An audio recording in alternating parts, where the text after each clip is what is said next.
Group C here in the Euros of Cricket. We had day one yesterday. We saw the hosts, Spain, on the park for the first time this year at the ECC. Remember, they came third last year. The Belgians, former finalists as well. They made a strong start as well. A couple of teams, though, need to put up or shut up today. It should be a big one. I'm Mr. Maximo. This is the Dream11 European Cricket Championship, and it starts right now.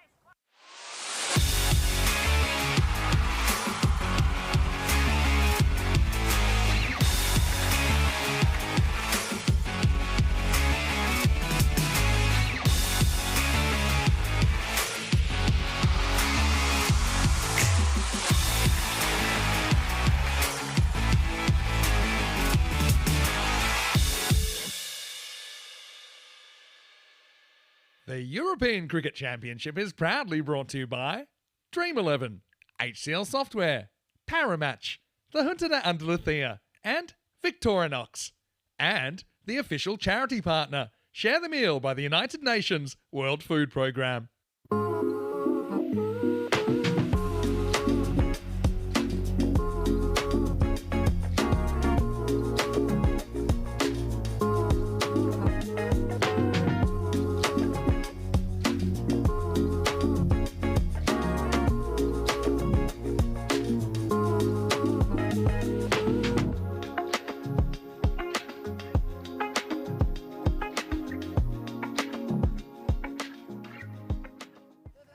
Buenos dias, good morning to you wherever you're watching from around the world, and welcome to another huge day in European cricket. It's Group C, day 2 today. At the end of the day, we'll have to say goodbye to one more team. The top 4 teams will make it into the Group C finals tomorrow.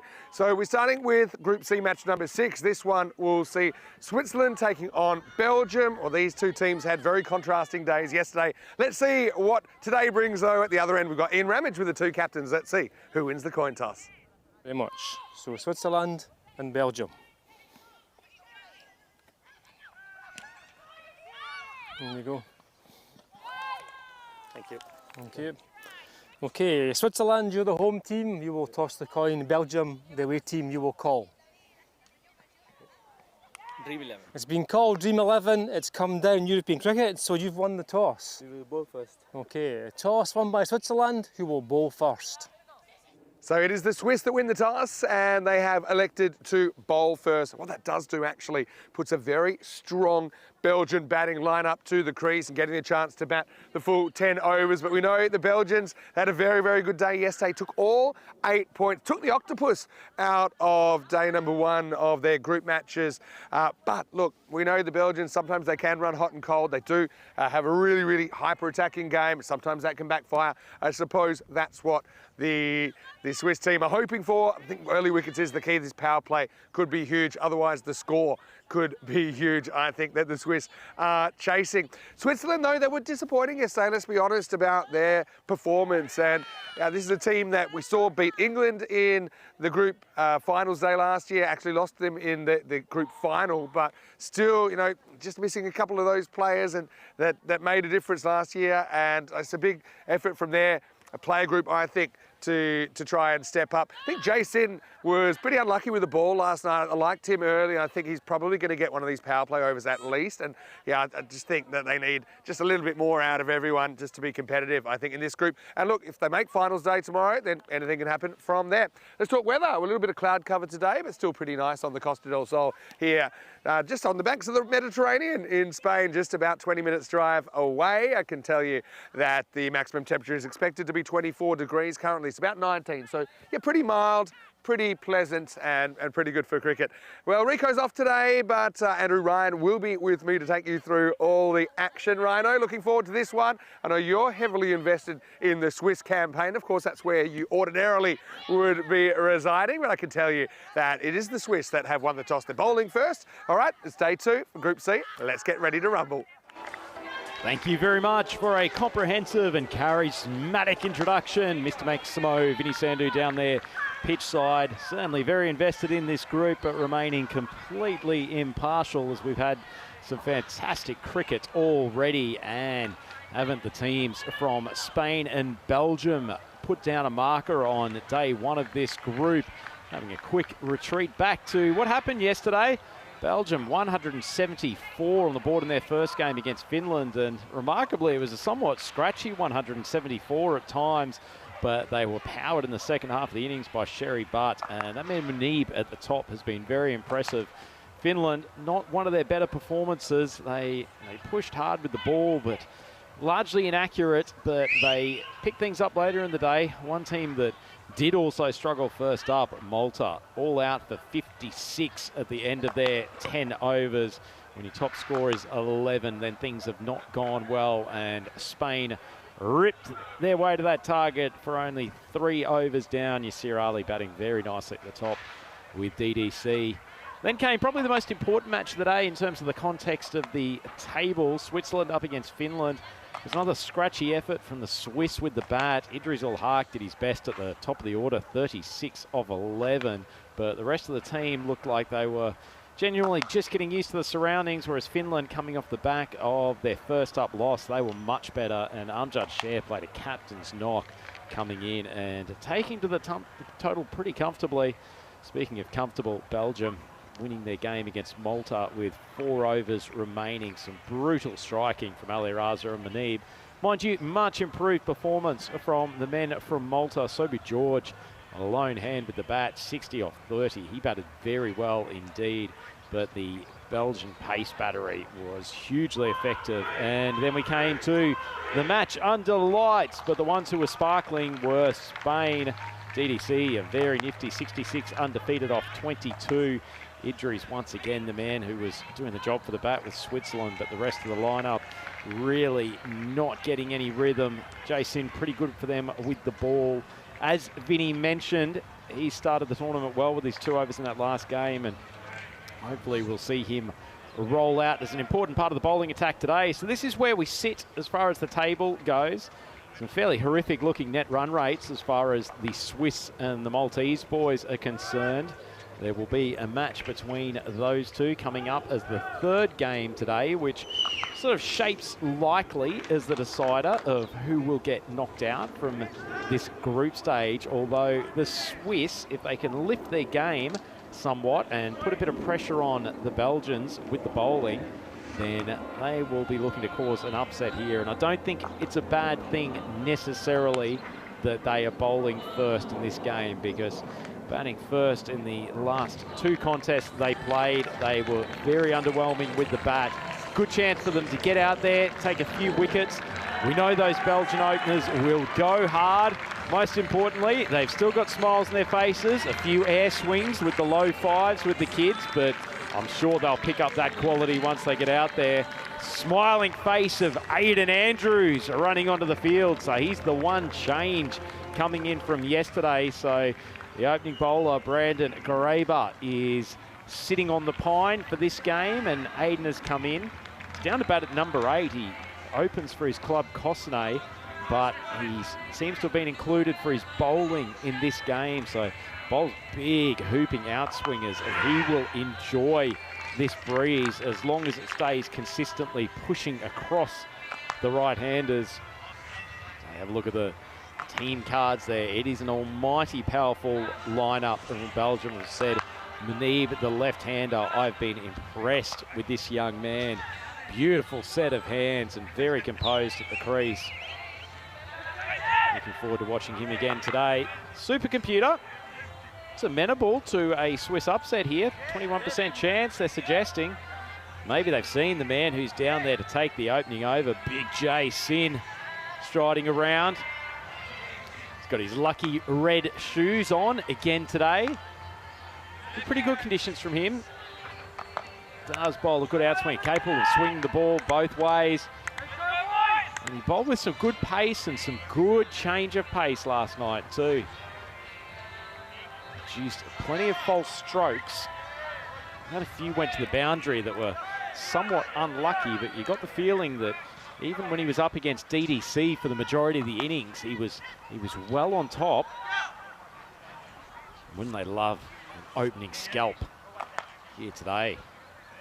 May need it too. Muneeb has batted through a lot of the Belgian innings in their 2 games to date. Breeze looks like it'll It's a bit blustery as always, but looks like it will probably give a little bit of help to Jay from behind. Push the ball through a little bit quicker.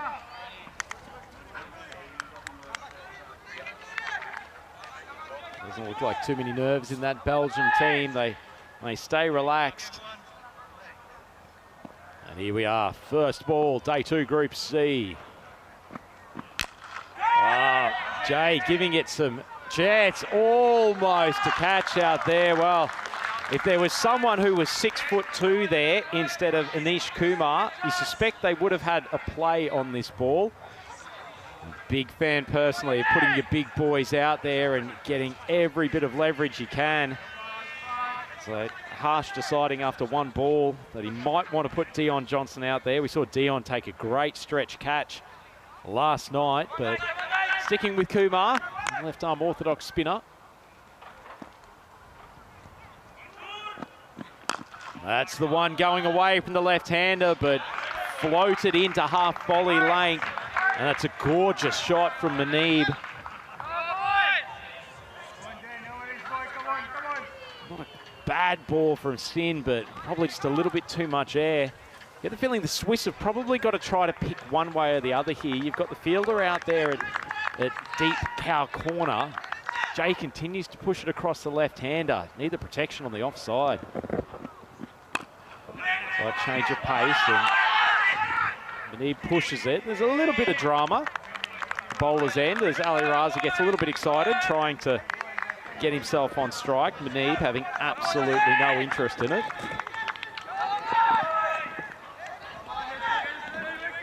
Good to hear the Swiss fielding unit.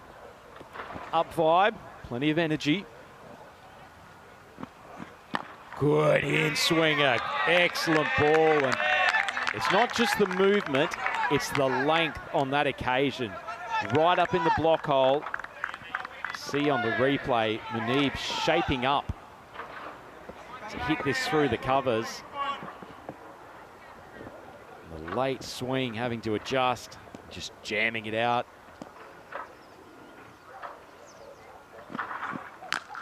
Oh, that is smacked.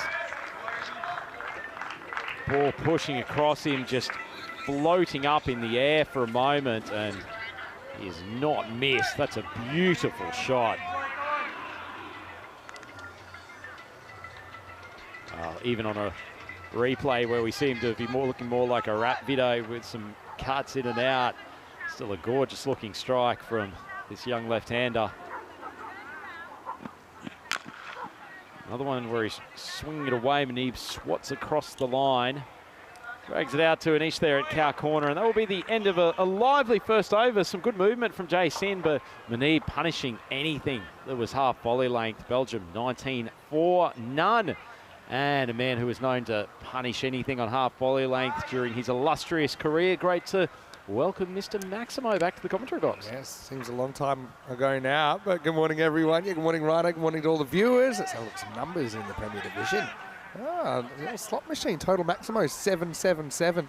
Bearing in mind that we've only had how many days? It'll be 7 days now, so that's a week. So 7 days of cricket, 777 Maximos in the Premier Division. 14.1 and over is the average run rate. And we're seeing touch under 13 sixes per 10 overs. I think wicket rate is significantly higher than it was in the Challenger Division, where it was around 4.5. That is 5.7 is more or less average now across all ECN cricket, maybe 5.5. Anyway, here we go. Hayden Andrews into the action. He should have a wicket first up, and he will. Well, there you go. I know you had big raps on Andrews. Rhino, you know him really well, and he's got the big wicket of Muneeb for 19. Oh, hold me back, Vinny. I'm about to jump out of the commentary box with excitement. My boy Aiden coming up with a wicket. First ball. I know his dad, Rhett, will be watching back in Switzerland and will be beaming with pride. Nice ball, actually. He does swing the ball prodigiously, and he's got a helpful breeze here today. And you can just see the benefit of swing bowling, can't you, Vinny? It doesn't all have to be about a heavy pace battery. You get the ball moving sideways, and your opportunity to get balls spliced up like that. Muneeb trying to hit it to the leg side, just didn't really get to the length, and an easy catch. Good start for Switzerland. It certainly is. Musa Ahmadzai takes it. A bit of the crocodile about the take, but hey, all's well that ends well. Manib was looking good. Bang 3 out of the ground, but has to go with the first ball of the second over. Brahim Niaz, he looked pretty good yesterday as well, didn't he? He's coming out. And yeah, Andrews obviously played. We did see a fair bit of last year during the ECS, playing for Cosnay. Of course, you have a big history with Cosnay, but right now this ball is his history. That's halfway up the bank. Maximo, it's the old, not the 6 and out, it's the out and 6. Isn't that the story of T10, a wicket with your first ball and you're unceremoniously hacked to cow corner, second ball. Generally, actually, Aiden bowls probably better to the right-handers. That ball looked like it stayed relatively straight. He'd love to get the outswinger talking. Oh, not a great ball, too short, and it's dispatched. Another Maximo. Yeah, that one probably did deserve to go. The other one was not a bad question to ask the new batter, but he, as mentioned yesterday, he's got Pakistan Junior League experience with Warriors over there. But yeah, no problem with that. Of course, you went a bit viral in that ECS in Switzerland last year. The Rhino attacking the stumps, you decided to take a run out off the last ball when both batters were at the other end by launching yourself and destroying the timber. Stumps never recovered after that assault. Aiden just drifts onto the legs. One thing about him, I did mention that he does get a big outswinger. He's one of the surprising bowlers who can start a ball outside leg stump and yet get it to continue moving across the pads of the right-hander. So yeah, not something that you see too often. 2 balls in the over.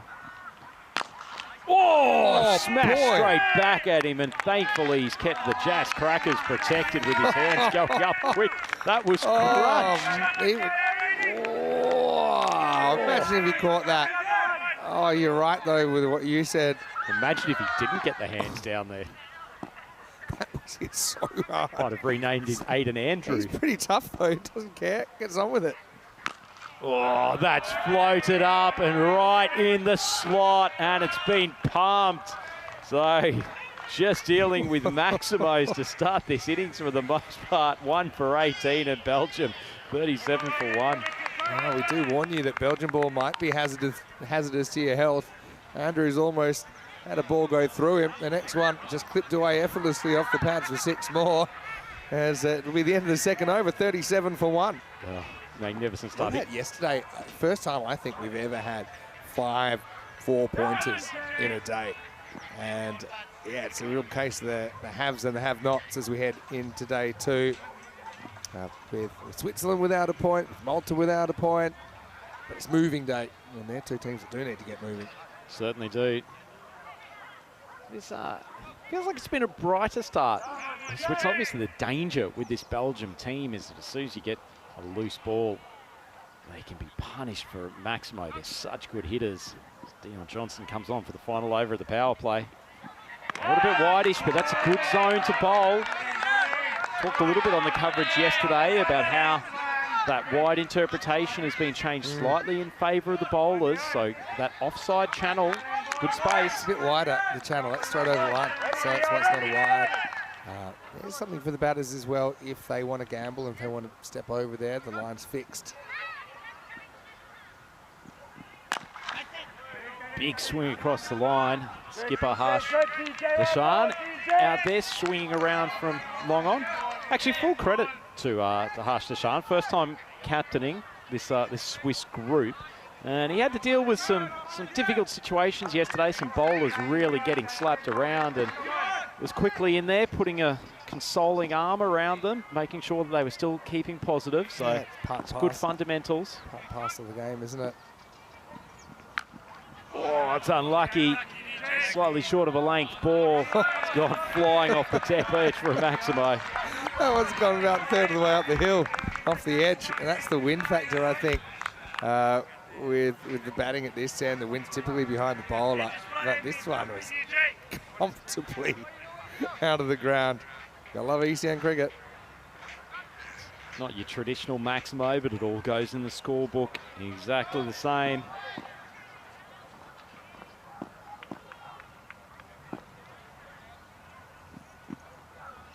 Major pace from Dion, but he's just dragged his arm across the chest and pushes that a few inches wide. Big call for the skipper here, don't you think, Vinny? I think you've had the 2 swing bowlers on early. You got 1 wicket off their over. Be inclined to at least give one of them another over where the ball's still new, still moving. Could have thought about bringing Jay back, I think, just maybe because Maniba's gone. That took him down. Reaches for this one. Not going to run. But tell me, as someone who knows, obviously, the cricket scene in Switzerland very well, what are you hoping for out of the Swiss team today? What do you think was the missing link yesterday? Yeah, I think they'll certainly be. They didn't have great preparation. Let's face it. Came in late because of delayed flights on their first evening as Johnson steams in. Good ball in the block hole. Need to see a bit more of that. Dives, has a crack, but can't pick it up. So some of the fundamentals, to be honest, Vinny, actually just bowling to areas that challenge the batsman and make it harder to hit. Find your block hole on the Yorker. Get your swing balls moving off a good length, trying to hit the top of off stump. Not trying to bowl the miracle ball all the time. And as for the batting, there's a few guys who I think have been found out, particularly by the pace of Spain last night. They'll find it slightly easier today, but that's an excellent ball. Nodding of the head for umpire Joe Foster. I think that's the right call, but once again, finding that block hole length. It's good bowling from Johnson. Good conclusion to his over. Yeah, you can see that's a pretty well executed wide Yorker.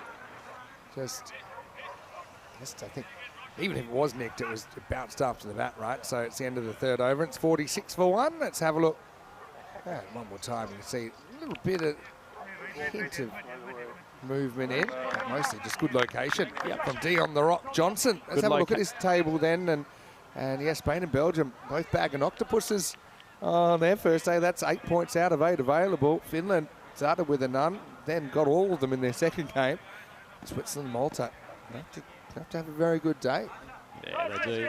I guess coming back to Switzerland, I guess their key thing is beating Malta in that game later today, making sure they get through to finals day, and then you've probably only got to improve incrementally to take down what will likely be Finland in that contest. So certainly all is not lost. Nish Kumar coming in with his left arm orthodox. It's good flight. Cut. Oh! Looked like a direct hit from side on. Batter jammed his bat running down to the striker's end. Look at this on the replay. Well, yeah, it's the old bat plug. Bat plug, but unfortunately it wasn't direct hit. Yeah, would have been curtains. And gloves taking it off. Raz has been starved at the strike so far. He's only faced 3 balls. Another good ball from Kumar.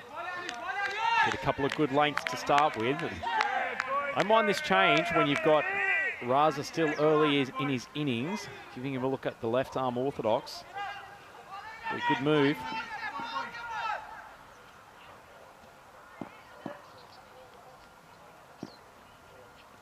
Big swing, lofted high.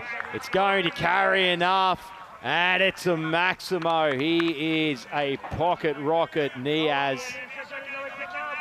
Yeah, well, he's certainly stepped up over the last couple of years. There's a lot that has been hoped for him for a while, and he's certainly starting to grow into his boots, isn't he, Brian? He has given that key number 3 position in this strong Belgian lineup as well. Key here for Kumar, though, that wasn't actually a bad ball. You've still drawn out the elevated shot. Sure, you went for a Maximo, but that is great footwork and excellent striking. So Niaz has gone Maximo, and all of a sudden, Kumar's under some level of pressure. Yeah, again, just look, he kind of makes up his mind before the ball's released here. Turns this into a pretty much half volley and keeps that shape, keeps it very, very straight, and that crashes into the scorer's house over there.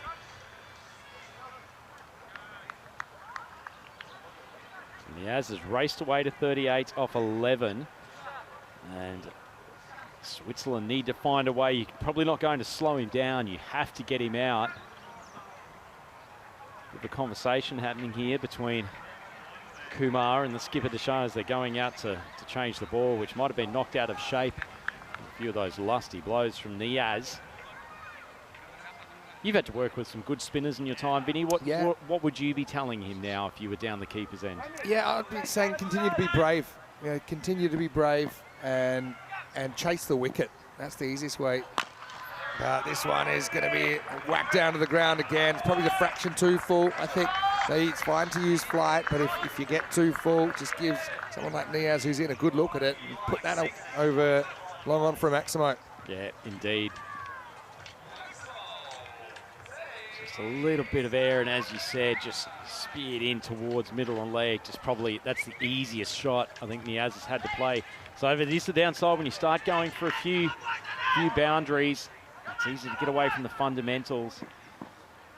Come a little bit wider of the crease, see if you can just catch him by dragging one to the stumps. As that is cracked straight down here to the fielder, who, this is Graber, the 12th man, and I would not be best pleased if I was the bowler and saw one lazy hand stuck out to the right to field that ball. Let's have a look on the replays, backing off. Yeah, just, well, the hand then went out and, well. That's the facial expression I would be giving if I was a Swiss supporter. I would have hide out there, I guess, into the 4th over Belgium. 70 for 1. Well, pretty consistent run scoring. And he's ringing the changes. The skipper, Deshaun. Looks like he's going to Musa Ahmadzai, the left armour. Had some issues with control yesterday, Musa. When he gets it right, his best balls are so good. How about this? Just some statistical information. First 33 matches in Premier Division across A and B in the first ASC. 16-16 wins batting first versus second. And we actually had 4 out of 5 successful chases yesterday. All right, well, that's full and maybe too full. And it will be cracked to the boundary. Yeah, well, I said his good balls are great. Unfortunately, Moose's bad balls quite often tend to be those full tosses, just the trajectory that he bowls at. He's really looking for the Yorker, and a few question marks over whether this is a no ball, Vinny, but it looks like it's just the boundary. It's actually seeing the trousers. It was already kind of on the trousers, which means it's okay. It wasn't waste time more, but it was close. Just let you know, Graber's on the field because Hayden Andrews has gone off the field. I assume it's to do with the fact that he had an absolute bullet cracked back at him and maybe just might have an external injury to the hand or the wrist. Hopefully nothing too serious. That's a good ball, that's speed in Yorker. I have a feeling, just from memory, that there was an ICC tournament the last couple of years that Aiden managed to injure one of his digits trying to take a catch on the outfield early in the game as well. So hopefully not the same issue here, but we'll try to get some updated reports as Musa continues. Good Yorker, jammed in. So he's found his length again. 4 balls down in this over and only 5 runs. Just got to take advantage of these periods where you can just strangle the batter. They know that Niaz will be frustrated. 48 off 15 he's scored with such ease so far. Big swing across the line. That's unlucky for Moose. Probably not the greatest ball, but didn't come off the meat of the bat. Not a huge amount of protection that far behind square, though. And another boundary. Yeah, and that's going to be 50 for Burhan Niaz. Brings it up in 16 balls. He has been on in this European Cricket Championship so far. Belgium running away in this first half. That's hit down the ground. Tough one. That's going to be another 4 runs. Graber, again, better effort this time round. Pretty much got there, but just couldn't make any contact with the ball as Musa Ahmadzai is going to go for 13 in the over. It's 83 for 1 after 5. Let's welcome you into the Dream Box. Great to have your company for the first time today, of course. First of 5 matches when he's sounding him, Mr. Maximo, with Andrew Ryan as Rico. He's taking a little bit of a mini break, but he'll be back with us very, very soon. Well, Switzerland have come out there. I don't think they've played too badly. I know there's a few kind of clangers they probably like to have avoided, but this Belgian batting lineup is doing the business at the moment. No, it certainly does. Feels like this is a better structured bowling attack that they've had out there today. As you say, Vinny, I don't think they've done a bad job. I think they've actually bowled pretty solidly, but this Belgian batting lineup is so potent, and even with the loss of a wicket in the second over, they're still flying. I'm not sure whether that's taken back. It has, and so it has to go down as a chance. Another boundary. That's a tough one. When we see it in super slow motion, you probably see, actually it's quite a big edge on it. Takes it away from the keeper, Narayanan, so you can't really do anything about that except pick it off the fence. It's 4 runs. The wicket keepers union coming to the fore. This is Rayan Stanikzai. Gets a pop-up. He's had a couple of times in this tournament. Doesn't look particularly threatening, just nurdling around the wicket with the left armers, but gets a little bit of skid off the pitch. Yeah, it's a couple of false shots in a row. They'll try and turn the corner and hope, if you're a Swiss fan, that you can cut a swathe through the middle order. It's crunched hard. Is it a great catch? Well, Graber, who has let himself down on a couple of occasions in the field in this tournament, has taken a stunning grab, plucks it out of midair, keeps some control and some wonderful athleticism for the young man, keeping it in the field of play and safely into his hands. Yeah, we think this is out, but it has to be checked. The question is, when he steps out, has he let go of the ball? He definitely came in and took it. Let's have a look. Yeah. Ooh, yeah, I think he's all right.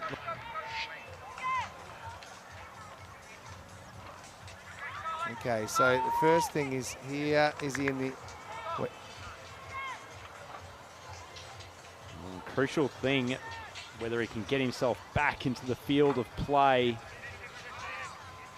Slow motion replay takes the need to reverse back there, to the those ball's final gone there, steps. then he steps out, so that's no problem.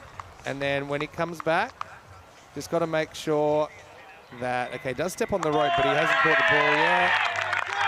And steps on the rope, but then making sure that he's in the air. Yeah, and there's no issues there. So it's kind of what we saw. And yeah, has been confirmed. But what a catch. And what about a rags to riches tail for Graber, the substitute fielder, who went kind of bad, better, best. He's gotten gradually better, which you always want to see from a young player, so full credit to him. Like a deer caught in headlights with that first ball that was smoked to him down there at long off, but he's come up with the goods. That was a sensational bit of work. Miaz was out 56 off 18. He was flying as well, wasn't he? Oh boy, was he the man. They're happy to see the back of. So wicket for Rehan Stanikzai. Left armour continues around the wicket. Swung hard, and it's put down. Big chase in out there at deep cover. Is generally so good in the outfield. Could have been 2 and 2 for the Swiss.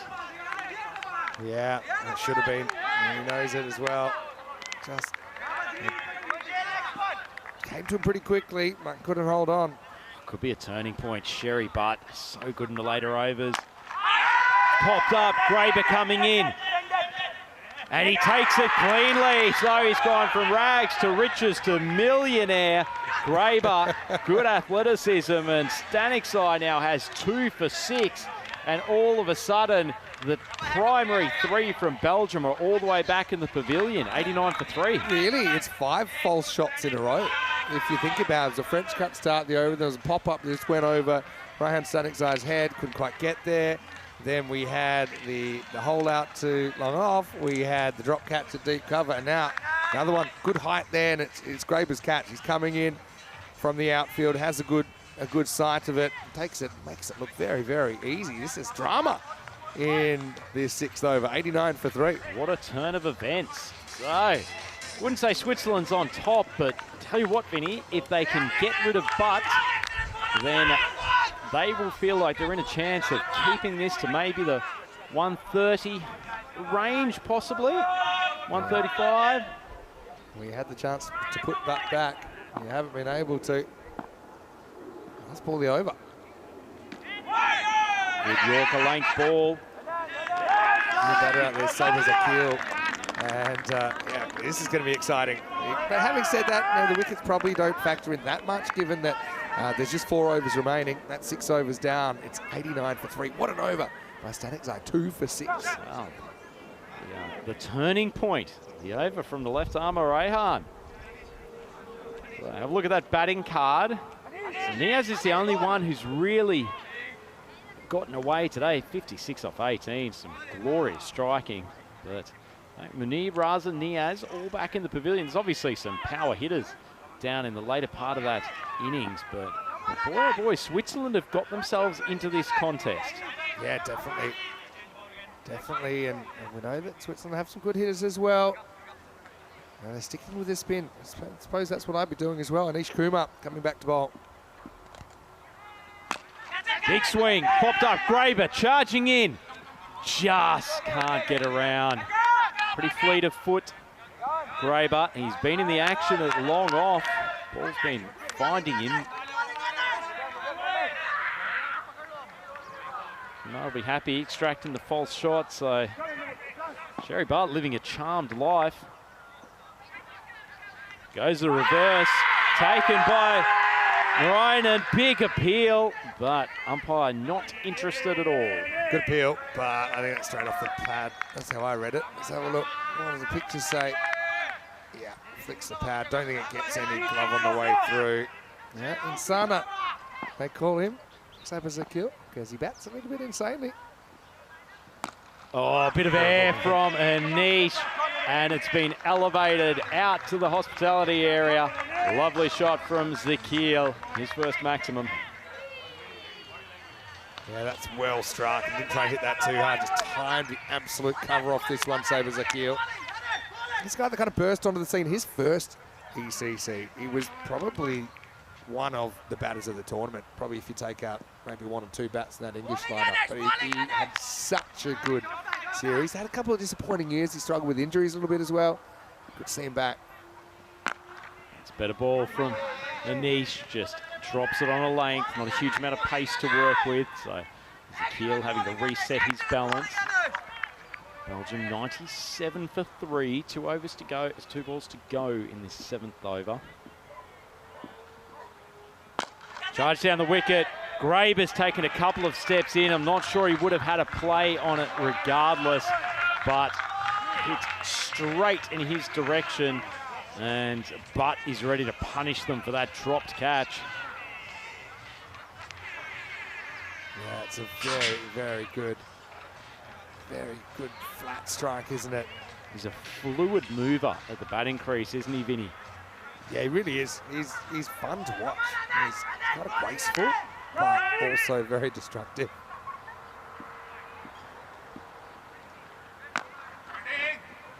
Dot ball to finish, so not a bad spell from Kumar. Ends up none for 38. Probably bowled a touch better than that, but 3 overs to go. Belgium 103 for 3, so it's in an intriguing position this innings. Yeah, so yeah, 148 expected. That's come down from kind of 170s, 180s even at one point. So Anish Kumar on for 38. Probably not quite the figures he wanted.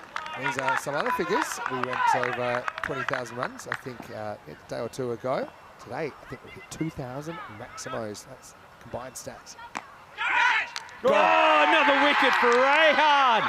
He's got the golden arm, 3 for 6. Somehow a cut shot from Zakil ends up straight in the hands of the fielder there at backward point. I think it's Ulus Ahmedzai. And the Belgians have now lost their 4th, 103 for 4. Yeah, that's a pretty good result for Stanekzai. 3 for 6 now. And yeah, Belgium, a bit of a mini collapse going on here. I mean, not panic stations, but all these wickets are slowing the run rate down as well. Certainly are. Stanekzai, you would have thought that he would be the X factor with the ball. It's a bit of punishment in 2 games yesterday. Zakil tries to play cut and manages to whack it straight into the hands of Ahmedzai. Not the tallest man, Ahmedzai, probably only needed to be about 3 inches taller.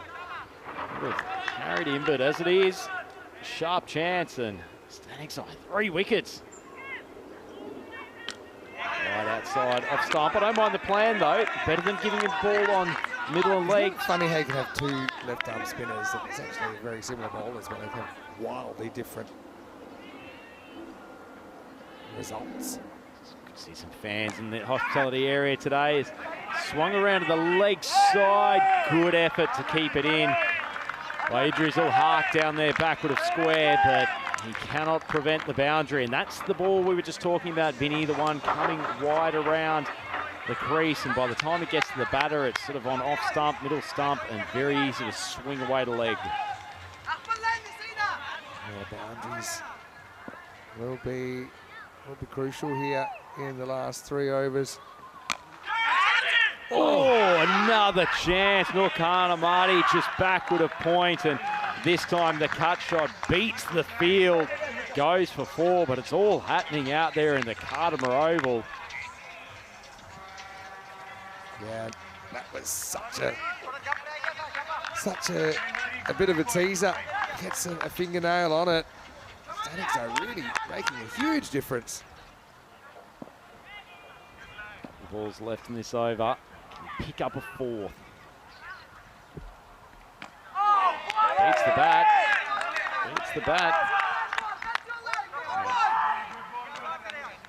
Yeah, Switzerland 0 points yesterday. I would have said before I'd seen yesterday that this would be almost a toss-up game, going on their performances last year. Some big favourites. It's going to be a wide. He's going to say, hey, how's that a wide? But he also knows the rules that it's outside the line. It's outside the line. It's been a relatively tight call. Stanic's eye has to get on with it. Yeah, missed by a bit.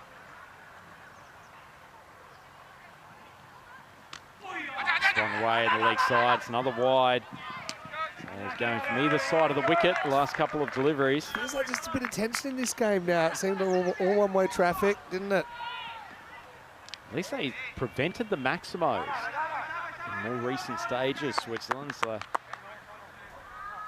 it's probably just give away the odd single, even if it involves a wide, as long as they're not giving something into the slot. And that is well taken. Dion Johnson relaxed out on the boundary rope, and Rehan's got a 4th, and all of a sudden Belgium 121 for 5. Wow, well done to Dion the Rock Johnson down there on the boundary. Just knew exactly where he was, and sometimes we've seen boundary riders kind of running in and then having a double back and losing their bearings, but he did this perfectly, and he only had a tiny bit of space to work with. Shows the advantage of having your taller fielders out there too. Some other men in the squad who that might have been a pretty tough chance, but Dion, long arms, long body, takes it very comfortably. Having a look at the aerial replay, and it's clearly a good couple of inches between the big shoes of the rock and the boundary rope. And Stanic's eye figures a 4 for 18. And Butt back in the pavilion. That's a huge wicket. The drop catch of Sherry Butt doesn't end up costing him too much at all. He goes for 8 off 5, doesn't hurt them too badly. This is very, very Belgium this innings. Swing across the line. It will just be a single as the skipper reels in the ball from our quarter area, and that's a stunning spell from Rehan. 4 wickets, and Belgium after 8, 116 for 5. Yeah, crazy stuff. Really, really well bowled. He finishes 4 for 19. So 2 overs to go, and something at 143 is predicted. And look, Switzerland, they would feel if they bat well, that's very achievable. Certainly will. Said a few overs ago, Vinny, that 135 was probably something they should look to keep them to. That is well within the range at the moment. Musa Ahmadzai coming on to bowl the 9th. It all happens in the 9th. The Swiss will be hoping it's happening in the wickets column. Marty facing his second ball. Ahmadzai steaming in around the wicket. And he is steamed out of the ground. Maximo Yeah, good shot. Really good shot. It's a smiling assassin, Khalid Amadi, and what you're going to see from these Belgians, they do battle all the way down. They got 11 guys, or maybe 10. Maybe youngster Ibrahim isn't really known for his batting so far. They got 10 guys that are all going to swing the willow. Mr. Ahmadzai needs to get his Yorker. That's a better ball.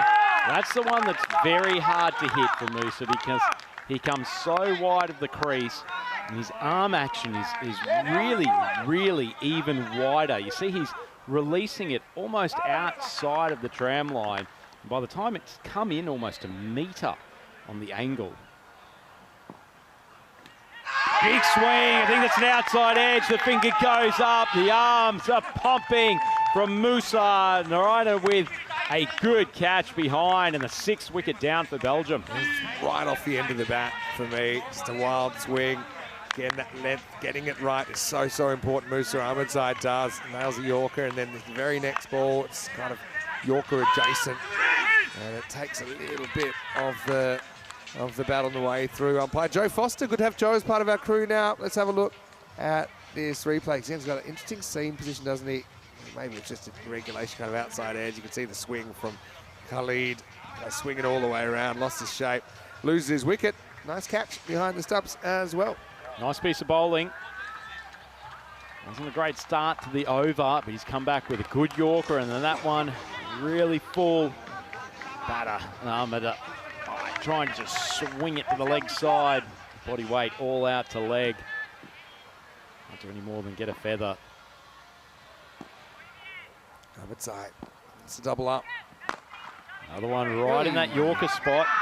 Would have loved to keep the new batter on strike, but can't control it. Like a field hockey goalie here, trying to get the pads together. But couldn't feel this with his hands. Musa probably thought it was coming a lot quicker. Have a look at it. That's a funny one. He's just trying to actually field it with the bottom of the shoe. Another one of those Yorker length balls. Gets underneath the flashing blade of the Sheikh. What a comeback. They were 83 in the first half. 74, 83 in the first half. Since then, we've had 40 runs. And just about 4 overs. But the wicket's tumbling, that's the main thing. Drifts onto the leg side, and unfortunately for Switzerland, that pressure is released somewhat. It's boundary 4 to end the over, and after 9, Belgium are 127 for 6. Yeah, wasn't a great start or finish to that over for Musa Ahmadzai, but I think he enjoyed in the middle parts. The thing about Musa, if he does get a hit, he's an unusual one. He bats with his hands the other way around on the bat. Cross-handed bandit. Cross-handed bandit 11. We probably have had about 11 of those now. The chap up in Sweden that we saw a few years ago, is it Waka? Oh, yeah. He's Sandula Wafa. Wafa, sorry. Yeah. What an there's absolute others. legend of the game. Yeah, Balwinder Singh has played in Austria and Portugal. There's actually, Bakhtiar Tahiri is one in Spain. Some of these, and they can go a long way. Remember, we were trying to imitate. That's true. Out in Here's a rock over 10. You see how when you get everything, and you'll appreciate me saying this because I know you're a bowler. Everything is in the bowler's control to a point, or the bowler is dictating what happens, and everything else is basically a reaction to that. So putting the ball in the right spot, good things happen. That's basically what's happening here. The basics of block hole bowling. And that one's just popped over to charging Jay Sin coming around from cover. No chance at the catch. Completely right though, Vinny. It's not complicated stuff. As Musa has shown, and a couple of good examples here from Dion Johnson. If you get the ball up in that block hole area, it is very hard to hit a Maximo. And if the batter does, then good luck to them. Like in a French Cup for 4 or something like that, but you generally have good outcomes. That one has been crunched. Coming probably not shockingly far away from our commentary box up here, but hit with some power by Shah. Yeah, that was absolutely smashed, wasn't it? And that's what happens if you just miss. And I think you'd rather miss slightly full than slightly short of the Yorker, because this is just a step, hit, smash from Zaki Shah. Remember, he's not really in for his batting. He's batting number 8. He hit that a long way. Pretty decent shot for a number 8. 3 balls to go in the innings. Belgium hit the 135 mark. Good change of pace. Top edge, and it's an excellent catch. Assad Mahmood tracking back from his position on the 30-metre circle. Watched it very carefully, his hair flapping in the breeze, but somehow he's managed to keep his concentration and taken an excellent catch. Great catch. Really, really good catch. And just a looping edge that actually had the wind taking it further towards the boundary, but Assad Mahmood, we know he's got a very good pair of hands. He does take the catch, and so Belgium 135 for 7. Now prolonged 6 and out from Zaki Shah, but he did his bit, didn't he, with the bat? Yeah, certainly did. Lovely strike straight down the ground, but good wicket. Nice change of pace from Johnson. Got a well-disguised slower ball, and particularly when you're bowling at the middle and lower order, who are getting on the front foot almost immediately. It's a handy weapon.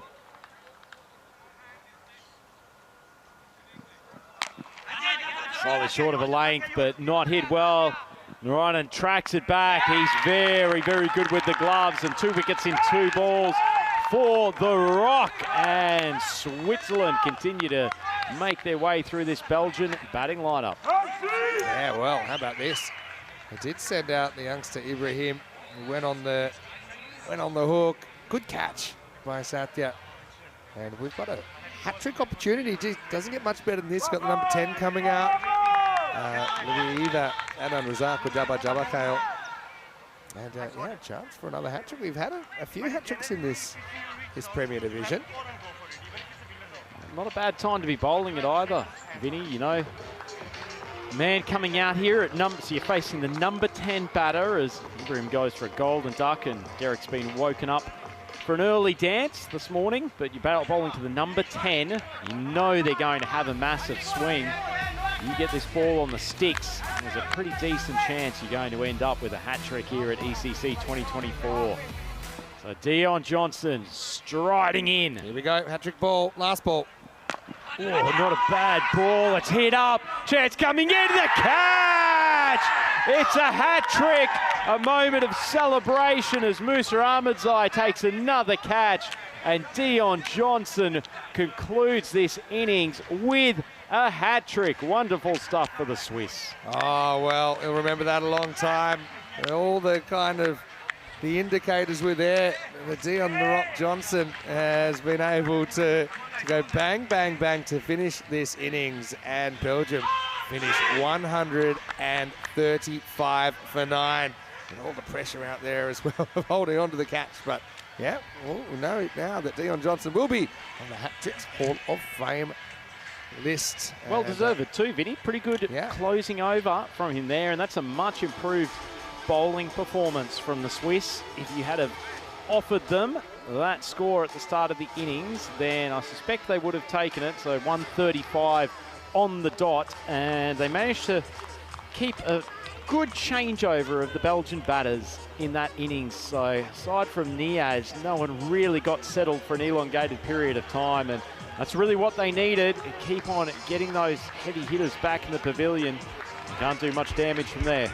Oh, well, let's rock and roll the videotape. Switzerland came out wanting a better day, and well, they wouldn't have a great start, but a big finish has restricted their opposition, Belgium, to 135.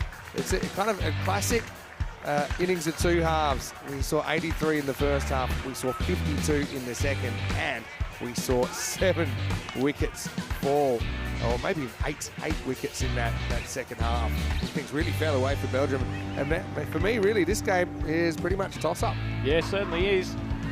A couple of early wickets. Aiden Andrews getting the ball in the second over, managed to take a wicket first ball his spell, and they just managed to not let any of the Belgian batters settle. Niaz, hasn't he shown a capacity for some big and consistent hitting?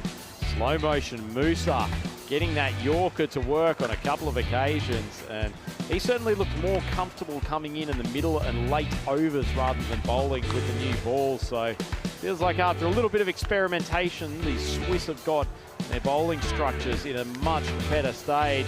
But Brandon Graber, didn't he have a mixed bag in the field? Bit of a sloppy effort when he first got on there, but took a couple of excellent catches, including a tremendous piece of athleticism there, having to keep the ball alive and then hot-footing it back into the field. But the story of this innings, Rehan Staniksai, probably not the most illustrious bowler in this Swiss group, but the boys from Belgium didn't know quite what to do with his little left armers coming around the wicket. Seemed much more comfortable, strangely, against the left arm orthodox of Anish Kumar, as he copped a fair bit of punishment. Not a bad spell of left arm orthodox bowling, but didn't get too much reward. But nonetheless, it was a good performance all round from the Swiss. They took some good catches in the main part and showed plenty of ticker in the field. Dion the Rock Johnson, another good catch from him to add to his growing portfolio of quality snares. Man who's taken plenty of snares in his time. Such a Narayanan, very, very classy with the gloves, and he's not going to drop any sort of chance like that. And then the final over, and Dion made a bit of Swiss history. A hat-trick on the 4th, 5th and 6th ball of the 10th over. Musa with the calm hands and the wicked celebration.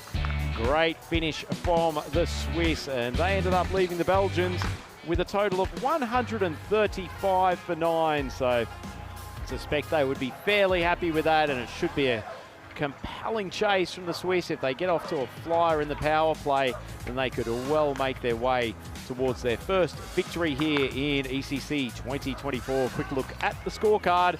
Muneeb has been very good at the top of the order, but he was dismissed by Aiden Andrews, first ball of his over. Fortunately, he had to leave the field not long after having a ball cracked straight back at his hand. Berhan Niaz was the pick of the batters by a long way, though, 56 off 18, before he was one of the many victims off the bowling of Rehan Staniksai, who took 4 for the innings.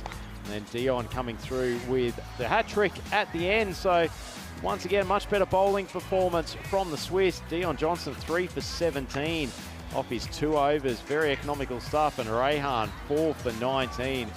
Well bowled to him. And pretty good couple of overs from Musa Ahmadzai as well. Managed to keep it tight, get his Yorkers in place for most of the spell. So they'll be pretty happy with that, the boys in red, and certainly feeling a bit more chipper about their cricket this morning. So halfway through match 6 here in Group C of ECC 2024, and Belgium put 135 on the board. So Switzerland chasing 136 for victory.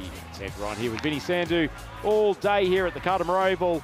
We'll be back for the chase in just a matter of minutes. Looking forward to your company then.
European Cricket Championship is proudly brought to you by Dream11, HCL Software, Paramatch, the Hunter under Lithia, and Victorinox.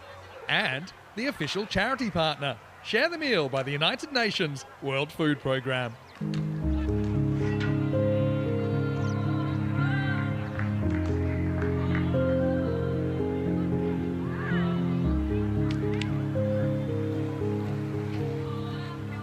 Join us in celebrating World Food Day on the 16th of October. Share your meal on sharethemeal.org and let's hit hunger for 6.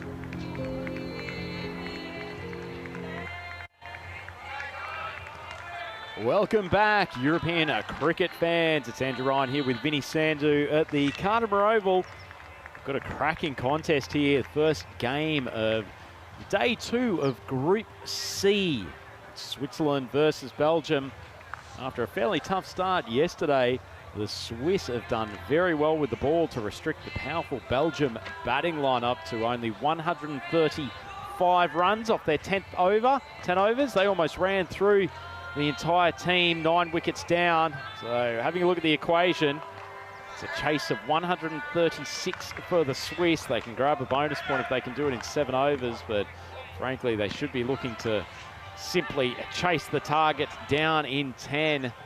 And the Belgians, with their bowling lineup, they would still fancy an opportunity to bowl this Swiss team out. The way they've been batting, it's been an underwhelming performance with the bat. Well, the Swiss in both of the games so far, but one man who has certainly not been underwhelming is Idris Ul Haq, who has been dynamite. Top of the order, the Geneva opener has looked very much at home here in Cartermere Oval. And he's joined out there on this occasion by Hattick. So they've opened with Ryan Staniksai last 2 games, but without any success. So maybe Rayhan's future in this tournament is a canny medium pacer.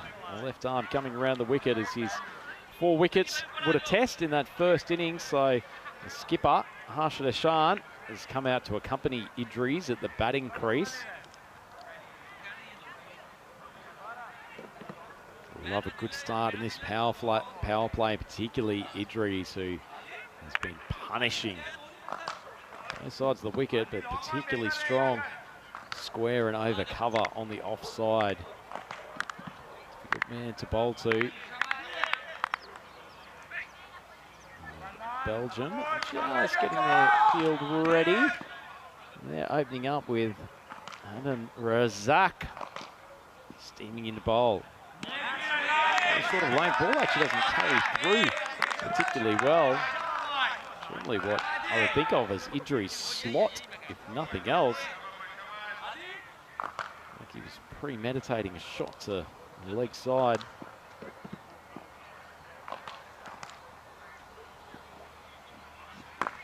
Full ball. Idris has got a pretty decent piece of the Grizzly. Opens up the blade. A nod of the head from umpire Joe Foster, and the Swiss are away with the boundary. Tell you what, that's a pretty tight one. Signalled 4. Not sure whether we'll get a better replay, but must have come close to carrying the boundary. Either way, nice shot from Idris, opening up the blade, splitting his legs and using the wrist to just open up the bat. And there is the change of call now, so it's been amended and given as a Maximo.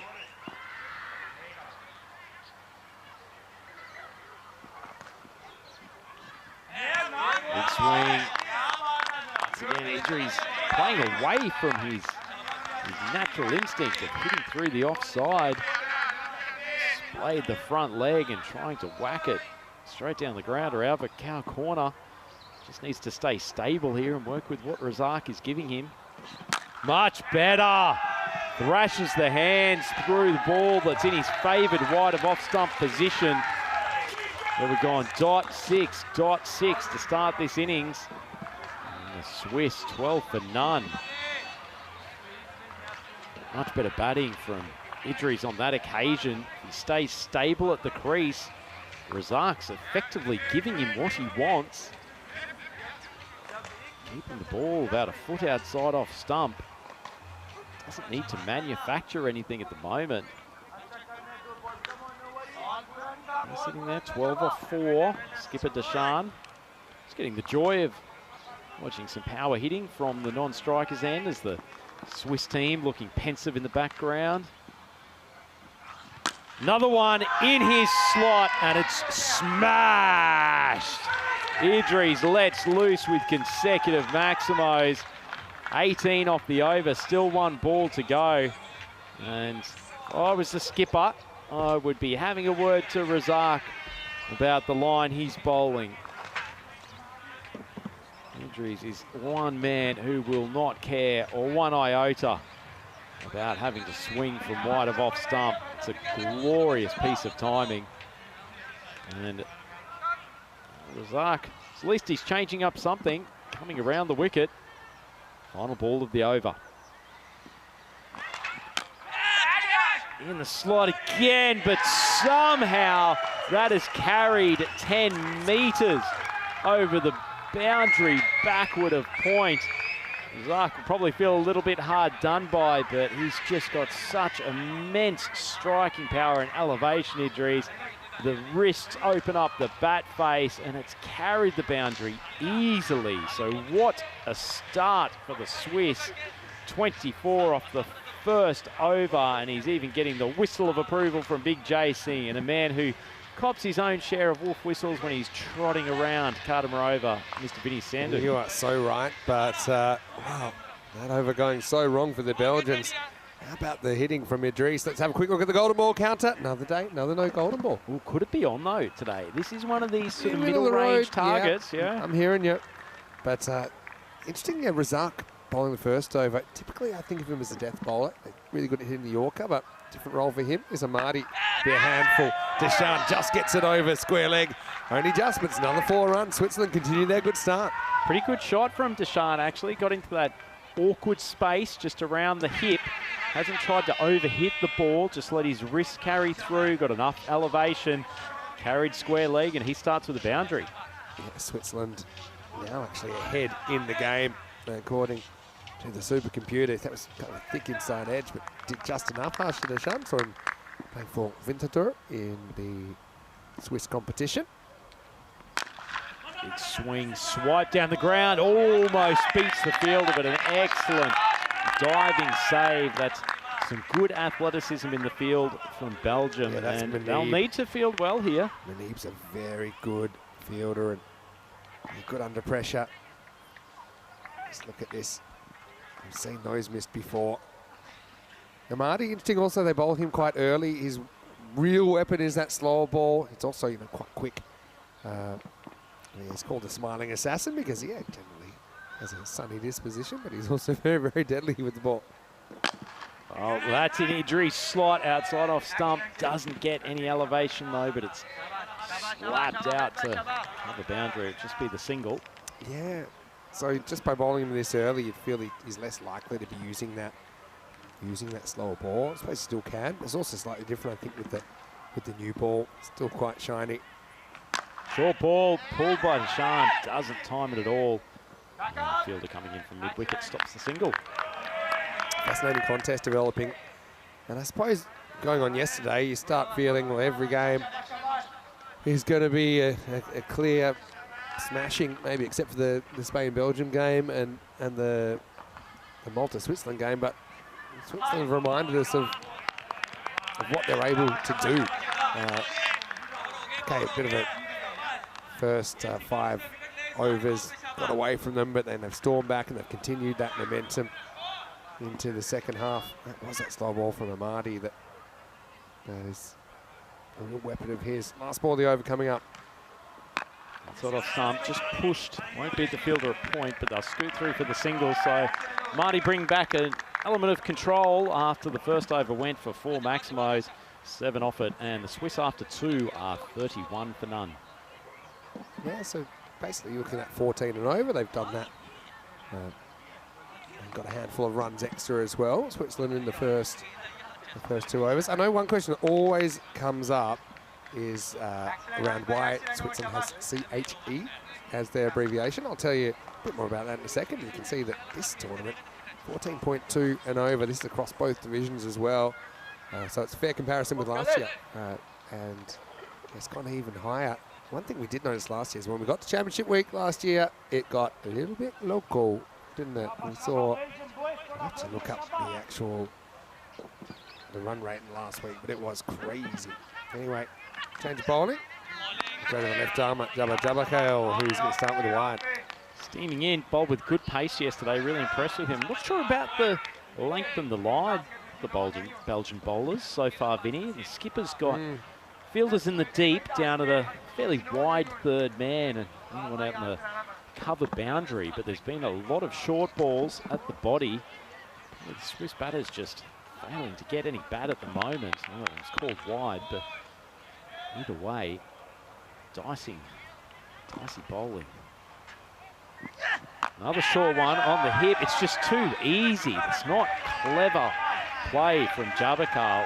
Can't fathom that he's actually trying to bowl this line. It's just too easy for Deshaun to just rock onto the back foot, get a little bit of bat, and there's no protection out there whatsoever. Yeah, just using the pace. Jabakal's just running and trying to bowl as fast as he can.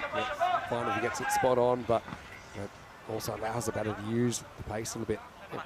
Last thing first, I looked up the run rate in Championship Week last year. It was 14.9 and over, a 149 par.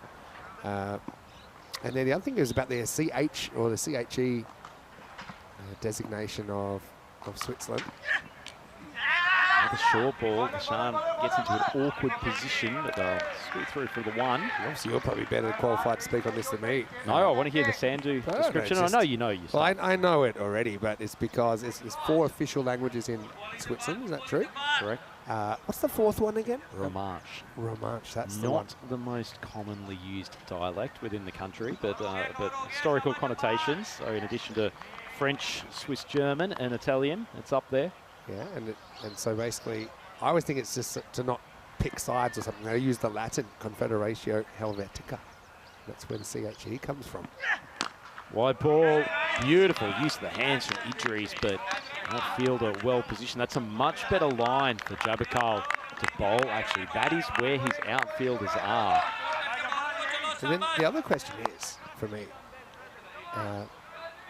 well, I know when we see in the Olympics, they use SUI. So I thought... Do you know that one? Yeah, that I get, because that is, Swiss, SUI, right? Yep. Come back to this important topic in a moment. Oh, beautiful ball. Shapes in from just outside off stump. Can't have been far away from the timber. So yes, Swiss, the French version with the abbreviation SUI, and obviously because French is one of the 2 official languages of the International Olympic Committee. So okay, that makes sense why they use that. I like this this sentence though, because it is such an interesting country. The blends of everything, but that national identity. But yeah, Swiss identity transcends language, ethnicity, and religion. Leading to Switzerland being described as a nation of volition rather than a nation state. A nation of volition. Wow. That Finland's is nation. somewhat philosophical. Certainly are some interesting aspects and cultural differences from living in a place does. that And has then you add multiple that language groups. You add that to the 21st century trends as well, where you've got obviously you look at the national team here and all the kind of ethnicities and the origin countries of their cricket team, just adding to it. Oh, tell you what, after a shaky start, Jabakal's nailed his last 3 deliveries. That's a great finish. And after a flying start, I've seen this from the Swiss before, where they get off to a screamer in the first over. They've taken 38 off the first 3, so still certainly well within their reach, but need to get Idris on strike as much as possible. Yeah, really stuck to his guns there, didn't he? Jabakal says, I'm going to run in, bowl a heavy length and see if you can deal with it. And, do you get the feeling he's not really cognizant of what's going to happen, that it is, as you say, sprinting in he and just hoping loves for the best. bowling fast. So, 38 without loss after 3. And just in the space of a few minutes, Switzerland went from 54% down to 40% now. Let's have a look at the power play, and you can even see the way that Belgian innings fell away a little bit, or more than a little bit towards the end. Marty's going to bowl out here, and the first ball he bowls is going to disappear. Maximo, in fact, that one, I think, ends up in the merchandise tent. He's the absolute key for the Swiss here. Idris Ul-Haq. He's in great form, been impressive in all 3 games that the Swiss have played. Just it's an unorthodox technique when he hits the leg side, but swivels the hips, gets the wrist through the ball, and he's striking the ball so cleanly at the moment. Just needs to face as many balls as possible in the coming overs. Yeah, Idris, remember, it's probably one of his most memorable innings for me. He's almost chased down 204 on his own. That was against Zurich Nomads. He ended up being out for 98, but this game ended up 203 to 178, and it was just insane what he was able to do. Still one of the higher aggregate games in ECS history, isn't it, that one? Right up there, of course. Not quite the 403, which we had equalled on last finals day.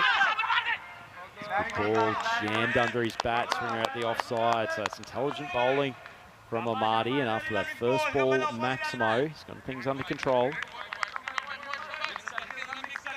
Yeah, it's a bit of something's got to give moment here at the moment. Interesting that they do bowl Khalid Amadi up so early, just in the 4th over. Short ball, top edge.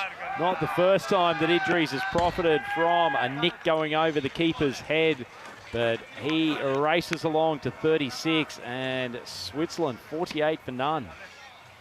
Yeah, and this one gets up and gets in towards the hands, but he gets enough on it. But, feels like this game, Vinny, feels like someone's just ready to take it by the scruff of the neck. Feels like it's there. But, yeah, one big over either way could be a different thing. Idris is a huge wicket. There's that slower ball. Doesn't really pick it, but he survives.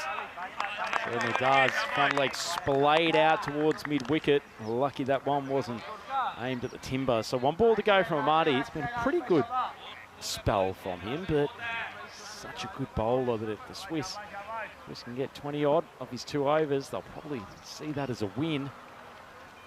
Another slower ball. Idris picked it this time. Hit out to cover, but parried down. And pretty decent bit of work from Ibrahim out there on the boundary. Keeps Idris on strike for the next over. So this game delicately poised. Switzerland 49 for none.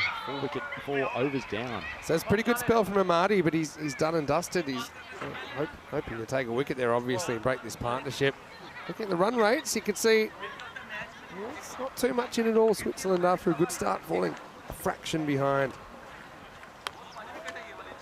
To give some thought on, I know you're a big fan of a substitute, Vinny, and they probably need some hitting power out there now. Deshawn's been out there for 10 balls, only 10 runs. Yeah, you've got to give it some thought, haven't you? Yeah, too much firepower on the bench.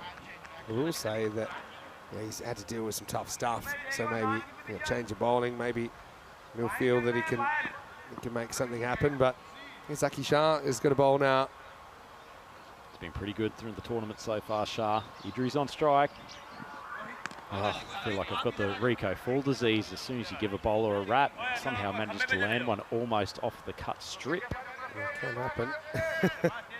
But yeah, fascinating phase of the game here. Idris just waiting for the call, confirmed that just a regulation wide. Slower ball, he's gone hard again. Just not getting the power or timing on those balls hitting over to cover at the moment. Would have expected a few of those would have ended up on the embankment, but as it is, just out there to the fielder at deep cover. Deshawn, he's the man who needs to get a move on. Outside off stump, hits it straight, times it pretty well, but not well enough. So if he wasn't going to be retired, he's essentially ended his innings gracefully by hitting one straight down the throat of Sherry Butt, who takes a comfortable catch. And Shah's got a wicket, the first one down for Switzerland. They are 51 for 1. Yeah, kind of robs him of a Maximo as well. Nice catch by Sherry. just making some ground to his right. So yeah, maybe it's the wicket that they had to lose as well. With Deshaun taking it on, he would have fancied the new bowler, but just it doesn't happen for him. And he's going to have to step aside. It's like one of your favourites, Vinny. Dion the Rock Johnson coming to the centre. So promotion for him to number 3. What do you think of that move? Yeah, wouldn't mind probably a more noted Maximo hitter coming out there. I know he hasn't had too much success. We see Shah going again. That's hit high and it's hit pretty long. Well, that's missed our commentary area by about half a metre. Maximo got up quick, obviously ready to take the catch. But got to admit, I didn't really see it off the bat, and I'm glad it didn't end up here with us. Maybe that's what Dion thought of my suggestion, that he wasn't such the boundary hitter. Well, I was looking elsewhere. Whack one down the throat, and he's gotten 2 in 2 balls, flown off the outside edge, so he goes Maximo. Stunning start from the Rock, and this is exactly what Switzerland needed. Well, I know that you fired him up. Switzerland, they're going to have this approach. They're going to be attacking. We know that. Belgium throwing some fire at them as well. Oh, sounded like a slight nick. They're charging through. The throw's gone down the bowler's end. Comedy stuff all round. Keeper on the ground. I'm not sure whether he was aiming for the wicket keeper's end stumps or the bowler's. Either way, hasn't hit either. Well, this is a crazy ball. Look at this. Slower ball. I don't think it carries, and then this will actually show us if it carries not. And we almost had a run out. Probably won't even have time to show you. There's a big edge on it. All happening in the 5th. So 1 ball to go in this 5th over. And Switzerland 64 for 1. So charging in. Right off stump. Flies off the bat, and has happened many times before. One of those shots from injuries where it doesn't look like there's too much willow on it, but he gets such good carry. It's a great way to finish the over. Switzerland more than halfway there, 70 for 1. Yeah, and once again, they're pretty much ahead of that rate. So this is anyone's game, as both sides will have ambitions of pulling off the win here.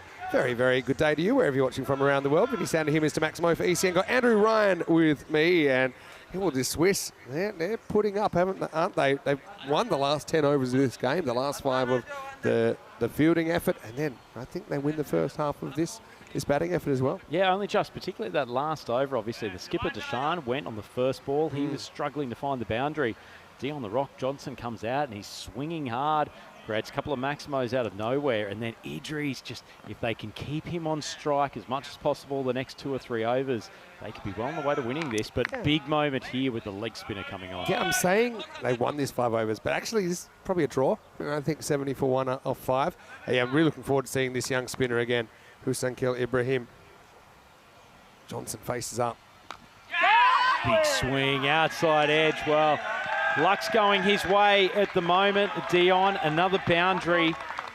He races along to 17 off 4, and it's precisely the boost that this Swiss total needed. 74 for 1. It's a nice piece of bowling from Ibrahim. Lovely bit of flight, wide of off stump. Probably need that third man in a finer position when you've got the leg spinner operating. Another ball in that area. It's smashed straight to cover, but an excellent catch in the circumstances. Dion has absolutely laced that, but Amadi takes a clean catch, and Dion's back to the pavilion, 2nd wicket down for the Swiss. I tell you what, this was beyond belief, I think, for Johnson, who smashed that. And Khalid Amadi, I think, takes that, and he pokes his tongue out at the batter as he's walking off, saying, gotcha. Nice little moment here. Look at this from Amadi. And it takes it and then just gives you the old, there you go. And they enjoyed it. Probably happy that his hands were still attached. That was smashed. Good impact innings, though. I mean, 17 off 5, and I suppose a bit of bad luck, bad management, maybe how he gets out. But did hit the ball hard. That's what you want your players to do. Johnson gets Switzerland 17 closer. Score 74 for 2. And yeah, the youngster with a wicket. I know a lot of comparisons between Hussein Kirill Ibrahim and Sajid Stanikzai of France. I like the comparison. Bowling wide of off stump. This is clever bowling from the young man. Jason New at the crease. Never easy to try to hit a leg spinner over cover or through square when you're fresh to the crease. Jay setting up just outside of leg stump. Maybe needs to give the look of something different. That's the third ball in a row. He's beaten wide of off. Done it 2 times. Feeling he's probably got to shift across and challenge the leg spinner to bowl something different. Canny bowling from the young wristy. Bit more on off stump, just driven straight down to the ground, but that's an excellent conclusion to his over, and the over as a whole only goes for 5. So put the brakes on this Swiss lineup. 6 overs gone, 75 for 2. This has got golden ball written all over it, doesn't it? So they go 15 and over from here. That's a golden ball. And Question for you. How often have we had a hat trick and a golden ball in the same game? It's a really good question. Obviously, I think we've had 66 golden balls. I'll look at the list. I'll see if any kind of stick out to me. But yeah, it's not something I can remember happening before. So Shah coming back on to bowl his second. This turns into a really big over for the Swiss, and Belgium will be happy, the new batter on strike. So Idris biding his time on striker's end. Jason. That's wide off something. It is called wide, swung late. Yeah, what do you think of Jay in this spot? Get number 4, 15 and over required. He's a bit more of a, it's a bit more of a traditional play, I think, compared to some other options they had. They're kind of all out crash and bash. This is going to be away, and it's clipped. And it's going to be pretty close to 6. We'll have to have a look at it. And a nice strike from Jay. That one a little bit more stump line. Kept his shape. Probably didn't get a great piece of it, but enough to take it just inside the boundary. Yeah, it'll be 4 runs. Nice shot though. Picked his spot. See, it bounces, but the guy's body's in the way, but you can see it bounces before the line. So I think they're going to have to go with 4 here. I'd be very surprised. Oh, it's been given 6. That's a funny one. Been given 6. It was 4 runs. Oh, gee. Another one just drilled straight down the ground. The fielder's saying, hey, what do you mean it was 6? He just watched it bounce right in front of me. Yeah, interesting decision. Fair enough. Or not, depending on. Anyway. Was that perhaps one where the soft signal came from maybe the soft, yeah, but. Idris back on strike. Big swing. It's gone up high and it's easily taken. Well, you argue that he probably got out of rhythm from not facing too many balls in the last few overs. Shah's got the most important wicket. The big hitting opener is on his way back to the pavilion. Another pretty good innings from him, but that's a huge wicket and now an uphill task for the Swiss. Yeah, well, Swiss catch a break, but then they lose one straight after, don't they? And yeah, a little bit of the Belgium about this middle phase of the game where they can't seem to put a partnership together. And Idris is a big loss. Certainly is. Looks like big hitting left-hander, Rehan Stanikzai. This is who I thought they would have brought out when Dion Johnson came to the crease. Hasn't had a great deal of success at the top of the order in this tournament so far, but capable of hitting boundaries at a rapid rate, and he certainly won't be hanging around any longer than necessary. Enjoys batting at the top of the order from just less protection being out on the boundaries, but he's a power striker, and he's got his tail up after big wicket-taking spell with his left arm mediums. Yeah, well, he's a bomb that could go off here. Yeah, bowled so well, so sometimes that carries through. Steps away, he's had a thrash, first ball, probably going to carry, would have been an outstanding catch, and despite being within the triumvirate out there on the boundary, it somehow found the space to carry for a 4. And sometimes, Vinny, when you're struggling with the bat, just a little bit of luck like that can lift the pressure. Yeah, definitely, and he gets the luck factor as well. Bermuda Triangle forms. Even when this bounces, I didn't think it was going to spin towards the boundary the way it did. See, it actually takes a friendly hop for Switzerland. Big swing. It's gotten a good piece of the Grizzly. It's carried, and Stanikzai is continuing what could end up being a man of the match performance. He's now got 10 off 2, and that is a sweet strike for the Maximo. Yeah, very good shot.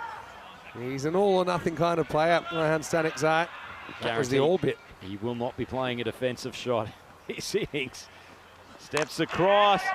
Oh, it's high off the bat again. Fielder converging from cover, and well taken in the end, but that's a nifty little contribution from Stanikzai. 10 off 3. A few more like that, and Switzerland might get their way home, but I'll be happy to see the back of him. Another wicket for Shah, and at the end of the 7th, Switzerland 93 for 4. Yeah, well, you called it all or nothing. They shouldn't run out of wickets here, so I suppose you'll take what you can get. It goes 4, 6 and out. Nice safe catch taken there by Burhan Niaz. A long time to think about it, didn't he?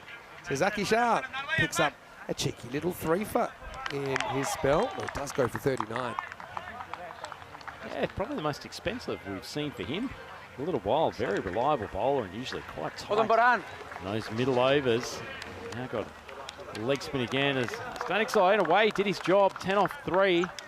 Looking ahead, Vinny, this should be an interesting clash here. I'm interested to see how Finland match up against the powerhouse Spanish team. Spain already saw 2 of their bats yesterday. Arif Kadir comes in for Finland, and the youngster Christopher Guillem Lopez comes in for his first game for Spain in any format. So they're really excited to see what he's got. He's another left arm spin option. We've got a few of them. Spain, it's well bowled. Jason struggling to deal with the right arm leg spin of Ibrahim at the moment. He's pushing it really wide of the crease. It's intelligent stuff. Batting to come for Switzerland. And we've got Asad Mahmood out there now. He's about to face up for the first time. You've got Norkan Amadi, Aiden Andrews, Anish Kumar, Musa Ahmadzai even, and the keeper Narayanan. But I suspect Aiden will be batting with one hand if he's forced to get out there after that injury earlier. Assad displays the front leg, tries to heave it to square, only drags it for a single. Sin's there 9 off 8, so he needs to find the boundary. And hopefully in a few successive balls if you're a Swiss fan. Just a bit outside off stump, and that has been hammered. And that is what we know the big man can do. He's a delightful striker of a cricket ball, and particularly when hitting straight down the ground. Ibrahim had been bowling so wide of off stump. Finally, he got one within reach. The big Sin bat, he's dispatched it for a maximum. Just every Maximo just feels like it gets Switzerland back in this contest. It's a fuller ball.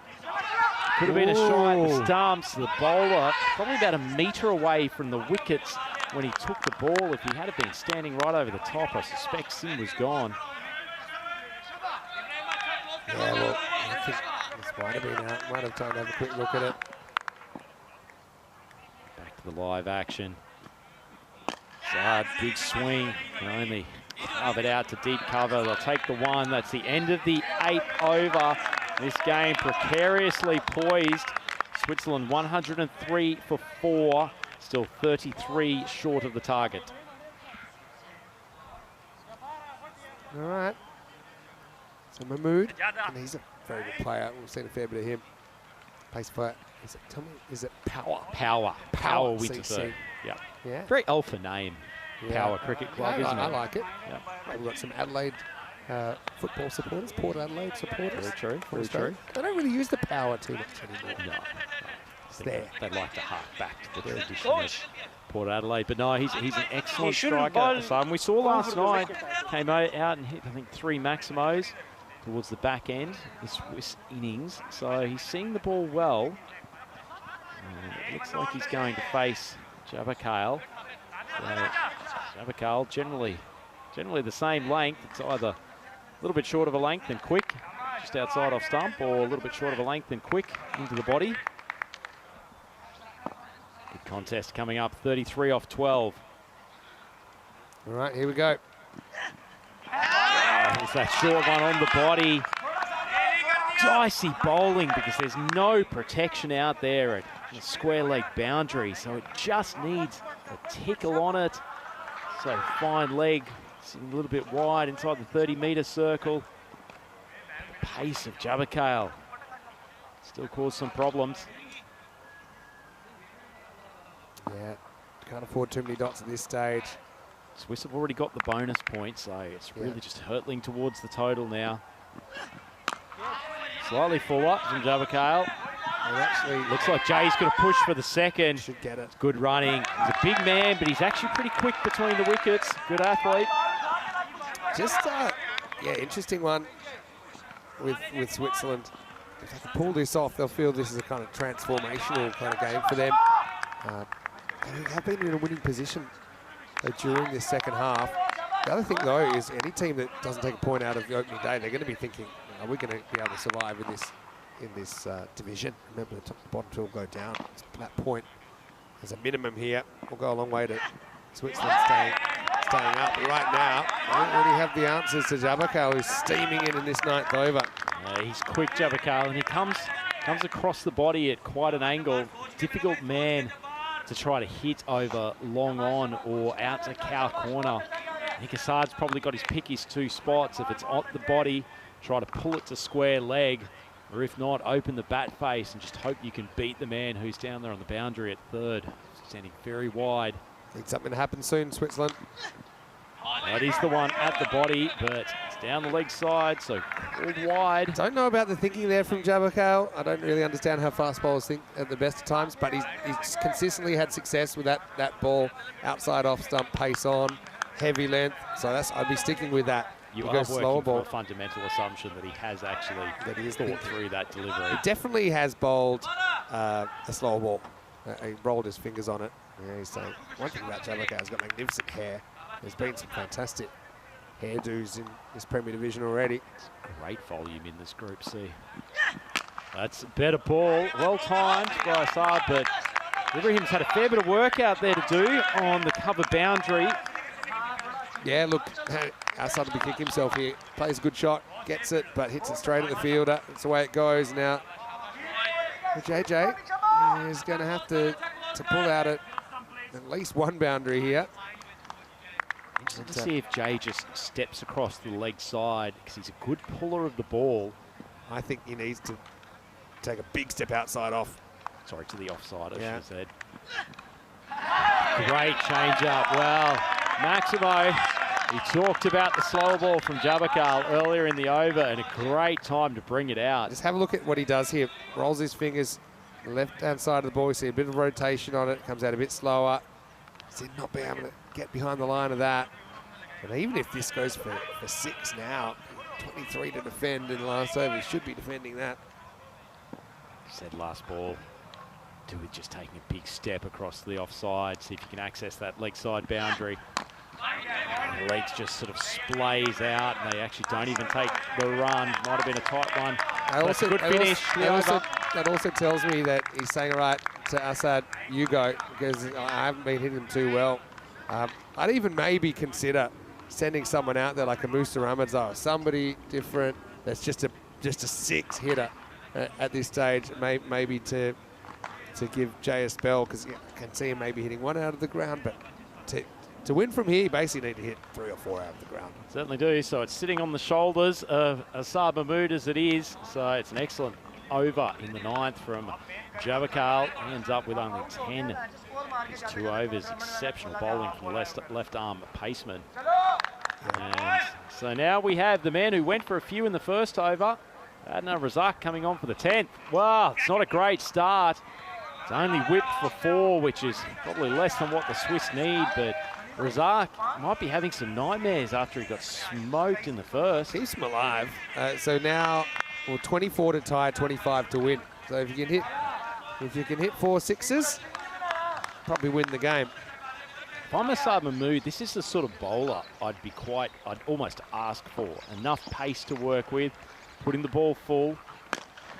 Driven down, Assad takes off quickly. Jay will probably look for the second. He's coming to the danger end. And it's well taken. Excellent work from Razak. That ball hit the turf, not that far in front of him, but he stayed composed and got the run out. I think it was worth a try in the second anyway. You might get the run, even if you don't. I mentioned that Jay probably hadn't hit as many out of the middle as he would have liked. He'll end up getting run out for 16 off 12. Was good take though. Check it here. He's in pretty good position. Gets it down and beats Jason by a step or two. But he does hit 2 sixes in there, Jay, and he gets him a little bit closer. But they're going to have to be perfect from here. It needs to be 6, 6, 6, 6. That's 112 for 5. Norkana Marty's come to the crease, but Max it's all on Assad. That was in the slot, and he's crunched it over the cover boundary. Excellent elevation. Aidan Andrews there would be clapping if he had 2 functioning hands, but either way, the rest of the team making up for it. That's a great strike from Assad. Yeah, really good shot. And Razak's known as a real Yorker specialist as well, but he hasn't really been hitting it here. Well, 3 sixes now out of 3 is what's required. Oh, it's a no ball. Assad punches it out. Might have been better had he actually stayed on strike, but Norkan's come flying through, and the man who had just hit a Maximo is on his way back to the pavilion. Yeah, check it out here. Let's have a look at this one. Yeah, it is a no ball. And then I think there was just a dispute about whether there's a run or not.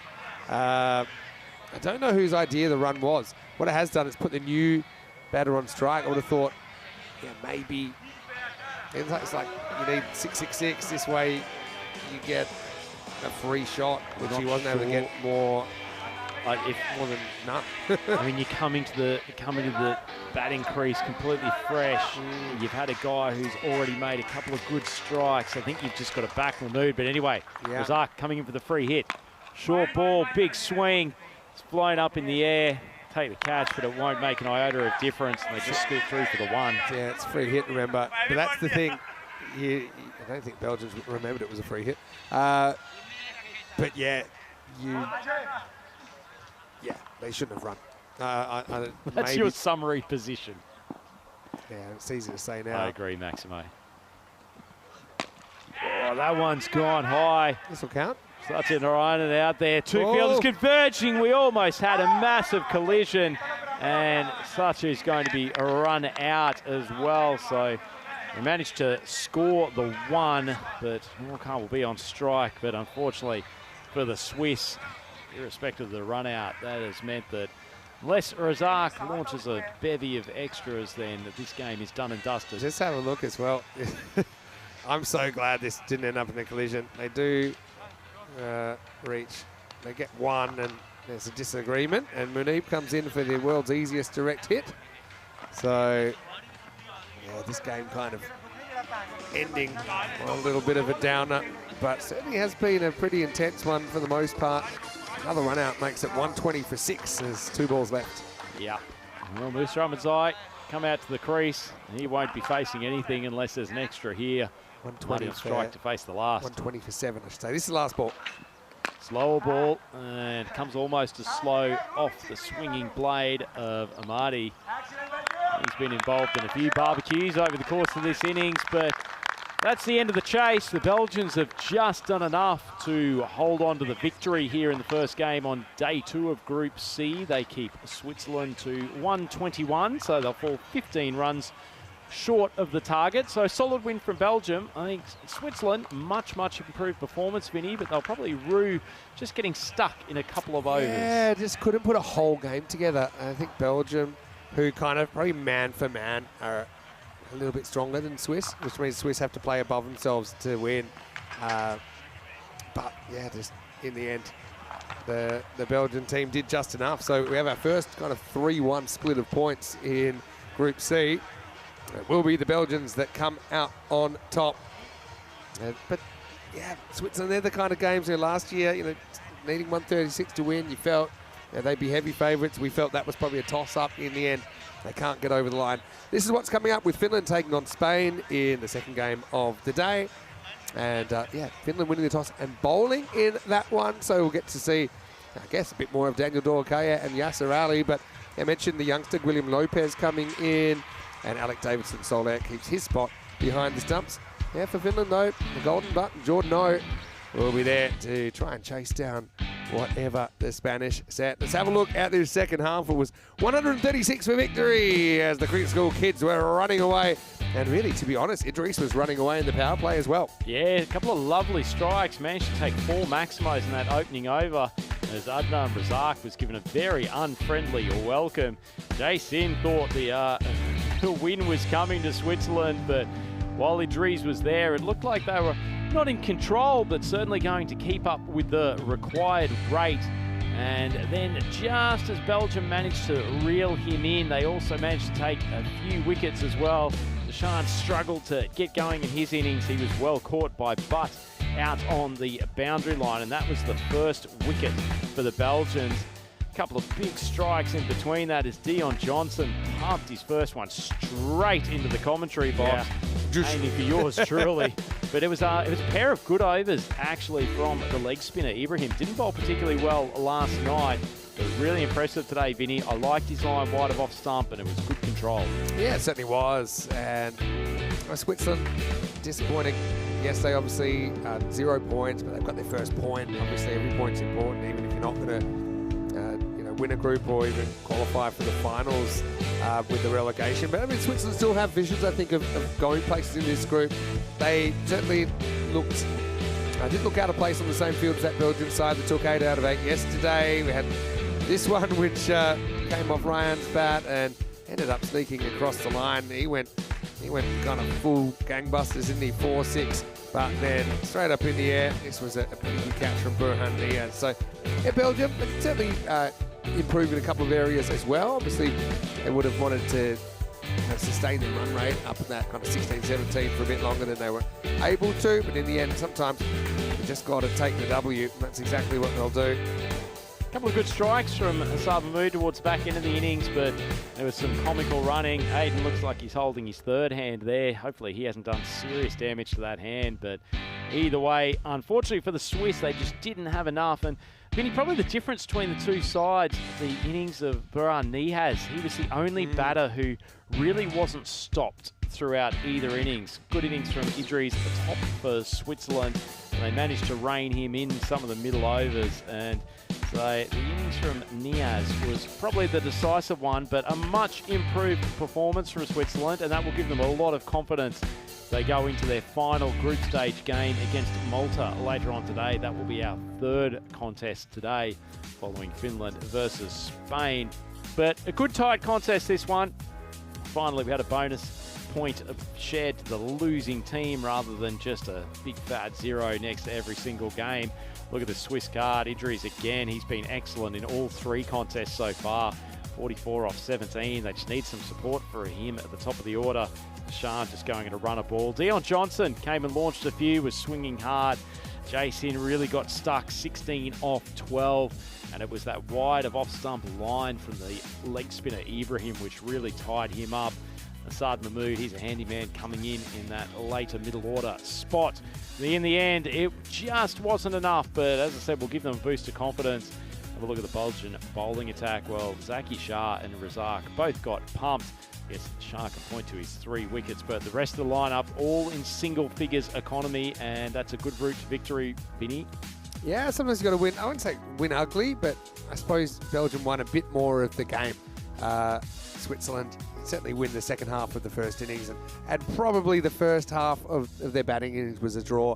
But yeah, Zaki Shah will take the 3 wickets, but also the Jabba Kale, I think, he bowled fast and had those good slower balls up his sleeve, which just kind of had the batters guessing. So 13 runs between those 2 teams. We will take a break. Won't take too long though, because we're back in about 10 minutes to take you into the next clash. It'll be the Flying Finns versus the Spanish Scorchers. I hope you're ready for some big hitting. When we return, Vinny Sandu, Mr. Maximo with Andrew Ryan. We'll see you after the break with more Dream11 European Cricket Championship.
European Cricket Championship is proudly brought to you by Dream11, HCL Software, Paramatch, the Hunter Andaluthia, and Victorinox.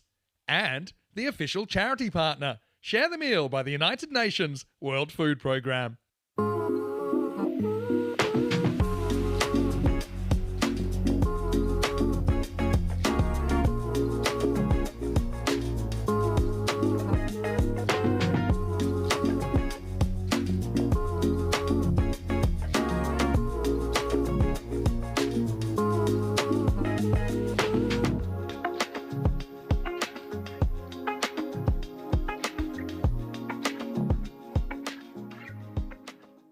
Hello and welcome back. Great to have you with us. It's the Euros of Cricket and we're deep into Group C at the moment. Coming up, it is match number 7. This one will see Finland take on the host Spain. It's a really interesting game, I think. A little bit earlier, we have the coin toss with Ian Ramage and the two captains. Finland, you're the home team, you'll toss the coin. Spain, the away team this time, you'll call. There you go. It's been called parry match. It's come down European cricket, so you've won the toss. They're going to bowl first. Okay, toss won by Finland, who will bowl first. Amjad Chair wins the toss for Finland and he says we will bowl first. Now Finland did not have a good start to their campaign, in fact not taking a single point out of their first game, but they came back very, very well last night and Amjad Chair actually was very, very critical in them taking all 4 points out of their second game. Like the look of their top 3 as well, with Jordan O'Brien up there, with Ghulam Abbas-Butt and Alan Cherry generally at 3. Amjad, obviously, if he's in form, I think you bat him at 4. But Finland just had a little bit of a sluggish start, I think, with the ball yesterday, and that's something they can't afford to do in this game against the Spanish team who took all 8 points available yesterday. One thing with Spain, though, maybe they'd appreciate the chance to bat the 10 overs because we saw them pull off 2 really quick chases and we really haven't seen any of their batting outside their openers so far. So Spain obviously had a big one last year. They finished 3rd in this competition, so close to making the final on the final day. But they're going to have a bit of a challenge here against a resurgent Finnish side, and I think this should be a very interesting contest. Watch out for Mohamed Ihsan as well. He is 4,910 runs on ECN, and if he scores 90 runs in this tournament, then he'll become the first ever ECN cricketer to score 5,000. Let's get ready then for the first ball. I can tell you Andrew Ryan is watching this one with a lot of interest. Ryan, I can tell you that the Finns, they've won the toss. They want to bowl first. Let's see how they go. Over to you. Let's get ready for match 7. Mr. Maximo, thank you very much for the comprehensive preview of Game 2 here on Day 2 of Group C at the European Cricket Championship 2024. And a pretty interesting contest. The big guns from Spain, they have put down some pretty good performances on Day 1. Their absolute gun at the top of the order, DDC, Daniel Dorkai, partnered up there usually with Yasir Ali. We'll see if there's any changes to the sort of traditional batting line that they've rolled out, because they'd love to get some balls delivered to some of the middle order just to make sure that they're prepared for finals day when things may not be quite so easy. But the Finns, they are very keen for a win today. They got their tournament back on track after a slow start against Belgium, with a very, very good win against the Swiss yesterday. But the supercomputer's not giving them a huge amount of support here. 12% chance of victory. Maybe the supercomputer has looked at who has gone out to bat there, because it is that man, Mohamed Ihsan. As Vinny mentioned, doesn't require too many runs to take him to quite a cracking milestone. And the Finns will be desperately hoping that he's not going to reach that milestone today. In particular, the skipper, Amjad Chair, who's taking the new ball and are ready to steam in, get this game underway. It will be in a moment anyway. As soon as the umpire puts his arm down to let play go. Here we are, ball 1. Slightly short of a length, Ihsan not reading the outswing, trying to swing it over to square leg. Well, that's a dot to start. Probably good position for Cher to bowl. Ihsan very powerful over square and mid-wicket region. Starting the ball outside off, swinging away. force Isan to go to his non-preferred side. 2 outfielders just dead straight here. Long off and long on. Oh, that's an ordinary delivery. Tried a bit of a change of pace, but sat up in the wicket right on the hip of Isan. And you don't need to give him a second invitation to dispatch that sort of delivery for a maximum. Such a dynamic swing of the bat. It's already brought about a field change as he's just trying to retrieve the Grizzly.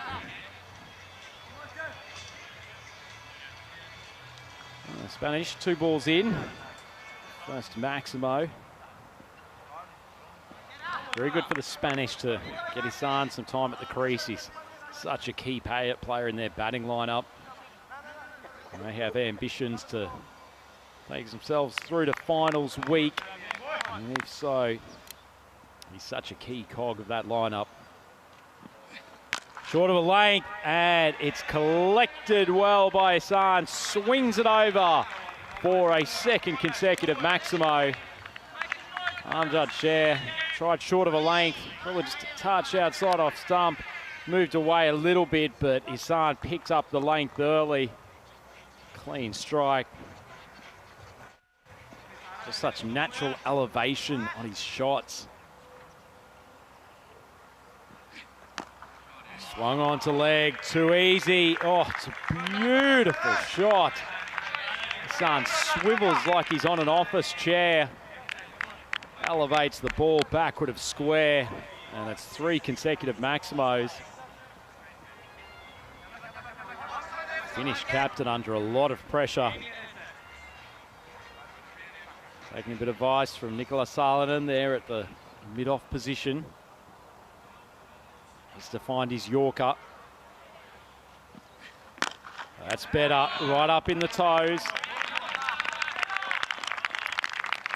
You want to force Isan to drive straight if you can. He's got so much power out to that leg side. Gets in a good crouch position and then just uncoils. Bat coming from slightly wide of the straight position. Good ball from Sher. Another one, that's a big appeal. Swinging back and he's got him. Excellent bowling by the Finnish captain.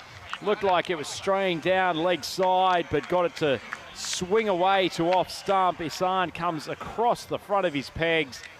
And that is a good call, I think, from umpire Azar. That's clearly going to strike the wickets. So the first wicket down and Isan goes 18 off 6 balls. At the end of the first, 1 for 18.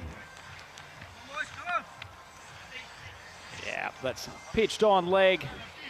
Swinging across to off stump nicely. Probably hitting there or thereabouts, middle stump. Good decision. And after going for a few, threw that over. It's a good comeback from the skipper. Does bring for the second over. DDC onto strike as Isan making his way back to the pavilion. So 3 dots, 3 Maximos. Very Muhammad Isan innings. And a man who's seen plenty of those innings over the last couple of years. Bring back to the commentary box, Mr. Vinny Sandhu. Yeah, he actually started that innings 90 off being the first ECN cricketer to 5,000 runs. He gets 18 closer. Means he needs 72 more. It's Raz Muhammad bowling to Daniel Dorkaya. Straight over middle stump. Probably a little bit too full to pull. You see Finland, they've got the sense of belief in their cricket after that good 4-point win yesterday. They took over Switzerland. They had the early finish, and they're the lucky team that get the 24-hour break, I call it, which is that they have the early finish on the first day, and then first game off next day. That's nicely guided away by DDC. That's going to be 4. Yeah, Spanish supporters are out in force, as you'd expect.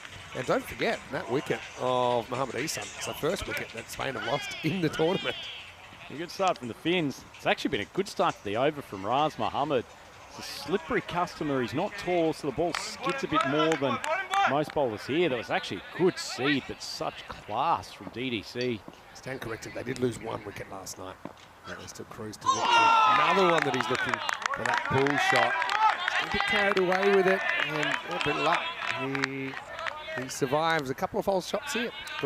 I was trying to think last night, Vinny, where I would try to bowl to DDC, and it probably really is just a small window of opportunity that you've got, just hitting the top of the stumps on or about off. He does tend to go back to that pull shot and get himself in a slightly awkward position, but it's a very, very small window. Too short, and he's just so good swivelling to mid-wicket. Now this is going to be played very delicately. I think this is quite deliberate. He lets the ball come to him. It's quite close to him, but he's still able to manoeuvre it to the vacant third region for 4 runs. Maximo, I'm going to give a little bit of credit to Raz here. I think it's a pretty decent ball, and certainly looked to play it late, but a little bit more outside edgy and not far away from that man at the 45. I'll give you semi-deliberate then. As you can see, the wind causing a few hassles in the fan zone as well. Tonic water's gone flying. Now this has drifted away onto the pads. That's going to be 4. This time I think Raz does stray. And they do have the early wicket of Isan, but the run's also flowing pretty thick and fast. You've been a bit unlucky, Raz. It's probably the first poor ball of the over, drifting onto Gorkaya's pads. Otherwise, it's been a pretty sharp collection of balls, but Spain, even with a slightly shaky start, 30 for 1 ball to go in the second. Well, I think all things considered is a pretty good over. It goes for 12, but no wickets fall in the second. The score continues to climb. It's 30 for 1 after 2 overs. Let's have a look at the table, and look, Switzerland, they do get 1 point, but they're still in what I would call the drop zone, going into a clash with Malta later on. Okay, what we also saw is Belgium now clear at the top of the table, 3-0. Spain are hoping to have that record as well after this game with Finland, who certainly did improve in their second outing. Yeah, that's why I think this is an interesting game, Vinny. Obviously the Spanish hot favourites, but Finland much improved in their second contest last night. A lot of players here have plenty of experience in this T10 format. And they'll be looking to push the Spanish and probably get a marker of where they sit, the top teams in this tournament. There's Cher coming on for his second. Yeah, once a successful bowler. Hamza Salim Dar just works this off the hip. He's going to get 4 runs. Maybe a little bit of a loose one, or maybe Amjad deliberately trying to cramp Hamza Salim Dar, but it ends with 4 runs. Yeah, I think Cher's line here has got to be starting from outside off stump and trying to bring it back. The left-hander just over the top of off. Salim Dar is not a man you want to get some early rhythm from a few balls on the hip. Just a little bit of breeze around to help Cher with his swing. Yeah, he basically unloads on this one, but it's straight to Salonen, and it's the end of Hamza Salim Dar. Cher with the double strike. The Wild Thing's on fire. Hamza has to go. It's 34 for 2. Yeah, the double strike. You must have been listening to Uncle Andrew in the commentary box. That ball started outside off, just cramped Salim Dar, and he's decided to try to take on the fielder, Salonen, who's an excellent set of hands, good athlete, and couldn't have hit it any more down his throat. And the second wicket down, and Spanish 34 for 2. It's not often that they have 2 wickets down this early in the game. And this plan of trying to give a few more players some time at the crease. Well, DDC's still there, but Isan and Salim Dar back in the pavilion already. Yeah, just took on the long on there. I think he was probably trying to get it a bit more towards mid-wicket, but that's the way it goes. And I know, obviously, we get a unique insight with Corey being part of our commentary team regularly. But he talks about just getting the batters in the mindset to not worry about that wickets column at all. When you look at their lineup, they've got batting all the way down to, what have they got? Sherry Iqbal has ECN centuries, he's at number 8. Alec Davidson Soler is very handy with the bat, he's number 9. Different kind of a player. Mohamed Atif, I mean, he's got an ECN 50. I think his batting's been improving all the time. And you've got the youngster, William Lopez, who's in the side for the first time. So, yeah, they won't worry about it too much. Here's Christian Munoz Mills, the Spanish skipper. Happy just to work this first one, but yeah, Finland, this is what they were missing. Just some of this X factor, I think. This energy in the field and the accuracy of the bowling. Let's be honest, the accuracy of the bowling has been a lot better first up today than it was yesterday. Yeah, good block hole bowling from Sher. Hasn't drifted short in this over. Been pretty tidy one so far. 3 balls to go. Another nice little controlled cut. Well, this one is quite deliberate, I think, from DDC. Moves to 16. Yeah, lovely shot. It's one of the reasons why he's so hard to bowl at, Vinny. He doesn't tend to premeditate too much. Just lifts off the back foot. Lovely cut shot, good timing. Threads the needle, races away to the boundary. Exquisite cricket. Yeah, it is. And you've seen him kind of going to the pool, probably over going to the pool a couple of times. It's a better option, I think, for balls outside off stump. There's value there. Now he gets one slightly slower, turns it round towards the leg side. It's going to beat the fielder. It's going to be 4. That's just good timing, isn't it, from Daniel Dorkaya? It's good timing. It's playing the ball on its merits too. Vinny didn't try to overhit it. Knew where the gap was. It's a fast outfield here at Cardamar. And he just manipulates his wrist to whip it much squarer than probably was comfortable. Once again, tremendous batsmanship.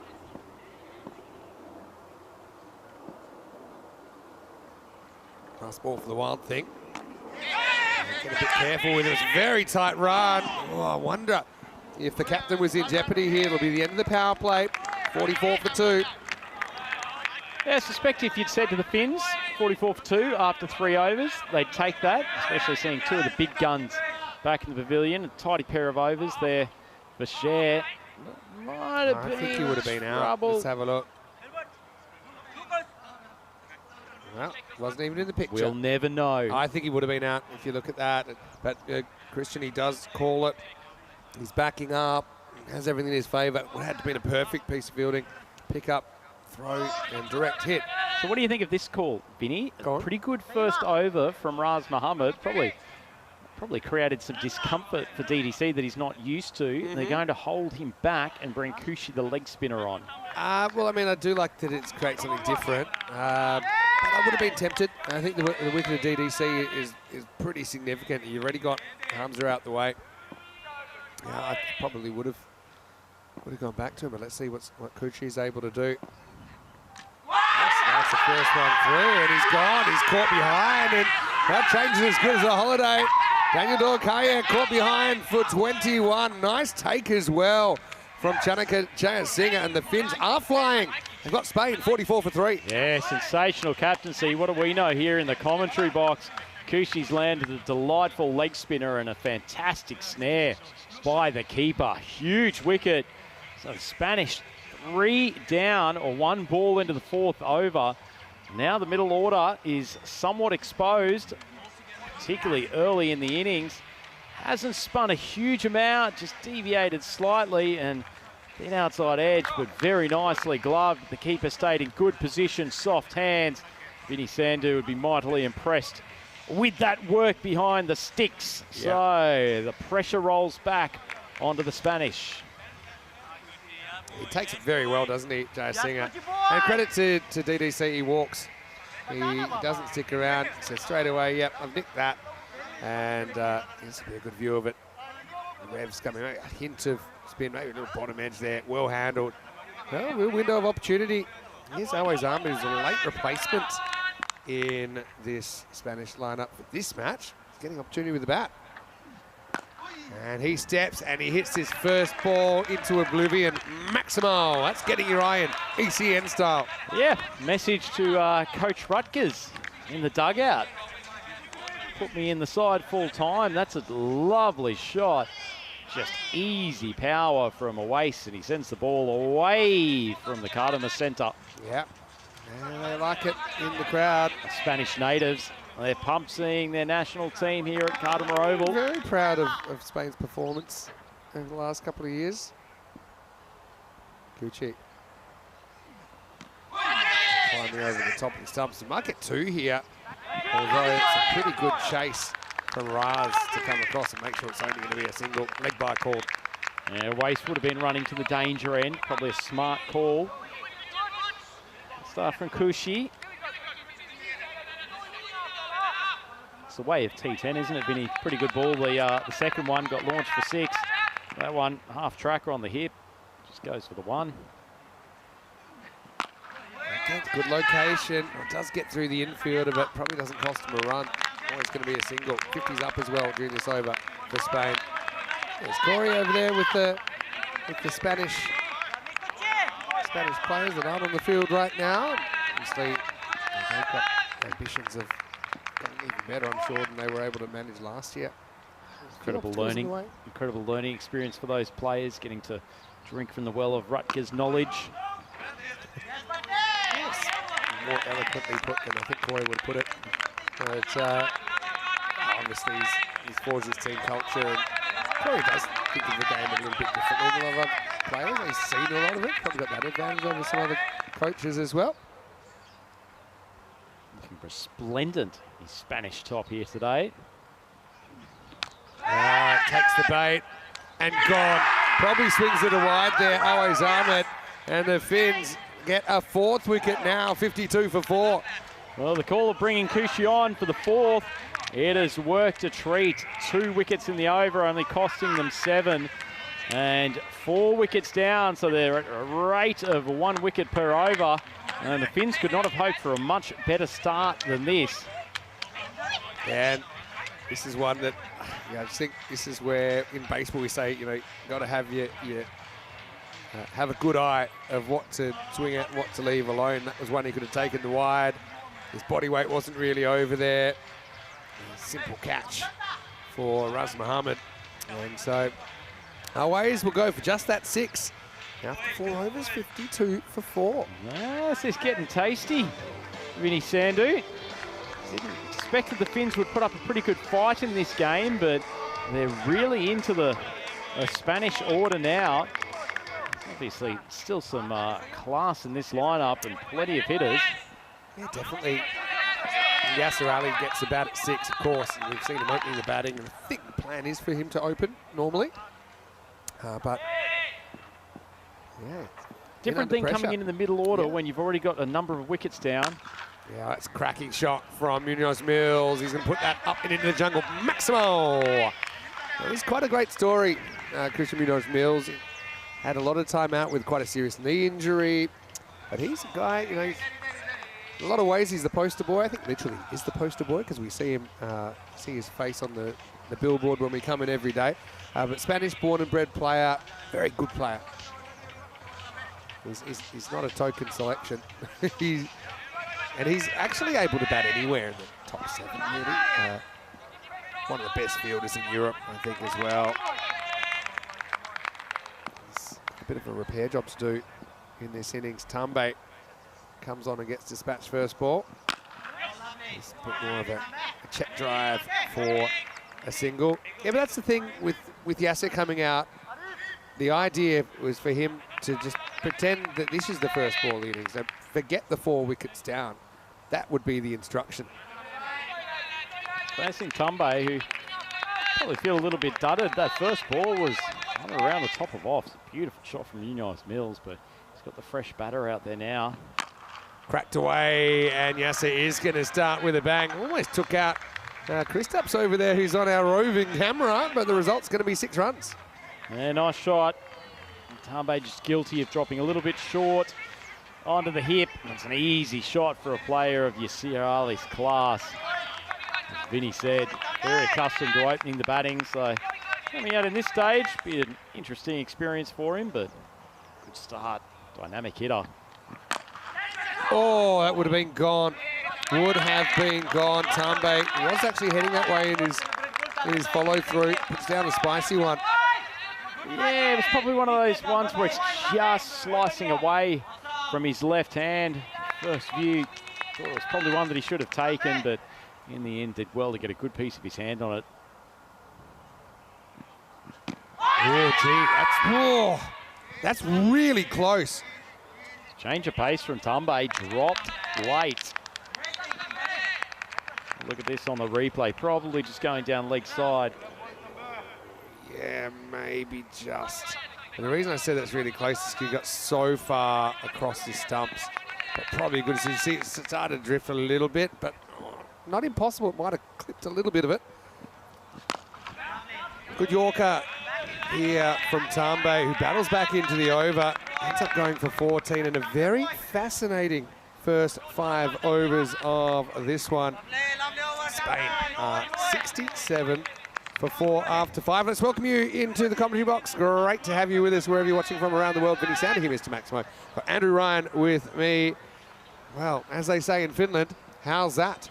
4 wickets in the first 5 overs. Not sure how's that's a direct translation, but certainly they'd be saying Kitos for a couple of those poor shots earlier in the innings. Not the most disciplined display from the Spanish, but as you say, they're a team that likes to rocket their way through the whole innings. Not actually bad for them in the context of this tournament to have a little bit of pressure at this stage, just put the boys into a different situation. I don't think Coach Rutgers will mind this. The benefit that the Spanish team have over some other teams as well is that they do play a lot of the format. It's a good start to a new over. Kuche's come back. And, yeah, we liked him yesterday.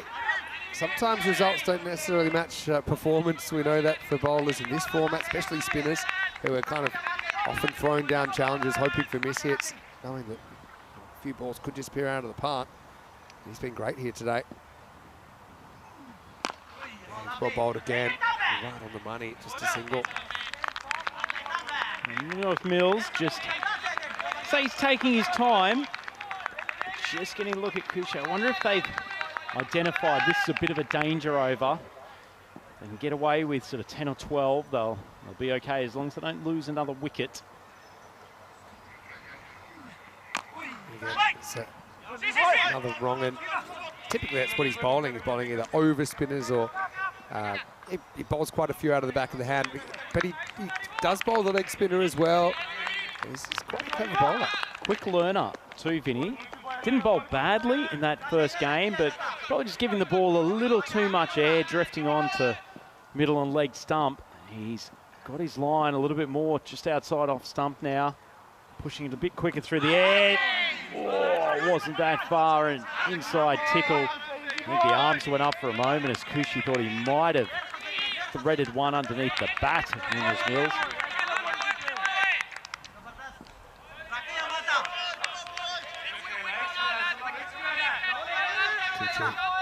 Two balls going, what's been a really impressive spell.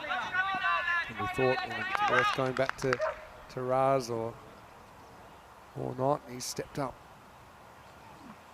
But yeah, the cricket gods or the luck factor, whatever you want to call it. I mean, Dorkaya gets a little scratch on one. Who knows if he just misses that and survives to continue on. Maybe he's able to get hold of the over, but yeah, all you can do is try and do your job, and Kuchi's done it really well. Certainly has. Typical crafty leg spinner. Trying to walk back to his fielding position so he doesn't have to bowl the 6th ball, but it's been a good spell so far. 2 for 11. His last delivery.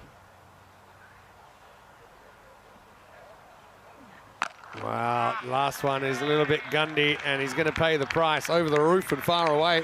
Come again another day. End of Kuche. It's Maximo to finish it, and it's walking stick 77 for 4.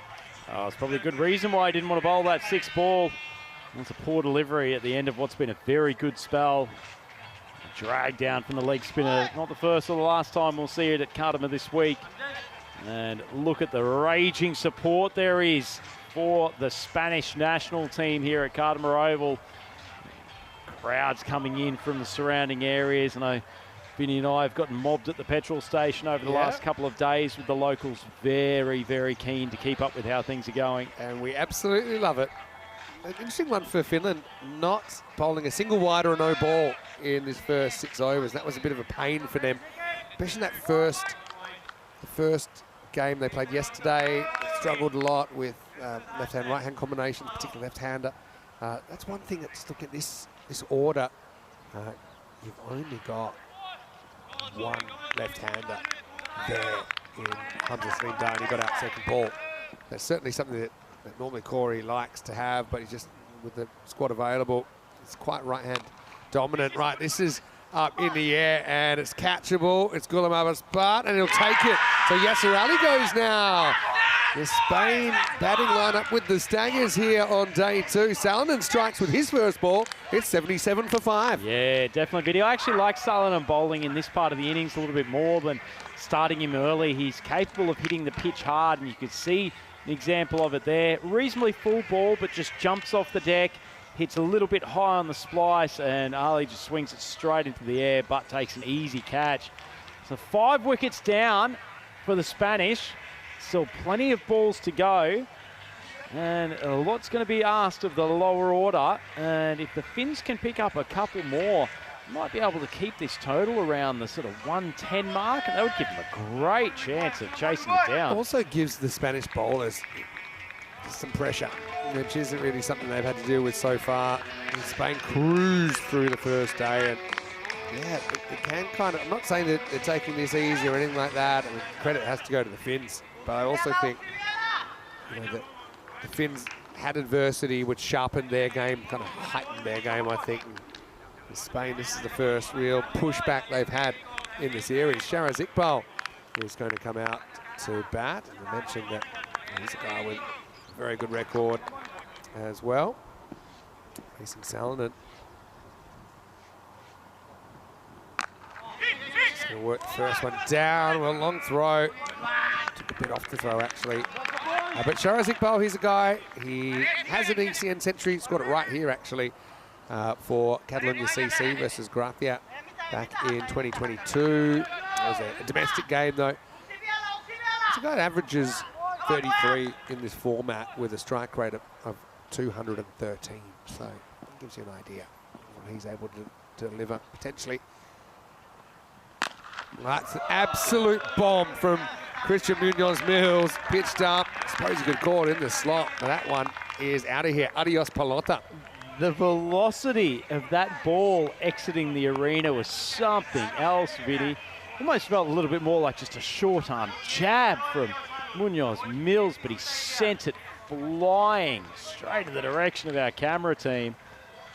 So Christian's quite an interesting case because he's still, I think he's quite young in cricketing terms. He's 33 years old.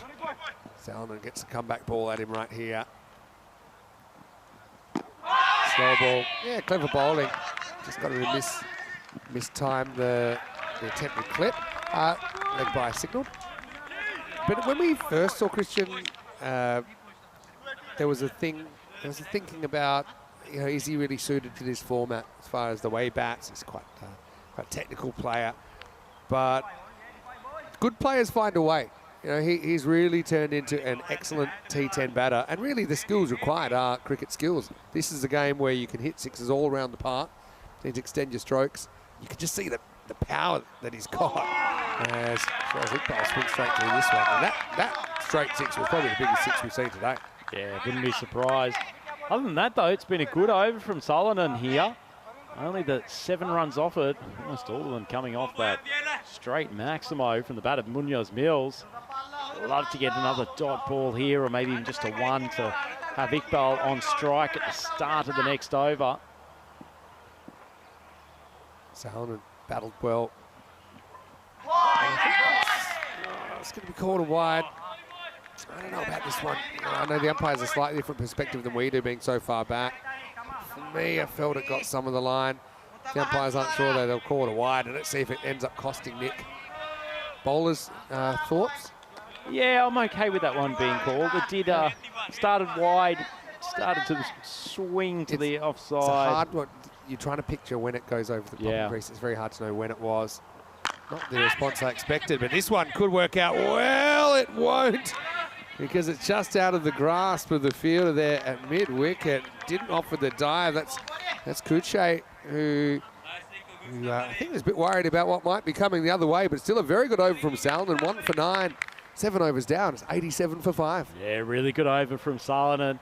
Had a good day so far. Cracking catch out in the boundary earlier, but speaking of cracking contests, Vinny, haven't we got a few things to look forward to in the coming week? Group D starts on Saturday. Let's have a look at that. It's the only group we haven't seen so far, obviously. Netherlands, 11, Jersey, Italy, Sweden and Norway. Got some breaking news. Jersey already had a fairly inexperienced squad, but Asa Tribe was in there, I suppose, providing some of that experience and class. But Asa has been ruled out of the tournament. No. So Asa Tribe won't be here. That's a big blow to Jersey. I know Jersey have been playing 50 over cricket a bit like Denmark have been, and it's impacted their selection. All right, up in the air. Bermuda Triangle forms, but it's going to fall safely. Another little pop-up.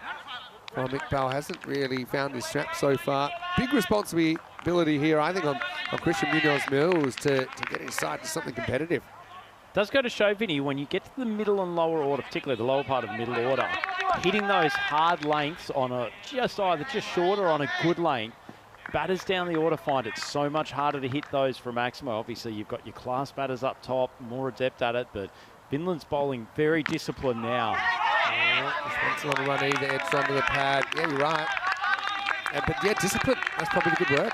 Just doing, you can have all the plans that you like in the world. If you don't execute them, they're worthless. And Finland have really executed well. Christian loves to get the front foot, drive straight over cover.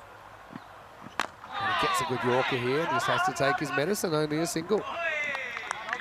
Munoz-Mills done a bit of damage on a few occasions, but Finns, given he's been out there for 13 balls, probably be pretty happy, but only hit 25. They'd love to see Iqbal on strike. Iqbal's a good batter, but he needs to get one out of the screws to get him going. If he doesn't, then as you can see, he's burgling balls. But they're bowling well at him. Again, this is down towards the bottom of the bat. Oh, almost a run-out opportunity. Iqbal didn't want the single. Mills has to stay at the non-striker's end. Tell you what, it did shudder there for a moment, but there was an overthrow coming, which would have got Munoz-Mills back on to strike. Excellent bowling, though, from Tumbe. 16 conceded off 10 bowled. Now he goes that kind of heavy length up in the air. Well, Amjad Sher's going to come in, and he'll take the catch. Excellent outfielding from the skipper as Tumbe strikes. It's another wicket down. Iqbal goes for only 3. Used up 6 balls while he was there as well. And Spain, 89 for 6. Good discipline from Tumbe. Kept on hitting a good length. Eventually, Iqbal was going to sky one. And as you said, Vinny, tremendous catch. That ball landed well inside the 30-metre circle. So Sher had to get his skates on coming from long on. Ball's just held up, and he's taken an excellent catch. Yeah, the wild thing, all the way protects the ball here as well. Make sure he breaks his ball with his left hand, which he takes off the ball. Yeah, you're right. Ends up catching it in the infield. That's how high it went. And just noticed, Vinny, good to see some of the teams wearing matching shoes with their jersey colour. Yeah. We saw Jason with his Swiss red trainers on earlier today. Now we've seen a couple of Finnish boys with the Royal Finnish blue. They put a lot of thought into their shoe choices. Don't worry about that, a bit like I do. And here's Alec Davidson-Soler wearing his magnificent Equipo Rojo Zapatos. The red shoes here from Alec, who'll do the keeping in this game. He's a bit more of a deflector in this format. Let's see what he does here. Last ball, the 8th. There you go, tries. This might have gone over the stumps. That's why it's not been called a wide. If it went over the stumps, it only just went over the stumps. Let's have a look at it. Oh, yeah, it did. It went straight over. Straight over. That's quite surprising. But anyway, it's 89 for 6 after 8. I'm curious to see what the supercomputer thinks, because we do know that Spain have a very, very strong bowling attack. We know that Finland got some good batters in there.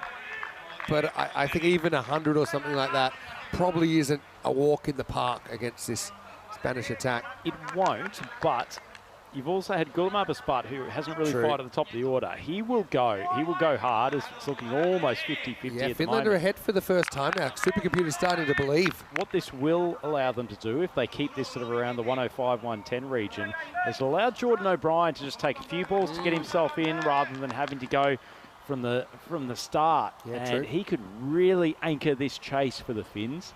All right. Here we go with over 9. Well, this is almost a run out. As Christian didn't fancy the run. Mid-wicket was quite tight there. Pretty good call, I think, from Munoz-Mills. He needs to face the majority of the balls here, as we saw a pensive Alistair Priddle. Mr. Baywatch, as he's known by the viewers. Just thinking when he's going to do his next crunching session in the gym. He's been brought back in the 9th. Remember, they kept him on ice, and he's going to get blasted out of the ground. Maximo! 95 now, 10 balls to go. If you get these 10 balls for, say, 25, 120, I think that's when we're talking 50-50 kind of a game for me. interesting watching Munoz Mills. That feels like the worst length to bowl to him. He's almost got a slightly swatty stroke, but very comfortable on that length. It's just powerful. I'd love to know who spends more time in the gym out of Alistair Priddle and Christian Munoz Mills.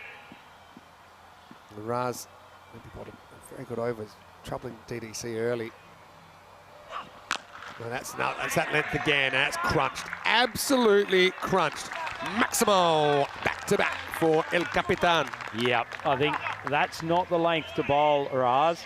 I'd be trying to get it much more, not even necessarily you have to get it right in the block hole, even just up near the toes. And I think Munoz Mills will have much more trouble with that at the moment. He's quite enjoying this, which is almost slot bowling, but just his swing plane means it's just so easy for him to hit with power. You look at what's bothered, I say bothered, but what has slowed Christian down so far, Yorkers. They block old liveries. Raz didn't want to turn around and see where that one went. He knew it was out of the park. Tries the Yorker, and it's closer to the mark. Will only be a single. Now, Alec Davidson-Soler. If there's no fine leg, he will try to ramp. Maybe it's one you'd want to encourage as well. You know, sometimes you leave gaps strategically.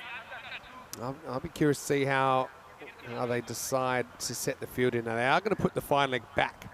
So they're basically saying, well, there's no real value in that shot. So hit the ball somewhere else.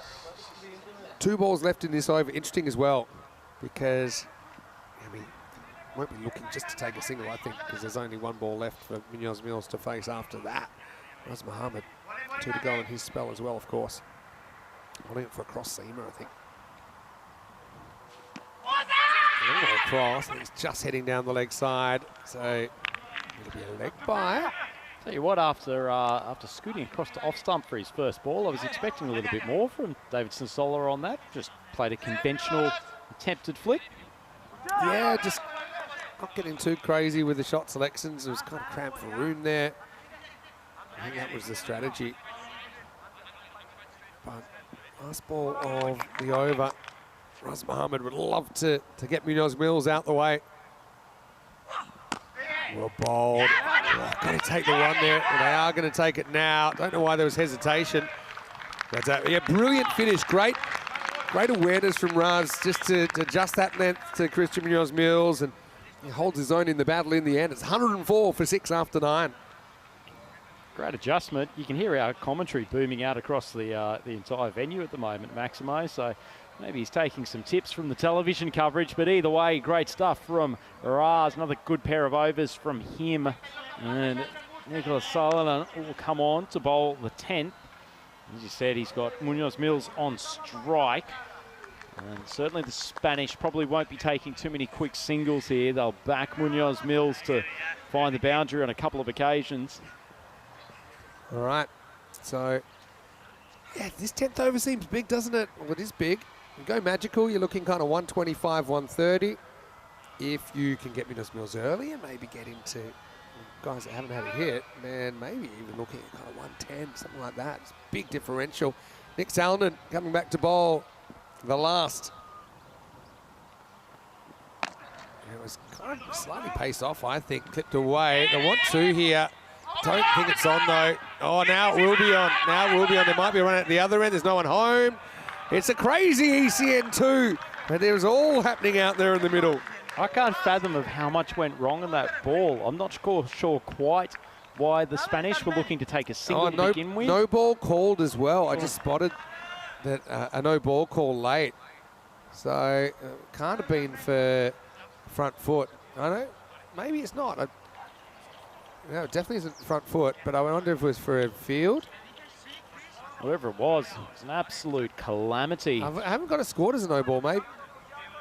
So, just going back, Christian wanted the 2, but then he saw that he was definitely going to get run out, so he thought. So he basically puts Alec on the barbecue, but then it wasn't gathered by the keeper.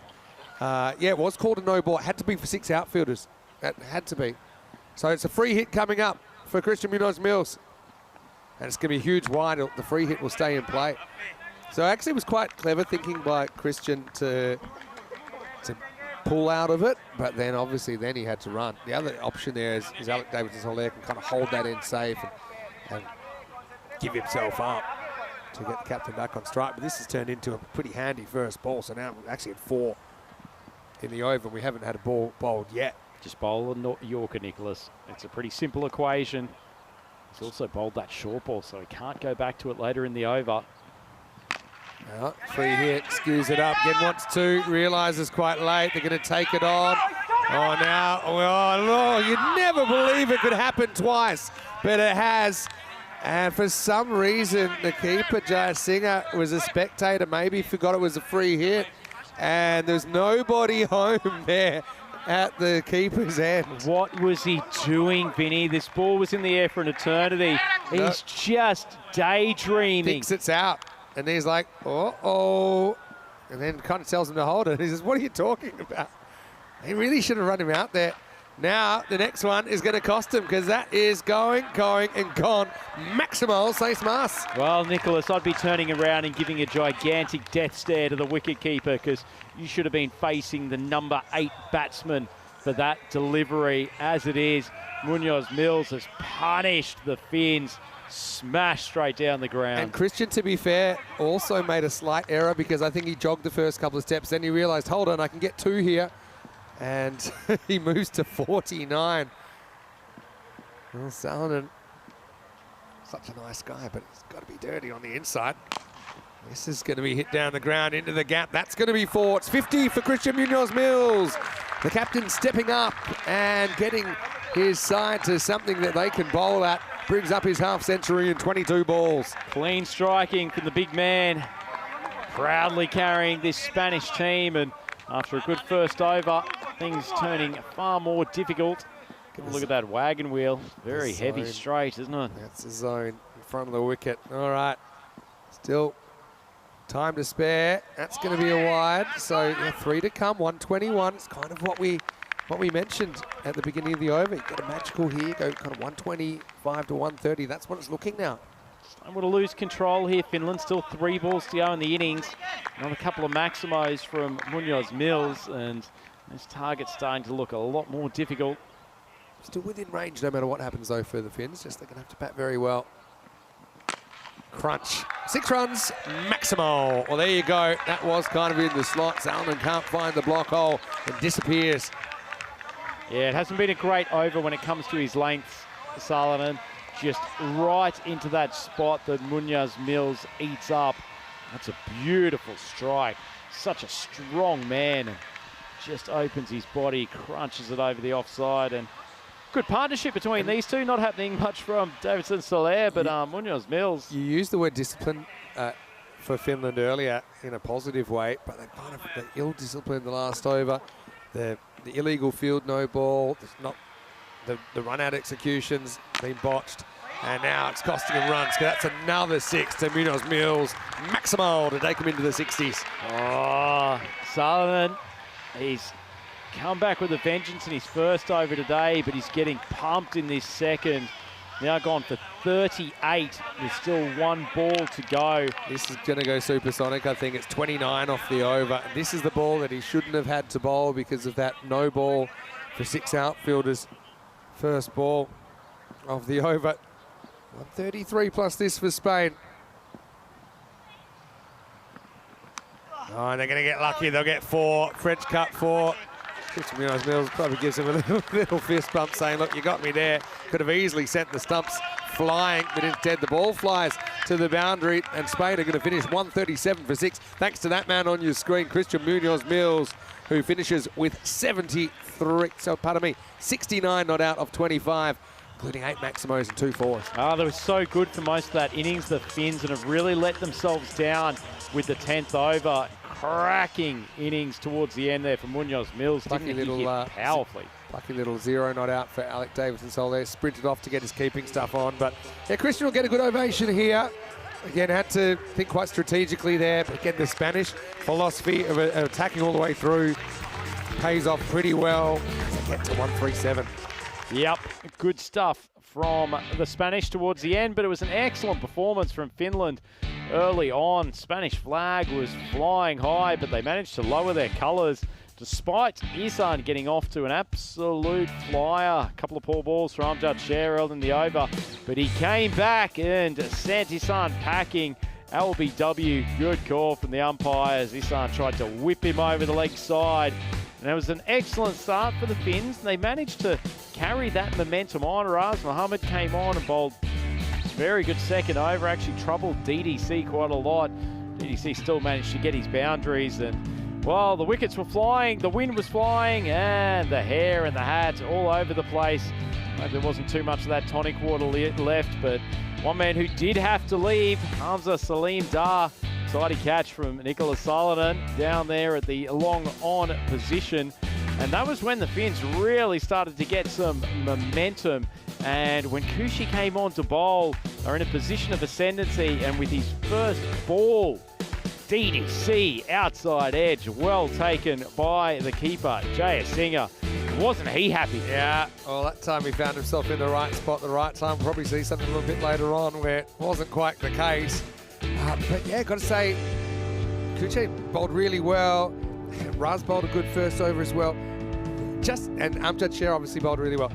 Just they did a lot of their good work towards the end. At least they had some good work to undo. I mean, if they had lost the plot earlier, Finland, they're probably chasing 160, 170, 180. It's probably game over.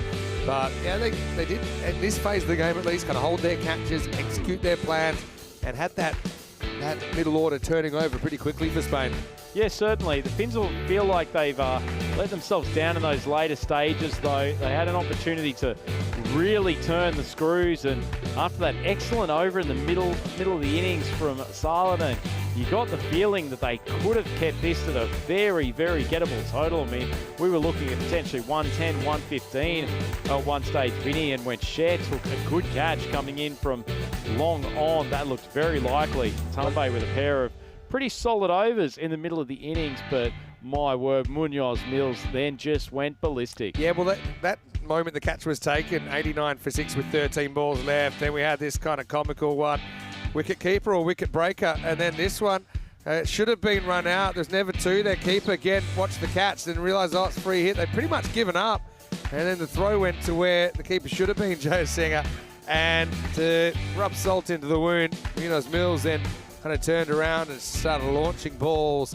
in this 10th over out of the ground. In fact, every single ball he faced from that point went to the boundary, 6-4, 6, 6-4. So, yeah, it costs you 26 runs.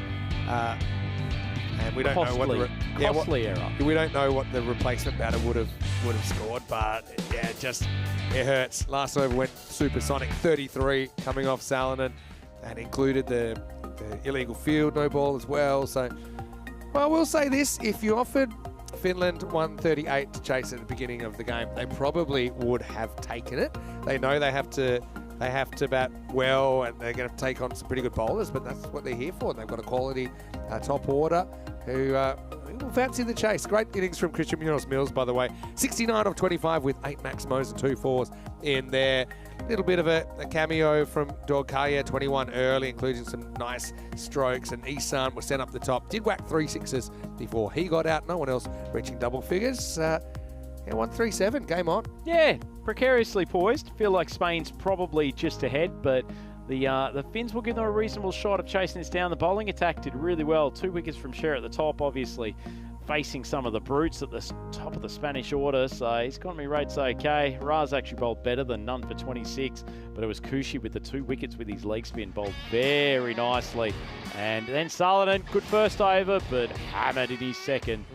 And Tumbe, I think, bowled a really good spell as well. So, I mean, yeah, all the bowlers bowled well at times in that innings. Some of them did kind of lose the handle to an extent as well, including Salonen in that last over. We'll take a break then, back in just a few minutes.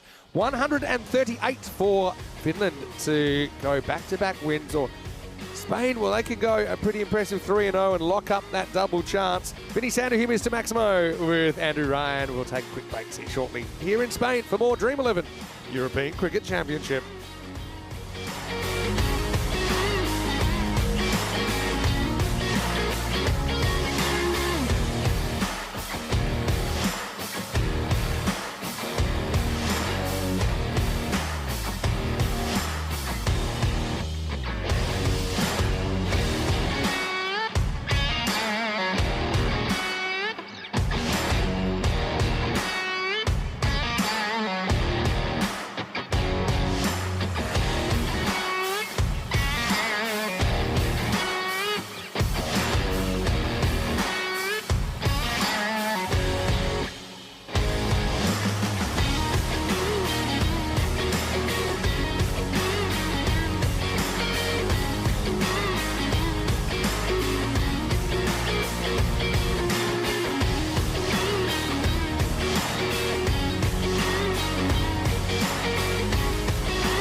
The European Cricket Championship is proudly brought to you by Dream11, HCL Software, Paramatch, the Hunter Andaluthia, and Victorinox.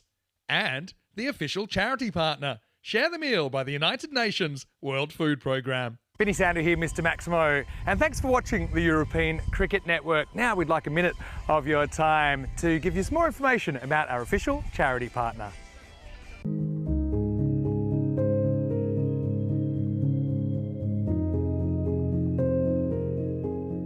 Hello everyone, I'm Virginia Villar and I work at the World Food Programme, the largest humanitarian organization fighting hunger worldwide. Today, I want to thank the European Cricket Network for their wonderful support. With global hunger on the rise and humanitarian crisis flaring up in Gaza, Sudan, Ukraine and elsewhere, the work of the World Food Programme and your support is more critical than ever. Cricket is an amazing sport. It unites millions across the globe. Every run scored, every match played, and every fan engaged brings us one step closer to a world where everyone has access to the food they need to survive, to thrive. Together with the European Cricket Network and with you, we ensure no one goes to bed hungry. So many of you have joined us on our Share the Meal app, helping us feed millions more people. Join us in celebrating World Food Day on the 16th of October. Share your meal on the sharethemeal.org and let's hit hunger for 6. Welcome back to the Cuddamore Oval, our dedicated European cricket fans. We've got a fantastic contest underway here between Finland and the undefeated Spanish team. So 137 put on the board by the Spanish, taking the first innings. Probably it was only a late flourish that got them up there, but the Finns can get a bonus point if they chase this down in 7 overs. But I suspect, Mr. Vinny Sandu, that Finland will be aiming to chase this down in the regulation 10, and it's still a pretty tough task with this Spanish lineup. Win is a win for Finland. I think same applies to Spain. We'll see how the game plays out. Looks like it's going to be Shiraz Iqbal to get us going. Alec Davidson Soler doing the keeping in this game for Spain. They do have Always in the lineup, but he's in the outfield. Here we go. Right off the end of the bat. Couldn't do that if you tried. Dylan Holland's back off the mark. Haven't seen the best of him in the tournament so far, Abbas, but he's a lifeful striker of the ball when he's in rhythm. Same for this man, Jordan O'Brien. You mentioned something about O'Brien in particular, that the score isn't out of sight, so that he could probably afford to just get himself in a little bit. That's probably when we thought it'd be 120-ish. So a few more than that. That's kind of what he does here. Just has a look at Iqbal, what he's delivering, a little bit of outswing there. There's Christian Munoz-Mills, batted so well, 69 not out. In a pressure situation, that's what you want from your middle order batters and your senior players. Yeah, it was great innings from Munoz-Mills. I think O'Brien here just feels like he just needs to get one off the middle of the bat to get in rhythm. It's been a challenging start, slightly unlucky with his dismissal. The second game yesterday. Been pretty strongly behind Shiraz. Comes in, it's miles in the air, but it is catchable. It's gone down. Well, it's the youngster. That's Chris William Lopez. Well, welcome to the big time. He got a real steepler there up in the clouds. It was always drifting away from him. In the end, saves the boundary, but he can't take the catch. O'Brien gets a life. That is perhaps the stroke of luck that O'Brien needed. He actually did really well tracking this down, William Lopez, but can't complete the catch. Looks like he had it 95% of the way. Yeah, he did very well to at least give himself a chance. We talked about this earlier in the week. Even 1-2 centimetres from the middle of the hands. Catch like that, probably not going to stick. This time, he does get a bit more of it. Jordan O'Brien, he pulls it firmly over the fence. Maximo. Decent start this now for the Finns. Yeah, certainly was. Got into good position here, O'Brien. Just having a look at the bottom of his bat. Carried for a 6, but probably not rocketing off quite as he might have imagined. But he's got good footwork and particularly strong square of the wicket. Yeah, but it's actually a front foot pull shot. It's not a shot you see very often, but yeah, he got in that front foot and was perfectly balanced to send it away. Now slightly slower shorter ball, I think, and well, I know it's going to end up with 4 runs. So Iqbal just kind of losing the handle on his first over. We might have seen the end of O'Brien. Instead, he moves to 12 in pretty quick time. I did say the young man needed a little bit of luck. I'm not sure that's the length to be bowling to him. Munoz Mills coming back and having a word to Shiraz. But good to see the Finns get off to an excellent start. If they can get through this power play and keep the run rate up around 15, 16, put themselves in a very good position. Yeah, again, just kind of front foot flat bats that for a single, and that will take us to the end of the first over. So let's call that one a draw. 14 without loss after one. Jordan O'Brien, by the way, has certainly enjoyed his time at the ECN this year. He was actually playing in ECS Estonia, where he scored a high score of 128 not out. His first ever ECN century. Speaking of centuries, we're 186 matches without a golden ball. That just means in 3 days or so we're going to hit 200. And let's try and make that go back to 0. I don't want to reach the double ton, Vinny. I want a golden ball, and I want it soon. You never know, this could be the contest. Golden ball 0 is a really exciting place to be. So maybe you're the man to get us there. Here's Hamza Saleem Dar. The ball over number 2. First one skied again, another steepler up in the clouds, in the air, and taken. Very, very well judged catch. Murad Ali out there at mid-wicket. Had forever and a day to think about it, but he was perfectly positioned.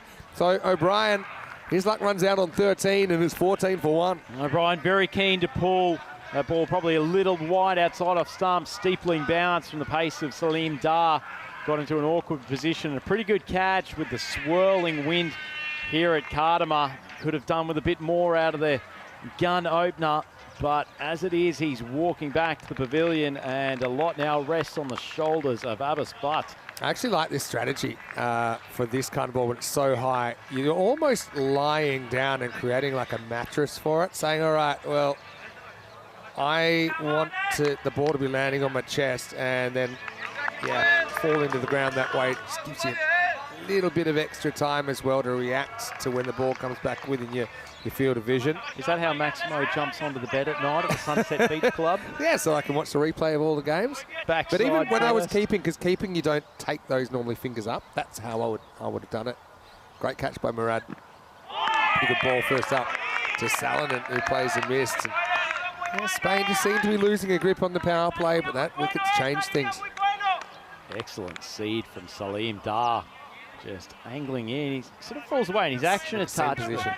Look at that, just nibbling away on a slightly short of a good lane. That was a great slow-mo. That's bolt upright seam. It even stayed up right after it bounced. Love the slow-mo. All right, throws the hands at this. That's going to be 6. Maximo Salinan, well, he copped a few. It's time for him to give a few back. He might have ended his spell with a French cut that went for 4, but now he's going to nick a 6. Take that. Interesting, isn't it, Vinny? Early days of T10, that was a pretty safe place to bowl. If nothing else, you're probably going to get no more than a 1, but actually the players have become so adept at thrashing the hands, opening up the wrists, that they can generally carry that boundary wide of third man. Absolutely. Oh, very good ball. That's one of the, I think it's like a leg cut, or he drags the left-hand side of the ball. Look at this. See? And just rolls out and definitely isn't picked. He's miles through the shot before the ball I reckon arrives. there's even a bit of split finger in that. Yeah. Just when you see his hands come over the top, looks like a gap between the 2 primary fingers. Really, really sat in the deck. Smart cricketer Hamza also holds the highest score record on ECN, 193 not out. Now he goes pace on, same kind of length. So, yeah, Spain, obviously, their bowler's very experienced. They've got a lot of tricks they can use, and quite often the game is the mental game as well, of getting the batter second-guessing what's coming. Tactically, I think Salinan probably really needed to focus getting Butt on strike this over. He's so good when the field's up in the power play. He's only faced 1 ball so far. Good ball, though, really takes off. Davidson's on there. Had to get off his feet to reel that one in. That was pacey, wasn't it, Vinny? Yeah. It's jump off the deck, big swing across the line. Good disciplined bowling from the Spanish too, as we have a quick look at the standings here in Group C. Belgium sitting pretty at the top, but if Spain can complete a victory here, then they will join them and potentially surpass them, particularly with their excellent net run rate. Finns sitting there in third position, so they should be fairly comfortable of making it through to knockout stages tomorrow on finals day. Big swing again from Sullivan, and the pace battery here of the Spanish causing a few problems. The Finns, Sullivan continuing to try to hit hard straight down the ground, need to respect the length, play the ball on its merits. Ball going for a few runs in the first, but start with the dot, start his second. Another good length ball. Sullivan sprays the front leg trying to go over mid-wicket long on area, but another dot, and all of a sudden he's 7 off 6, and Finland falling behind the rate. Yeah, power play is always going to be huge here, and right now Finns finding it tough going. This will help though, because that is going to be hit with the movement up and over the fence. Maximal 6 to Salonen. He was a little bit more disciplined for that ball. Salonen didn't preempt the swing so much. Floated outside off stump by Iqbal and just got his hands in the right position. Got his body weight moving across. Lovely cricket shot. Yeah, kind of swung from the hand a little bit from Shiraz. Interesting, they did decide to bowl him out here. Bowled an okay first over, I suppose. Did have O'Brien dropped. This is hit pretty hard, and Munoz Mills just has to kind of eat it, put the body in the way. He'll get a single. Tell you what, might want to check the condition of that ball. It's just hit Munoz Mills' backside at some speed, and suspect that's a fairly hard bit of rump that the ball's just made contact with. Yeah, like 2 boiled eggs in a handkerchief. It's yeah, the captain's fine, and the ball must be fine. All right, skied again. This is getting away from Davidson Soler. Oh, it does get away from him in the end. He got 2 hands to it. He's always chasing it. It had the wind taking it further and further away from him. Tough one, but it goes down. Oh, tough one. I was hoping he'd hold on to that catch, Vinny. That would have been an absolute classic. As the young keeper goes flying through the air, would have been a wonderful snare, but in the end, it's a life for Abbas Butt, and boy, the Finns can do with some luck. You see he's just elevated. Unfortunately, it's contact with the ground that's jolted it out of his gloves. Bit of a hot zone, that one. Oh, this time the pull is timed up. Heads up in the fan zone. Maximal for Salonen, who moves to 20. End of the power play. Game on here in match number 7, 35 for 1. Yeah, the Finns just there or thereabouts at the moment, almost going at 12 runs and over, so they'll need a couple of big ones in the middle, but Sullivan feels like he's found his range, just staying somewhat more stable at the crease. It's a nice shot to finish off the power play. Some good chat from the fans in the fan zone.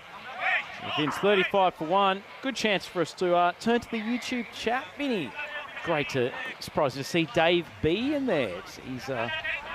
He's on the chat quite frequently, looking after things, and plenty of other of our favourites, Johnny He and Paul Kemper and Rafiq. Great to have you all joining in with the community on YouTube. We absolutely love it, don't we? So, yeah, big hello to everyone. And, yeah, bet you're enjoying this one.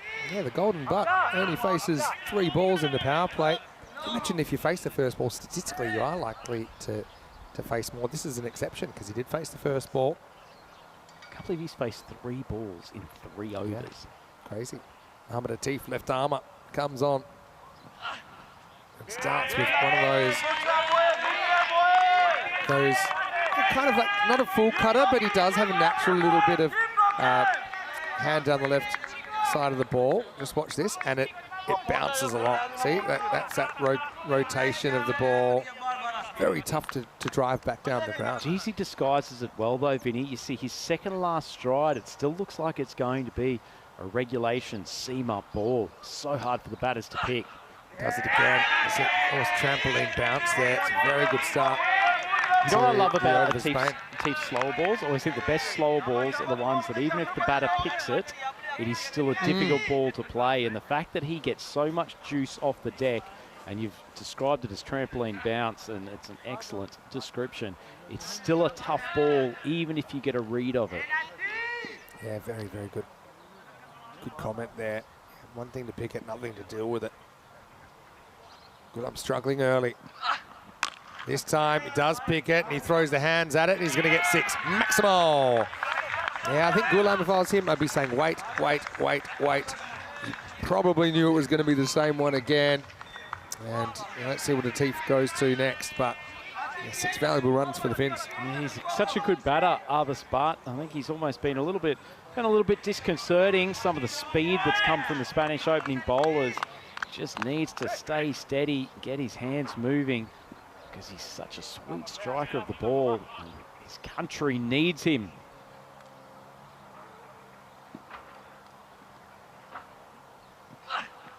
He goes for the same ball, but a bit fuller. But Ghulam, he saw it once, he sees it twice, he sees it thrice, and the 4th one goes out of the ground as well. Well, it's a pretty amazing shot when you think about it. Vinny has gotten down into a crouch position and deliberately elevated that ball. There was a little bit of consternation, a bit of silence around the ground as the Finns were waiting to see if it would comfortably carry the boundary. But an amazing shot from Arbus Butt.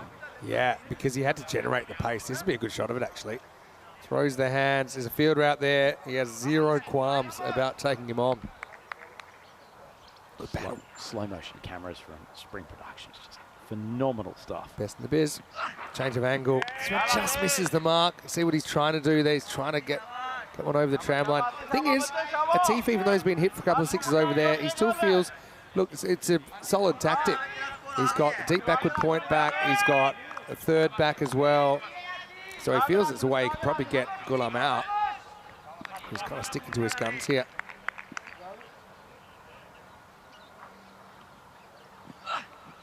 Now this angle works for Ghulam as it comes into him, and he's able to go leg side for 4.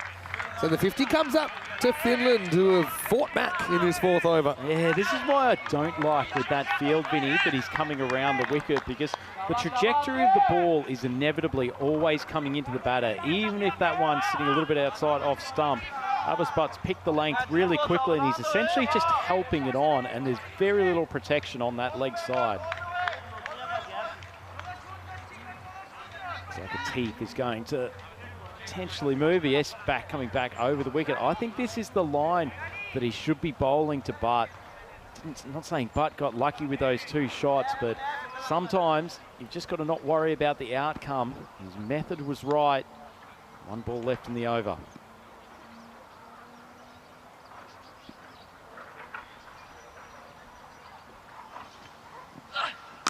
Oh, that's cracked.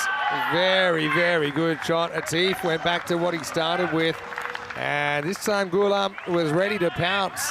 And that's what we were missing from the golden button, the power play. There he goes, Maximal to finish, and the 4th goes magical, 23 off it. Oh, Vinny, I can't believe he's come up with an on-speed ball there. Had so much success earlier in the over with the change of pace, getting it to just jump off this Kadama turf. But Arbus Butt spotted the on-speed ball, got the hands through it, and hasn't he come to life in this innings? The big opener from Finland. I say big, nuggety big, but pocket rocket of power. Yeah. However you describe him, he's got Finland ahead of the rate thanks to that 23-run 4th over, 58 for 1 after 4. Now we are going to see some spin, and what a big moment for this man to come on for the first time. This is Chris William Lopez.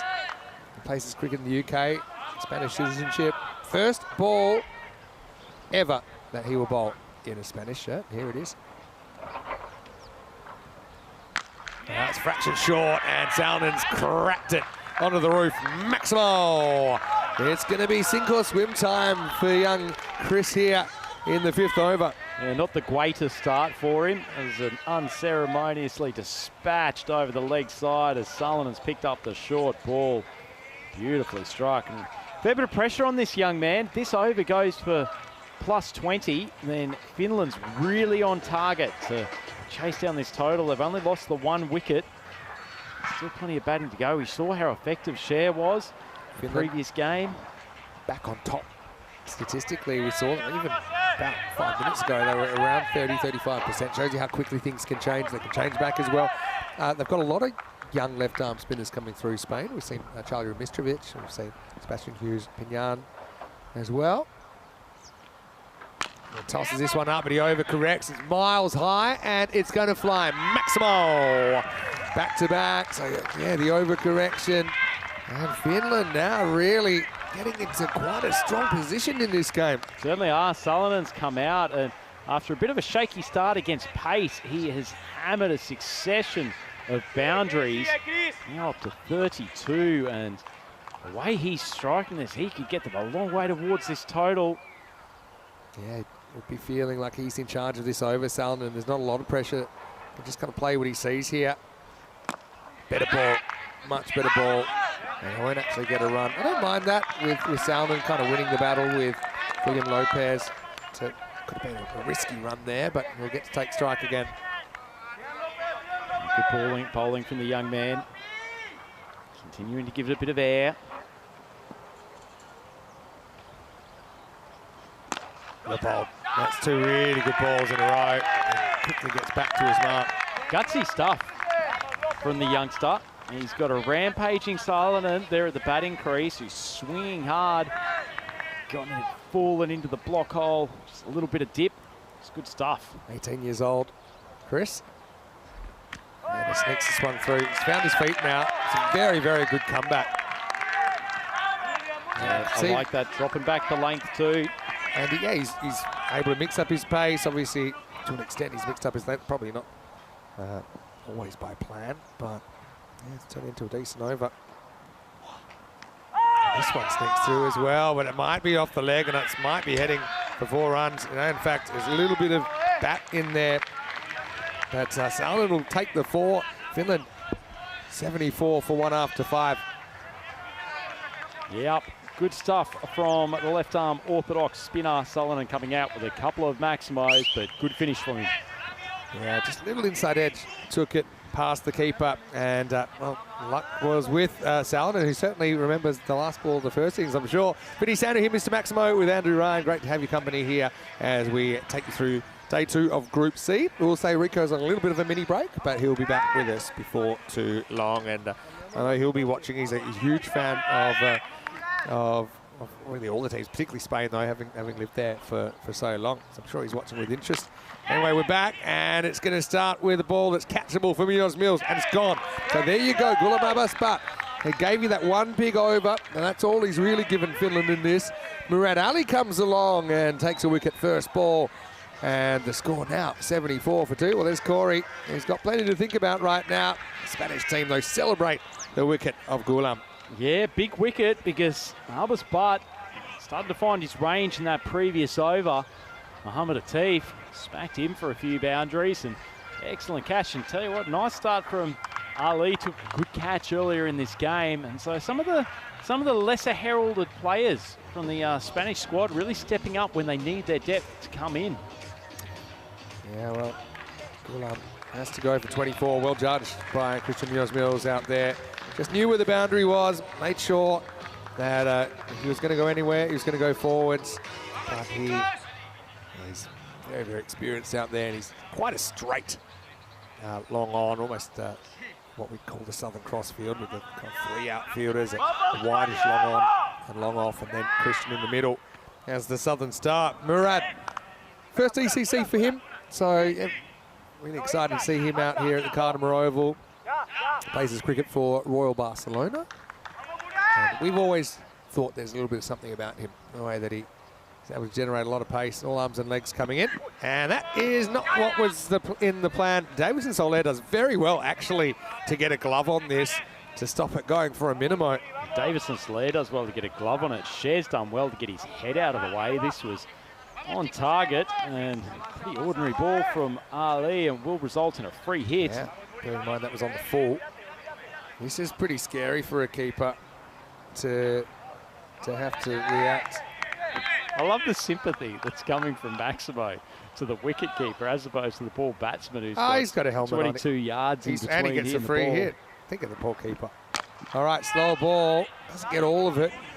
Needs to, oh, well, that's going to go on, I think that's actually gone for 6. Tell you what, I reckon Shiraz is going to be doing laps after this game. Goes up with the one hand, left-handed. Probably could have taken one more step to get himself in position. It's actually 4, but yeah, I mean, need to get, even if you don't catch it, 2-hand, scoop it back inside. You know, that was all about just saving the boundary. It was a free hit, so it didn't matter if it was caught or not. Good game, this.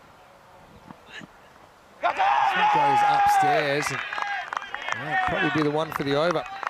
Tell you what, he can generate some heat, Ali, can't he? You wouldn't say it's a picture-perfect bowling action, but such long, wiry arms, and when he gets it right. Probably actually wasn't above the shoulder. But then he's got a, this is the wind, it's right behind Murad right now, I should say as well. But look at that left arm just before he releases the ball. It kind of shoots out to the side, it's very unusual. Well bowled, so a step away from Salman, probably isn't the tactic. He's got one of the longest follow-throughs I think I've seen of a player playing ECS cricket. See him landing almost 2/3 of the way down the pitch. He's putting everything into this. He needs the follow-through, a bit like an A380 pulling up after landing.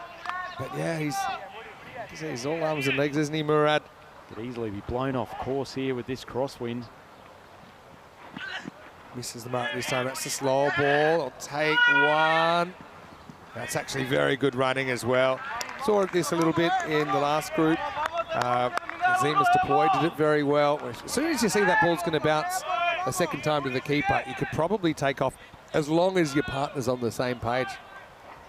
Two good athletes out there. Sharon Sullivan, both pretty quick between the wickets. So he just needs to reset himself. 82 for 2, 56 off 26. So great game. Is the wild thing on strike, Amjad Sher. And he's going to launch one, and he's going to get the result. Heads up in the fan zone, Maximo.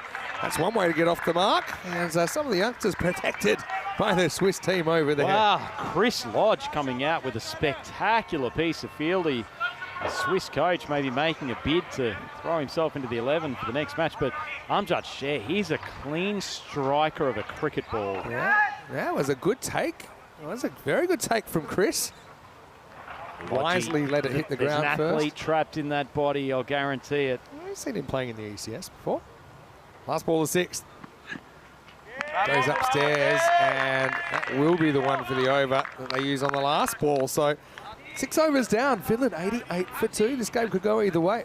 Certainly could. Nice over from Ali. Even that, actually, I don't think it was above the shoulder. He's found that length very well of about armpit height. That, yeah, it does everything a bouncer does do, but it doesn't count as one of the over. So many limbs moving that action. He must be slightly disconcerting to face for the first time. It's such an unorthodox approach, and as you say, that left arm goes distinctly where you don't expect it to, but he just generates some tremendous forward momentum. Yeah, very interesting game coming up. Switzerland got in a winning position earlier on a chase in what would have been an upset, and they couldn't make it count. Finland, they've been in a winning position here. We've seen them above 50%, but really, it's make or break next 4 overs. Tell you what, won't they be ruining that final over from Nicholas Salonen? In the Spanish innings, the Finns, they could have been chasing something which would be very comfortable from this point. As it is, an even 50 needed over the last 4.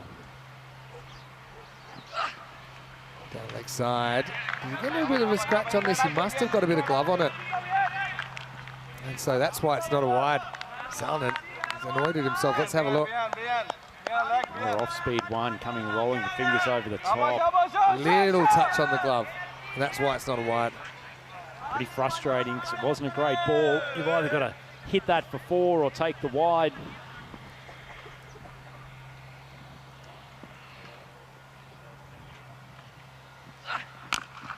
This one, he has to muscle off the back foot, but only get a single. Let's have a look at that rate. At the moment, they're slightly ahead of it. When it hits 14, it means they're slightly behind. There's the giant ECN ball. Almost a great tactic. A great target, I should say, for batters to aim at. Certainly is. But actually, tell you what, I know Sullen's been out there for a long time, but Amjad Sher, he's the man who can break the back of this target. There's the rolling cutter again. Mid-off's up. Could be trouble. It's a good dive. I think that saves him. They'll check it. Yeah, you see it went very conservative with the throw. Not necessarily the worst play. You don't want to give away 4 overthrows, but soft throw coming in gave Teef the chance to come back. I think he knocks the bail off with his hands when this is coming in. He did. He knocks it off anyway. By the time he hits it with the ball, maybe there's a bail on, but the batter was in anyway. But I think that's a classic case. Salmon just didn't realise that mid-off was up. Spain will do that sometimes. This is going to be edged away. This is something that Spain will do. Actually, it's a bit of a grey area with fielding. When the ball's bowled, the mid-off will walk backwards out of the circle, which... Is it a grey area? Well, it's technically, you're only meant to move if you're reacting to the batter's shot, but you could also make the argument that the batter's going to try and hit it over your head. I find it strange that there's that expectation. I genuinely, morally, do not have a problem with the fielder pushing back. Yeah, I agree. All right, this is up. It's in the air. Fielder has to watch it. It's a waste down there. Deep third, very fine. But Salonen, he's had his share of edges when he's been bowling and batting. This one gets him 6. Game top edge. He's continuing good innings, this young man. You know he'll continue to swing hard. Absolute guarantee and a waste. Did his best, but unfortunately no chance of taking a catch or stopping the Maximo. Pretty good up for until that point from Atif. Yeah, I tend to agree with you. I'll come back to it in a minute. But Atif, the ball's last ball here. There's full, bottom of the bat. They'll get 1. That'll be the end of 7, 97 for 2. Yeah, but I don't really have a problem with it either. It's just the laws of cricket do talk about what movement you can do. But I think that as long as you're in the circle, when the ball's bowled, then, you know, if you want to pinch a metre or 2 walking back, I don't think it's a huge deal. The other thing you could make the rule that, you know, you can't move out of the circle until the ball's received. Probably the other thing you could do. Anyway, Malta versus Switzerland in what is actually a huge game for both those teams because they're both in the relegation zone right now. And one team will get the win there in match 8. We have the extended break coming up after this, so we're starting in around about an hour and 15 minutes. Yep, big clash there. Seen the Swiss boys a little bit disappointed, but certainly buoyed by their performance earlier today. Almost took down the Belgians in game 1. Good to see both them and Finland really, really pressuring these top 2 teams. Salonen on 48. And he will get 1 here. Should push for 2. He slips, and so he turns it down. High drama. Shades of the first innings when we saw Spain getting away with a couple of 2s. Always gets the body down and blocks the boundary. Yeah, certainly does well. Moved swiftly to his right-hand side. That ball is travelling at some speed across the cut of the turf. He wanted the 2 there, but Salonen actually slipped as he took off, and that's why he turned his partner around. It was actually pretty good by Amjad Sher. He watches his partner, and that's how he sees him slip and sees, okay, we won't run then, but that could have easily gone wrong for Finland. Right, Wild Thing takes it on, catching opportunity, and taken. Daniel Dorkaya doesn't drop too many. That's his zone out there, so the Wild Thing goes. The game probably swings slightly towards the Spanish. It's 98 for 3. I'd agree with you, Vinny. I think that's a huge wicket for the Spanish. Sher is such a good Maximo hitter. But if he was out there until the end, you'd almost guarantee the Finns were going to chase down this target. As it is, he's heading on the way back to the dressing room. Salonen, looks like he's batted most of the way through this innings. He is still there, 1 short of his 50. But he needs some support, and it looks like the big biceps of Nell and Cherry coming out to join him. Yeah, nice catch by DDC. That's the way he plays, Amjad. Goes down swinging. Hamza has his wicket. It's 98 for 3. This will bring Fahim Nelancherry to the crease. And yeah, we saw him batting 3 yesterday, the first campaign, and he's a big unit for him. As you can tell. He makes the bat look quite small, doesn't he? Yes, that's true. Looks like he might just kind of crush the handle if he gripped it too tightly. Salonen battling at the other end on 49. It's been a good knock from him. 2 wickets for Hamza. Fahim Gets attacking straight away, but he'll only get a single.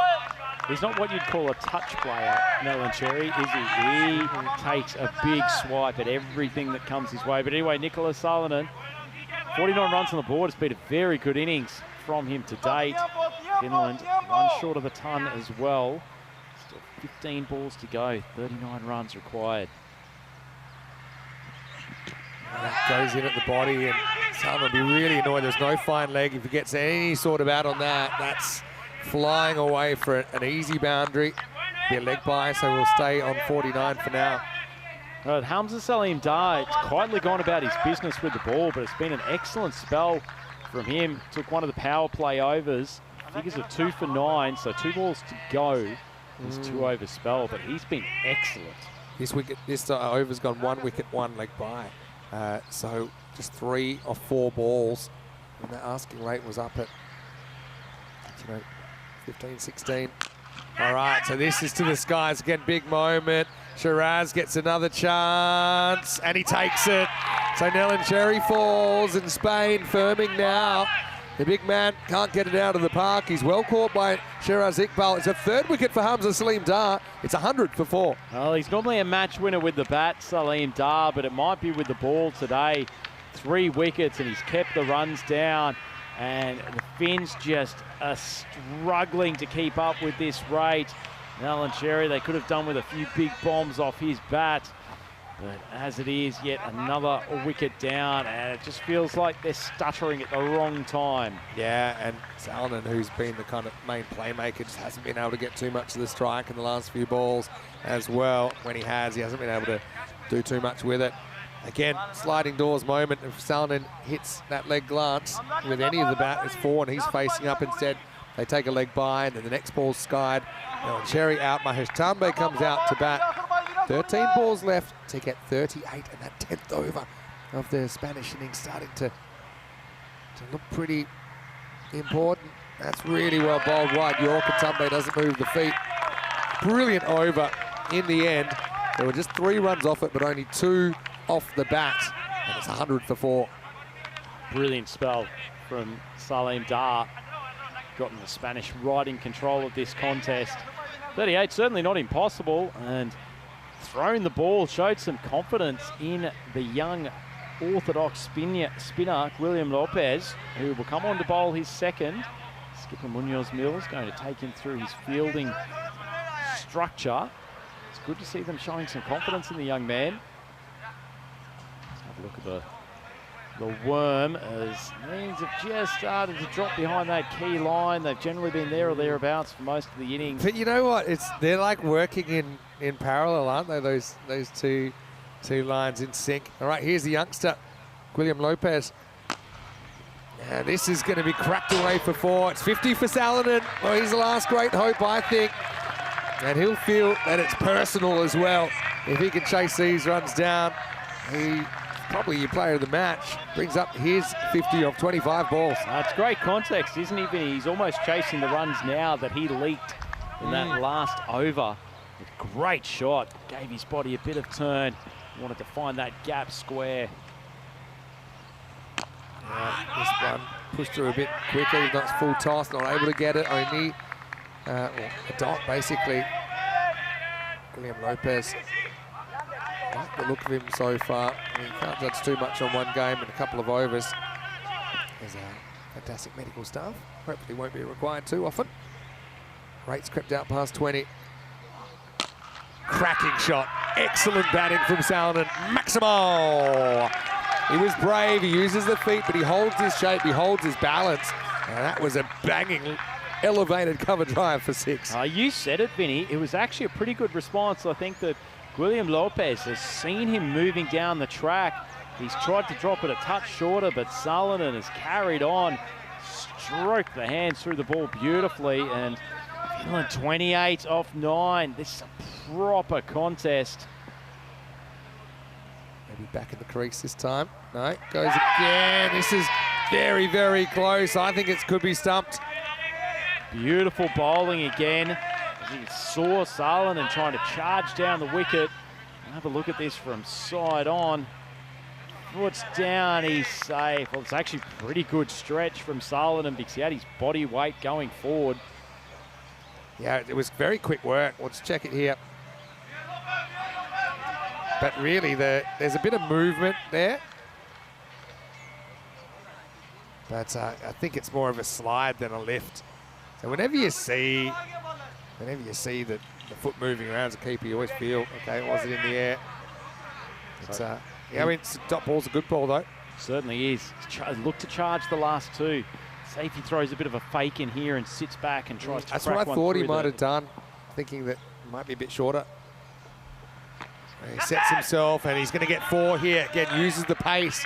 So dragged under edge, but it'll do for Salonen, playing a fantastic hand for the Finns here. Yeah, smart batting from Salonen as well. It doesn't always have to be about Maximo's taking a big stride across, probably almost 2 feet outside off. He knows he's only got to beat the man at 45 inside the circle, and it's a guaranteed boundary. And also it's kind of with the wind. I know it wasn't in the air, but just it's going to race away. Last ball of the 9th. Oh, it's wide only just. Actually, it's probably not a bad run to take. I agree. Because okay, Tambe gets a free crack. He can do whatever he likes here. I don't think you're taking a 1 here. Because we have last ball the over, it means that Salonen will face up in the 10th. If I was Tambe, I'd be sitting deep in the crease here. I reckon he's going to get one length short of a length. Try to crack it over mid-wicket. Oh, it's been called a wide. It's a very tight call. But again, we got another question to the 3rd umpire. Let's have a look at it on the replay.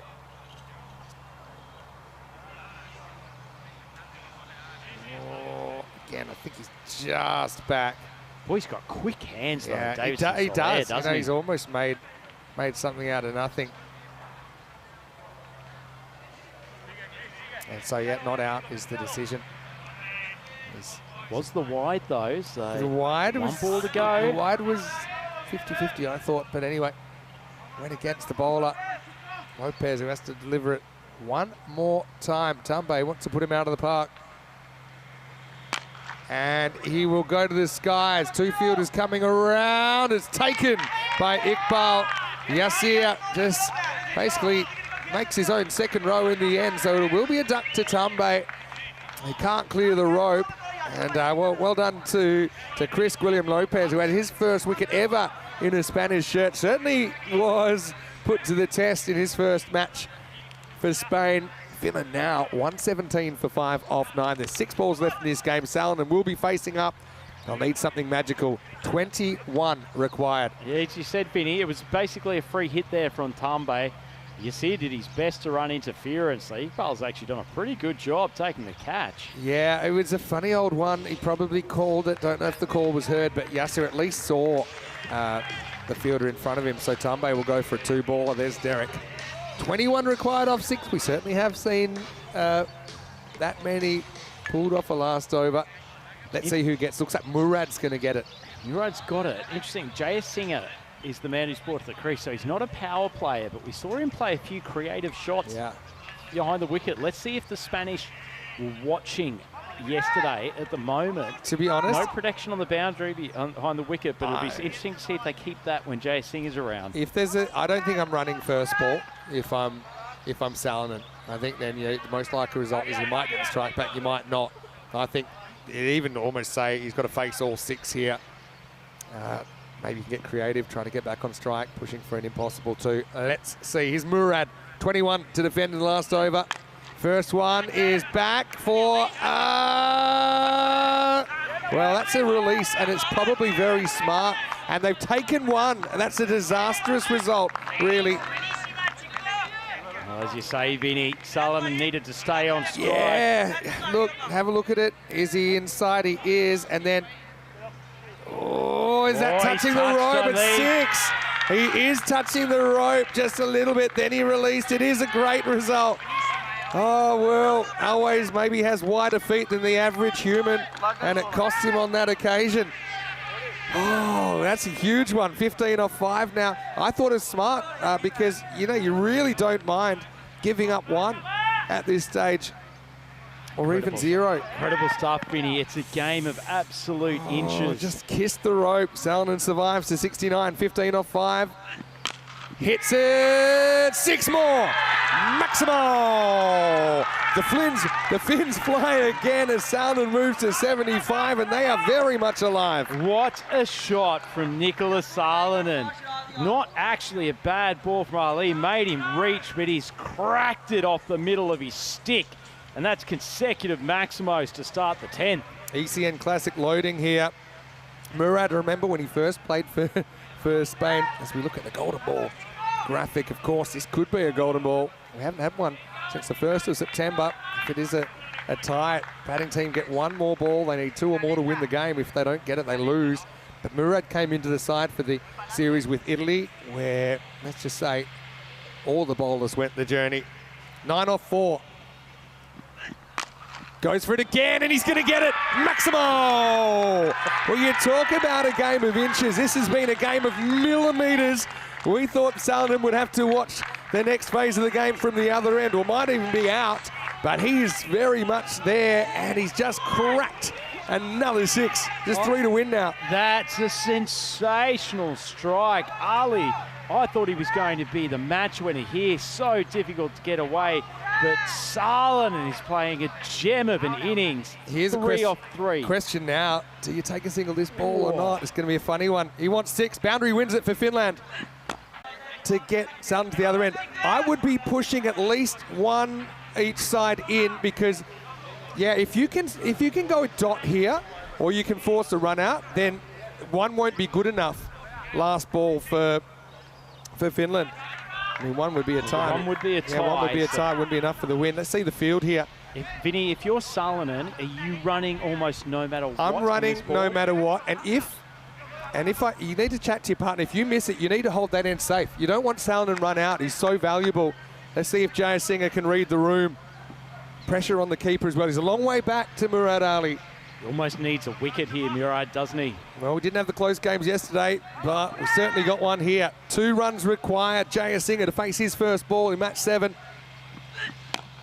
And he will get it. That is running away. They'll probably get 2 here. Coming back. And the Finns will win. They get there with the ball to spare Jayasinghe. Well, he puts his sensible hat on. He gets bat on ball. I think he gets more than he bargains for. And a bit of a boil over here as the hosts go down to Finland in match 7 of Group C. Another ECN Classic featuring the men in red, but it's the men in blue that get home. A much-deserved win for the Finns. They are ecstatic up in their dressing room. The Spanish have finally been conquered here after a pair of big wins yesterday, and that is nothing less than the boys in blue deserve. And Nicholas Salonen is the absolute hero. A tremendous innings from him, but full credit to Jayasinghe. That was a great little poke out. It really was. And it was the pace of Murad again, the pace that kind of undid him there, because that little push flew away into a bit of a pocket of space. They were smart enough to say, look, let's go for the 2.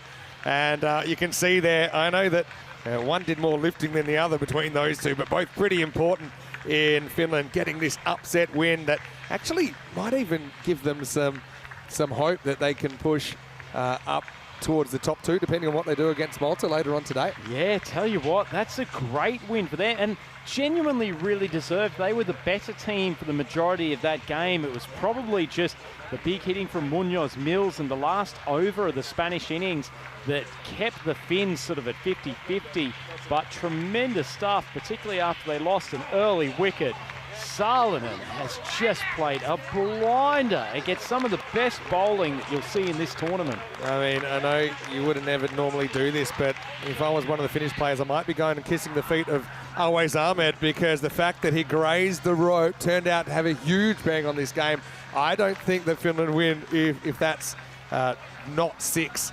But anyway, coming up next, Malta versus Switzerland. This looks like a battle to survive in the competition, and maybe a battle to survive in the division. That's coming up in about exactly an hour's time.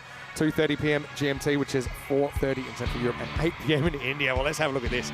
Finland, they always believed they could do it. Turns out, with the help of Nick Salonen, They do it, and he does chase all those runs down that he conceded in that 10th over. Yeah, certainly does. It's payback from Saladin. Got cracked in the 10th of the Spanish innings, but held his head together. It was a great catching attempt there from Guillem Lopez early, but he gave Jordan O'Brien a life. And we thought it might have been O'Brien's day, but just tried to pull a ball that was out of his reach and skied one, and Ali took a very, very good catch. That ball was sitting up there like a skyscraper for quite a period of time. His hair goes flying. He takes it safely. Hamza Salim Dar, he did not deserve to be on the losing side today. A tremendous bowling spell from him, 3 wickets. But Saladin came to the crease and looked a little bit disconcerted by some of the pace early on, but eventually got into his rhythm, played a couple of cracking shots, and talked about this being a game of inches. Vinny, another one where Davison Soler went flying for a catch, had it in the gloves and just contact with the ground, sent it flying. So unfortunately for him, he couldn't complete a spectacular dismissal. And after that, Ghulam Abbas Butt suddenly found his hitting. Coach Corey Rutgers couldn't stand it. He had to come out of the dugout. Too much pressure. No, this is a great game. I think both teams actually still get a lot out of it. I mean, Spain, obviously, first time we've seen their middle order bat because of how few wickets they lost. They lost 1 wicket yesterday. And it just seemed like Finland would get in a winning position, and you just felt the game's just drifting away from them. But it's a real timely reminder how things can change very, very quickly. Now, Cherry went out there, unfortunately wasn't able to do too much, but Saladin he won some key battles. He was brave out there. I think he had his head screwed on most of the time.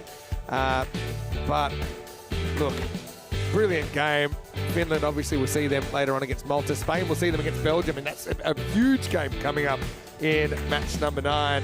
That's for Spain. They put on the back foot. They know it's the format, though. I think they know that these things happen. Murad came back, and now this is the biggest moment in the game. We thought Always had done well to throw it away, but I think even he knew that there was some contact with the rope. You could see it pretty clearly. Finland, well, they enjoyed it. Still plenty of work to do, though. But the game would finish with another 6, and then another 6, and then a single, which left young Jayasinghe there to try and get him over the line. That was a cracking shot, wasn't it? But yeah, it got down to basically 2 off 2.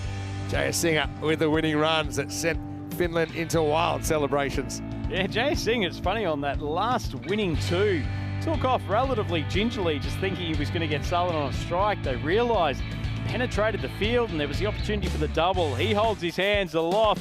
The Finnish boys celebrating. That's a huge win for them, one of their biggest in this international T10 format, and has certainly thrown this group into some level of disarray. We thought the Spanish and the Belgians were sitting pretty in those top 2, but the Finnish win here, you never know what can happen. And the Spanish, as you say, Vinny, have got a big contest coming up against Belgium. I just said young Jayasinghe. He's young in ECN terms. I will remind everyone he is 39 years old. Saladin, 82 of 33, the real difference maker, as he walks away with the player of the match, and no real doubt about that in the end, despite the efforts of Christian Munoz-Mills in the first innings. And Hamza Salim Dar thought bowled really well. They get there with 1 ball to spare. 3 for 9. Hamza was brilliant, wasn't he? Apart from that, wickets for Christopher Guillem Lopez and Murad Ali, but Murad just couldn't contain the magical over in the last 2 big last overs. Actually, if you look at it now, it was, if you look at the last overs, 11 balls bowled, 54 runs. So it's tough bowling at the death, and it's Spain that go down for their first loss in this competition. I know they'll come back strongly, though, I'm sure, against Belgium later on. That'll be an absolute cracker. Finland will have a little bit of a break to enjoy that. We'll see them in the night game. Vinny Sander here, Mr. Maximo, with Andrew Ryan. We'll take a break. We're back after the lunch break with Malta versus Switzerland. See you then for more Dream11 European Cricket Championship.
European Cricket Championship is proudly brought to you by Dream11, HCL Software, Paramatch, the Hunter under Luthea, and Victorinox.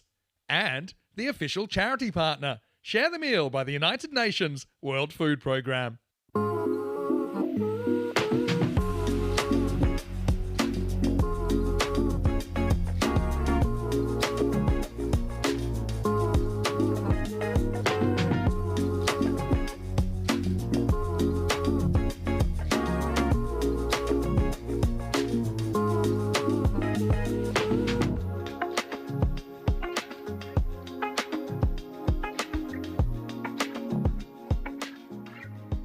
Hello and welcome back, and after a thrilling last game, let's see if we have another close one here between two teams that don't have a win so far in this year's Euros of cricket. It's Malta versus Switzerland, Group C match 8. Ian Ramage a little bit earlier had the two teams for the giant coin toss. Let's see who wins it.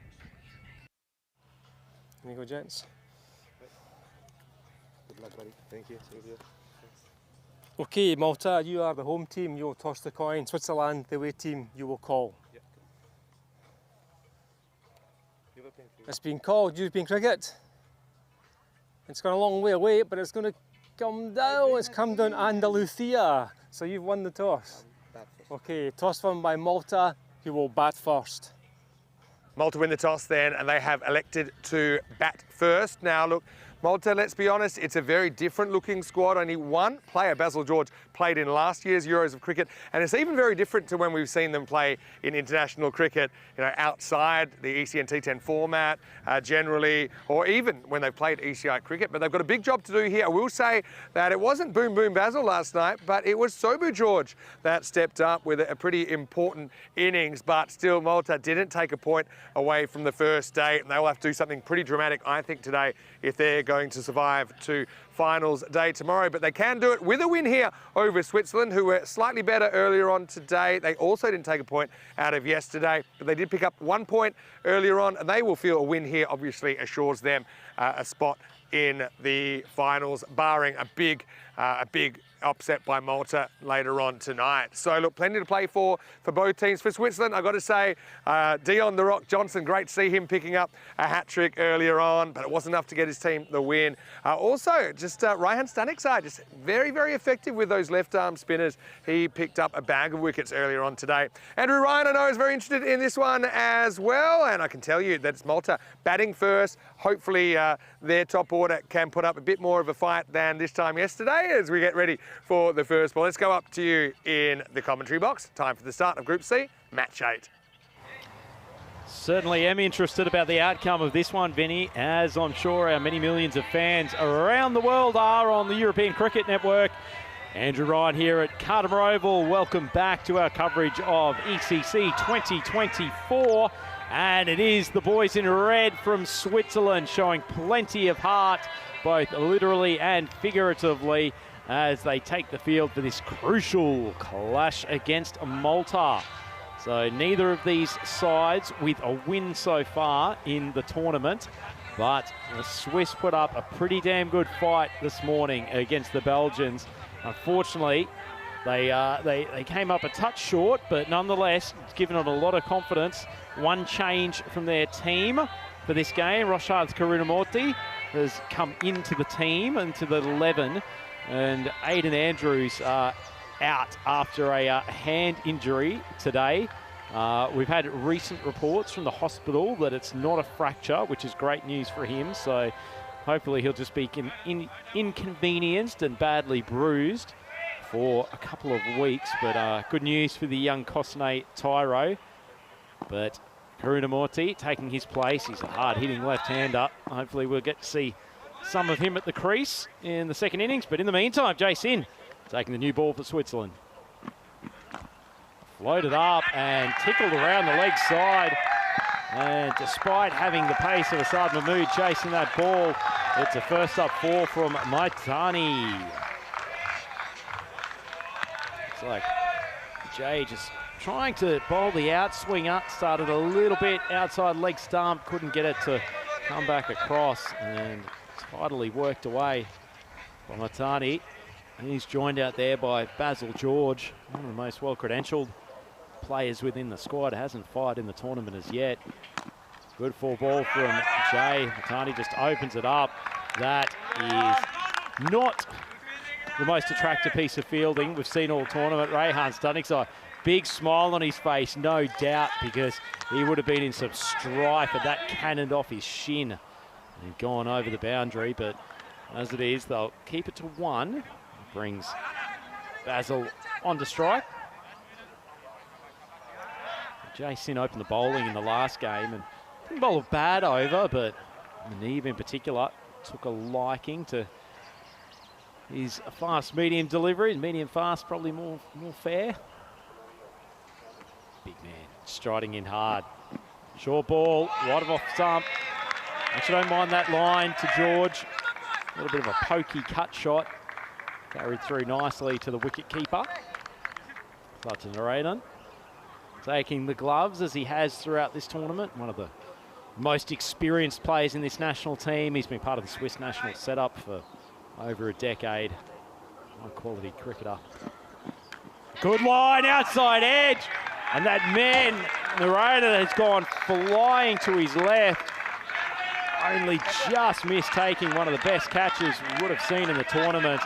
The ball flies away to the boundary, but genuine outside edge. Good length from Sin. A little bit of tail away. George playing away from his body. Rana takes one good step. He's got such good technique as a wicket keeper. I've seen him take catches like that before in club cricket. Goes once again wide of off stump. Good bowling. Good bowling from Jason. Final delivery of the over. Probably pretty tight on the wide line, but no call, so reasonable start here for the Swiss. Malta, 9 for none, 1 ball left in the over. Good length, good hard length, just popping up to the hip, little bit of movement, and I guess that's probably a slight win for the Swiss, keeping it over to 9 in the power play. So good bowling from Jay Sin. Matani ends up the first over on 5. George on 4. The Maltese boys 9 for none after 1. And wonderful time to bring a bespectacled Vinny Sandhu back into the commentary box. Yeah, the sunny's on because the sun's out at the moment. Yeah, ECC right now, but you can see our next stop is actually in Malta. We'll be at the Malta International Cricket Ground for 4 weeks, starting the day after ECC finishes. Well, if Malta had a dramatic turnaround and ended up lifting the trophy, there might be a few sore heads on that Sunday morning in the ECS. Also, we'll have men's and women's internationals during that 4-week window. And coming with the Italian finals and the T20, that'll actually determine the ECL team from Italy. Anyway, this is up in the air, and well, won't be a chance for foot fielding this time. Yeah, that's flown over static zone. Maximo, and if I'm completely honest, probably a bit of an Aximo there, accidental Maximo from Maithani. Yeah, can't say that's where he was aiming for, but it all goes down the same in the scorebook as Rayhan Stunningside looks like he's jumping for joy down there in the third man position, but as it is, the ball just flying over his head. Wasn't a bad ball from Johnson, a little bit of late movement, but Tani swung hard. Got to say, on current form, Maximo, what do you think of the chances of the Maltese lifting the trophy? It's a good ball from Johnson. Good heat. Not great at the moment, obviously. The changes. But, yeah, I know there's some questions about players that aren't here, and the information I've got is that they're kind of regular players were available, just they've gone with a different direction, the Malta squad. And I suppose they'll have to own those results. Good ball from Johnson. Tails away at the last moment. Matani going down to ask a little bit of advice from his batting partner. Yeah, so I know I've got Wasim right now, and I'm not sure if Wasim was available or not. I know the question was about Zishan Khan, and I believe Zishan was available and wasn't picked. So that's just the information that's been passed on to me. There's the rock coming off his hat-trick. Big swing again. This is more catchable height, and Stanningside's done well to keep that in the field of play. But, yeah, has done well. I would have been interested what would have happened if he'd actually caught this, because would he have would he have been able to keep running in the field of play? I think he probably does. I think it's a missed opportunity. Didn't look like a deliberate parry back, did it? He's just shouldered the catch, but in the end, does well to keep it to 1. Probably wouldn't be my first selection to be patrolling the boundary. Big left-handed batter. Well, left-handed bowler as well in this tournament. Took 4 wickets in the last game. Yeah, he was a real difference maker earlier on. That's nicely timed. It will just be 1. Throw came in, might have been relatively close with a direct hit. I think it might have been out, actually. He did well to kind of get into a throwing position there. Just kind of had to stabilise his body weight. But, yeah, it would have been tight, put it that way. A big game for both of these teams for obvious reasons. Yeah, good ball again from Johnson. He's hit that Yorker spot just wide of off stump 3 times in this over. Goes for 8. And Malta, after 2, just treading water at 17 for none. Yeah, so have a look at these two teams. You can see Switzerland, 1 point. Malta, no points. Now, one of these two teams will get a win here.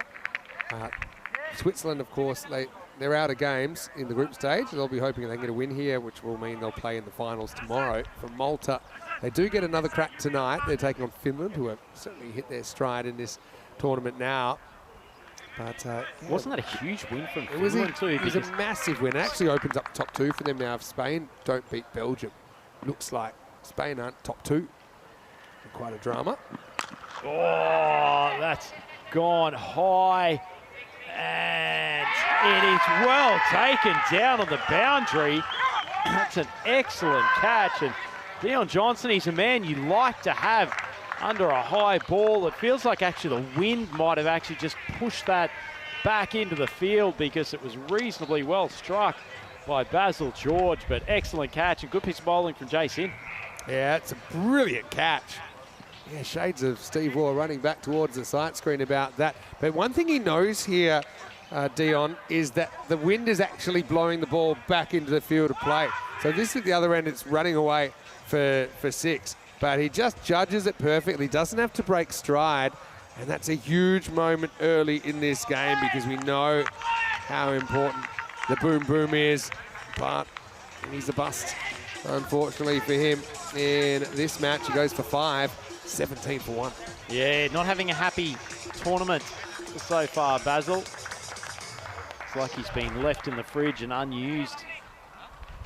Any recipe that the Maltese have had in terms of getting some runs does bring Sobu George, who batted very well in the game yesterday evening. Full ball right on the toes. Will be a shot at the stumps. Pretty decent arm from Ahmed's eye, but scoot through for the 1. Yeah, Sobu was very impressive last night. Again, they need some of these top order players to step up because you can see in the middle at the bottom, found it really, really tough.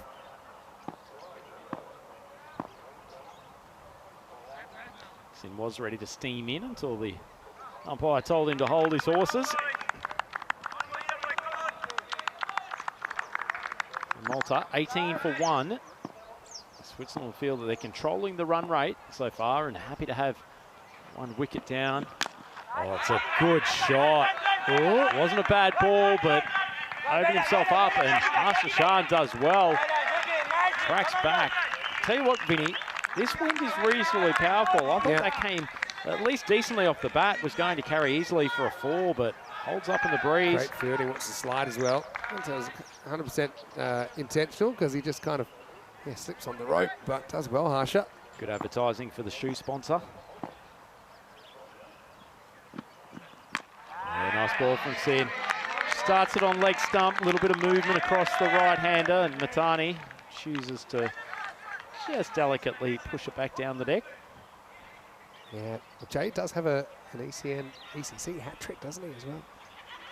And we'll be hoping he can do something like that. Love to cut a swathe through this top order. Does have the 1 big wicket of Basil George. Now he wants Matani. Started quite wide of leg stump, and Matani's got his pad in the way and roll along for 1 leg bye. I think certainly the Swiss bowling attack looks better, spearheaded by Sin at the top of the innings. be relied upon to bowl in the right areas. He's seen plenty of T10 in his young years. He's been doing a good job. He's been a consistent performer for them. It just doesn't move for him though, does it? Just hoping that we'll get that little bit of straightening down the line. Have to re-bowl that one. Hello to everyone in the chat. Again, a lot of discussion. Wasim just mentioning that he wasn't available, he says, because he's retired to concentrate on some other things. But good to have you still watching. Yeah, Malta's a place we spent a lot of time there. Obviously, we're quite invested in the cricket there. We love the cricket we've had from Malta as well. We've had some real corking games. All right, this one's going to be turned away for 4, so it's disappointing finish for Jason. Still decent figures all up. 1 for 17. It's the end of the power play, and Malta 26 for 1. Yeah, nice shot from Super George. He's a clean timer of the ball. Makes a big bat swing, comes from a little bit outside the straight, so see that he enjoys playing square of the wicket. Jay just drifting onto the legs, a few terms in that over, and was eventually punished for it. So it looks like the Rock is coming back for his second over. I think this is a good call. The skipper, Harsh Deshan. Yeah, look, he bowled the second over, started by going for a 6, but I think that was an edge 6, and then ... 1 ... So, yeah, obviously he's one guy they feel, okay, let's keep him with the ball in similar condition. Obviously he bowled at 10th last time and bowled a cracking 10th over, but I think they feel against Malta, these early wickets are so key. If you think you've got bowlers there that are wicket takers, you use them and try and open things up. Maitani facing up. Oh, big swing. Straight back down the ground. Deshan swings around from along off position. I thought he was in for a chance for a caught and bowled there for a moment, Johnson. So he gets very close to that sideline, but I think the heel's in the air. That's why it won't be a no ball.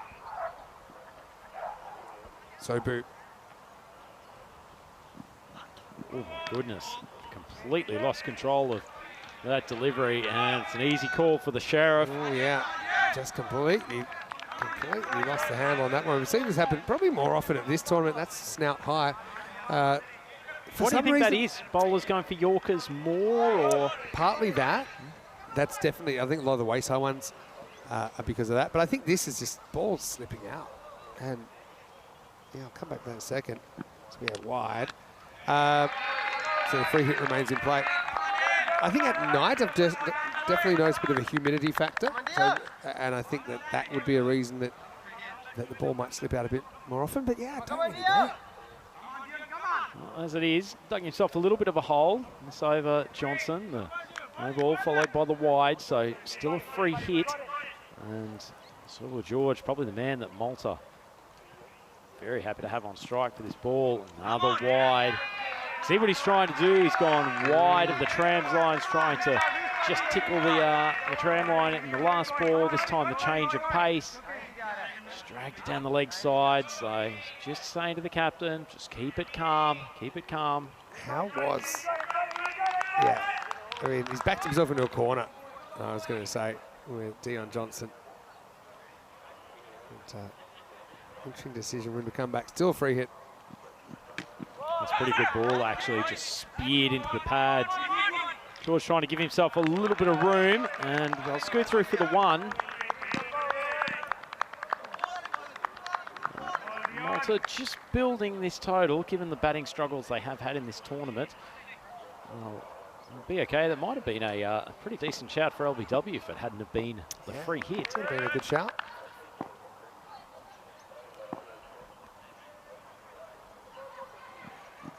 It's a nice shot, but drilled straight into the hands. Fortunately for Malta, on the bounce.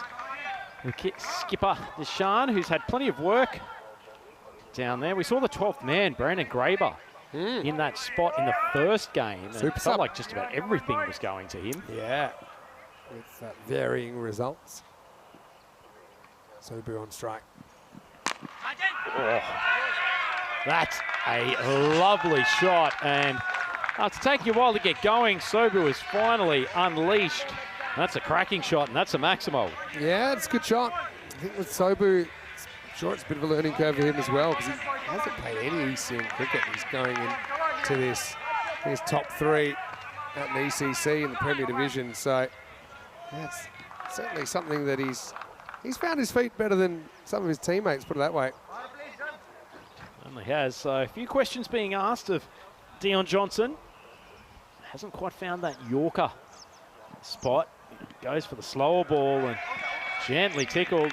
Rainen does well, collecting the pill before there's any chance that it's going to scoot down to the fine leg boundary. Malta, one ball left in this fourth. It's at 39 for one, so certainly no explosions from them yet, but just building enough. Johnson's gone for 19 in the spell, but kind of lost the plot a little bit earlier in this over. Still, not bad figures at all, no matter what happens here. Maitani has one more crack at the rock. A big swing. Thought that one might hold up in the breeze, but he's hit it cleanly enough, and it's carried the long on boundary by about 10 metres. Nothing Jay Sin can do about it down there. It's a lovely shot. Finish the over from Maitani, and Johnson just paying the price a little bit there, Vinny, wasn't he, for a few loose deliveries? Yeah, extra ball. He had the ball as well, and ends up going the journey. You've got to hit it well. It's right in the teeth of the breeze, but it does carry it pretty easily. So yeah, we know that these two teams are not just playing for survival in the tournament, but survival in the Premier Division, because this is the relegation battle. Remember, two teams will go down.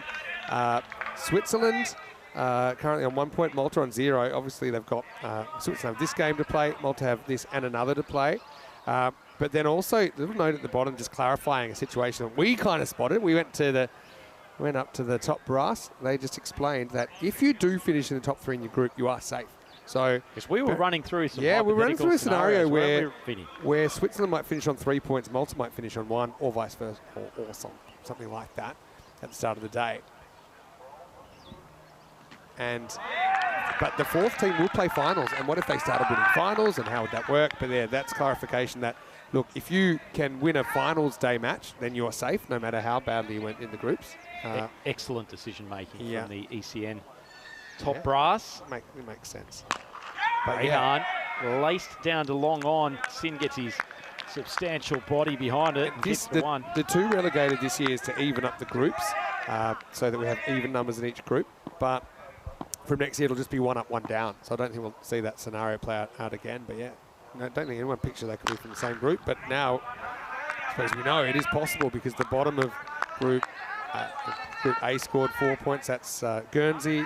Bottom of Group B scored 4 points. That's Romania. And let's say that in Group D, 4 points is the bottom, or 4 or more, then you could still have that situation. A little bit of bounce off the decks. Rehan continued to cause problems. Shake of his head. This is a tough one. I mean, let's have a look at it. Does it sneak in back door? Probably not. I'm okay. I think that's a good I call. think it's a good call. It's sort of like a backdoor slider, you call that in baseball. Doesn't come back quick enough, but this one does. The inside edge, Rehan continues to befuddle batters here in Group C. What a day he's having. It's so long, Sobu. And yeah, this time he does get the angles right. Little inside edge on that, I think. But it's the second wicket to fall, and Malta now 48 for 2.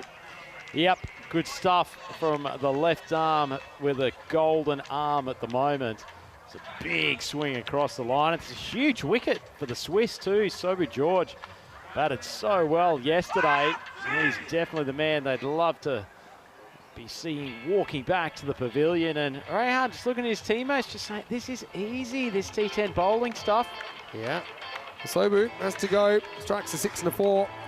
Ends up with a dozen, but we'll have to take a seat. Ryan Stanixar continues his fantastic day with the ball. Malta 48 for 2. Also, we haven't really talked about this, but maybe in a couple of moments we'll reveal one reason that we're a big fan of the Swiss. Well, it looks like about 6 or 7 reasons in front of us, but no, plenty for the viewers to look forward to as Rehan just loops a little Yorker shy at the stumps, but not successful, and they do make it through safely for one. Danish, the man who's just come to the wicket. Yeah, it's Rocky coming out. Rocky's actually quite a handy wicket keeper as well. In fact, he will have the gloves in this game. And this will be a good finish to the over. So Stanikzai does it again, 1 for 4 in the 5th, and he can hand the ball off. It's the end of the 5th over. It's 49 for 2. Let's welcome you into the commentary box. Vinny Sandu here, Mr. Maximo, with Andrew Ryan, and we do try and stay impartial, but look what we've got. We've got the Swiss chocolates here. I just had a few people asking about my shirt today. They are not toothbrushes. They are cricket bats and balls. But anyway, thank you to the Swiss. They've always come up with the goods. And also, thanks to the Finns as well. Ooh, well, we can go back to the Finns. We'll show the classic chocolates there. But tell you what, there's nothing that gets commentators on side like a little lint ball. I've always thought that Toblerone is a dangerous chocolate. It's very pointy. Do you know the story about the Toblerones recently? Oh. So they've no longer been able to claim that they are actually based on the shape of the Swiss Alps, because their products are no longer completely sourced from Switzerland. Is that so right? It's quite a controversy for a little while. Something, obviously the Swiss very, very focused on not just international reputation, but the, I guess, the quality and value of the goods that come from there. So something that's highly protected within the country. So yeah, a bit of controversy around the old Toblerone. So Musa Ahmadzai comes in and slings a Yorker in.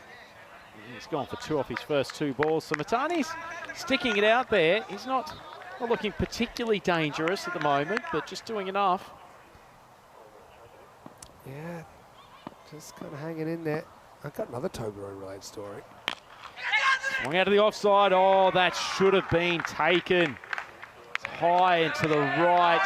And into a little bit of an awkward position, but Norkan Amadi, he's a good fielder, athletic young man. Would have expected him to snaffle this chance.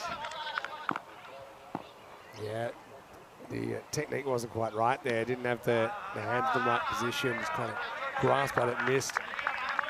And speaking of technique not being right, Ahmadzai, for a good start, has dragged one way down the leg side. So I know also that the Toblerone company started putting more gaps in between. All right, let's watch this one first, because up, it's in the air. It's going right back to the boundary, but it's over the top. Maximo for Maitani. There's Malta. Hope to lift this into something a bit more. That's a nice shot from the opener. Yeah, I was just saying, so basically it meant there was less chocolate in your regular kind of Toblerone, and there were protests So there should about be. it. Eventually they had to do the 180 and flip back, and yeah, back to the way it was. Do not mess with the shape of the Swiss Alps, my friend. Ahmadzai, after being whacked for a maximum by Maitani, he's come back with a dot ball. Really funny innings from Maitani here, isn't it? He's let loose on a couple of occasions, and especially with that 6, he's managed to get his run rate up to a reasonable spot as kicks it to leg side. Be a shot at the stumps. It was a tight one. It wasn't the greatest throw. It bounced way short of where you'd want it to bounce. Always aiming at the bottom of the stumps, obviously. All right, so it takes us to the end of another over. Malta 60 for 2 after 6. Danish sitting there 3 off 3. For Switzerland, probably happy with the run rate. Malta chugging along at a slightly pedestrian 10 per over, but still some hitters in this Maltese side. You don't want to let this get to the point where it's up around the 120, 130 mark, just because you haven't taken enough wickets in the opening stages. So it looks like they're turning to the left arm orthodox spin. Manish Kumar. Slightly surprised that after his effectiveness in the previous over that Big Rehan didn't get another delivery. Yeah, I'm very surprised actually. I suppose they've still got him up in the back pocket, so to speak. Remember also they bowled the rock out a bit earlier, so maybe that's just affecting their combinations. Another left arm spinner though, Manish Kumar to bowl. Big swing across the line. Just dragged out to Sin coming in from cow corner. Keep it to 1. You ever been curious about the fact that fielding position is called cow corner on a field which by definition does not have any corners? Yeah, that's a good point. Oh, goes inside out and will carry the covered boundary. That's a lovely stroke from Rocky Danish. Maximo. Yeah, well, Rocky will feel a lot better after this one. Comes out of the middle. Again, this guy we have seen, he's a fighter. We've seen him a lot in ECS cricket. It just kind of goes with it. I like the fact that he kind of plays the line of the ball. It's funny, Anish Kumar, it's a left arm spinner that's fresh out of luck. I mean, compare him to right-hand standing zone away. They've got a lot in common, but it just hasn't been able to be too effective. It's great takedown leg side from Narayanan there. But yeah, also got David Marks in the chat. People asking who he plays for in ECS cricket. Typically he plays for Overseas Cricket Club in Malta. It's an intriguing one, isn't it? A club called Overseas that plays in the domestic competition. It is a funny one, but they're a good bunch of guys. Also, he's the only user of the mongoose. No. It's effectively, I think he might be averaging about 0.1 with it, but still, I like what he's going with it. This ball's going to the boundary. Rocky heating up. There's more pain at the bowling crease for Anish Kumar, 4 runs. Not a good ball from Kumar. I'd say he was unlucky earlier in the over. It was a lovely shot from Rocky going inside out, but on that occasion, full toss, drifting on to middle on leg, and just slapped around backward of square. No chance for Idris Ul-Haq on the boundary. Can launch into these chocolates.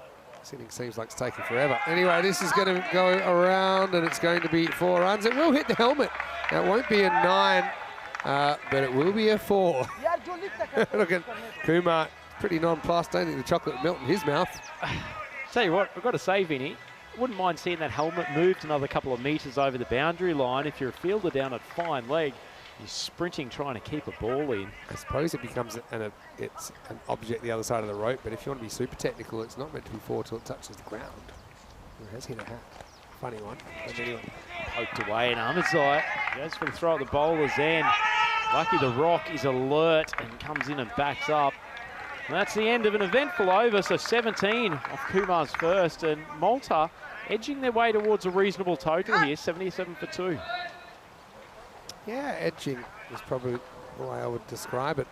As we take a look ahead to where we'll be in a couple of months' time now, we're just under 2 months away from our second edition of the ECCW. It's the Women's Euros of Cricket, and we have the Challenger and the Premier Division in that tournament as well this year. So we've gone from 5 teams last year to 10. We'll get to see more cricketers out there representing their country. And of course, England 11 were the champions in the inaugural event December last year. It's a great way to finish the season. Certainly is. Well, it's a great way for the Swiss to continue. Rayan, golden arm, Staniksai, just returning to normal service with a dot ball. He's just been so effective today. Oh, goes for the ramp, appealing despite the fact the ball's probably hit the batter's shoulder. Plays with a smile on his face, Rayhan. Great to see. He's loving life, isn't he? He's enjoying his time at Cardamom. Life.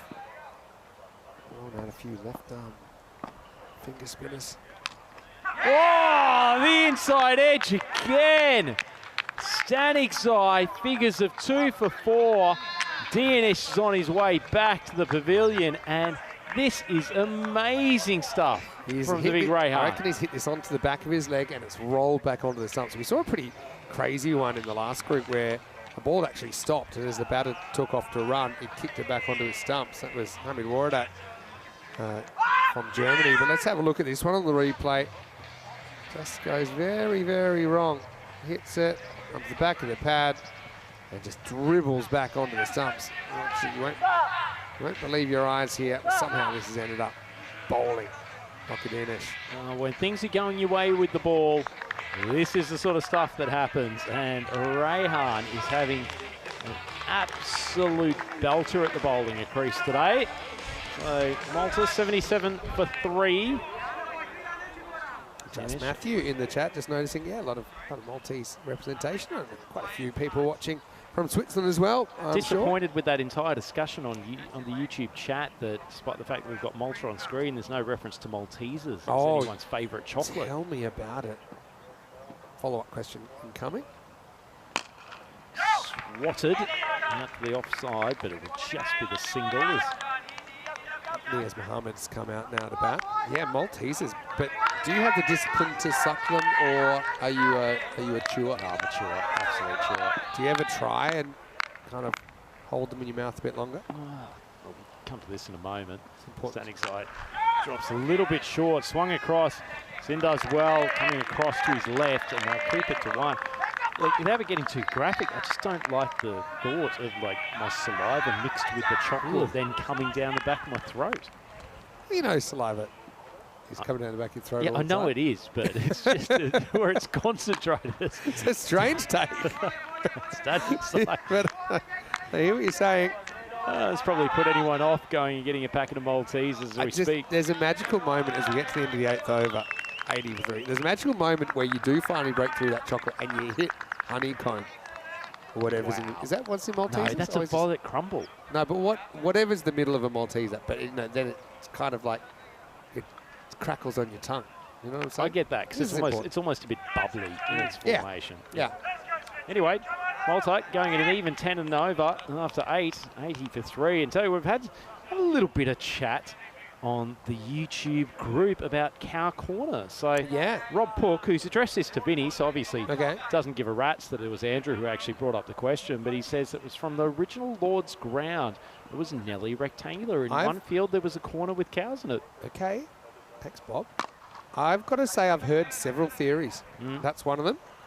I've heard another one, and maybe it's how it's used these days as well.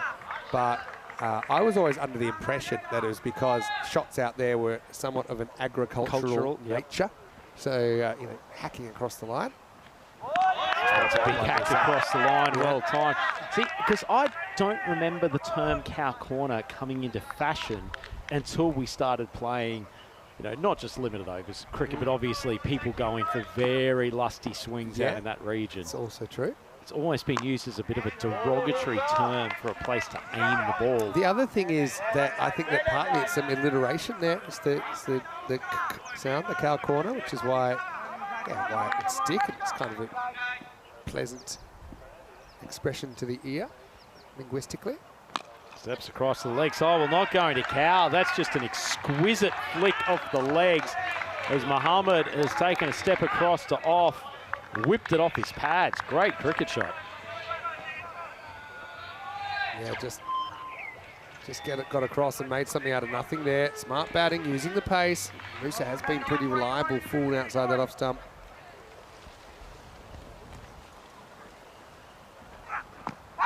Hits him front pad, probably just outside the line of off stump. Nice piece of bowling though from Ahmed's eye. Made the adjustment as Mohammed started crawling across the wicket. I think it's a good call. I think it's him just outside the off stump. You can see his pad, probably the inside of his pad's in line with off. I agree, it's great shot. Yeah, excellent. And I like that he stood in position there, Asad Ali, or Armani as he's known, and took a long time to have a look and made the right decision. Oh, that's a bad ball from Musa. Expect we'll have a bit of a check as to whether it's a no ball. It's yet another full toss from him. And in any event, it's dispatched for a Maximo. Yeah, kind of, this is about a knee-high full toss, but again, goes with the angle. Yeah, nice little pickup shot there. This is the height of it. You can see, yeah, it's about knee-high, isn't it? It's like a genuine sweep, isn't it?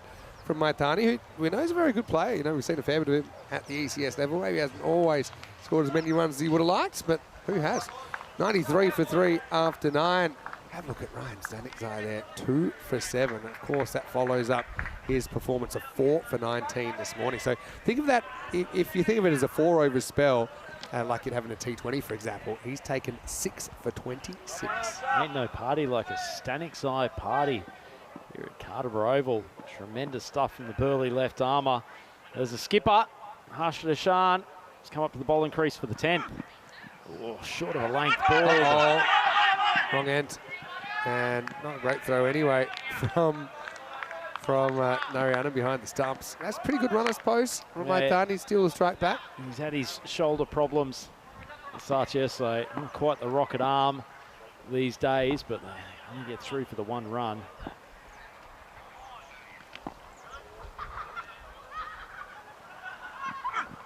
Oh, that's a healthy hit.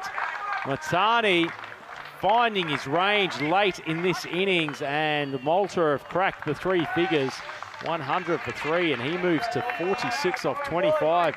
Jay resurrecting his day job by going and collecting the ball from the bushes. He's experienced in that. Yeah, it's spent a fair bit of time, I'm sure, trying to find a few balls in there. Jay Sint as well, pulls it out. Back to Harsha. A few indents of his size 11 and a halfs in there over the last few weeks. Good change of pace. And Roden hits the stumps. Well, no problem with the shoulder, going for the little underarm flick. Tremendous bit of work from the wicket keeper. Yeah, and I don't think this run makes sense. Okay, Nias been all right, but you got Maitani who's there, and 46. Doesn't pick the slow ball here from Harsha Dashan, who executes it very, very well. Let's just check this one, the replay. Pad strap's probably not doing many favours. Yeah, that's I'm not sure tactically, as you said, the right thing to do. He's managed to cross. Tell you what. Had they even crossed there? I got a feeling. There, wait. Jeez, I actually think, look there. Yep. Yeah, I think you're right, Vinny. Actually, the wrong player has been dismissed, as it was the striker, Mathani, who is quite clearly out on the video. Yeah, so I think we'll probably see this changed because they hadn't actually crossed when the ball hit the stumps. So I think Maitani's actually out. It's a pretty good result for Switzerland if that's the case, because he's been the man who this innings has been built around. Yeah, I mean, either way, it'll be the new batter on strike. But yeah, you see they hadn't quite crossed. It was pretty clear. Now Maitani's going to get his marching orders. So yeah, the striker will stay the same. So yeah, I think the striker should stay the same because the run out was at the keeper's end, but it's basically the new batter should be on strike. Yeah, the new batter will be on strike, but the basically non-striker will change. Well. Well, a bit of everything. But yeah, so yeah, you can see. Yeah, this is a bit of a weird one. He's saying, hold on, didn't we cross? Because they didn't cross, that's why, yeah, so Maitani actually, it's a weird way for him to get out, and he batted quite well.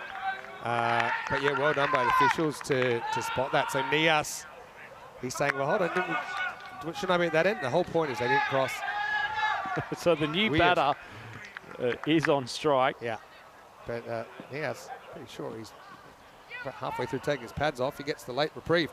Good they get that right, whether it makes a difference or not. Not so sure. Here we go. 100 for 4. Well, good ball. So Deshaun mixing up his pace. All right, has gone for the overhand flick and run outs of consecutive balls. So Narayan does well, collects the ball, gets it back to his skipper. He throws the stumps down to the bowler's end, and wickets of consecutive balls for Switzerland. Yeah, and well, I guess he finally gets his wish, doesn't he, Nias Mohammed, of getting to the other end. This time, the keeper, Mariana, didn't fancy throwing at his stump, so he throws to the bowler who finishes the run out. Big windy woof from Adith Rajan. He will be out first ball. So one of the longer golden ducks we'll see because of that slight delay while they change his batting partner. Didn't panic at all there, did he? Ashashan left a bit of work to do, but calmly threw down the stumps. So team hat-trick on the way. Good change of pace. Going to have a third crack. Oh, it was potentially, surely, history in the making, a hat-trick of run-outs. Well, if he was playing Nintendo, he'd be flashing Super Mario, wouldn't he? At the moment, Nias Mohammed seems invincible. Well, I'll tell you what, Hashashan needs to get back to the stumps here. He's just staring as Kumar has a bit of a tentative throw at the stumps, but hitting from side on, low percentage. Last ball. Big swing. They are running through again.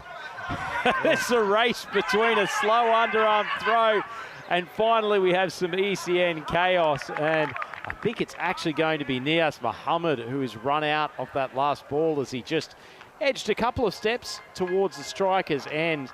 And as it is, the Maltese lose their 6th wicket. Plenty of action there, Vinny. Yeah, and just confirming who's out here, but I'm sure you see he walks out of his crease. I love the ambition. It was just too slow, that throw, wasn't it? And then I think one knocked over his own stumps, but you can see here quite clearly. Nias, well, he's not flashing anymore. He is run out finally in that last over. But Rashmika, I like the hustle. Pretty quick up the stairs as well. But hey, what a last over there. Just not too much bat on ball at all as the innings kind of disintegrated in the end, didn't it? And Malta are going to finish 103 for 6.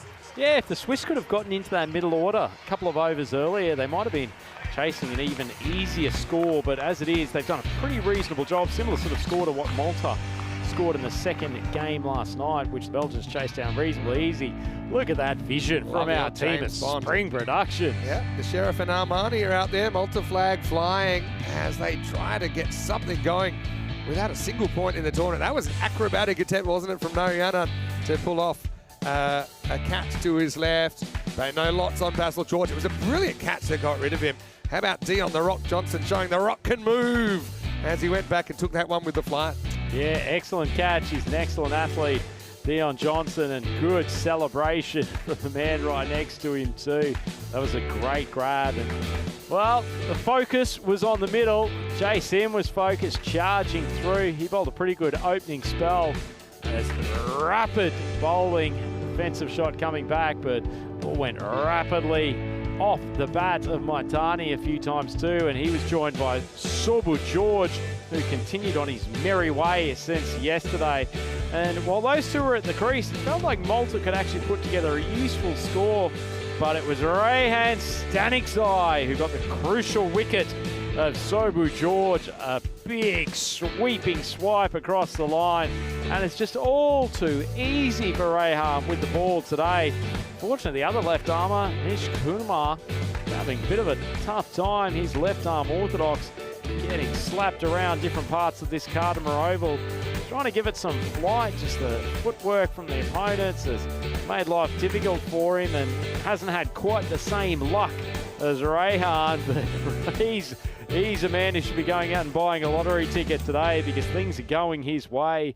Just his little floaty left armers from around the wicket. Inside edges are plenty. On that occasion, it was Dinesh who went for a lofty swing inside edge, cannoned into his pad and then onto the stumps. That was where you felt that Malta might just start to struggle, but Nias Mohammed came out. He played a couple of good shots in the innings yesterday and showed his pretty quality bat coming down at that part of the order. Gaurav Maitani continued to try to find the boundary, and he was definitely the best for the Maltese in this game. And tell you what, his run out in that last over did spark a little bit of a collapse, but it was a really good over from the Swiss skipper, Hashishan. This was the one in which it was confusion aplenty. Tani just puts his hand up, didn't want the run, then got dragged into it, then got called out. And here was the next one. It was a floaty throw from Narayanan, but Hashishan does well to affect the run out.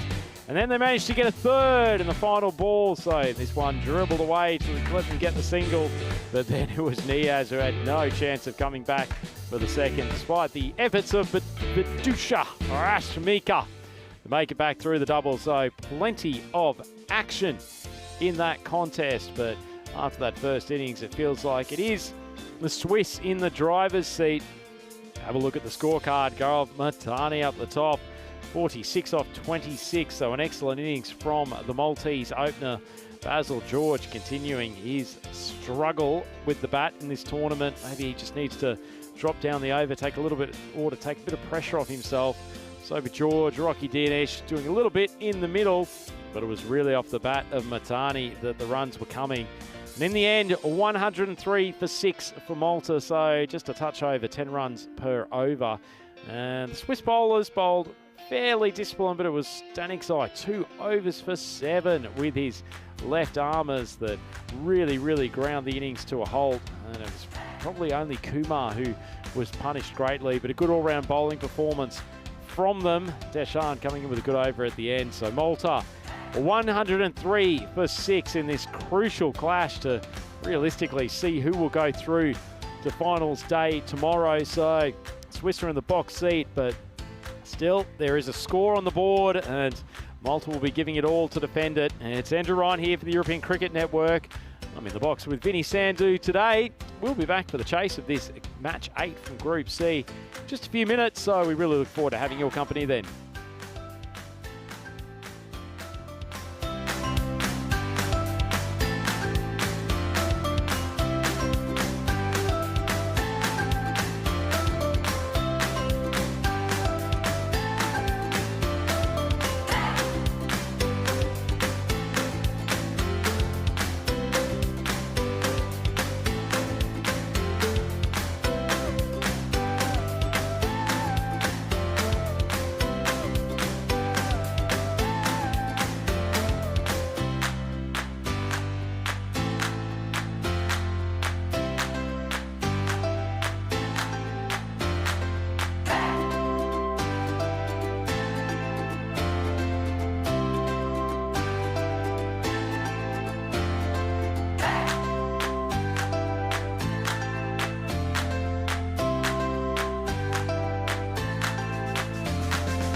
European Cricket Championship is proudly brought to you by Dream11, HCL Software, Paramatch, the Hunter Andaluthia, and Victorinox.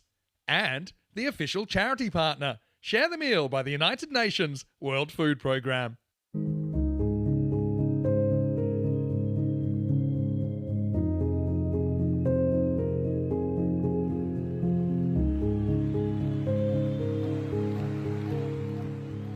Join us in celebrating World Food Day on the 16th of October. Share your meal on sharethemeal.org and let's hit hunger for 6.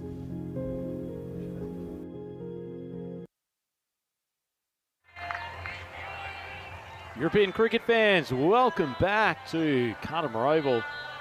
Precariously poised game here. The Swiss up against Malta. Basically the battle to work out who will not go through to finals day. Malta have done a decent job with the bat, scored 103 for 6. Rob Martani pacing their innings with very crafty 46 off 26 balls. The Swiss will be hoping they can chase it down and with a good start, particularly if Idris gets going. Chasing it down in 7 overs and looking for that bonus point might even be an option from them. I mean, Idris is coming out to face first ball. Looks like they're going to open with the skipper, Harsha Dashan. Again, the same thing they did in the last game. And as far as Malta goes, Vidusha Rashmika, man who bowls with a fair bit of gusto. Not tall, sort of skids through a little bit on this deck. He was pretty effective in the game last night. Just manipulating his field as Idris just limbers up at the bowling crease. There's the skipper. Dashan did a good job in the 10th over. For his Swiss side, 3 run-outs, bowled very tightly. So Switzerland hitting 104 off the 10 overs to book their spot, basically, in finals day. Rashmika steaming in. Malta love an early scalp. A lot of off stump. Idris just comes over the top of the cut shot, hits it straight into the deck, and they scoot through for the 1.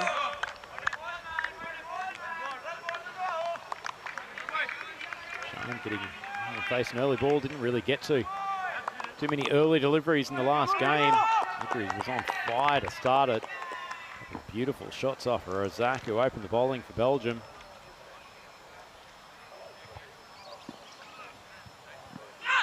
Full ball lifted out over the cover boundary for a Maximo, and Dashan unleashes early. Glorious cricket shot. So used to seeing Idris hitting this area. That's a lovely shot from Dashan. That's the elbow high in good position. Transfer of weight. Beautiful cricket shot. Rashmika just giving the umpire a look at the ball, making sure it's still in good nick.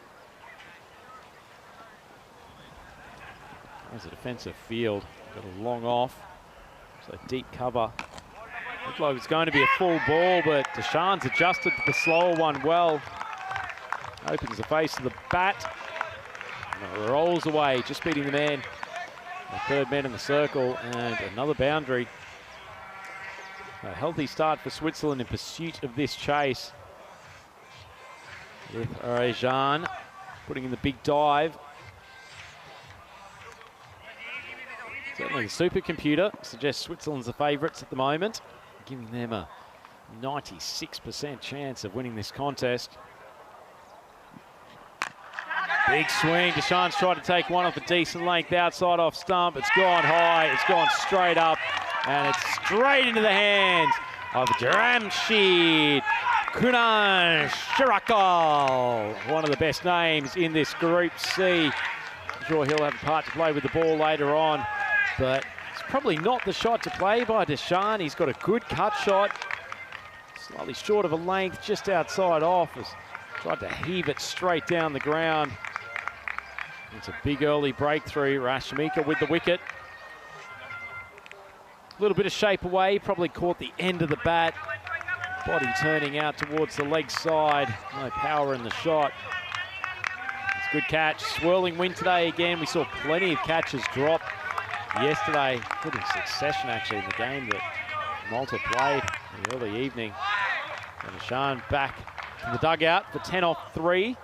Didn't waste any time. Medic's become a very important player. D on the rock. Johnson at the batting crease. Full ball. Nice stroke, but cover fielder and swing around. And it's Gaurav Matani, who's continuing an excellent day. Clearly up for this, the Maltese. Plenty of energy in the field. Andrews back on strike. Will be buoyed by that first wicket. Love to get into the heart of this Swiss batting lineup and just sow some seeds of doubt. Short ball, Idris rocks onto the back foot. That's not that far away from the fielder out there in the deep cover position, but his placement was good enough. Dropped inside the boundary. So an intriguing first over. 1 wicket down, 16 on the board. And a man who has seen plenty of intriguing first over in his time, Mr. Maximo. You bet it. And look, there's the golden ball counter. Is this a sneaky little chance if Switzerland get the staggers in this chase? 103 doesn't seem too defendable. I think the lowest defence we have seen across this division is, or even the whole thing might be 121. So we haven't seen anything less than 120 defended. Shows you how much the game's changed. Tell you what will be interesting for Switzerland, if they lose Idris early, he's been the backbone of every score they've had in this tournament. Jamshid Kunancharakal, who just took a very good catch, is going to come on and bowl over number 2.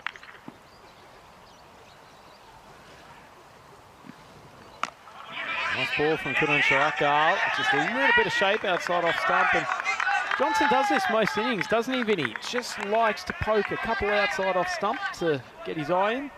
Yeah, and he probably can't afford it in this game. But Switzerland, net run rate's pretty important for them as well, because we know at the moment they have 1 point. Let's get a little back cut. That's going to fly. In fact, that might have even gone for 6. We'll have to have a look at this one. That's an extraordinary shot, Vinny. He's really played this in quite a half-hearted fashion, Idris, but it's gone close to the boundary rope. Yeah, I think this might have just carried. We'll have a look at it on the replay, thanks to our crew at Spring Media. Beautiful vision on screen. Great camera work from the team. Oh, As we see, it's quite... just inside, I think. Yeah, 4 runs. I would agree with umpire Maximo, but just an incredible shot. He's almost played it apologetically. Yeah, it just gave a little tap. It helped on its way, didn't it? Powerful player, but that was touch. Oh, he's tried to unleash some power. Once again, the bowler probably feeling a little bit hard done by. Blade opens up, Idris elevates, and he sends it flying over the boundary for a Maximo. Yeah, just let that one fly, and slightly wind assist, a bit of right to left, I think, at the moment. As, well struck, good enough from Idris. Hello to Gail, who is still watching replays. Can't stay up all night, but hello to Gail, who's watching Lake Cathy near Port Macquarie, the mid-north coast of New South Wales. Beautiful part of the country. Yeah. A little bit of wildlife there as well. The bee buzzing around. All right, Kunancharakal. Got food for thought. Short ball, that is not the place you bowl to Idris Ul Haq. He will eat those deliveries for breakfast, lunch, dinner, and even maybe a spot of afternoon tea, given the timing of this game. Yeah, well, that's just asking for trouble. I know sometimes you might move a field change. I think we've just seen another ball retriever put in that area. So they've gotten the 2 orange vests now. Probably a sign that they're expecting a bit more work. I'll tell you what, when Idris is out there batting, almost guaranteed that's where the majority of them will be flying. Good ball in the block hole, unlucky inside edge. Flies away for 4, and Switzerland move on 37 for 1. Yeah, just bad luck. That's one you just have to kind of swallow as a bowler, knowing you actually did a pretty good job, but just really unlucky, jam down, and Idris didn't really know where that was going, but ends up at the boundary.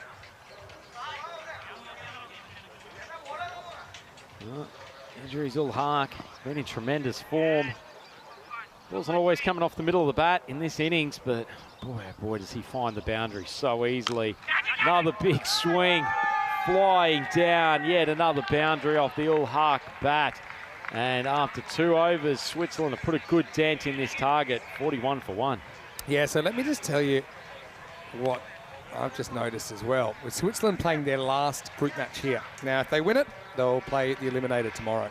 But if they win the Eliminator, they can't be relegated. That's what's been decided, if they win the Eliminator. But the net run rate, say where they were to win this game and take 3 points, they will be tied on 4 points with Guernsey and Romania. And so you can see there, their net run rate, minus 4.697 now. With a win, obviously that's going to improve, but how much will it improve and where will they be in relation to Romania and Guernsey? If they have a really big win, obviously if they get 4 points, if they can chase this in 7 overs, then they're safe from relegation. So there's a little bit of something that's happening behind the scenes. Of course, Malta at the moment, they don't win this, they're in huge trouble. I mean, again, theoretically they could kind of improve their chances of staying up if they had a big win later on. They've got a game against Finland, but based on current form, it's hard to see them getting the W.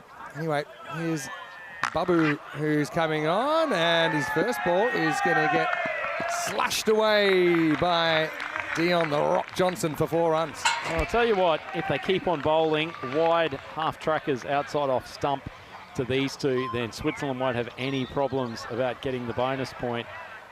First time at the crease for him today. Babu, not a great ball, just the typical bowler's thing, and a little wave of the hand. I've only just missed my spot there by a touch. But it's the length that was offered, and Johnson cashed in. Really become a prominent player across this tournament for Switzerland. The Rock, getting the ball in the early overs, coming in at number 3. Big charge down the wicket, and the ball's about a foot outside the tram line, so an easy call. Where does the Armani name come from? I think it's just because he is from Italy and he's very, very stylish. Very stylish, man. One of the Asad Ali, the A's. 2 A's in Armani, 2 A's in Asad Ali. 3 A's, actually. All right, this is up in the air, and this is going to pitch just inside. It's going to be 4. And Johnson continues on his merry way. Yeah, it's just a little bit too easy, but he only likes to hit in that region. Just opens the wrist, and the flashing blade takes it behind point. Not great bowling, though, from the man coming in here, Adil Babu. As we see, that's just landed, probably a good sort of 3/4 of a metre inside the boundary, but Malta feels like they might go down with a whimper here. There's just not a huge amount of penetration coming from the bowling group. So Babu started the over 4 wide 4. There's the bonus point equation, under 2 a ball for that now. Short, poked over the top by Dion. Just using the pace of the bowler. No fielder down on the boundary at third man, so not much width. He's got so many choices of where he can play the ball. Delicate little touch. He's got that in addition to his power. Yeah, it's very, very smart shot. If you can play that one well, it's the kind of shot that quite a lot of the time there's nobody patrolling that boundary. They've got, but it's an area that bowlers are actually trying to bowl. So that was very, very smart batting from Johnson.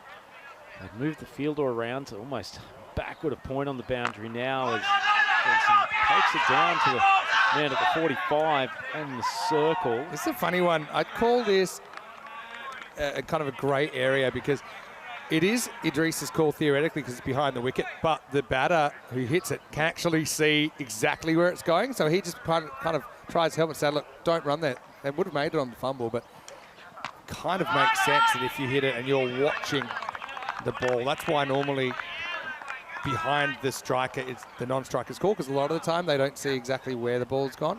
But that's one, the cut shot's one where you are kind of tracking it with your eyes. I'll also say in that instance too, Johnson playing the ball off the back foot, probably thinking that he hasn't got a great deal of forward momentum and he's really, really going to be pushing it with a decent throw. Babu down the leg side. Marnie's arms go straight out. One of the easier calls he'll have today. Yeah, that's true. But Papu trying to save this over. There's a look at the Swiss bench. Oh, it's very stylish. Speaking of Armani-like creatures, it's Mr. Ramazai's that one's. Do you think this is okay? May have just tickled the outside of the line, and that's the end of the over anyway, 55 for 1. Yeah, I think this is straight over the line. Have a look. You be the judge. Yeah, it's half on the line, maybe slightly outside with the rest of the ball, but as long as some of it's on the line, it's fine. So I think it's good umpiring.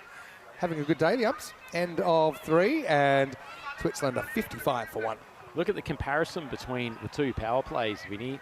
5 for 1 for the Swiss, 26 for 1 for Malta. They really didn't get off to a great start. It was a good job by the power play bowlers from the Swiss side. So they have certainly won the power plays in this game.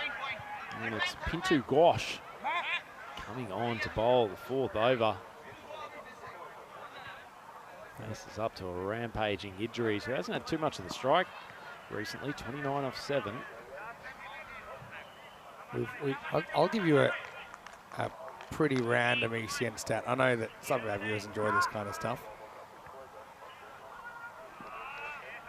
Pintu Ghosh getting a bowl, but the first one misses the mark. So, yeah, we talk about the power play as being really important, and quite often whoever wins the power play wins the game. Obviously, there's a bit of a correlation there. But in match 40 of the ECS in Portugal earlier this year, it was quite a remarkable one. I'll tell you in a second. Another one, Pintu gets too much swing and misses. But the Lisbon Super Giants lost to the power play 68-7, but ended up winning the game. No. Oh, sorry. Lisbon, yeah, okay. Lisbon Super Giants won the power play 68-7, but went on to lose the game. How? Yeah. How? They chokes. Harsh word with negative connotations, but sometimes the shoe fits. Yeah, they Did were. the Super Giants lose a batch of wickets in the power play? They were chasing. No, it's not that. I think it's had a big collapse. So they were chasing 134 for victory. So they were 68 after the power play. I could find out how many wickets down there were, but they ended up only making 129. So the next 7 overs, they were only able to score. So only 61. Tell you what, 133 as we see Ghosh charge in again and bowl another wide, so he's remarkably no balls completed, 4 runs on the total already, all wides. But anyway, coming back to your story, 133 is a pretty good score to get after you've scored, what, 7 in the power play? Yeah, well, as gamblers, they see that team we have seen a fair bit over the years. We've got a strong middle order. Oh, well, it could have been a 5th wide in a row, but Idris puts Ghosh out of his misery, takes the full toss off the hip, swings it away, and the Sheriff just waiting for a little bit of instruction here on the call. Going to be a pretty tight call on the no ball. Have a look at this from side on. Feels like it's, I'd give that as a no ball, to be honest, Vinny. But yeah, it's in the middle zone, isn't it? He's not the tallest. Yeah. What have they decided? They've said it's okay. So it's no ball. No. That's no ball. Yeah. Sheriff's arm went out. There we go. There's the call. Oh, gosh. Still hasn't bowled a legal delivery and 11 runs off the over so far. He gets a dot ball. Well done. Great comeback. So 1 completed delivery for 11 now. Switzerland needing 38 off 23 just to get the bonus point. They're well within their grasp. Oh, he's come up with 2 dot balls. There we go. He's Could got this it back. be almost a Lisbon Super Giants gamblers Super type Giants. turnaround? They lost 1 wicket in power play, but then they hit 1 boundary in the last 4.5 overs and just lost. I don't know how many wickets there are, but lots. 7 wickets for not many towards the end. They were 2 for 102, needing 30 off 4 overs, and found a way to lost. Found a way to lose. Speaking of losing it, gosh, isn't hitting his spots here at all. I mean, the wind's behind him, if anything, so he's not really pushing into it. But yeah, just a tough over to watch really at the moment. Pinto has no idea where he's putting them. Another one. Where's the counter? You do the counter, Vinny. Here's the over. Wide, wide, wide, wide. 7 up, which is 6 off no ball. Then dot, dot, wide. So we're already at a 12 ball over. So maybe more. He is odds on to bowl the same or more than his jersey number of number 17. Oh dear. I hope not. What do you say as skipper here to him? Well, that's Nias, not the captain who's been to him, but I think he's just pointing at the 3 sticks at the ground at the other end and saying, hey, anywhere around there would be good. Finally got one in the slot, but Idris says thank you very much. Swats it. Square of the wicket, and it's another Maximo, so poor Gosh, 19 on the board. He's only halfway through the over. Well, what I will say is probably could get them in potential clock trouble as well, but if things go the way that I expect, I think we'll be finishing this game earlier. It won't come into it, but yeah, it's just firming for a 4-pointer for Switzerland, which would take them out of the drop zone. I'll tell you what, after a pair of fairly ordinary performances yesterday, it's been a good turnaround. They clearly had some chat during the course of today. Vinny? All right, couldn't concentrate there for a second. Idris, 41. Oh gosh, struggling to concentrate as Idris has slapped him. Square of the wicket again, another Maximo. And this has to be one of the more torturous overs I've seen in ECC 2024. Yeah, that's a really good crack of the bat there. It's a shot he plays very well. Backs himself to get it over the fence. Doesn't miss out. This could be done a little bit early, the way things are heading at the moment. Good to see plenty of fans around the ground enjoying this this display of top level batting and bowling that we're seeing at the moment. Idris 47 off 12. Charles Karacha swinging his arms wildly. He's done it for quite a few wides in this over, but more so just getting Gosh to cool his heels. I'll need to rub down, Charles. And well, he's taking a bit of sympathy on Gosh. How good would this last ball have to be for you to give another over straight away? I know you've skipped a bit of this. Not sure it would be my first, second, third or fourth option. Cricket's one of the few sports, or the only one I can think of, where once you start an over or something like that, you have to finish it, barring injury. Tell you what, when he's got it in the right spot, he's created some dot balls. So, well, good on you, Pinto. It's never easy up here on the bright lights of the ECN. He's probably not happy with himself, but he's powered through the over.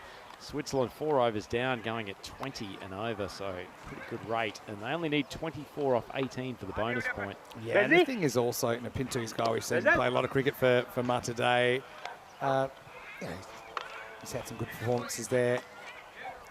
But yeah, again, I know there's conflicting theories about why this team looks the way it does. But I mean, normally you need to bang down the door. And Pinto, obviously, he's had some good performances there, but he's got a career in ECS of going for about 12 and over. Does have 24 wickets in 27 innings he's bowled. But yeah, he's finding it hard going here. We'll say that most of these players, Sobri George is the only one we haven't seen before. So we have been to Malta quite a lot for ECS cricket, so a lot of them actually have a lot of experience in the format. I suppose it's the level, going to the next level, which is always quite challenging. So they've always been a pretty competitive team at international level. The Maltese, that is an ordinary ball, hasn't been trapped by the keeper. Strangely, no run by the Swiss. I don't think it's that strange if you're Idris and you see you're on 47 and you get a free crack at the 50. This one just continues to drift. Right, got stuck in the wind maybe. And this is Omar Sharma. Again, he's the captain of the side. He's a player again. We have seen him quite a lot on the network. Big responsibility for him. It's going to go round the wicket. Free hit time.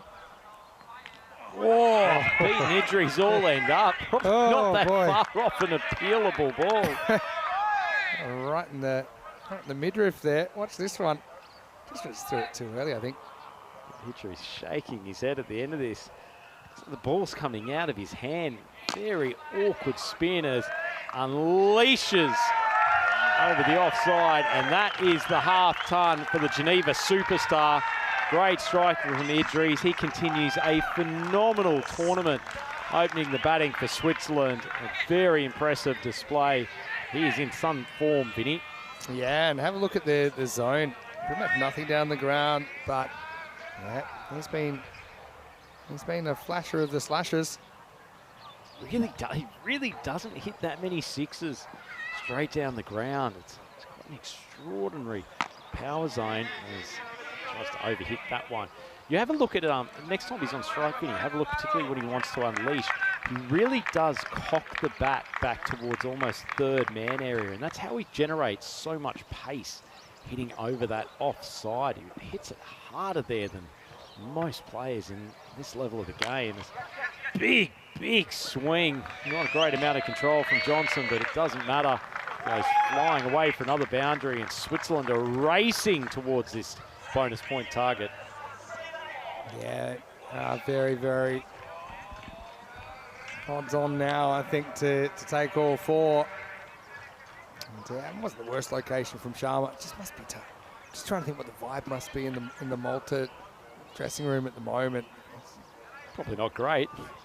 Oh, Driss down the leg side. The keeper can't get across to stop it. And Yamani arms outstretched for the wide. And then the 4 in addition to that. So Switzerland now only needing 6 runs off 13 balls. This will go down as one of the easier bonus points they've achieved in T10 history. Yeah, just haven't been able to make any penetration into this Swiss order.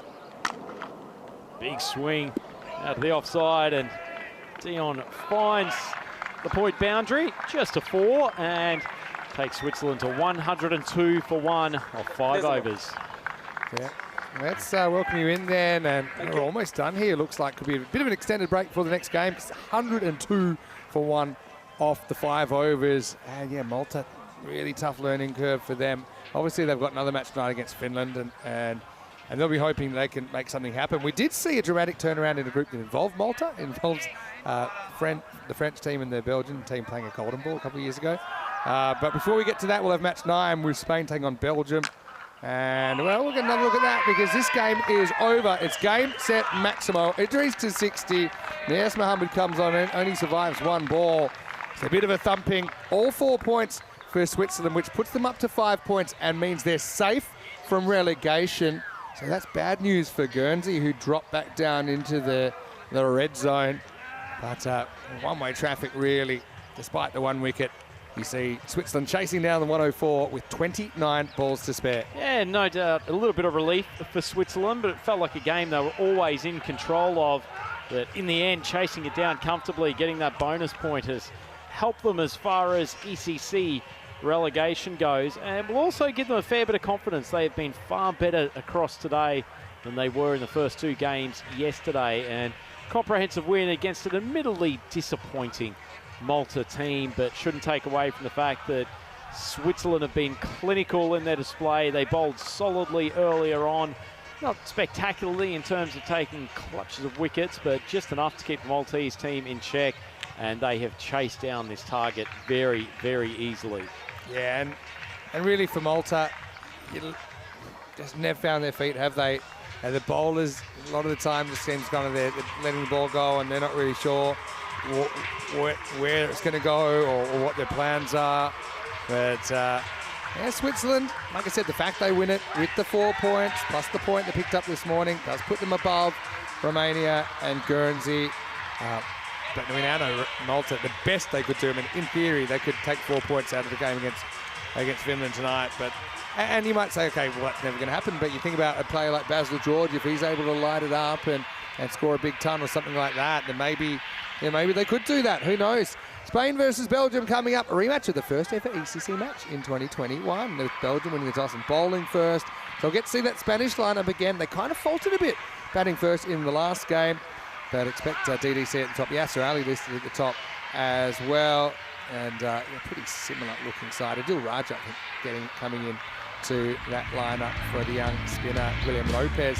Belgium, though, Cherry Butt listed at the top, and so Zakel. Interesting that both the regular Belgian openers not playing match number 9. I wonder what's going on there. But let's have a look at this, well, not 10 overs, it's just over 5, wasn't it, as Switzerland ended up picking up all 4 points in match 8. Yeah, certainly do. It's good all-round performance from the boys in red. Only the 1 wicket down.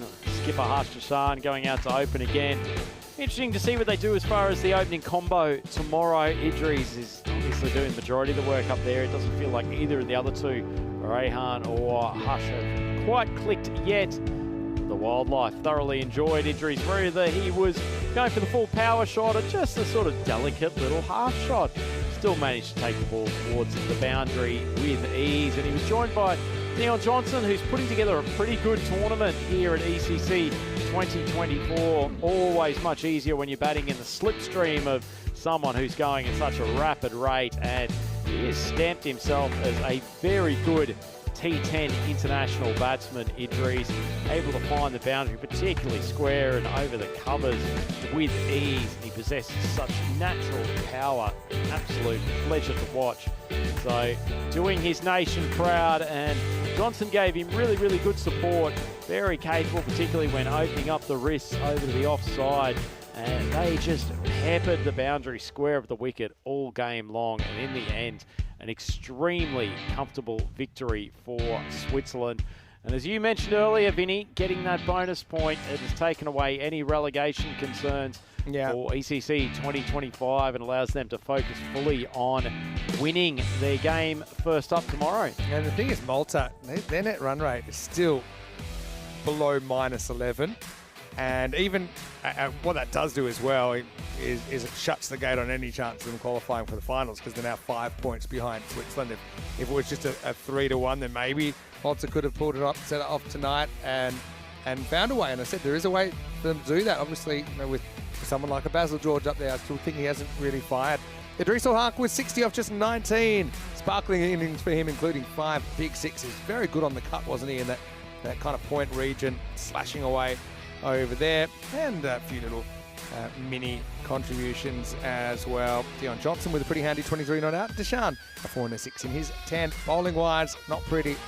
Although Rashmika did get that breakthrough. Nice catch by Jamshid Kunanjarako, but more soul searching for the Maltese. And for us, we'll take a slightly longer break. We're back in about 35 minutes. Spain-Belgium should be a really good one. Can Spain bounce back from that shock loss to Finland?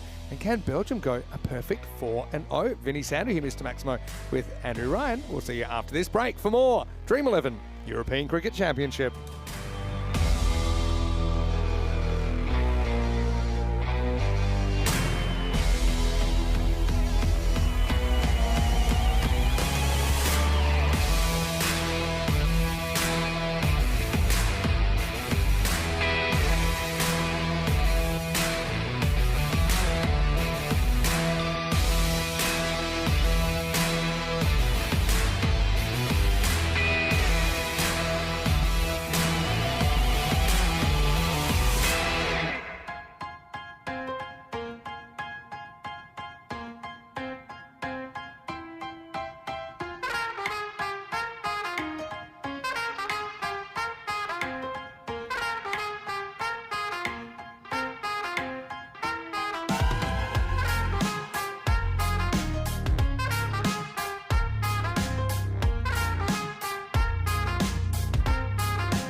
European Cricket Championship is proudly brought to you by Dream11, HCL Software, Paramatch, the Hunter under Luthia, and Victorinox. And the official charity partner, Share the Meal by the United Nations World Food Programme.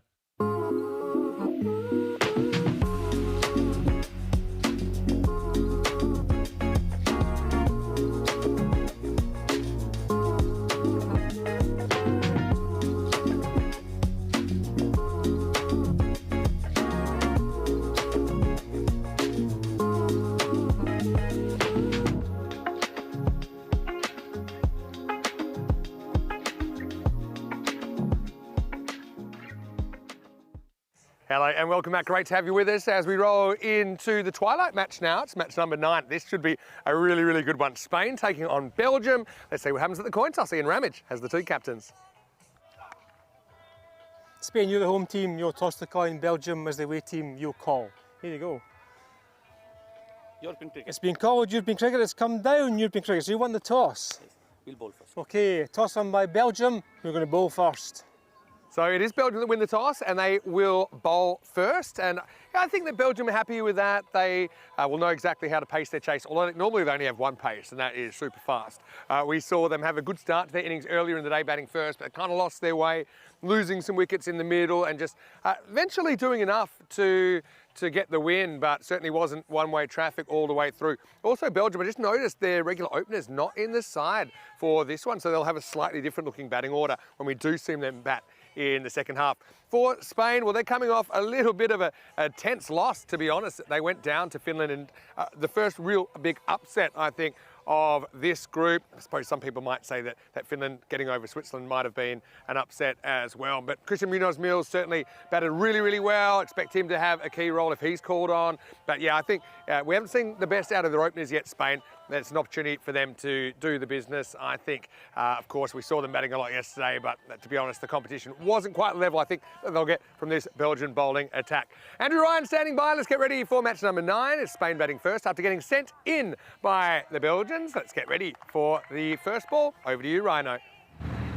Mr. Maximo, thank you on behalf of myself and all of our European cricket fans for such a comprehensive preview of this big clash between the heavyweights of Group C.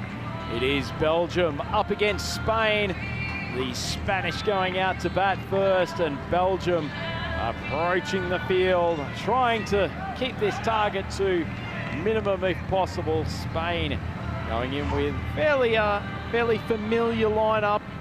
There's some big guns in there at the top of the order in terms of Daniel Dahl, Kaye, who's strode to the wicket, and he's accompanied by Yasir Ali, his usual opening partner again for this game. But let's see how they go again. It gets a star-studded Belgium bowling lineup. Love the look of Ibrahim, the leg spinner, and that pace battery of Ahmadzai, Ahmadi. They've been very good. Zaki Shah in the middle overs. Supercomputer giving it to Spain at the moment, and by quite a healthy percentage that Belgium would be feeling that they've done pretty well in this tournament. They should deserve a little bit more respect from the supercomputer, and who's gotten plenty of respect so far. Sajid Ahmadzai, the paceman, bowls it very full most of the time, tends to get a good bit of a way swing. And I tell you what, there is some big news in the player department. The man with the best mullet in Kardama, Omid Rahimi, is out there for the Belgians, fielding it mid-off. Big inclusion for them in this game. Absolute cult hero around the traps as Ahmadzai comes into bowl. Drifts onto the hip of Ali. Can't make contact. Not a huge amount of protection around. And great time with the man with the mullet to introduce Vinny Sandhu. Well, that's Omid Rahimi, and maybe Omid can take he's got the ball now. Omid Rahimi's giving me strong George Michael vibes from the Wham days. And you just wait till, if that hat comes off at some point, he's got a magnificent do, and he is a barber.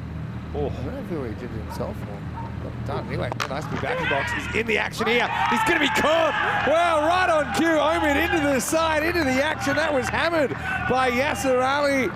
Oh, well, wake me up before you go, because that ball was moto ring at Omid Rahimi, and the 0-0 steps up. It's 0 for 1.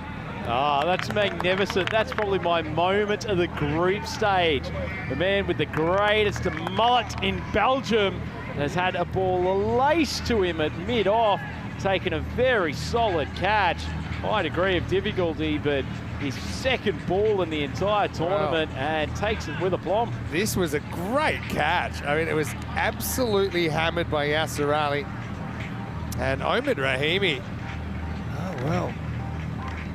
He cannot keep that guy out of the action. I'm just a bit disappointed the hat stayed on. Apart from that, it was perfect. There are just certain players, when they're in the game, Vinny, they just bring a vibe with them. The ball seems to follow them, and I suspect it'll be the case for Rahimi today. Well, Sajid Ahmedzai with the early wicket. This brings Awais Ahmed to the crease. The number 3 spot. That's early strike for Belgium. Interesting with the lineup changes for Spain. They bring in the extra pacer, which is Adil Raja didn't play earlier on today. Belgium, they bring in Omid Rahimi, he's one. They also bring in Mansour Malangzai, who we've seen playing for Belgium, but also for Beveren in the ECL. A very good start. And yeah, it's strange in a way that they don't go, well, they've got Sherry Butt keeping. And they've left Ali Raza out, their keeper and opening batter, and Manib, who's been in good form. All I can think is they really want to have this squad mentality with the batting, and those two have probably had more opportunities to bat than anyone. Interesting though. They also probably feel, Belgium, given the tournament situation, that they can't really miss out on the double chance. It's hard to imagine a scenario where that would happen mathematically. It might be possible, but yeah, interesting. Even if it's not, Vinny, you'd have to say there's some upside for Belgium winning this game. If they can knock Spain down to 3rd place on the assumption that Finland will win later tonight, they force them to win an extra game tomorrow. And if these two meet in the final, every advantage you can get is critical. Don't count Finland out either, but yeah, take the point. Sajjad, what a first over. Just misses the mark. Wasn't too far away, but even with that wicket of Yasser Ali and with his excellent opening over, things are going towards the 50-50. Call it. If you don't think it's hitting your line, you call it a 1. So the supercomputer, this is a tight battle, isn't it? Maximo. Yeah, Ahmedzai just trying to complete what's been an excellent opening. See the flags behind, so he's bowling with the wind. Means that if you hit straight, hitting into it. DDC on strike.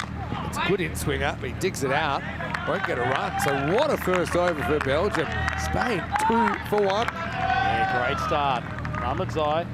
Thought there's probably more they could expect from him. He's been hit a little bit on occasion in the tournament. That's probably the best over he's bowled today. Really found his channel, a little bit of late swing. Good pace too, obviously, with the wind behind him. Looking forward, this Group C winner.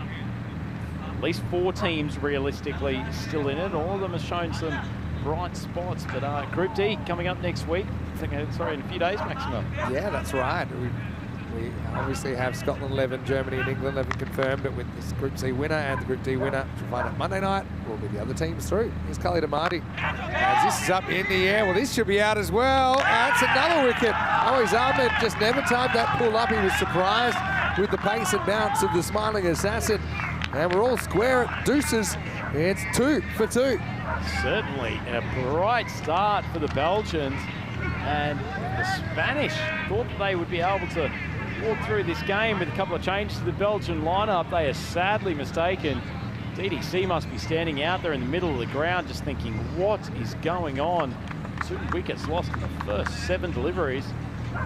Yeah, it's just not happening at the moment. But you know, credit to Belgium. They're coming out. See, Awais just surprised him high on the bat. Simple catch for Jabbar Jabakale there at square leg. Yeah, it's a little bit of a nostalgic one for me as well, because these two teams played the first ever ECC match. In fact, Always, who's walking off there, he faced the first ball ever in ECC cricket. But I don't think they've done battle since that moment group. that will never be taken away from him, isn't it? It was actually a bit of an anticlimax. He's pushed it for one. All right.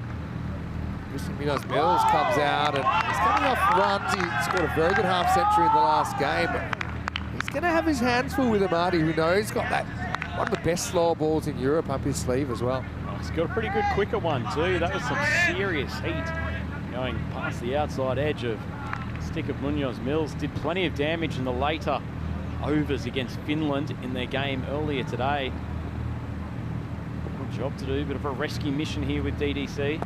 Wow, that's such a good shot. Just instinctively hoiks it away, and it's going to be dropped off the field. I think Danny Long Martinez down there, but he won't care because that's 6 runs maximal for Spain. Glorious strike from Munoz Mills. It wasn't actually a bad ball from Amadi. Just a short arm jab to the leg side, sent it a good 70-odd metres. Such a powerful upper body. Yeah, that's a very good shot. I think slow ball's coming here. Let's have a look. No, pace on, and it's going to be whipped away. Lovely batting from Christian Munoz Mills. And for all seasons and all situations, as El Capitan fights back with 4 more. He's got an incredible eye, hasn't he, Video? And it's an economy of footwork. Just shifts the bat in front of the pad. Little tickle, but times the pants off it.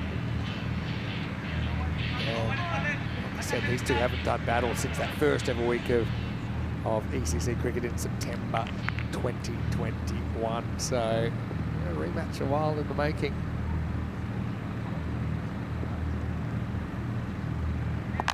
Well, this is up in the air, but that's going to fly as well with the pace of Amadi.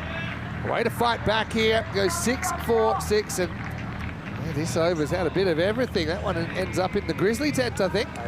Well, he was lucky at one of the earlier balls. That one, not a great delivery to somewhat of Munoz Mills' power. Just coming off the back of the boundary, previous delivery. Amadi. Time to party. Tell you what, the girls are excited by this collection of boundaries. The local superstar, Munoz Mills. So, certainly not out of the woods yet, Spain, but 18 for 2, looking a lot healthier than 2 for 2.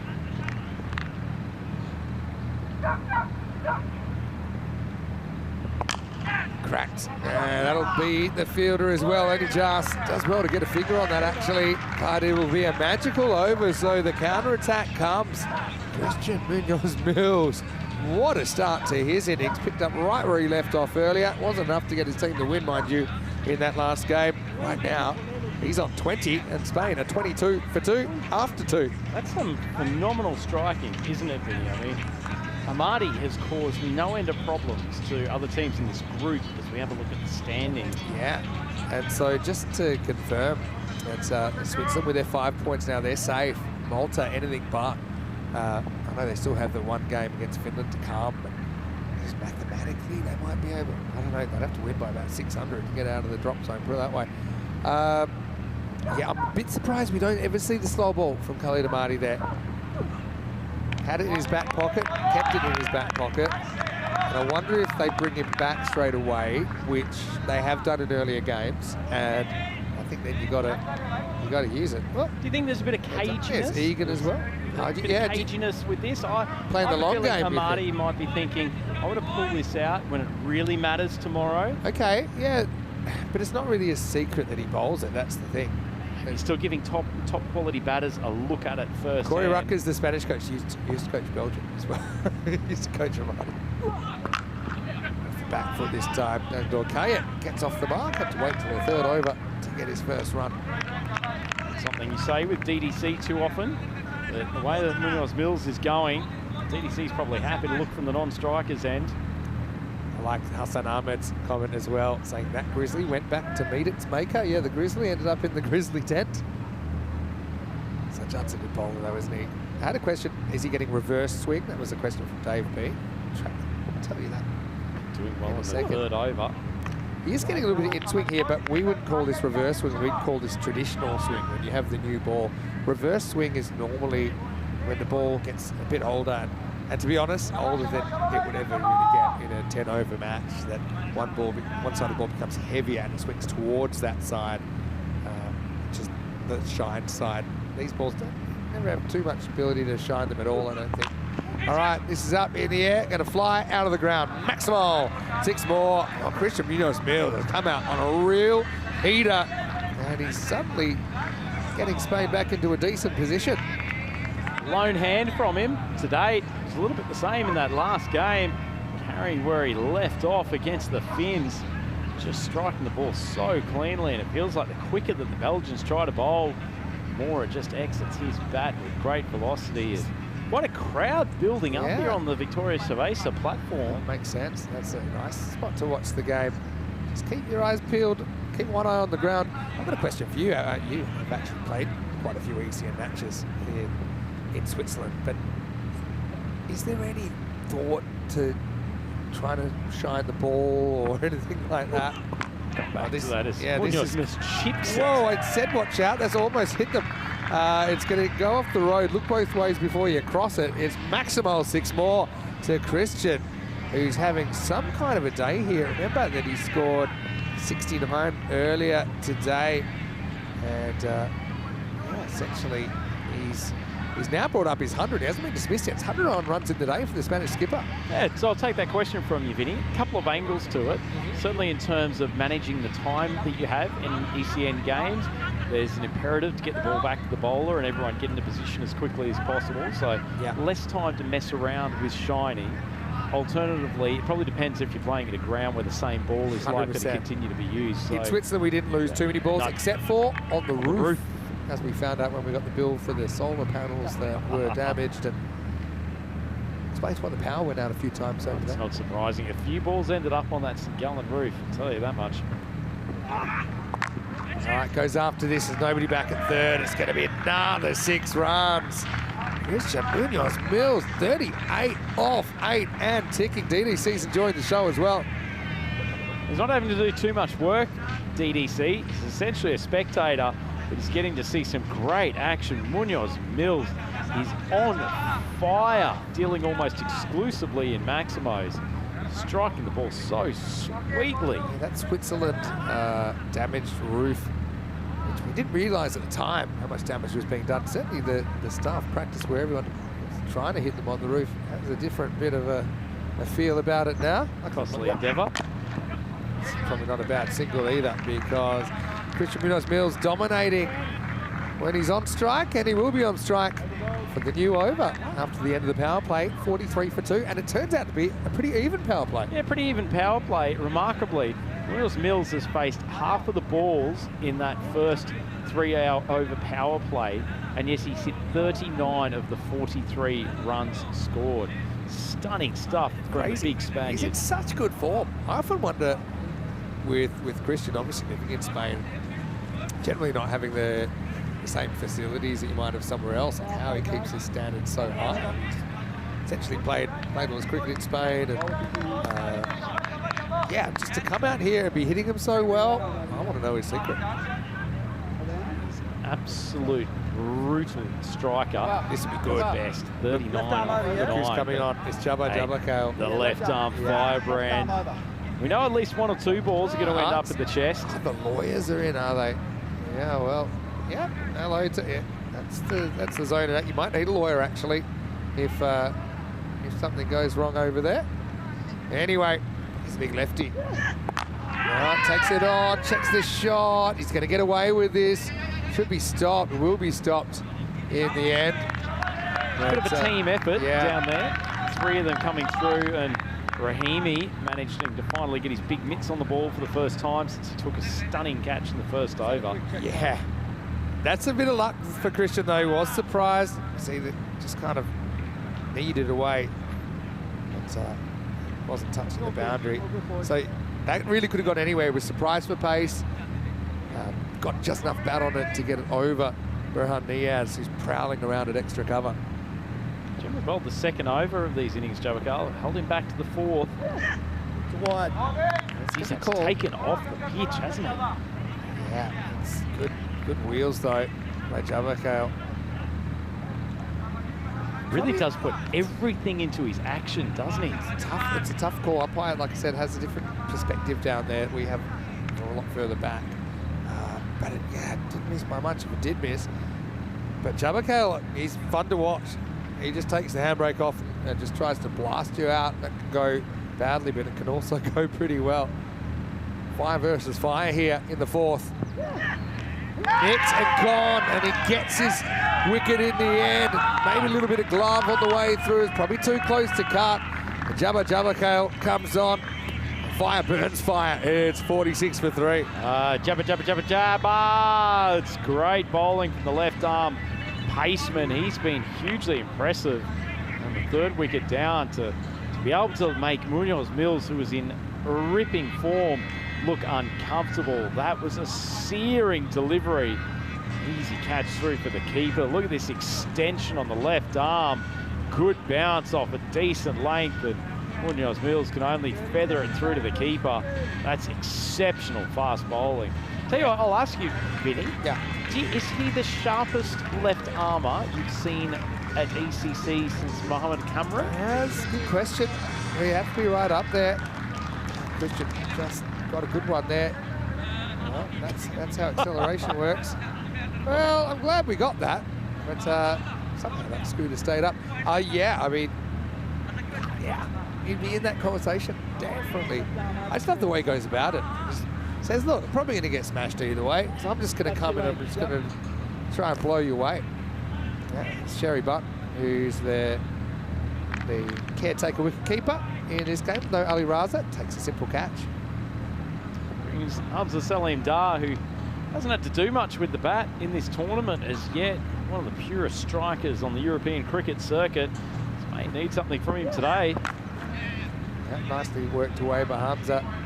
This will be another good battle with Daniel Orkaya taking on Jabakale. Really, they're all good battles here. You know, Hamza is a guy that's done pretty much all there is to do in ECN cricket. And bar make an ECC final. Certainly wasn't his fault they got knocked out last year. He scored a rapid 50 in qualifier 2 and then a hat-trick, which funnily enough came back to bite them because Sakata Zulfikar came and knocked him out of the competition.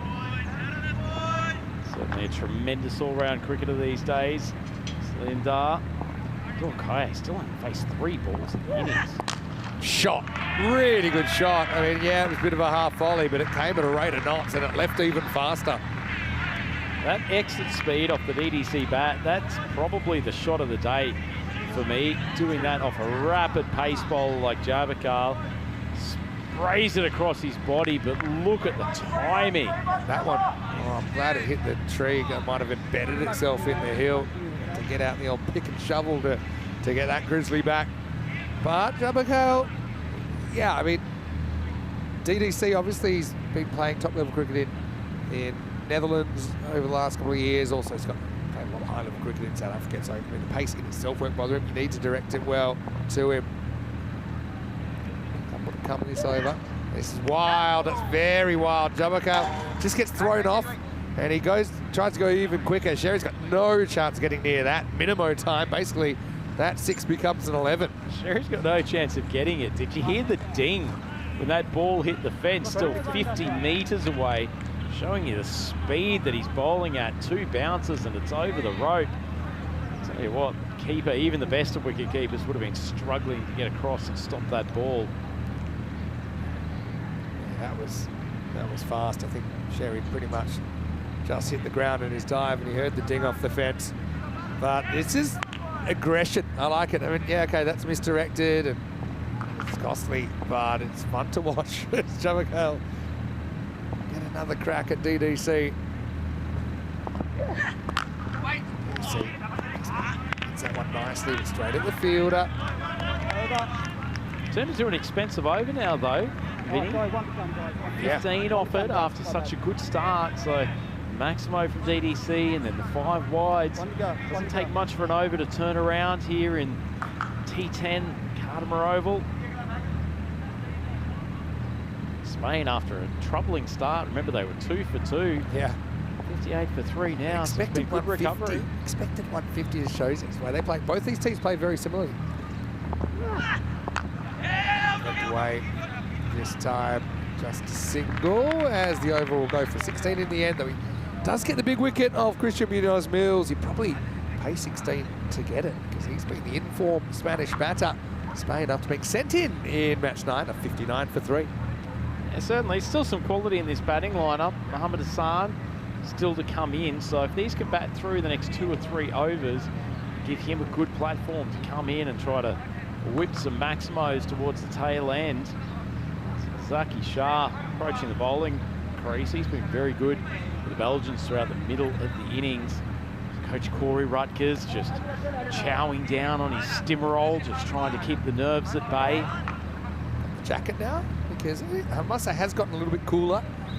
Before you arrived, we had several days that were kind of in the 33, 35 degree kind of bracket. The top today is 26, it's still 25, but with the wind it's quite cooling. The sun slowly fading. Zaki Shah comes out, gets a swing and a miss from Dorkaya, but easily taking a little bit of bat on the way through there. Yeah, but Dorkaya hit a 6 in the last over, so aside from that ball, he's 2 off 6. Surprising to see him struggle to score at a decent rate. Slower ball and tries to launch and it misses. Very, very clever bowling from Zaki. Yes. Struggling with his rhythm a touch, maybe starting to preempt his shots. That's a bowl this. Let's have a look. Is it leg cutting type slower ball? No, maybe just kind of held back in the fingers a little bit. Slower ball again, but this time DDC is all over it. As Zaki gets his hand caught in a cookie jar, tries it again and disappears. Maximo time. Well, gave him one look at the slower ball. Didn't need a second. This is a thing of beauty. Smacked into the cardamom sky. It's a lovely strike from DDC. Although Rico's on a little mini break, we still hear his voice in the effects from the DJ. Sweeter than a bowl of Rasmalai. Sure was. Zaki go to now. Goes a quick one again. DDC is annoyed here. Probably above the shoulder. He basically flat bats it back. Wasn't the most aesthetically pleasing ball of cricket, that one. Ordinary delivery, and DDC swatting it straight back to the bowler. Well bowled. Got a bit of a check combination as well with the two umpires. There's Charles Krabs and the Sheriff that you can see in the background, based in Prague, and you've got Joe Foster out there as well, who lives a little bit outside Prague, but also based in Czechia. Right, edge, but 6. They go hard at the ball. Good things generally happen. So really an interesting over. We had 4 dots and 2 6s, one off the middle, one far from it. But Spain, after 5 overs, 71 for 3. Good zone. I mean, yeah, you sort of played this and a similar ball earlier in the over. That's the price of doing business. Let's welcome you into the commentary box. Vinny Sandu here, Mr. Maximo for ECN. Got Rhino with me. Rico is on a bit of a mini break, but we'll be taking through the action today and tomorrow, as well as we look at this innings and time for some in-game analysis. I suppose what we see is this approach to not worry about the wickets, and even if there are early wickets to back yourself, generally pays off more often than it doesn't. It's been a good example of it here. Particularly when you've got the depth of the Spanish batting lineup. As we mentioned, it is small inside edge there, so won't be an LBW appeal of any merit. But Spain 2 for 2 at one stage, but they do not keep going hard. Give them leg buys, but I think it's a good call. I think that's actually going to swing past the leg stump. Have a look at it. Just go late. I was genuinely sure I heard 2 noises. Yeah, I thought I did as well, but notwithstanding that, I think it was a good call, even if it wasn't. Hit. Hamadi comes back, still hasn't bowled his slow ball. And I think he might be right. Maybe he is playing the long game, saying, yeah, I'm not going to give you a look at it. We'll save it for tomorrow. Keep this one in the mental bank, Vinny. When he gets a wicket with a vicious dipping slower ball tomorrow, he'll probably be patting himself on the back for holding it back against the Spanish batting lineup. Really great shot from Hamza, looking for the leg side. The 2 iconic players battling, and Hamza Slim Dar for sure would have been the Western Shield squad, but yeah, unfortunately, he kind of availability, but also slight injury that kind of ruled him out. Amadi did play for Team Europe. These two could have easily been teammates earlier this year. They're going head-to-head. Hamza get him a single. There's the youngster, Husankil Ibrahim. I'm also curious whether he bowls or not, and maybe there's a little bit of holding him back so that I think you're right, Vinny, because he would normally have come to the bowling crease at this point in the game, bowling the sort of probably 5th over for Belgium. Haven't given the Spanish a look at him, so cat and mouse stuff. In the air, and it's going to be dropped. The man we just talked about, Ibrahim. Now, look, I will say he's about 5 metres off the boundary, and this was just on him quickly. He wasn't balanced. He needed that extra time, but it's going to be maximum 6 runs. Let's check out the replay. DDC didn't get quite as much elevation, but as you said, Vinny, he's back on the boundary. It probably comes at a far more convenient height. Yeah, it's just inexperience there. Needed to defend the rope a bit better. Now it's going to cost him because that is taken off middle stump and is put over the tents. Maximal 6 carreras to finish the 6th over. Amadi will finish 1 for 34 and Spain 86 for 3 after 6. Oh, that ball has been absolutely moosed out to cow corner. One of the biggest strikes of the day. After taking a few overs to find his rhythm, all of a sudden, Dorkai has reacquainted himself with the middle of his bat, and he races along to 33 of 15. Hamza just there, taking his time, 2 of 4. It's been a little bit off. I think Isan, for me, probably would come in next. Then maybe Shiraz Iqbal. I think Davidson Soler. Actually, I think it's a very good bat, but I just think it maybe doesn't have the kind of size or the power game for him to be a top 6 or even 7 in this format competition. But I do think he adds a lot with the gloves and it's just his general energy. Also, they've got quite a few keeping options though. Always in the side, as well as Mohamed Isan and Alec Davidson Soler. So 3 genuine keepers. All right, well that's going to be 6. That's more like it from Hamza Salim Dar. Ibrahim does come in for a bowl, but he's not having a great couple of minutes. The first one, slog swept out of the ground. Yeah, it knocks back our view that they were holding him back. Really may have actually been waiting to see if they could get the left-hander out, because it's a tough matchup for the leg spinner, but Hamza's still there, and we're getting late into the innings, so sort of almost forced to bring on Ibrahim. They could have only left him 1 more over, and then he would have been bowling the 10th. All right, it's going to be 6 more. Really good shot. This one, I think, is a bit of a top spinner, but it's a step, hit, smash from Hamza. Maximal, 6 mas.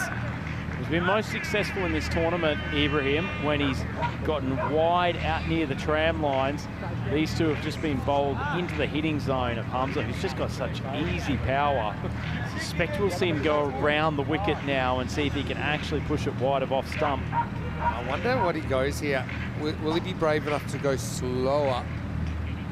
Or does he try and fire it in? I think that Hamza is probably more likely to make a mistake if it's slightly slower, but it still might disappear out of the ground. Interesting to see how the young man holds up under this kind of pressure. It's the 3rd time the charm. Does go quicker, gets false shot, should be gone. And it is, well there you go. It's smart bowling then. It was quite a lot quicker push through, but it was still kind of over the wrist delivery, and it rushes Hamza. Well done to the young man who does the fielding as well. Caught and bowled, and although he doesn't get Dorkai, it does pick up a key wicket. 98 for 4. Yeah, it's an interesting one, Vinny, isn't it? You've got a couple of options there as a leg spinner, but the way that the leg spinners, compared to an orthodox spinner, can really get some jump off the surface. If they push it through and the bat is still trying to press forward, it becomes a rush shot, and that's precisely what happened to Hamza there. Good bit of bowling from the young man, and Salim Dar back to the pavilion, 14 off 7, and Spanish 98 for 4. Yeah, and look, Hamza just mishits that. I think for sure he was surprised. It was, there is a kind of seam up or just genuine faster ball, but this was still an over-the-wrist ball that was pushed through. It's a very good young bowler, Ibrahim. A lot of comparisons with Sajjad Stanikzad, the French maybe as well.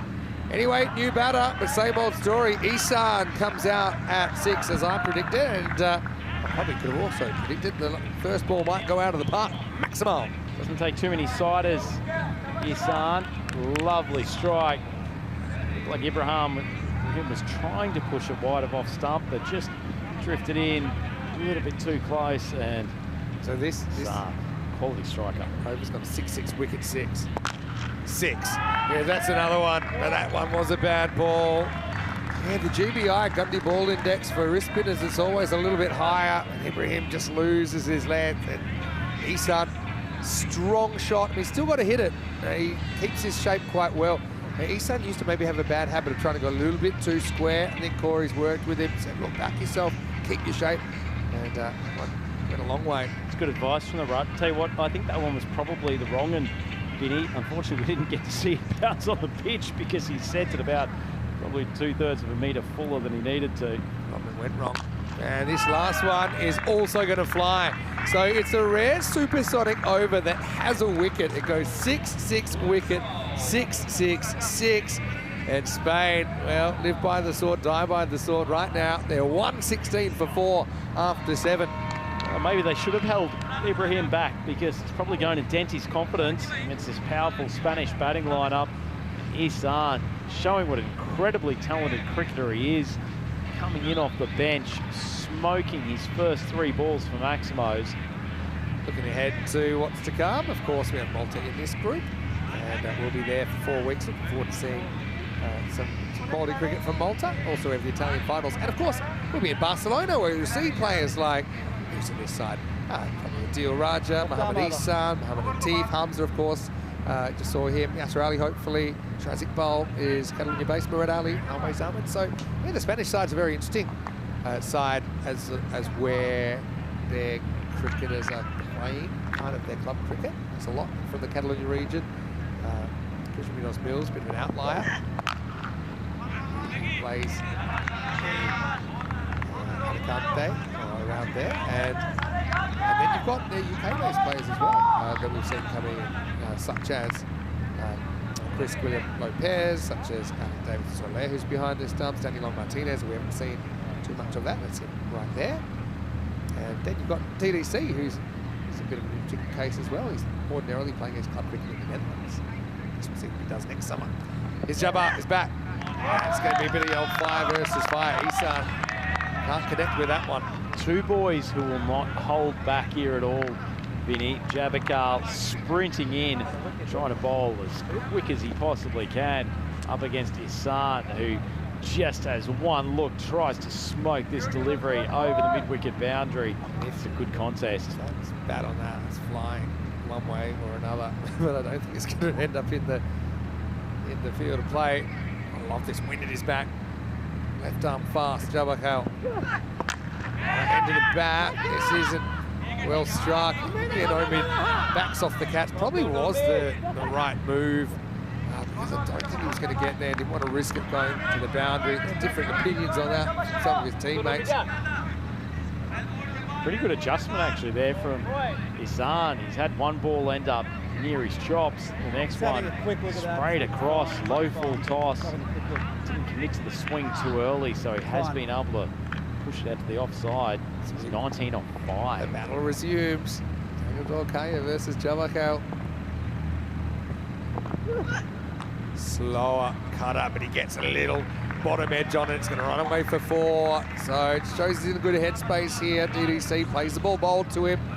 And we're finally up in the circle. That was always heading way to the boundary. Yeah, that is the danger of Jabakal, isn't it? Because you just never know what line he's going to bowl. Must be incredibly difficult for his captain, just trying to set a field.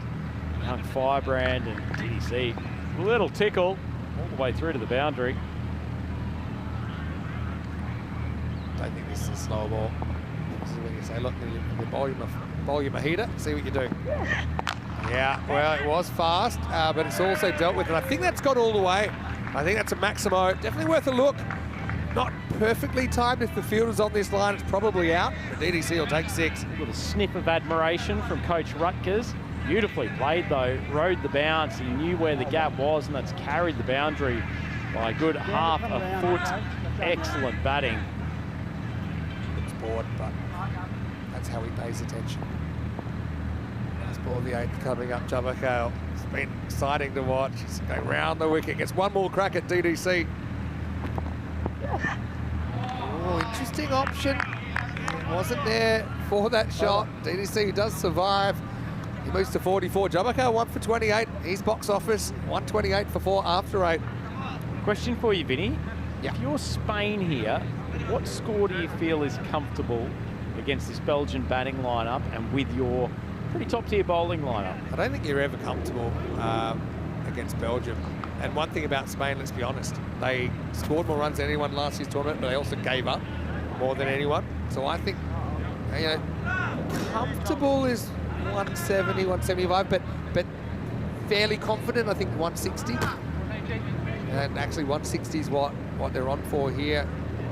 Literally, that's the rate they're going at as well, so the computer thinks that we'll see this rate sustained. Pretty important couple of overs coming up here. Both teams. Zaki Shah get that Yorker zeroing in and mix it up with a few slower balls. It's hit hard. Fielder is going to have to watch it go by. Rahimi was quite wide there at long off. And Isan muscles this over the line.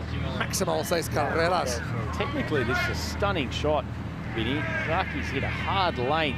Isan's kept the hands in perfect position and just rifled it straight down the ground. Great reactions from Sherry, but the backup keeper, the outside edge, has flown to his right-hand side, and he's taken a sensational snare.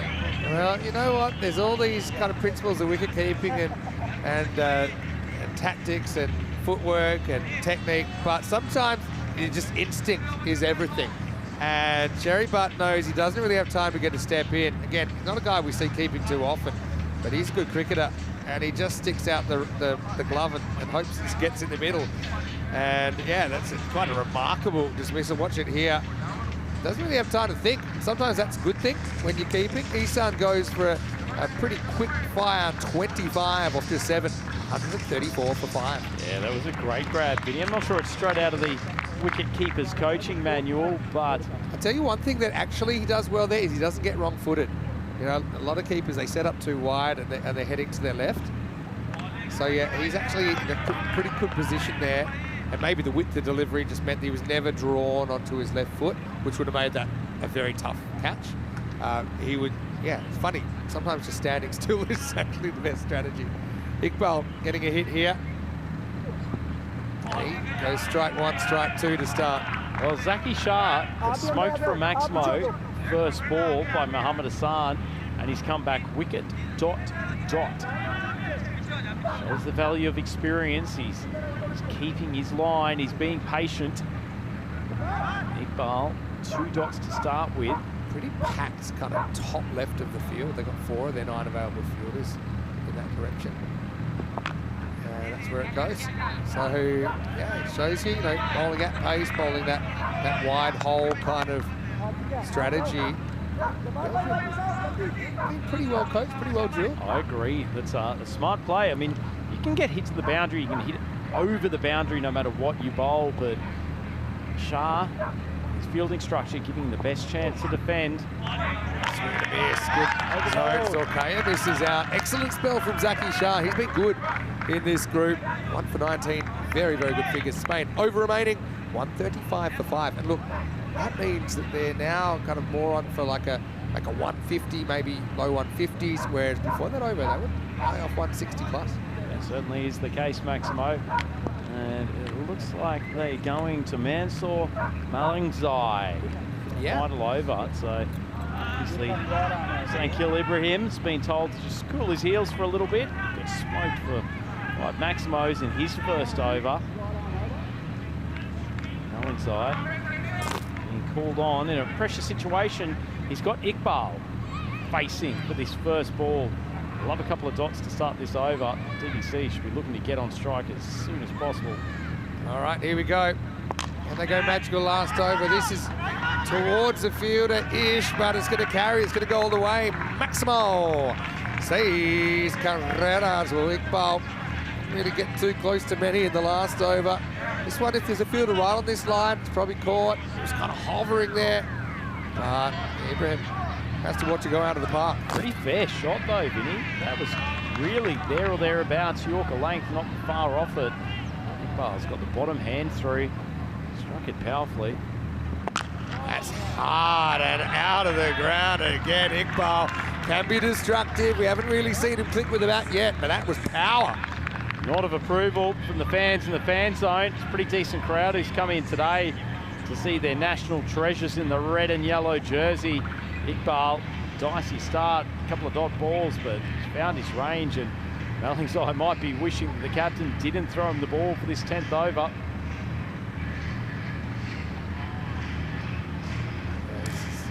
Look at the tension around this ground. Certainly getting served up from today. And look, in that first game back in 2021, Belgium won it pretty comfortably.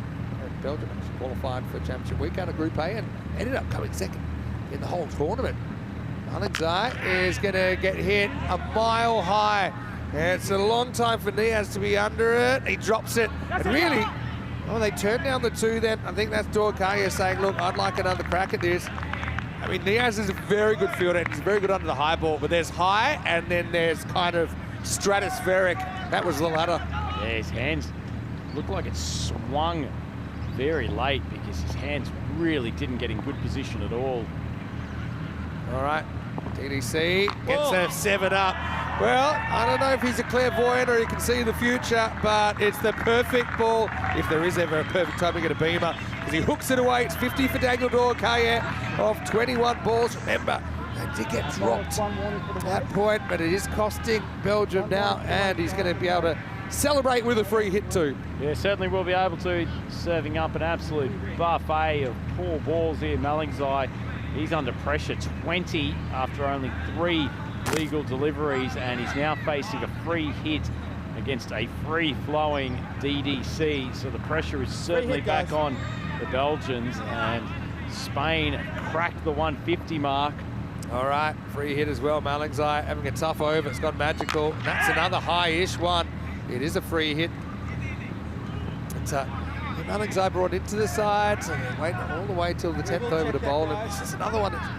I mean, just below, you can see that, just below the waist. It will just be a single. Iqbal will take over again. 156. I said that 160 plus looked off the table. Well, obviously not, because this last over has derailed things from Belgium's point of view. I think that's one of those ones where Iqbal should have been looking probably to try and get DDC back on track. Even if he misses it, hold the crease, call his partner through. Yeah, not as much action from DDC at the non-strikers end as I might have expected.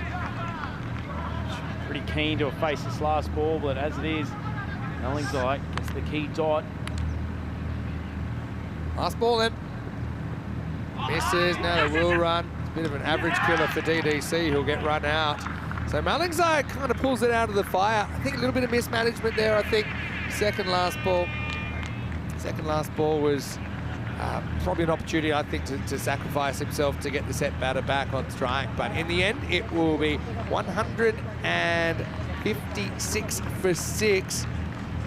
Yeah, definitely chaseable, but for me, Spain have to have their noses in front of the halfway point of match 9. Yeah, you wouldn't, I mean, not a middling total by any stretch, but at times they looked like they could run away with that. At times it felt like Belgium were right on top. So sort of seesawing battle that we expected from these two teams. Always knew it was going to be a tight affair and plenty to play for here, because if Belgium can take victory, then they knock the boys from Spain potentially third position. That's a nice dress that Emily's wearing today. But let's have a look at Omid. And speaking of beautiful, he's got one of the great hairdos in this tournament. Didn't wait too long before he got the action. That was a bullet that he caught of Yasser Ali, who's fresh out of luck. But, well, Spain recovered. And it was going to get worse before it was going to get better. 2 for 2 they were, as always was out on the hook. But then Christian Munoz-Mills, no credit to him, he came out, his counter-attacking 41 off just 11, got them on the right track, and they stayed more or less there for the rest of this innings. Yeah, he's such an incredibly powerful striker, Munoz-Mills. Manages to take the ball over the boundary with seemingly very little effort. And it was only when the proper pace of Jabakil came on that he looked like he was in any level of discomfort. Fantastic spot of left arm pace bowling. But DDC looked actually pretty comfortable having the left armer push it across him. A couple of wayward ones from Jabakil, a little bit short of the length and down the leg side. This was the over that really arrested the momentum in favour of the Spanish. We're saying Kil Ibrahim, he's been very good with his leg spin in this tournament so far, but Hamza Salim Dar popped him for a couple of maximos to start with, and then even after he picked up a wicket with a nice piece of bowling, he was then smacked by Mohammad Hassan. DDC tried to get a little bit funky, and it made Alistair Friddle look on with a sense of amusement, admiration and happiness, but no runs off that ball. Zaki Shah, though, kept plenty of dots in reserve. He bowled an excellent over in the ninth. There was bopping in the fan zone. They were enjoying some of the late order hitting from the Spanish. A little bit of surprise, a little bit of happiness. And even at the end, Niaz, generally a fairly safe pair of hands, got under it, but it couldn't take a catch. Not that it really mattered that much, but that poor boy Malingzai over started off in difficult fashion and not helped by serving up a full toss to DDC, who racked up yet another half century on the European Cricket Network. But he was the last man out as the wicketkeeper Sherry Butt managed to effect a nice piece of fielding to bring about a last ball dismissal, but another tremendous innings from DDC. He's largely carried this Spanish batting lineup with some great support from Christian Munoz Mills, 41 off 11. He's continuing to tear apart bowling attacks here at Kardama today. Gorkai 51 off 22 before he was run out off that last ball. And a great little cameo from Mohammad Hassan, 25 off 7. Just such a clean striker of the cricket ball the moment he comes to the crease. So they ended up 156 for 6 off the 10 overs. Pretty good target, and with their bowling lineup, Spain will feel they've probably just got their noses in front at the moment, and particularly recovering from that horrid start where they were 2 for 2. It was an excellent performance to pull themselves out of a challenging position and then place themselves into a position of ascendancy. Pretty good bowling performance all round for Belgium. Ahmadzai and Almadi were impressive in the early overs, but Almadi ended up going for 17. Didn't see too much of his change of pace today, maybe just holding it back. Jabakil was fiery at times, but also went for a few runs, but it's an over of 30 from Ibrahim, which really gave Spain the momentum and allowed them to reach a total of 156 for 6 off their 10. Zaki Shah, probably the pick of the bowlers for Belgium.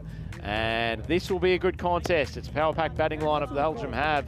They would be eyeing off that 157 target and giving themselves a pretty decent chance of chasing it down. It's Andrew Ryan here on the European Cricket Network with Mr. Maximo, Vinny Sandhu. We'll be back to take you through the second innings of this game in just a few minutes' time. Come join us then.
The European Cricket Championship is proudly brought to you by Dream11, HCL Software, Paramatch, the Hunter Andaluthia, and Victorinox. And the official charity partner, Share the Meal by the United Nations World Food Programme. Vinny Sandu here, Mr. Maximo, and thanks for watching the European Cricket Network. Now we'd like a minute of your time to give you some more information about our official charity partner.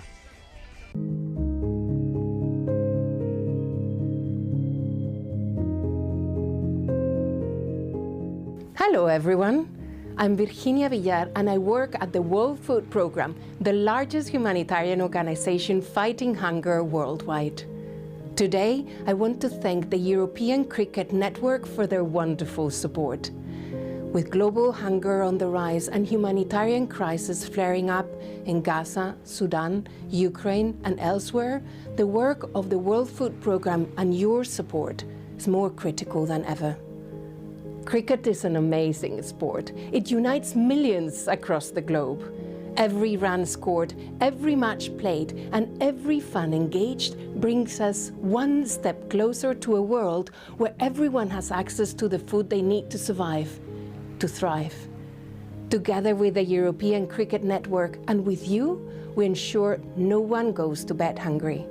So many of you have joined us on our Share the Meal app, helping us feed millions more people. Join us in celebrating World Food Day on the 16th of October. Share your meal on the sharethemeal.org and let's hit hunger for 6. European cricket aficionados, welcome back to the Cuddama Oval. Sandy Ryan here with Vinny Sandu to take you through the second part of what is a game for today here of the second day of Group C play during the European Cricket Championship 2024. Bonus point equation for this game. If the Spanish can restrict Belgium to 109 or less, they will take away a bonus point, and Belgium can take this hefty target down in 7 or less overs. That is quite an ask, but first and foremost, they will be looking to chase the target in the regulation 10, I am sure. Should be a cracking battle as the sun is just starting to go down here at Cuddama. Floodlights in not quite full effect, but certainly starting to be more prominent. And a man who's very prominent in the Spanish bowling attack, Shiraz Iqbal, standing at the top of his mark. Niaz and Malingzai, the batting crease for Belgium. Full ball. Wide off stump and just swung straight down to the man Mountain Munoz Mills at mid-off. Quite decent pace. Ball now. Trying to find his rhythm as we've gone through these Group C contests. Following game, the group stage for both these teams. Short ball, Niaz, not great timing. Coming off the boundary, that's a sensational grab. Mohamed Ihsan, I thought he had no chance of taking that catch, but he's dived forward just as the ball was dying on him. Niaz walking back to the pavilion thanks to an absolute cracker of a grab. Sensational start to this fielding effort. Iqbal, the first wicket, second ball, and the man who's been the most consistent batter for Belgium in this tournament, Brian Niaz, well, he feels slightly unlucky. That is a sensational catch.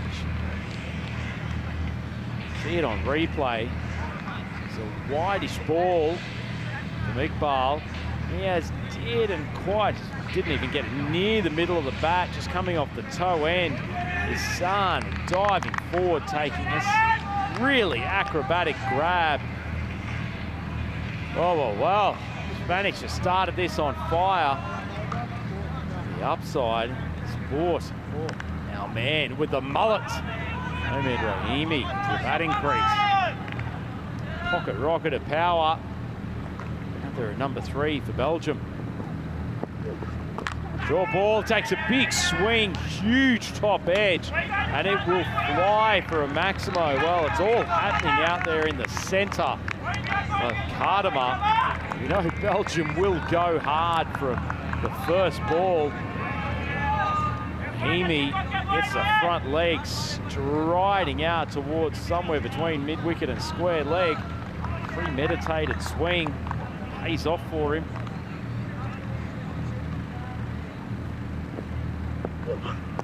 Good length from Iqbal, and that is a big swipe.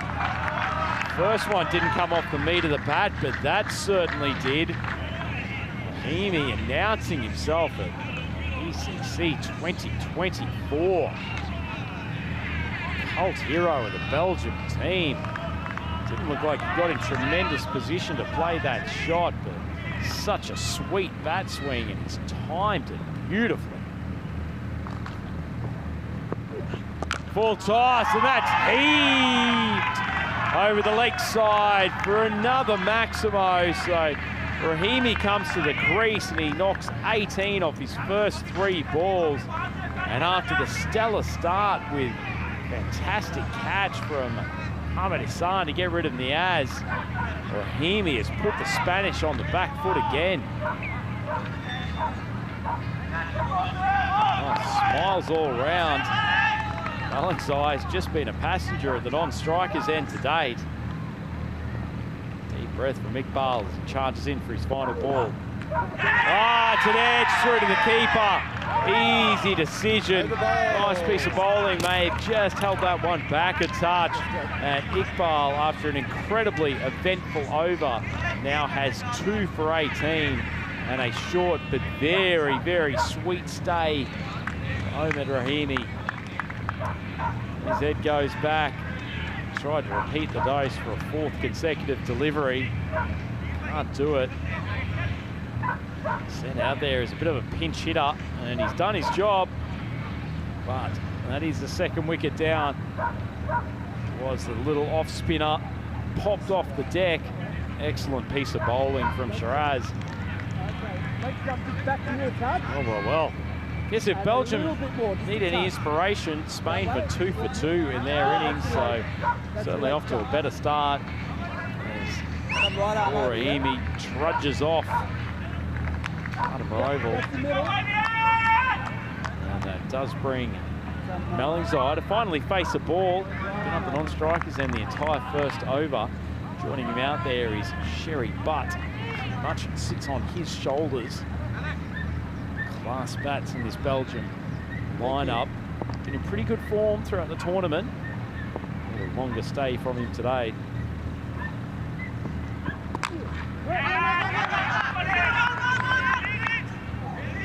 Neil Raja back to take the second over here. He's bowling with some pace last night. Starts off just short of a length, jamming it in to Melling's-Eye. 188 matches since our last golden ball. Will this be the time? 157, it feels a long way away. Another good ball, short of length. Beautifully played with a technical on drive from Mallingside. Pushes in, it's only worth a single.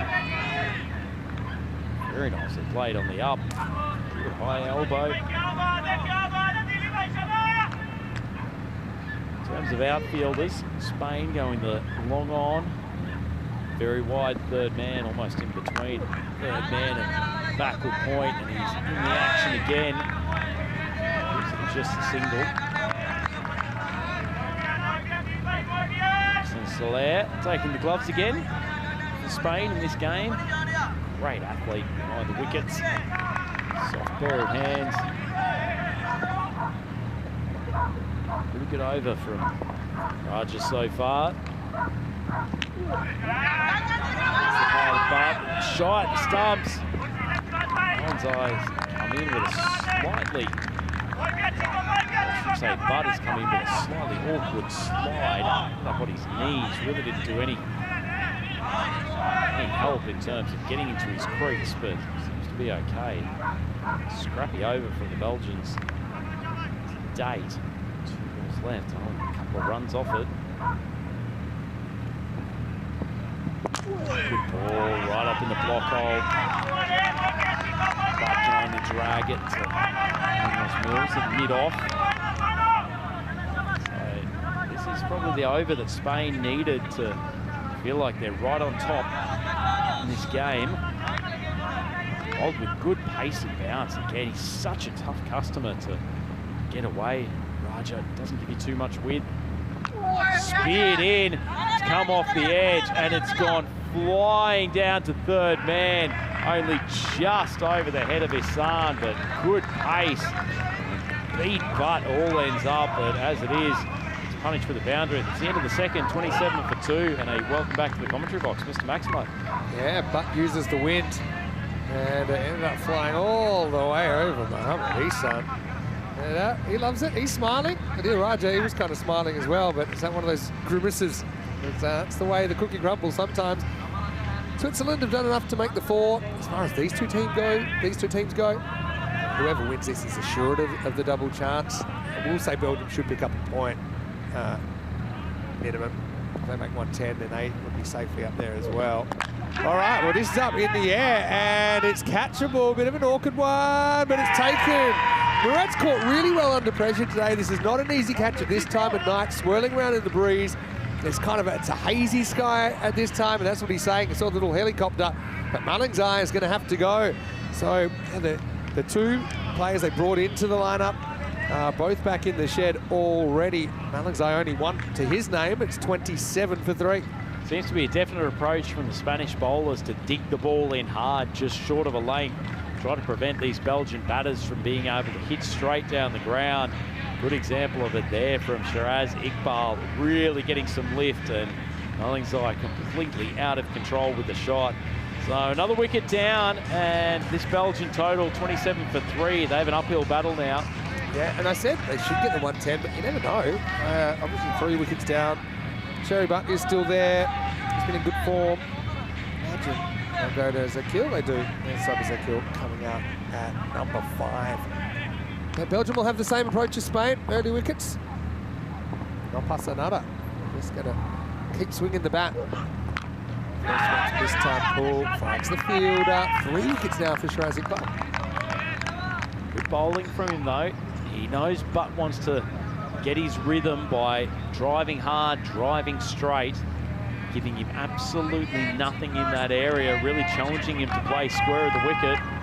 They've got enough pace, Shiraz and Raja, to bowl that sort of length and not be subject to an easy swing over to square leg. Zakil has another crack. Kind of plays that down, gets through the infield, but it's always going to be a single. Zakil saw him get out in that fashion earlier, just being careful, I'd call it. Kind of not trying to hit the ball too hard, guiding it, but earlier on he hit it straight in an infield and got caught. Good example again of bowling to your field, Vinny, too. You're going to bowl the full length, tend to have that third man sitting probably 15 metres to the left of where it is at the moment, but short of a length, much more in the game. As I guess that's the downside, isn't it? So that's the second time one has flown off the top edge down to the boundary, signalled Maximo. Yeah, and once again, this one takes the win, which is behind the bowler today. And I suppose that's the risk, bowling short of a length here. Just creeps all the way over the boundary. Good call by the on-field officials. Maximo time, Belgium up to 34. 2 balls to go in this power play.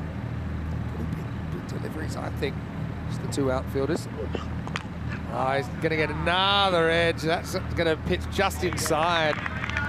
But it'll be 4 more to Sherry Butt. Well, if you're Spain, there's nothing much you can do about that. Once again, a reasonable length ball, probably just a little bit too much width from Iqbal that goes flying off the top edge. They've got a plan, they're sticking to it. It's worked for them so far. So Chris, in the comment section, say catches win matches. And have caught well. How's that first one as well? Yeah, that was a brilliant one to get Niaz, who's been in form. Isan doing the work. Of course, Isan also a very good wicketkeeper, but typically for this Spanish squad, we've seen him more as a fielder. This will be the end of the power play, as Spain probably win it by a shade, but Belgium still certainly have the batting to pull this off. 39 for 3 after 3. Yeah, they certainly do, but it's been a disciplined performance from the Spanish bowlers so far. That 130-run over. A leg spinner, Ibrahim, so prominent. They had a wicket. I mean, I'm sure you're a bit like me. Back in the day, you probably bowled all day to take 1 for 30. Yeah, he did 6 balls. Just compressing it into stick cricket-like figures. Yeah, that's right. Mohamed Atif to bowl. Now, we have been talking a bit about Isan approaching 5,000 runs, but Mohamed Atif is actually the bowler with the most wickets on ECN, and he is so far the only bowler to take 150 ECN wickets. 155 in 173 matches played. So well done, Mohamed Atif. He's basically been prime time on the ECN more than your local newsreader. Hasn't he been? Almost a nightly thing to see Mohamed Atif going about his work. And for example, in 2022, he played 54 games on the network. Played 42 last year, he's played 41 this year. Could easily hit the 50 again. Can he be technically an employee after playing that often? Well, I mean, here's the thing. He's played 41. Let's say he plays every game. Let's say Spain have to play 3 games tomorrow. So that's another maybe 42 after this 45. The championship week. Potentially there's 10 games there. We still have the ECS in Barcelona to come as well. So how many are you looking at in aggregate for the year? Could potentially be something like 70 games. That's incredible. Come to a figure after this. Goes up and over the top and gets the distance. Maximo! Good shot by Sherry Butt. Good contest between bat and ball. There's that magnificent mullet from Rahimi. Hatless, but he's looking a bit dejected after going 6-6-6 and out. Yep, didn't waste any time. That was the first time they've really erred with that full half volley lane that's been punished. So you have a think that I think the Indian player agreements require that their playing days are capped. I think 105 days or something along those lines. So it's showing how much Atif is getting through his work. I also know he loves it, and I also know how ECN has accelerated his development into the national setup. There's only a lot of these Catalonia-based players that were never really looked at, but when obviously ECN started holding tournaments there, you could just see the untapped resource to Spanish cricket. And then the other thing is Atif is a very good ambassador, I think, for cricket in Spain as well, and especially with that younger generation. Well, that one really takes off, and there's no chance for the keeper, Davidson Soler. That is going to be 4 byes, I think. It is called as such, Maximo. That one really lifted. Because when it goes past the batter, it's probably head high, and Davidson Soler is a good athlete, but height isn't something that he's really got on his side. Tips it, but can't stop it. So 4 bonus runs there, going down as traffic control gave him permission for liftoff. That generated some elevation off the Cardamom deck. 50's up. It's the rolling cutter, but it's whacked away. 1 bounce 4, and that will be the end of the over. 10 plus the 4 byes plus a leg bye off. That makes 15, and it's 54 for 3 after 4. Belgium still needing 103 off 36, Vinny. Not out of it, and those couple of boundaries helped by the 4 byes towards the end of that over, certainly helping them. That run rate not out of control, sitting at 13.5, and the fact that they've kept the wickets up down at only 3.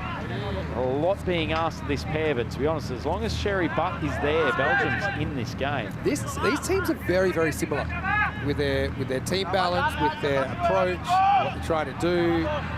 They've both been coached by Corey Ruckers at different times. But, yeah, for sure, Belgium feeling confident from here, even needing 17 and over with these 2 players at the crease. Tequila, I mentioned back in 2021, he was one of the batters in the tournament.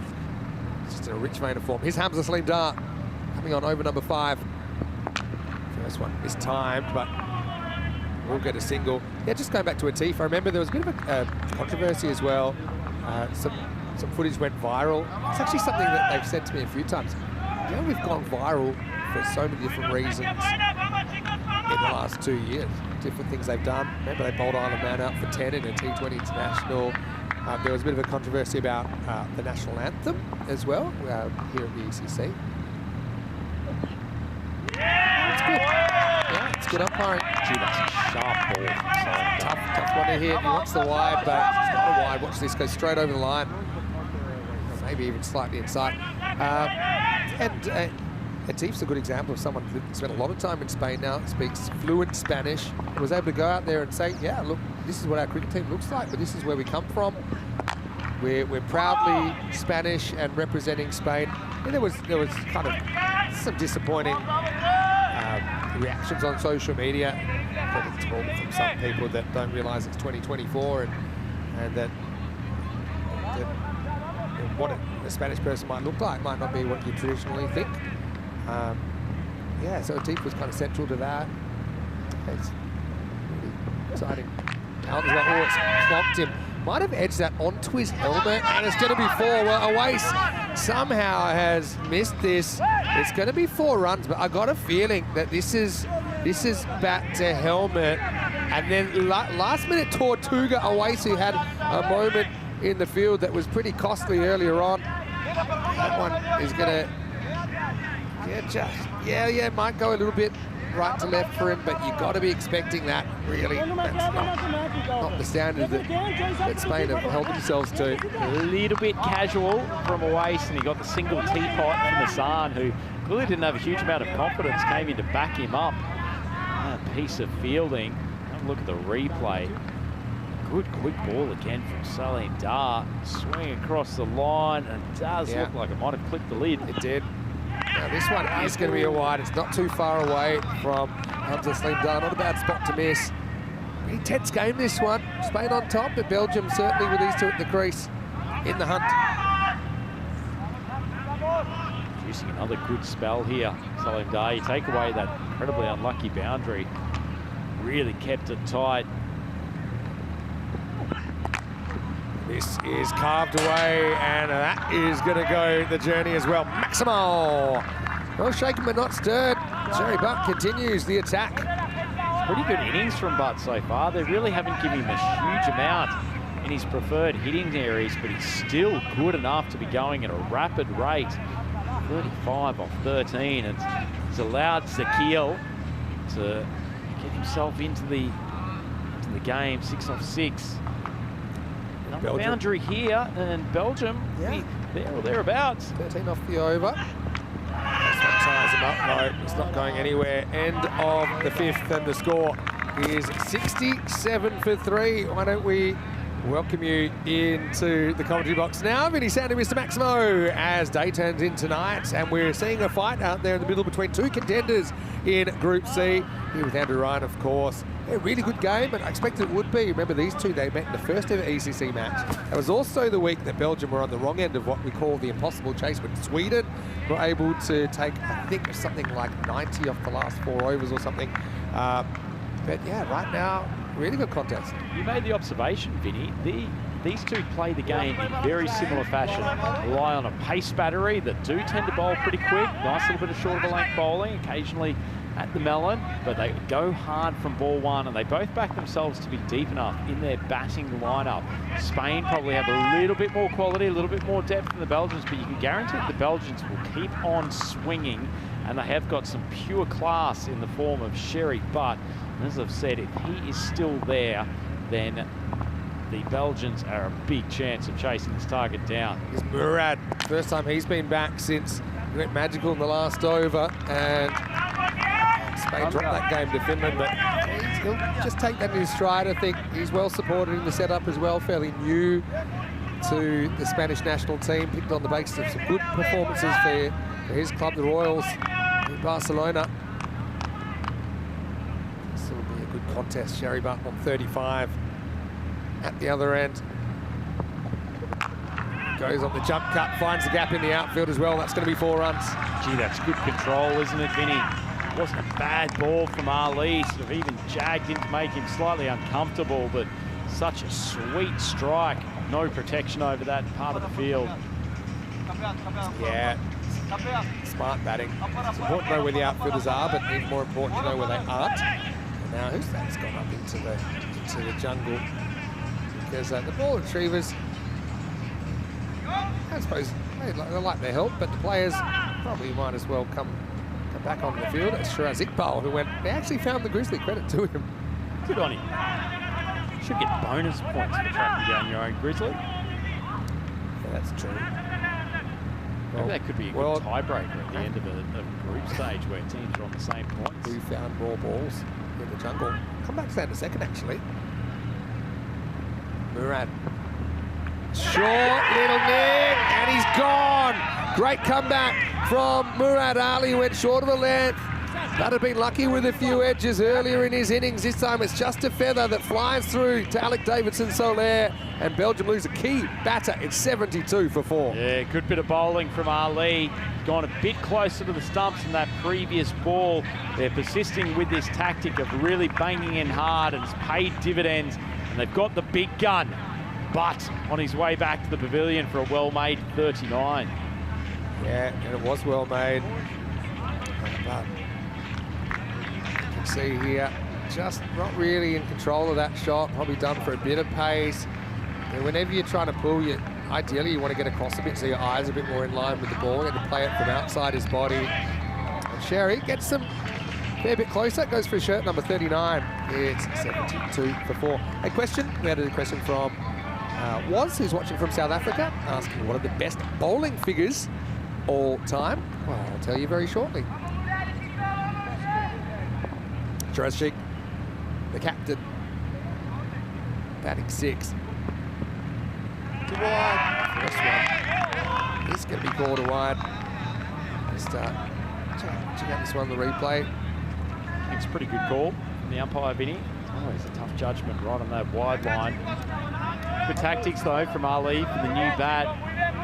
We're not ready to play a cut shot wide of off stump. Yeah, I think it's just missed. Maybe the umpire has doubt, they'll call it a wide. I think the umpires are probably particularly tough for balls that are basically starting outside that wide line.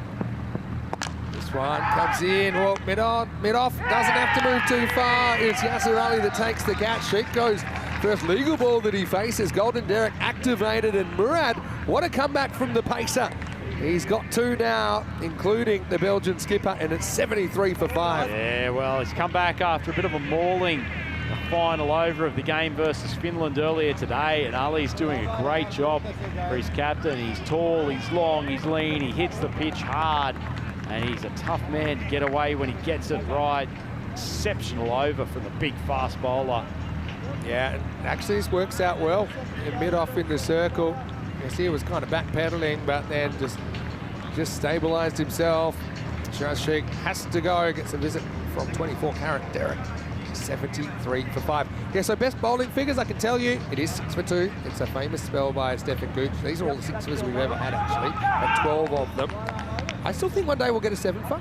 Another question was, what's the most economical 2-over spell? We've had quite a few, probably half a dozen or so, 6 to 8 times where bowlers have conceded 0. Yeah. Extraordinary stuff. Yeah, believe it or not, true. All right, high, and third's back. And he'll take the catch. It's Hamza Salim Dar. Another golden duck, and a kind of interrupted hat trick because it's gone wicket wide, wicket, wicket. That's Khalid Amadi who's gone first ball. And suddenly, Belgium in trouble, not only for the game, but even holding on to their point, as Murad has a triple strike now in the 6th over. Well, it's an incredible over from Ali. He's been smoked for a Maximo, but he's picked up 3 wickets on some of the other deliveries. It's an excellent catch down there from Salim Dar, just a cracking all-round cricketer he is. But Spain have really taken this game by the scruff of the neck in this over. Yeah, it's a pretty good catch. Let it get pretty low. Awkward time. You can kind of see what Hamza sees there, can't you? So his perspective. It's not an easy sky. It's great camera work from the team at Spring Productions, giving us a player's eye view. Yeah, well, God, Derek's been busy. Tell you what, a second ago. Derek might need a bit of a towel to wipe the sweat off his head after he's been called on in consecutive balls. Yeah, well, we already had a hat-trick today. Dion the Rock Johnson in his 3 for 17. Last 3 balls of the innings, actually. But will we have another one? They've 2 hat-tricks in a day on Friday. All right, here we go. Hat-trick ball, and it's Sajjad Ahmadzai to face up. Wow, up in the air, and gone! It is a hat-trick! And Murad, what a great comeback. He has 4 wickets in the over. Muhammad Isan with an important catch. Sajjad goes, and this is the mother of all collapses for the Belgians. Well, sometimes Belgian ball giveth, and sometimes it taketh away. It's 73 for 7. Incredible stuff and great reward for this young man. Come back with a vengeance in this over. 4 wickets in the 1 over. Extraordinary stuff, and he's been backed up by some excellent catching from his Spanish teammates. Ball flew hard outside the outside edge of the bat, and Isan's taken his 2nd very good catch in this innings. Yeah, and you can understand going after that as well. A lot of edges have flown for 6, but yeah, it kind of goes both ways as well. And the edges, sometimes they've flown over the boundary, and a couple have flown to fielders. And so, well, golden Derek, you're right. He might be on a bit of a fitness kick here because he's gone back to back to back. 3 golden ducks in the over. It's 4 wickets in 4 legal balls. There won't be a genuine 4 trick because of the wide in the middle, but what an over. 1 4 wicket wide, wicket, wicket, wicket. We change over now. Hamza to bowl the 7th over, and it's going to start with an exquisite little flick from Sabah Zakil. Well, he's the one guy, and you know what? In his, I think it might have been his first ever T20I, he scored 100 from number 9, coming into a situation even uglier than this, and he was able to turn it around. So who knows what Sabah might be able to pull out here. With him at the crease, I'm not prepared to rule them out. Well, that is one of the most beautiful shots we have seen today. Whipping Hamza Salim Dar, who sends the ball down at quite some velocity, beautifully lifted behind square. Doesn't get under this one. But top ball, Zaki Shah's come out to bat. Now, we'll say this, and it's probably not going to happen, but Murad, with 3 wickets left to take in the innings, he could actually be on for a 7-for, assuming there's no wickets in this over, and I think you would bring him back straight away. Might get a message down to Hamza to leave him with the 3.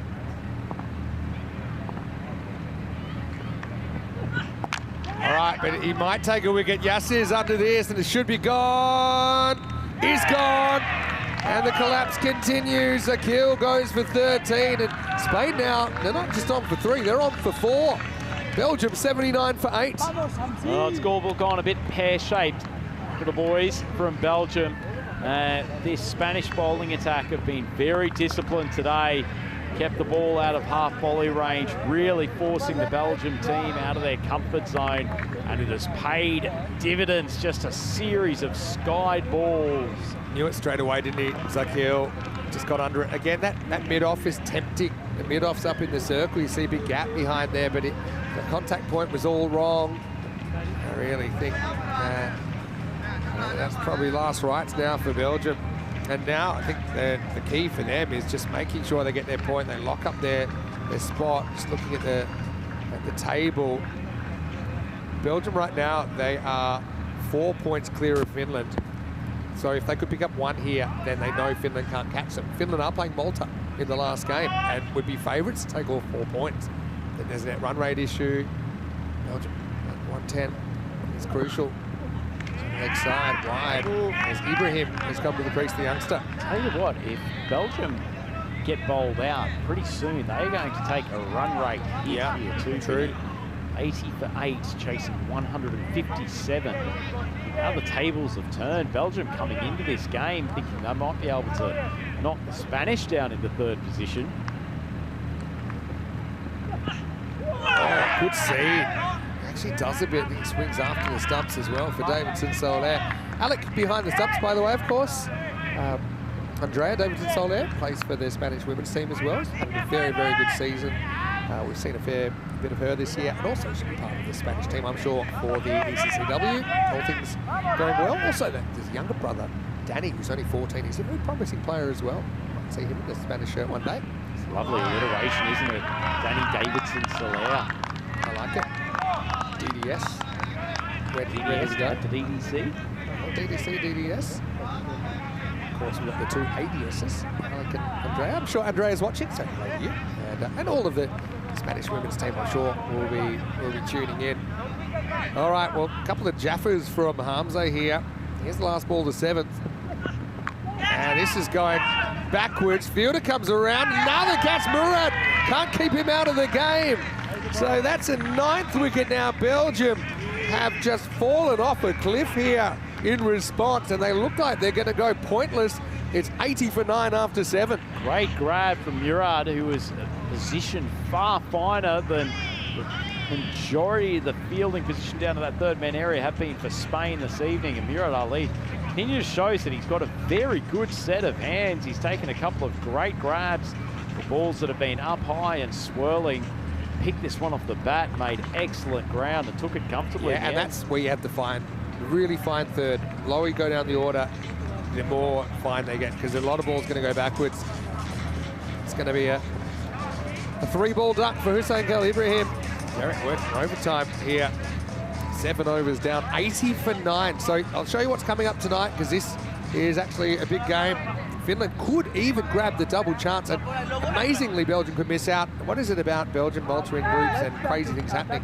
Can tell you Finland won the toss, elected to bowl, and Malta once again they'll have to bat first, and they haven't been going too well. Right, could this be a rare 4 wickets in 4 balls? It's only ever happened 6 times on the network. Last time was in July this year in Romania. Here's a 4-trick ball. No, it won't. Uh-oh, still going to be the end of the game. Oh, well, don't know if this would have been out or not. Almost takes Atif's head off, backing up. Oh, drama, drama, drama. Well, the 7th is off the table, but the 5-foot is still very much on for Murad Ali. Credit to Zaki Shah. Quite a lovely forward defensive shot out to cover. Shot for none. Oh, I have just been back, but 110 looks a long way off. Just need basically 10 and over, but number 11 at the crease.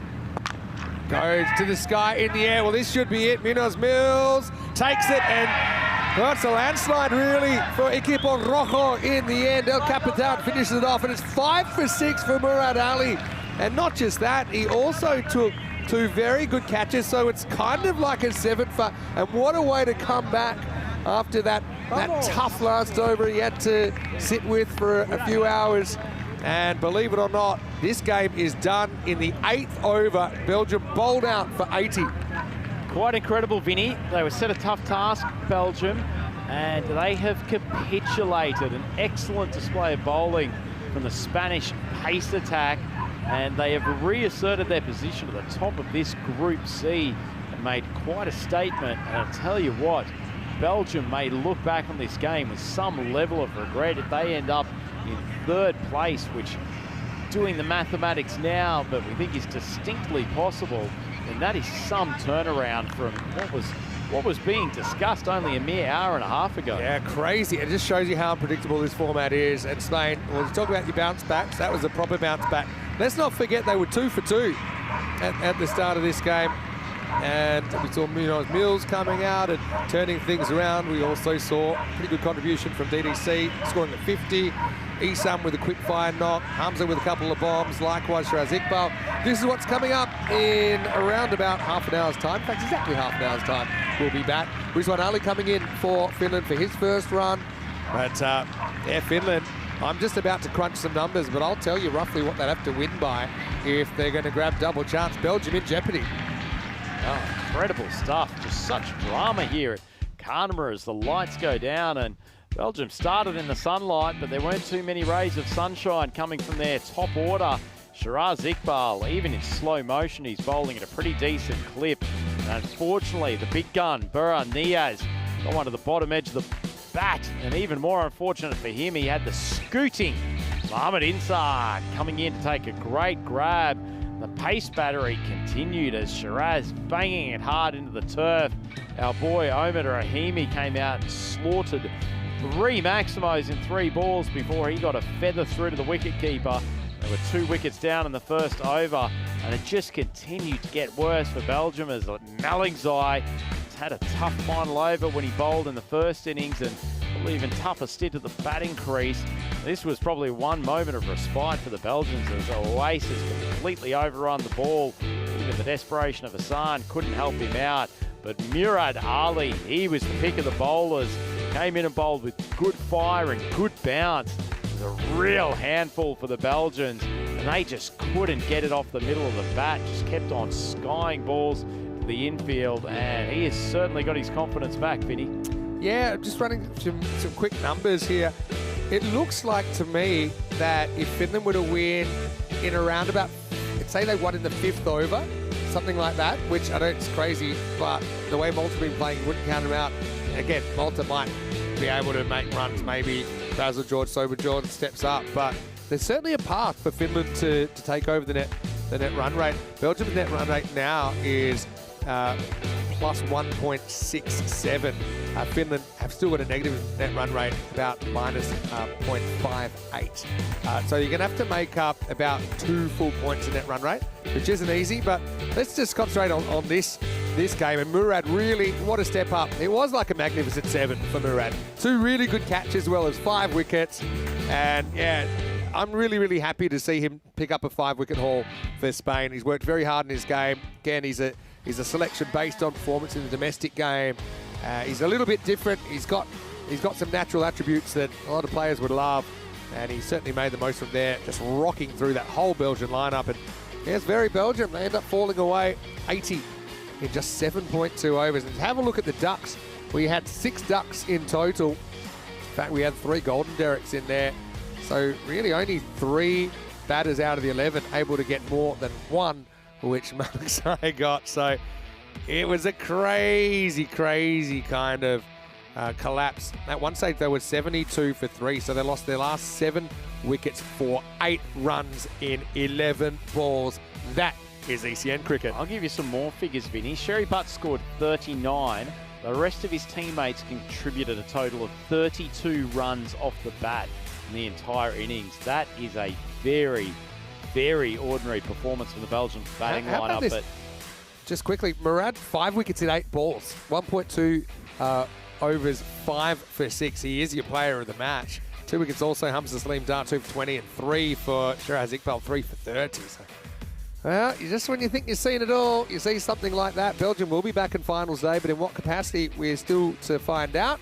Finland have a little bit of a shot at their double chance here, but they're going to have to go like the Clappers. We are going to go away now, but we'll be back in 20 minutes. Take you into the night match. Vinny Sander here, Mr. Maximo for ECN. We'll see you shortly for more Dream11 European Cricket Championship.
European Cricket Championship is proudly brought to you by Dream11, HCL Software, Paramatch, the Huntana Andaluthia, and Victorinox. And the official charity partner, Share the Meal by the United Nations World Food Programme.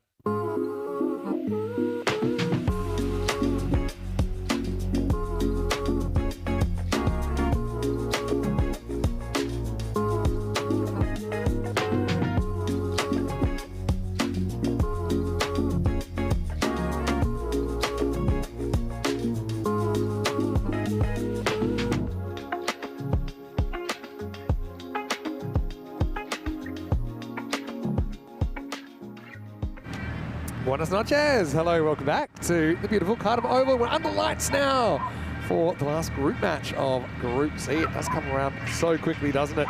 This one will see Finland, a team on the rise, against Malta, a team that has struggled to compete in this year's tournament. A little bit earlier, we had Ian Ramajat in the middle with the two captains. Let's see what happened in the giant coin toss.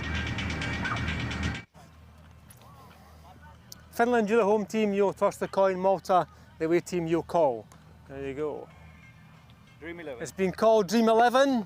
It's come down European cricket, so you've won the toss. We'll bowl first. Okay, toss won by Finland, who will bowl first.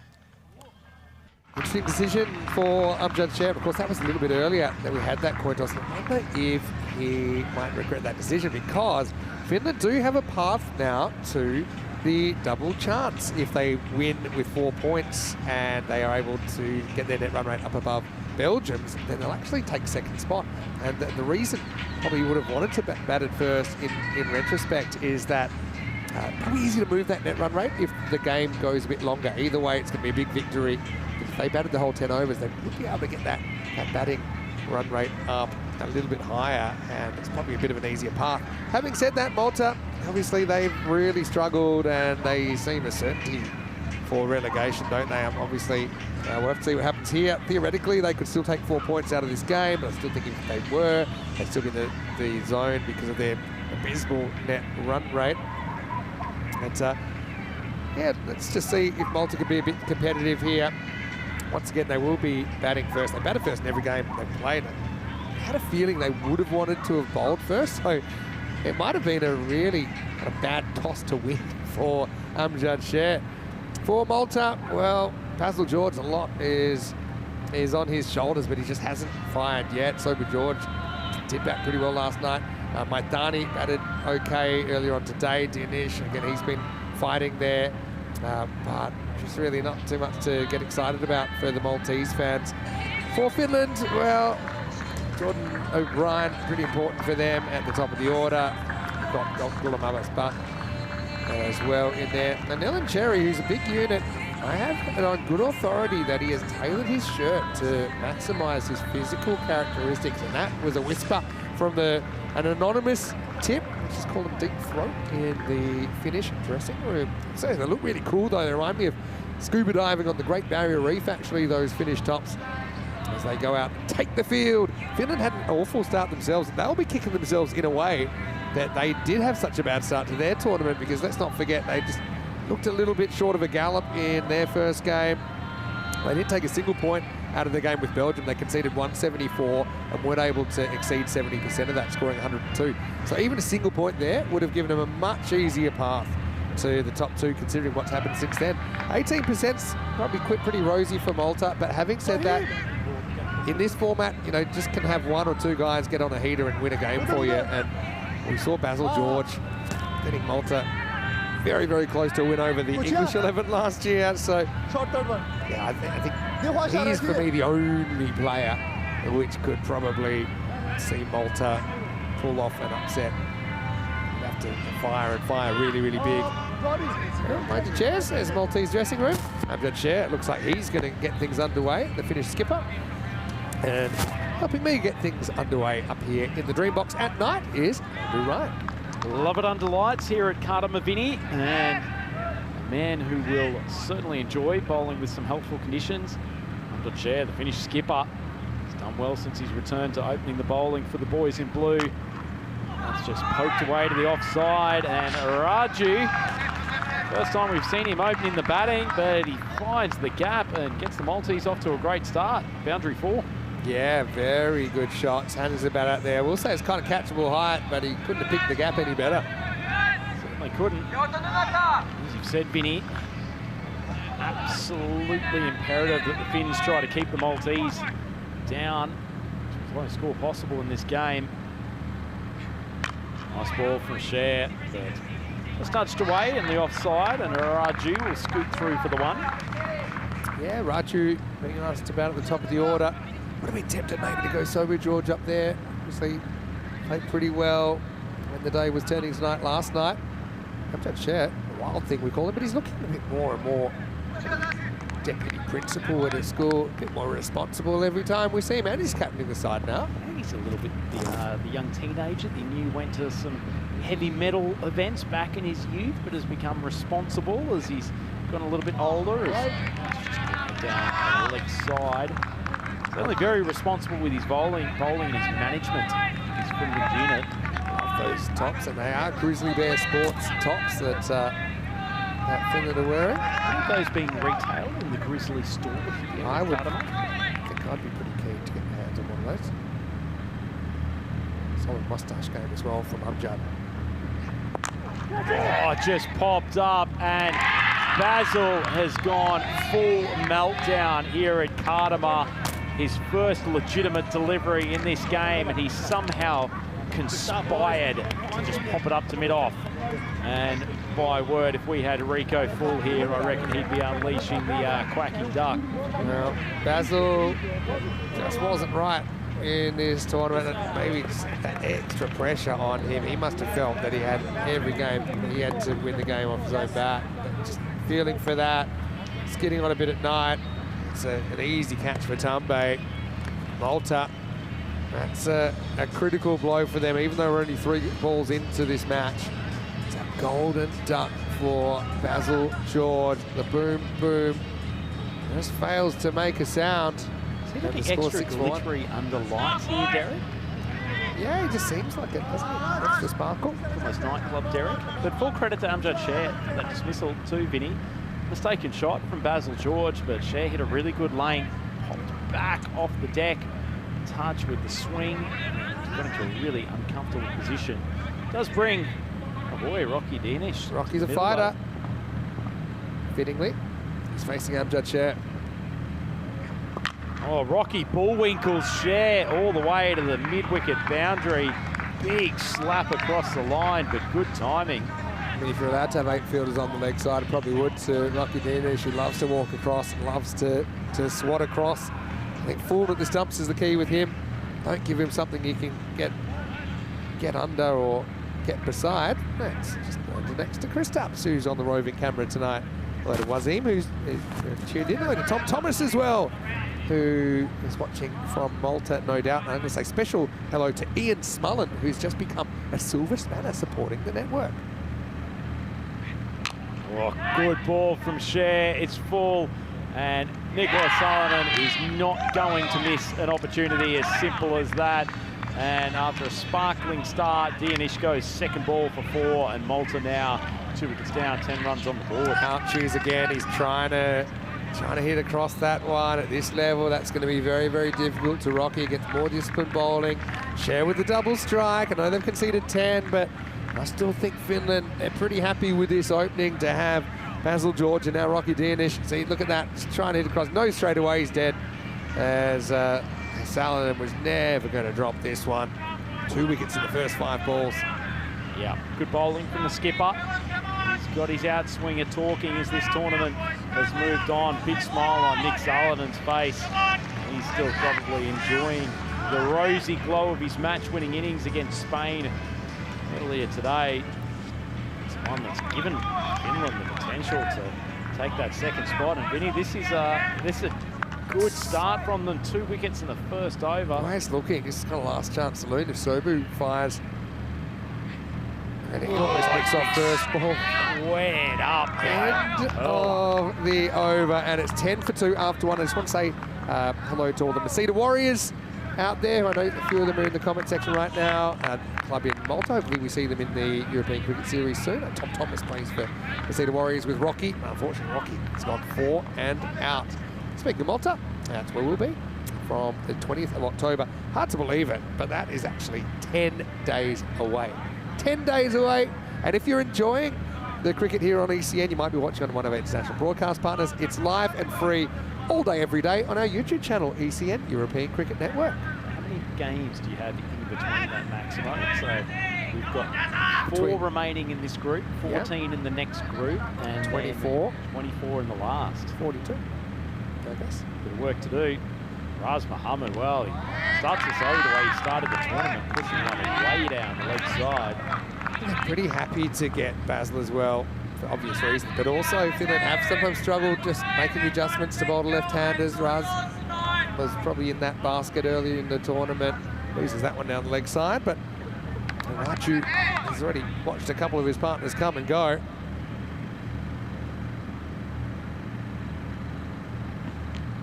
Oh, big appeal, probably just a touch high, but that's the Raz Mohammed length that we've come to know and love. Very tricky customer. Scoots through and will do even more so on this, I wouldn't say moist surface, but it's start playing a few tricks when we get under lights. It's funny at night, does tend to skid on. It's just a slightly different game. There's a bit of moisture in the air after dark. Big swing across the line and has pierced the gap with a stunning strike. Great stuff from Sobu. Yeah, nice shot. Finds the gap. It's nice to hit the middle of the bat. I suppose if he misses it, it chops on. It doesn't look as pretty, but yeah, a little bit of length to work with. And I'll say this Malta team, they have struggled. They are also the home of the lowest score in ECN cricket. It was 6 by Gozo CC back in 2021. And they lost by 194 runs. Big swing across the line again. Going to take a fair bit of work from the outfielder who does an excellent job. Avin Kumar. Hit that ball in. Another double. George being the most productive batter for Malta throughout the tournament. A couple of good innings from him. A lot sitting on his shoulders. Yeah, body on the line. It's actually still very much in the balance for Finland, where they can have a shot at that second spot. It's hit okay, but only a drop ball. So yeah, hello to everyone in the chat. And I was asking Ian Smullen in the chat where he's watching from. And we've got viewers all around the world, not just in Europe. Plenty good chat going on today, isn't there? Good chat, always good chat. Great to see John Gray and Christopher Ward in there. 10 hours a day, and so Croom as usual. Adds to the richness of the experience. Such depth. Good ball from Raz. A lot of off stump. Love to pick up another wicket here while the ball's still new. Shared looking to ring the changes in the field. Was thinking that was the end of the over. Just hold your horses, Amjad. We'll get back to the bowling crease in a moment. Nice ball the second. There's the floodlights. Full swing. Another big swing. George just checking out said floodlights. That's the end of the over. Malta 18 for 2. Struggling. It's yeah, stuck on the donut. I mean, 3 donuts sounds delicious, doesn't it? But it's not what you want out of your first 3 group matches. 0-0-0. I'll throw another mathematical one. In terms of ECC, is this potentially the worst net run rate that we've seen? It's a very good question. I will say ECL, we had a couple of Turkish teams really struggling, but I don't think it was anything like 11, minus 11. At an ECC, I think it's by a few points. Uncomfortable for Malta, but comfortably. It's not a great look. It's not a great look considering the cricketers we know are eligible for Malta. But obviously there's some reasoning behind it. Shout. Yeah, thought we got the outside edge. Didn't hear a noise on our microphone. Who knows, maybe in a year's time this will be a distant memory and Malta might be going gangbusters in the Challenger division and being heroes. But I just don't think it's just not a great look for, it's not a great reflection of where cricket is in Malta, I think, at the moment. And again, it's nothing against this group of players. They've tried their best. It's just a proper deep end they've been thrown into, especially with the Premier Division now having only the top 21 teams involved. Oh, bit of bottom hand popped up, and it's a solid catch. The big man out there on the boundary, he's got a safe pair of hands, and Cher picks up his third wicket and says to his Finnish teammates, do you believe in life in this competition? Cher and Cher alike. He's got 3 now. That's Raju. He'd seen a couple of partners come and go, but he's the third to go now, out for 5 off 5.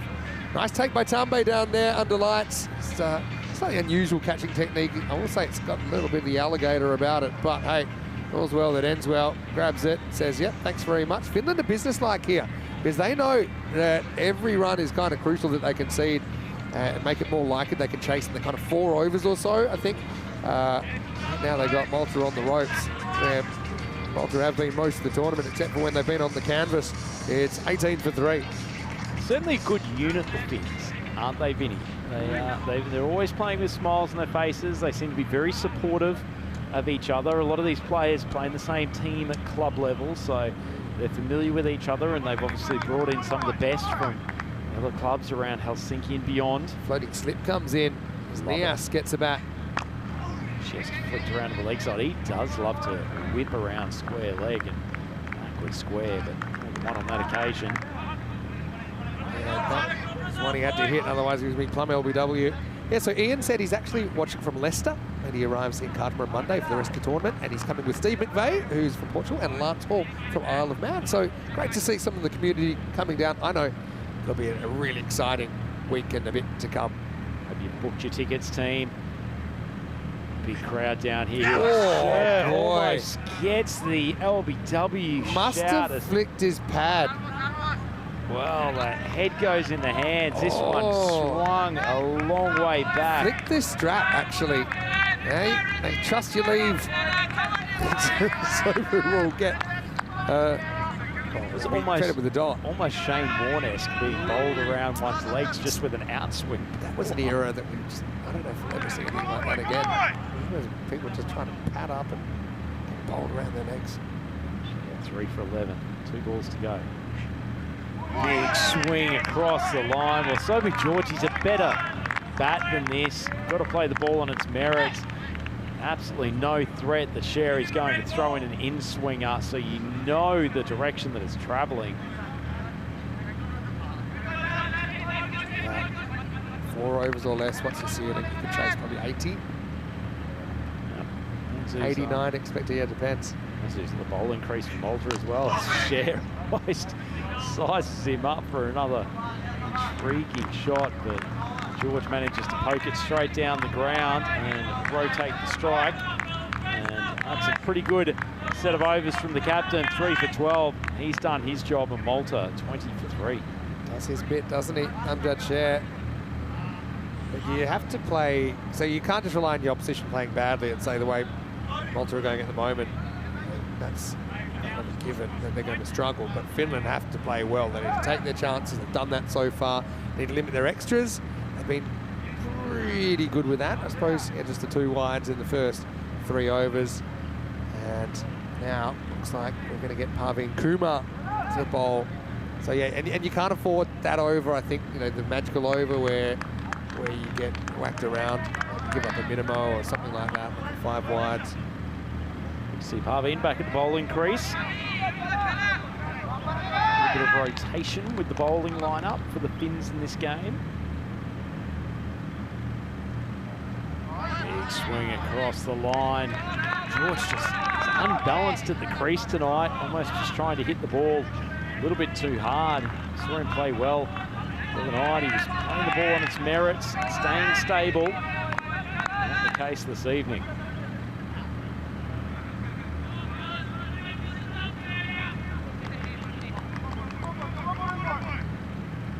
Yeah, 7 off 10. Needs to get going to try to get this Maltese move. Total moving. It's a pretty ordinary ball from Kumar, and trying to keep your total as low as possible. You need a bit better than that. Yeah, Parveen, he's got an important role here, but he's a pretty good bowler. We've seen a bit of him on the network. Ian Smullen said he's got to support Finland here because he met a Finnish guy in Rome when he was supporting Isle of Man in the T20 qualifiers. Sounds like as good a reason as any. Why not? And we do our super fan sweep. So that's become quite a big thing now. 160 people involved this year. Big swing, but just rockets off the thigh. And I'll scoot around for one. So Superfan sweep. Who's involved for this particular group? Yeah, I can actually tell you. Tell you what, we've got Malta already giving up hope. Again, you got a feel for the player group here, but just really not up to it. It's real light, I think. Swings a bit too much. Yeah, so in this group, which is Group C, Finland have Steve McVeigh, who we just mentioned. Stevie. Actually, yeah, Steve from Portugal. David Colantome, Pranshu Golu, Nish, of course, part of our commentary team. He got Finland as well. And Praveen S.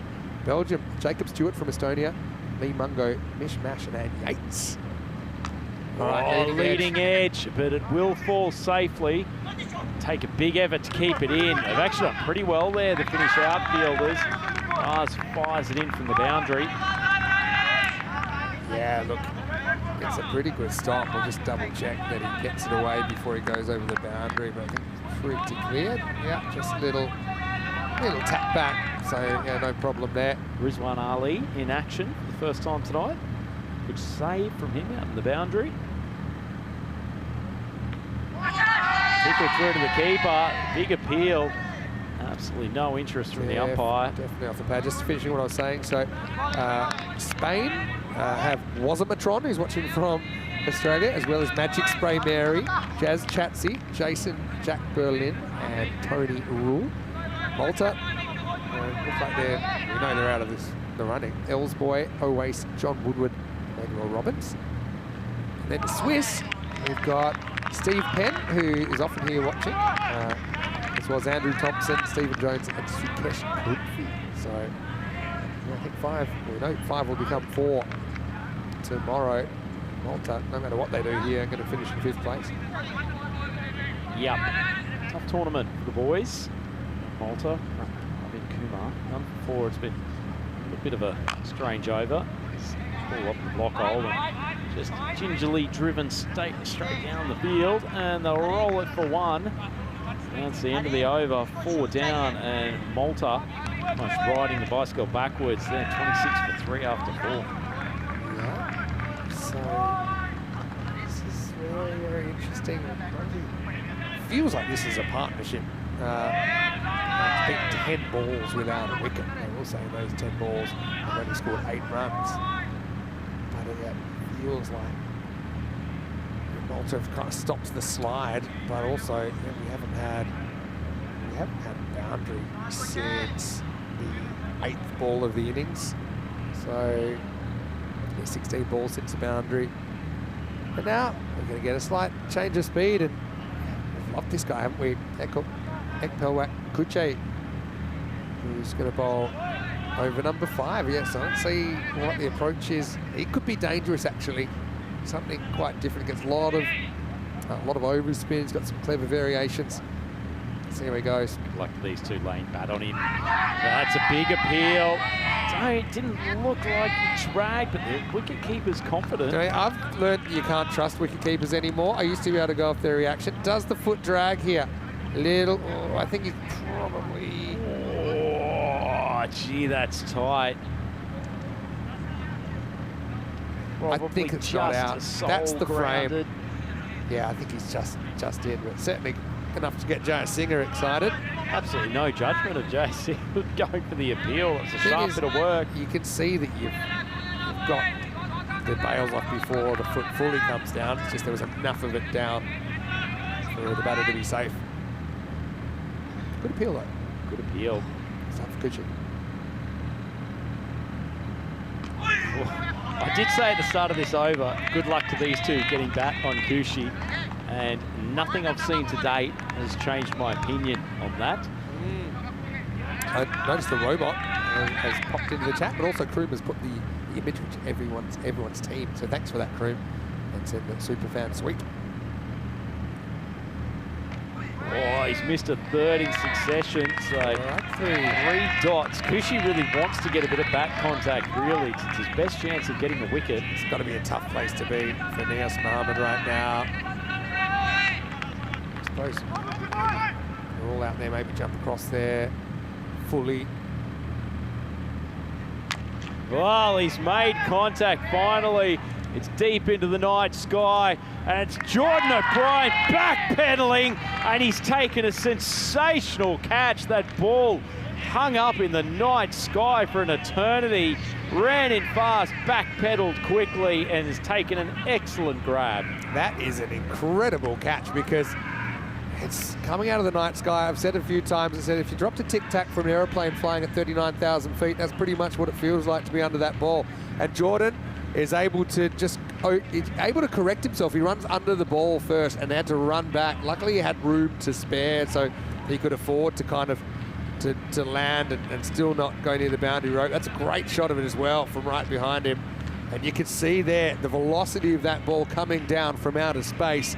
It's a great bit of cricket, and it just means that Finland, their hopes of that double chance take a little bit of a boost. Nias finds it hard to deal with what Kuche's dealing with, and it's 26 for 4. I can understand why O'Brien started to move forward there, Vinny. I thought that was hit straight up in the air and didn't look like it was going to carry particularly far, but didn't end up that short of the boundary.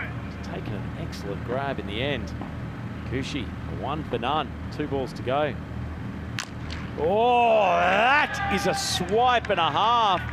So Madani, who batted so well in the last game for Malta, come out to the crease with 4 wickets down, and he's launched his first for a mighty maximum. I didn't actually say this out loud, but about 2 balls ago when those big swings and misses, I was like, this is probably a guy you might not want to get out because he didn't look like he was going to get near one. Then he did, he got caught. What a shot from Madani, who somehow is batting in the middle order after doing a decent job opening.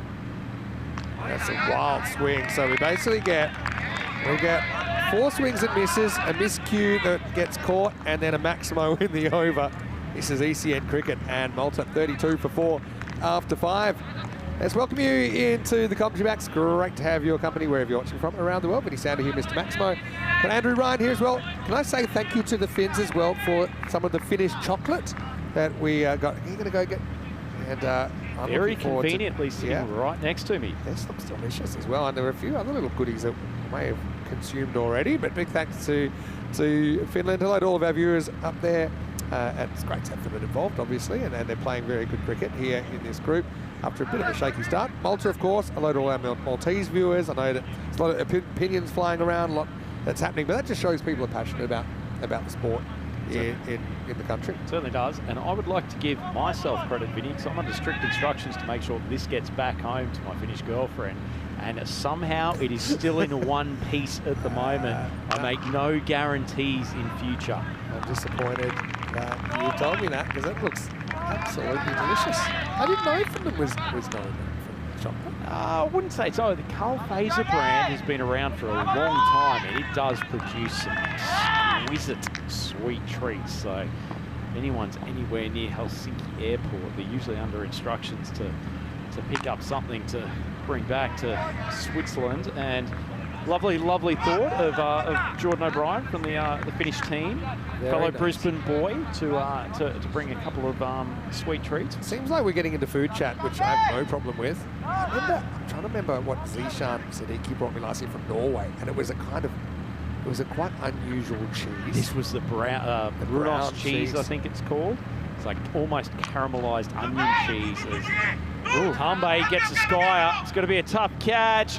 Oh, I thought we were going to see some razzle-dazzle from Araz Mohammed, but unfortunately he shells a catch that he should have taken. And George scoots through, living a charmed life at the moment.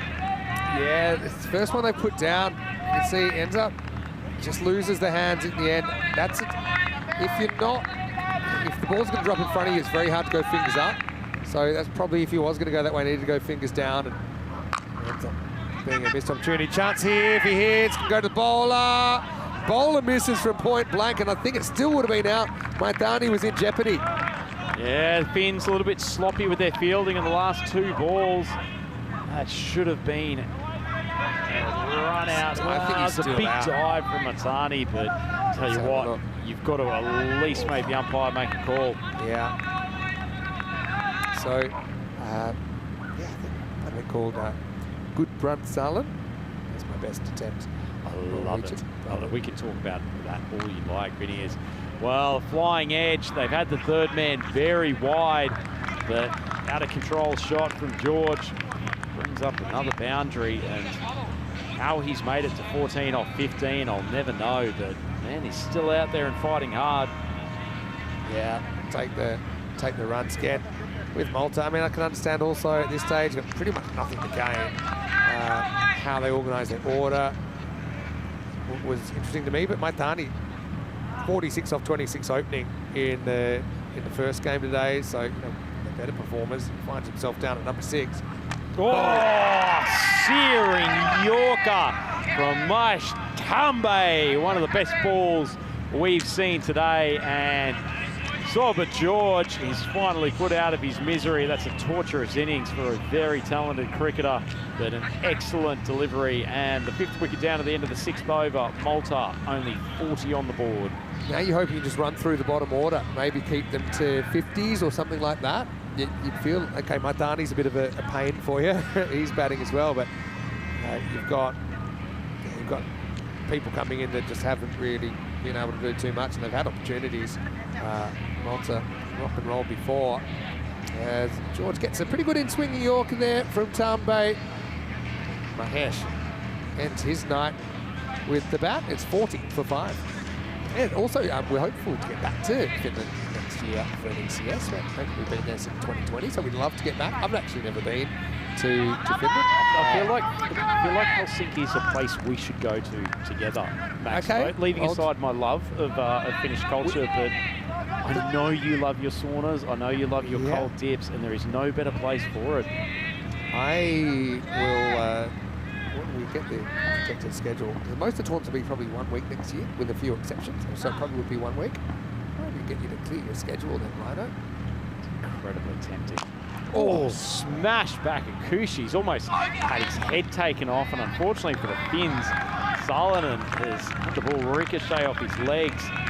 That is a boundary. That is a powerful strike from Matani. Now, I know that's another great moment for Salonen, and also have this tournament situation wherever you like, but sometimes the old self-preservation comes into it.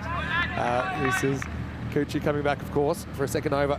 Salonen's innings before, honestly. Drops a little bit short. Right to mid-wicket. It will just be the one. Finland are only in this position where they can attack the double chance because they got that win over Spain. And yeah, Salonen with the bat was outstanding. He scored 82 off 33 with 10 sixes. He did go for a few when he bowled, but he chased it back in the end. It was a real ECN classic. Kushi, bit of air, a little bit of side spin, and Rashmika showing some inventiveness, trying to go to the open pastures that exist because he's not a fielder behind the man, and probably slightly backwards square on the boundary. Trying to play it on length, which is probably pretty smart, but still quite difficult. Probably try and do that again. Kuchi needs to get it up. Short ball in the offside, it's cracked. Played very nicely, and Rashmika does get his boundary this time, well timed. And Kushi, after a pretty good first over, a little bit off with his line of length in this one. Yeah, and look, Rashmika's a guy, seen him playing for Southern Crusaders in Malta.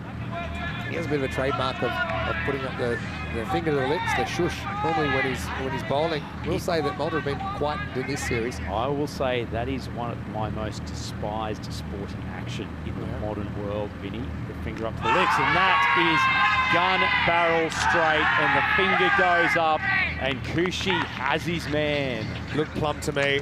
It hits him on the back leg, right in front. Wasn't going over. I don't think it was going either side of the stumps. Rashmika might not like it, but to be honest, I don't think he has too much of a case here. Kuchi's been a real important component in this attack for Finland. That's the 6th wicket down now, 49 for 6. Yeah, nice piece of bowling from Kushi. Really got that one up. Knew that Rashmika trying to swing him to the leg side, so he just needed to beat the bat. And that was an easy decision. That's going on a hit middle stump, I think. And you can tell by the run. How quick you run is directly related to how out you think you are. And Rashmika there, watch him take off. There's certainly no He rationality. started sprinting like a ball that only ever got. Look at Asad, he knows that's out. And Rashmika tries to sell it by taking off like the 100-metre sprint the Olympics. Unfortunately, he's got to go. It's 49 for 6. Well, there's a bright 3-ball stay at the crease. As Kushi comes in again. Another 4-1, whip to the leg side. They have got plenty of space down there. As it is, a little fumble from Parveen and allow them to scoot through for the double. Good spell from Kuchi with 2 for 17. It's the end of the 7th over. And the score is 50 for 6. Aba to bring up 50, or 51, I should say, with that too. So let's have a look at what's coming up tomorrow, and we can fill in a couple of spots there with Spain finishing top. That won't change. Switzerland finish 4th. That won't change. But I suppose what we want to find out is, will it be Belgium getting the double chance, playing Spain in qualifier 1, or will it be Finland? For Finland to push up into 2nd, they need to win. And roughly, I'll have the exact numbers probably at the end of this innings, but they will, I think, they'll have to chase about 4 overs or less. Down by Spears into the stumps. Once again, gone for this wide fielder at third man, and Raz had a few dramas with his hands today, made good ground, but can't stop the boundary. These are crucial runs as far as Finland's concerned. My thoughts exactly, and Salmon fumbled one over. We saw Raz drop a catch. We saw, just seen a misfield here. So, yeah, that's probably 8 to 10 runs. Finally moved that third man into a more orthodox spot as that is heaved. Beautiful strike from Montani. He has erupted today. That's a brutal strike. He's now 22 off 7. Yeah, Montani. Yeah, I mean, I don't even know what your strategy is. Do you even have a strategy for Malta at this stage? Because you'd say, well, how would we make runs opening and then you bat in 6? But I suppose you're giving more people a chance in different positions. But yeah, like I said, he's going to be a pain for Finland while he's out there. Oh, that was in the slot, and it is monstered. Beautiful strike. And Montani has gone for Maximo to start this over. And he's obliterating Tambe's figures. Yeah, very, very good hitting from Montani. So what, Belgium, huge Montani fans right now, probably watching from the Sunset Beach Club. But Montani's got a good record. He's got 450s on ECN, best score of 77 on outs versus overseas. We haven't seen him this season because we haven't been to Malta yet this season, but we'll hopefully see him before too long. Toss swung away and be safely catched by O'Brien out there. Wicket. Kojima Blasters will be the club I'm assuming that Montani will be playing for. Sure. And there, the players will be watching here, cheering him on. 2 balls left in the over. To start rolling through this bottom of the lineup. The Finns, they want to chase this down, get their run rate fixed. Struck the body, but go through for the 1. Yeah, this could be time for Tambe to unleash the slower ball. Tani is just going hard. Loving that area between mid-wicket and long on. Tambe's been a little bit slot in this over.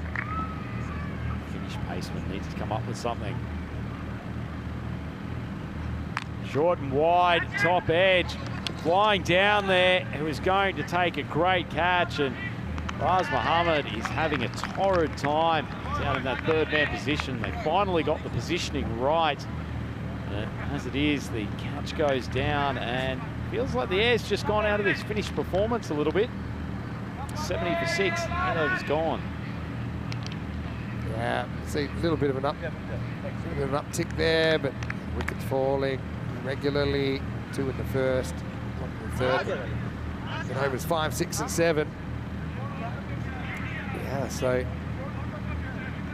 yeah, Switzerland safe with 5 points. Had a few questions about how they're tracking. So, yeah, we've got a moment, might as well show you the relegation battle. We'll switch when they're up out of the drop zone. It's Guernsey are back in it. Malta, even if, I don't know how they went from here, but even if they somehow took 4 points, their net run rate's so bad, I think it's impossible for them to get out of that bottom spot. That's a good shot though, and it'll help. Watch out. Well, that's got into the medics tent, and my question is, when the medics get hurt, who medics the medics? Maximo time.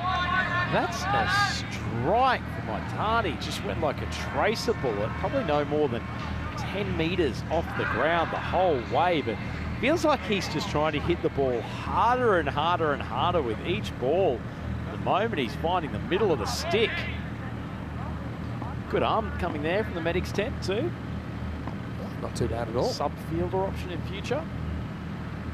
Oh, he's gone again. Not the greatest piece. And he will find Tambe out there at long on. So very bright innings from Maitani.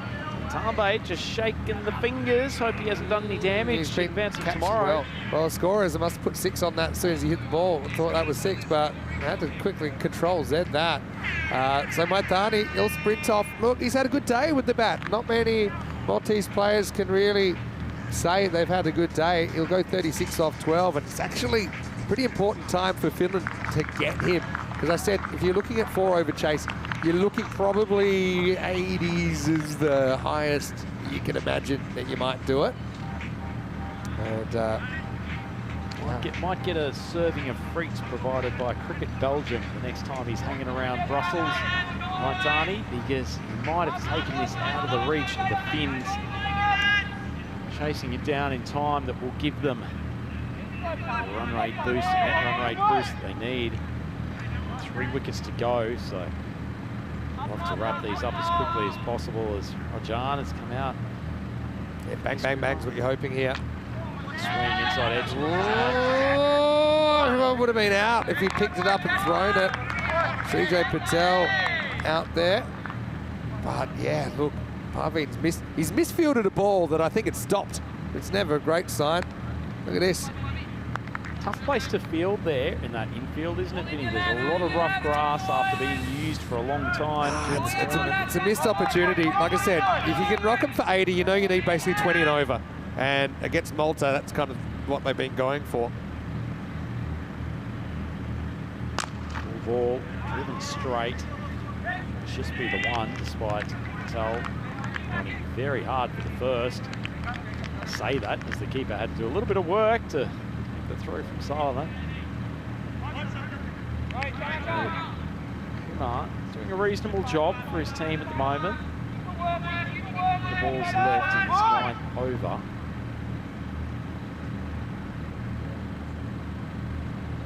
That's not off stump, swung hard down the ground, and Tambe won't get his second catch for the over. It's carried him, and it's a Maximo. Lovely shot from Rajan. Yeah. Kumar, he's just been the bowler that Malta have fancied in this innings. Just kind of rocking in, probably slot, and yeah, good strike. Yeah, credit to Malta in trying to make a game of this. Weird things happen under lights in groups that involve Malta, and net run rates. I never forget that. France versus Belgium Golden Ball. Oh, wow. Hasn't done a tremendous job so far, Kumar, but he's come up with the best ball of his spell to finish things off. A tremendous in-swinging Yorker, and the stumps are skittled, and Rajani's back to the pavilion. Malta 84 for 8. Yeah, and Parveen finally reads the room here. Just got to pitch up and wait for a false shot. They've been pretty forthcoming with those. Watch this, maybe comes in a little bit as well. Goes straight through the gate. There's the death rattle. Zinger activated, and 8 wickets down with 1 over remaining. Malta 84 for 8. Really nice ball, actually. Could have done with that earlier in his spell. As it is, Rajan back to the pavilion, 7 off 3. 196 in that innings, and 1 over to go for Malta. They bat out the 10. I'm gonna roll some quick numbers for you, okay? Let's say they make 90. I'm gonna go with that. I'll tell you how quickly Finland would have to chase it, okay? First, here's Raz Mohammed. Side edge, Dicey single, can he get it? Safe. Probably needed to go for the kick.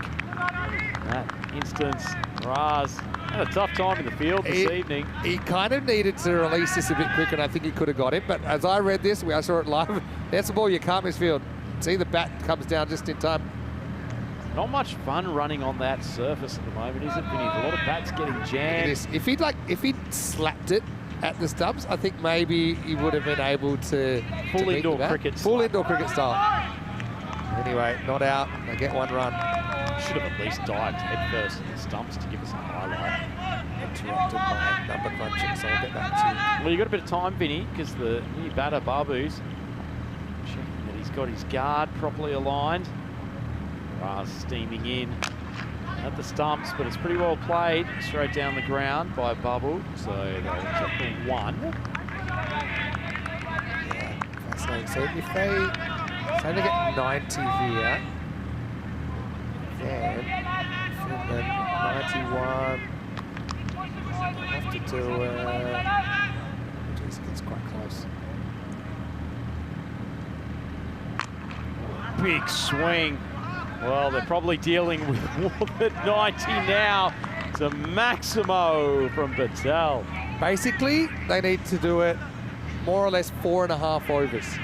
4.3 overs. I know we're already up above that 90 now, so I'm kind of settling, and we'll know exactly at the end of this innings, but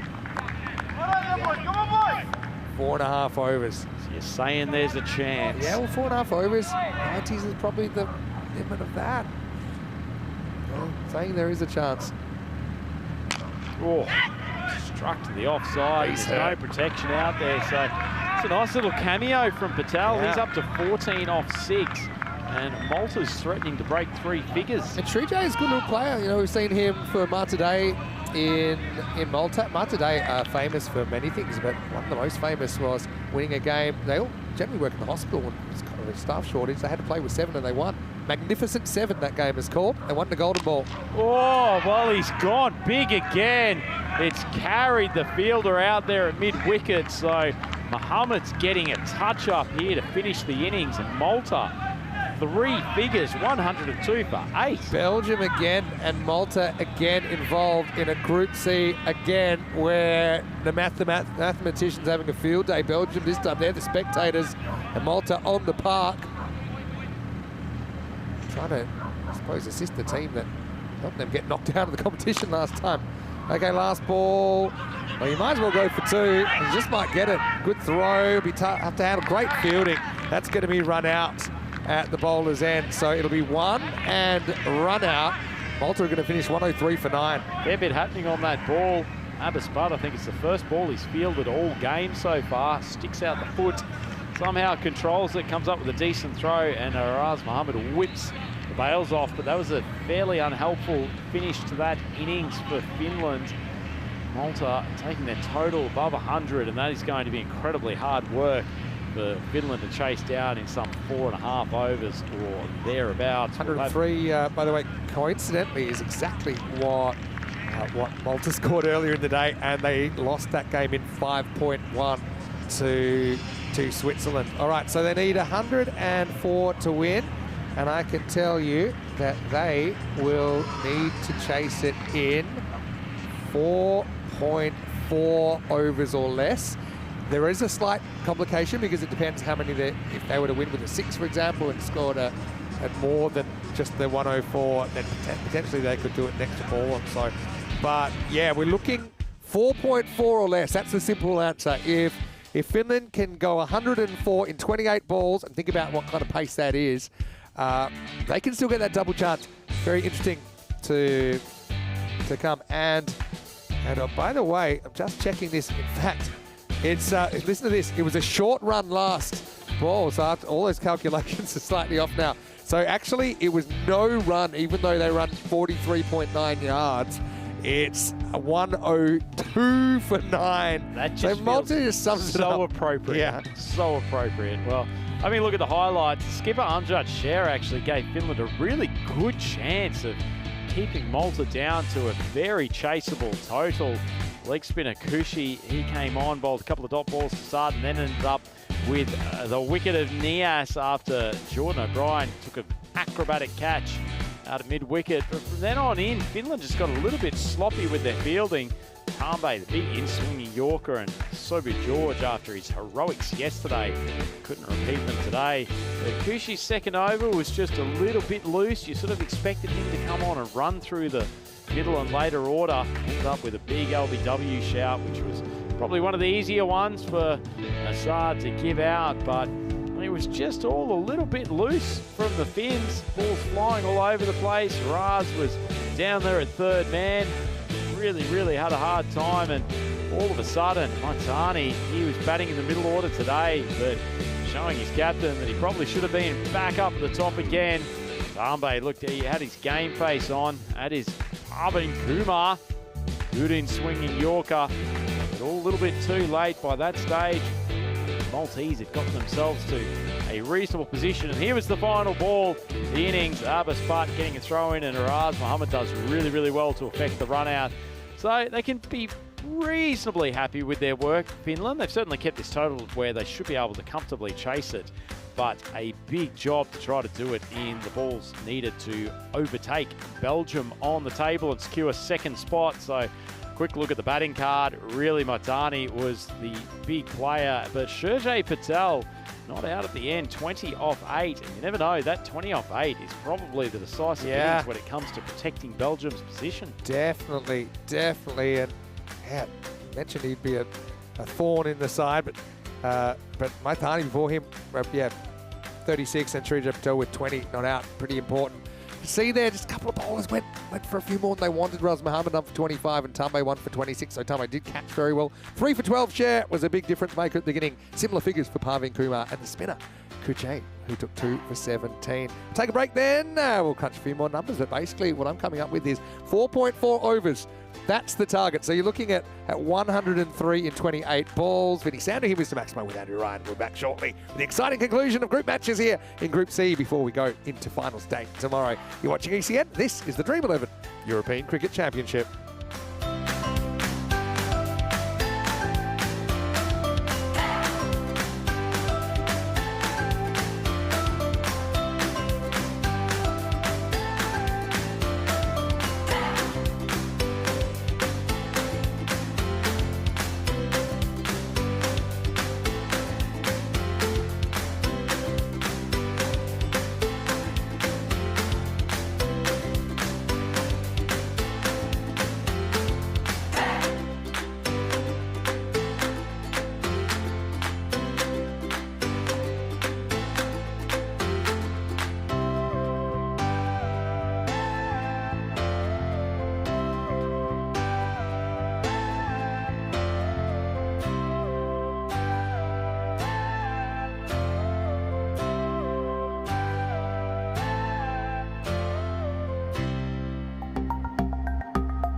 The European Cricket Championship is proudly brought to you by Dream11, HCL Software, Paramatch, the Hunter Andaluthia, and Victorinox. And the official charity partner, Share the Meal by the United Nations World Food Programme.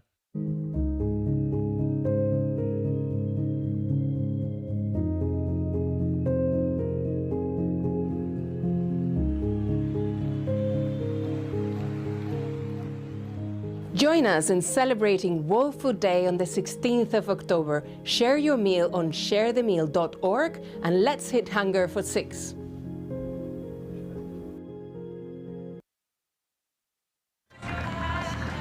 European cricket fans, welcome back to our final instalment here at Day 2 of Group C at the European Cricket Championships for 2024. It is the clash between Malta and Finland. Malta already know they're going home from this tournament. Finland already know they're through to the knockouts tomorrow. But the biggest question is, can Finland chase this target down in a matter of between 4.5 to 5 overs, depending on what their end score is, to get their net run rate up to the position that will allow them to overtake Belgium. So much less concern in terms of the bonus point equation at the moment. It's all down to whether the Finns can get on an absolute heater, chase down this target super quick. You're wondering whether or not they might move their batting lineup around.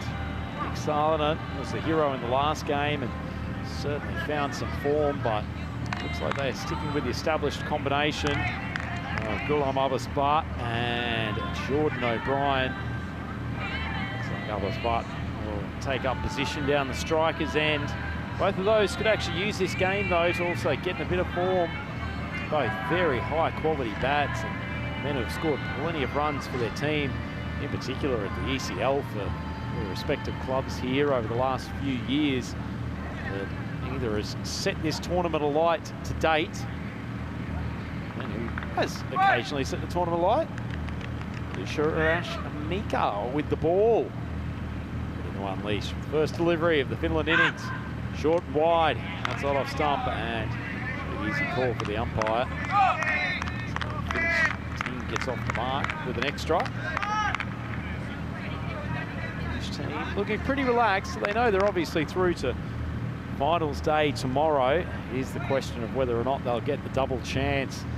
They can overtake Spain. A long, long way to go. We'll let Malta score an extra 20 to 25 runs than they would have wanted.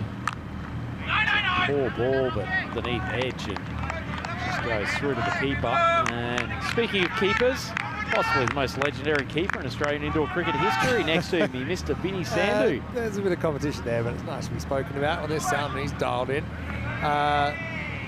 Yeah, we had a bit of a discussion about who they might open with, whether maybe they would just go with Salmon, seeing he batted so well earlier, but they've gone with the regular openers. Spat, Jordan O'Brien. Spat swings hard across the line. Well, O'Brien might be run out here. He's come down the pitch, probably entitled to look for the one. This is going to be tight. I think he's just back. He said his body language suggests he thinks he's in here. Jordan O'Brien, let's have a look on the replay. Certainly tight, just in. Had to show some good agility to make a full U-turn. A long way down the deck. 4.4 overs, that's what they're thinking. So they're basically, you need to take 32 balls off that equation. So you're now looking 102 in 26. And it might even, it's a strange one, because it doesn't really matter, even if they lost, they hold on to third. So retire out someone who faces 3 or 4 dot balls.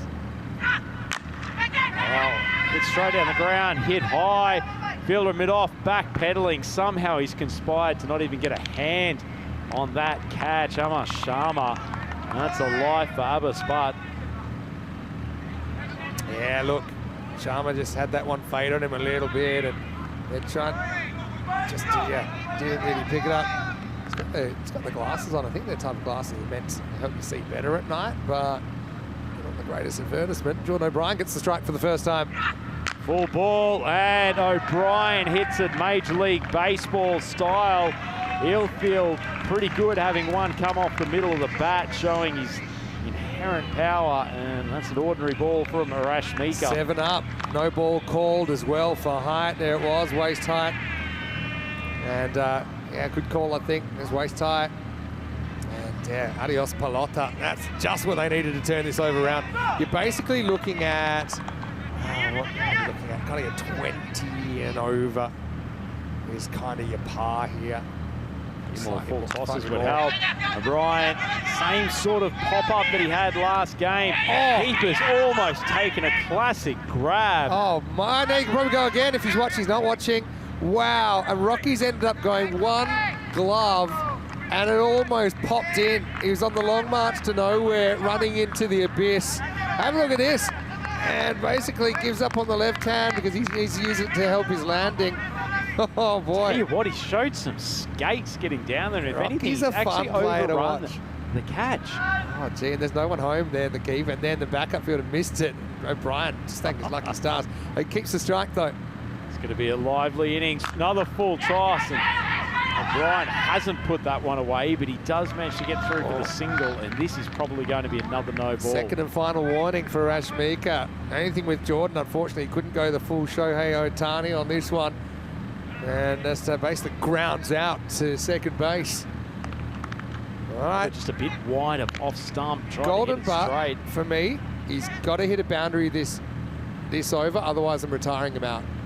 I know it's crazy, but these are crazy times we're living in, Rhino. Your other options. Whoa, if he needed a ball to get back in form, then a half tracker medium pace just on off stump is exactly what he'd ordered. And he's smashed that out of this Cardama Stadium. Well, for an over that started wide .1, so there were basically 2 off the first half of the over. Since then, we've had 17, and there's still a ball to go. The last 2 balls gone for 17. Arash Mika overcorrects and gets pounded into the night. And I know it sounds crazy, but that's probably the play. You've got Amjad Sher, you've got Nick Sandlin, both in very, very good form, and you only have 4.4 overs, so less than 4 overs now to play with and get these runs for a free shot at the double chance. And as you said, Vinny, you've only got upside. They lose this game, doesn't matter. Yeah, no downside, exactly. Arash Mika, on the verge of going magical. Oh, not a bad ball. Goes for the appeal, but geez, I tell you what, that's umpires judge that's clipped the pad. No real complaint from the batter. Have a look at it. Just must have been the slightest of touches. Needed to get the leg out the way. Left it there as if to prove a point. It's the end of the first over. It's 19 without loss. Oh, well, the Finns are behind the rate, I think, Vinny. We had it. Not. I mean, the golden ball. Let's not even discuss it. In Belgium in 2022, we had a golden ball where it was kind of like the result didn't really matter for the standings, but so it was a weird vibe. Who knows? We had one here. All right, Barbu's going to get a bat. So look, they're still in the conversation, aren't they? They need 84 off 22. Oh, Barbu gets battered. First ball. Could this be the return to form of Jordan O'Brien? Lovely whip off middle stump, and that's a super strike. Yeah, this is super interesting, isn't it? But yeah, Jordan he just watches the ball in the bat, doesn't really worry about what happens next. Smart batting, good batting. Interesting to see Barbu immediately run up to the keeper, get some advice on what to do. I'd suggest probably not putting one in the slot. Be his next play. Let's see what he comes up with. Ryan, 15 off 4. His brightest start of the tournament. Strikes, hits him in the ground hard, pushes through for the single. So I'll give you some live numbers because we won't have it on the graphics, but right now they're just trying to work out how many they need. So they need 77 off, what's that, 30 balls. Yeah. So it's actually not that onerous. Big swing, tell you what, actually. Butt looked like he'd gone a little bit inside out, but he's hit that off the meat of the bat, and that ball is carried a long way. So Babu, head in his hands, 2 Maximos in his first 3 balls. Well, I'm going to constantly update my figures, but I think, yeah, the rate to actually do this is now down to 14.7 and over. Yeah, I know, that's what I thought, but yeah, that's where we're at. Big swing, no contact. Can you explain the mathematical So element of that, I just Maximo? calculated, so now I'm calculating 71 off 28 balls, right? Because they've got to win with 32 balls to spare. So yeah, 15.2 and over is the required rate to do it. Right, ball's gone high, flying down, and it will be a Maximo. That's gone flying off the outside edge, and another 6 onto the total of Abbas Butt. So Finland trying to press up to this total. It's a lovely view for a shot that was probably less elegant than I might have liked.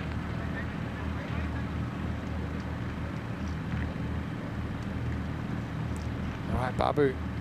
Oh, not a bad ball. God knows why, but he's leaving it. That's an extraordinary end of the second over. That's almost come back and probably only about 3 inches away from taking his off stump. Great finish to the over from Babu, but not what the Finns need at this stage.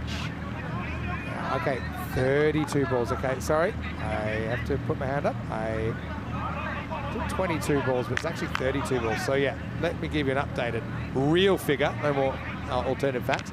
They need 65, and they need to do it at 21.7 and over. That sounds more right. Yeah, so about 22 and over. As long as that's under 4 a ball, I think it's probably within range. O'Brien started well. Oh, swung that hard straight down the ground. Sort of shot that O'Brien plays better than most. It's almost like a straight pull, and a bit of a sluggish ball off the deck from Rash Mika. Well struck. Yeah, well, that might have taken a little bit of his finger with it. He's already got the right arm strapped up. May as well add a few of the digits to it. Interesting, they went back to Rash Mika as well, though his first one went a little bit off the charts. He's on the last warning for high balls as well. Oh, big strike across the line, but it's gone further up than it has deep. They will look for the second. I tell you what, the way that O'Brien's hitting it might have been the play, but not looking for this double. Yeah, just wondering if Goulam's the man I want out there. It's such a crazy bar. But yeah, it's okay. He's there, and he's very capable. Let's see what happens. Swung straight at mid-off. I reckon I'm pulling it at this stage. I think I am. Maybe not thinking that way. It's such an unusual situation. It's hard though, isn't it? Because you need him in form tomorrow. Yeah, but that's tomorrow's problem. The short-term Maximo. Yeah. Oh, Bart swings hard, lofts it, and it will carry the boundary. So slapped it back into the commentator's face. That's a much-needed 6 for the Finns. So I'll tell you something that's a bit of a recent phenomenon is that batters are telling me when they run into me, please talk about retiring me out, because generally every time I do that, the batter hits a 6. So it's working there for the Golden Butt. Again, I mean, it's not a play you'd normally ever even think about it. It's just this is so micro-situational. It's 27 and over. That's how quickly it's gone up. So 27 and over is required. They got 2 overs from now to get 54. Abbas Butt, just like the boyfriend who brings a bunch of flowers out to say sorry. Just breadcrumbing us, but there's probably another 6. It's tapped over the bar by the Rajan. Well, 6s and a lot of them. Even 4s won't bring the rate down at the moment for that improbable double chance. They'll be ruining the fact they conceded those late runs in the first innings, Finland. Well, he's on a strike rate of 600 ever since Maximo called for him to be substituted. So if he continues at this rate, the Finns will stay in the ball game. You're welcome, Goulam. 48 required off 11. It's starting to get tight, isn't it? Tell you what, a few more Maximos, and that total will look very much realistic. Big swing, not great contact. Two fielders running back. Well, didn't look like great contact off the bat, but he's carried the boundary by about 5 metres. End of the third, the Finns 61 for none. Oh, what a power play in the end. So they're going at 20s, but they still need to go up a bit more. So that makes it 42 off 10 balls. So just over 4 a ball. 42 off 10, and they've got the double chance. I should mention it's a little bit more complicated than that because let's say that they finished on 106 or 108 because the target's 103. They could tie the game and win with the boundary. They probably have an extra ball or two potentially to do it. So that's only if it gets tight. Let's see, as it looks like it will be Rajan who's going to bowl. I think Malta don't have too much to play for here either. Honestly, I don't think I've ever really seen a team wallop so consistently and brutally at an ECC, and I put all the countries in that basket. Mind you, they have given us an exciting finish here. The don't get me wrong. Finns are in this chase, so give us the equation again, Vinny. So yeah, they need 42 off 10 balls. 42 off 10 to guarantee it.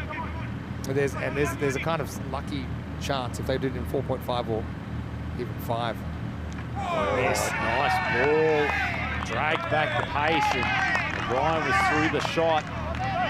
Finland, again, they'll rue the fact that they certainly didn't play very well their first game against Belgium.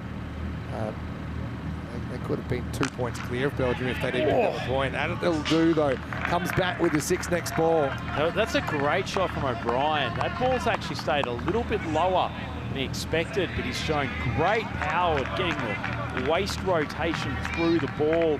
His hands creating excellent timing, and he's hit it like a rocket for a Maximo. 36 off 8. That was, yeah, here's where you love a little cheeky 7-up. We really had one of those, but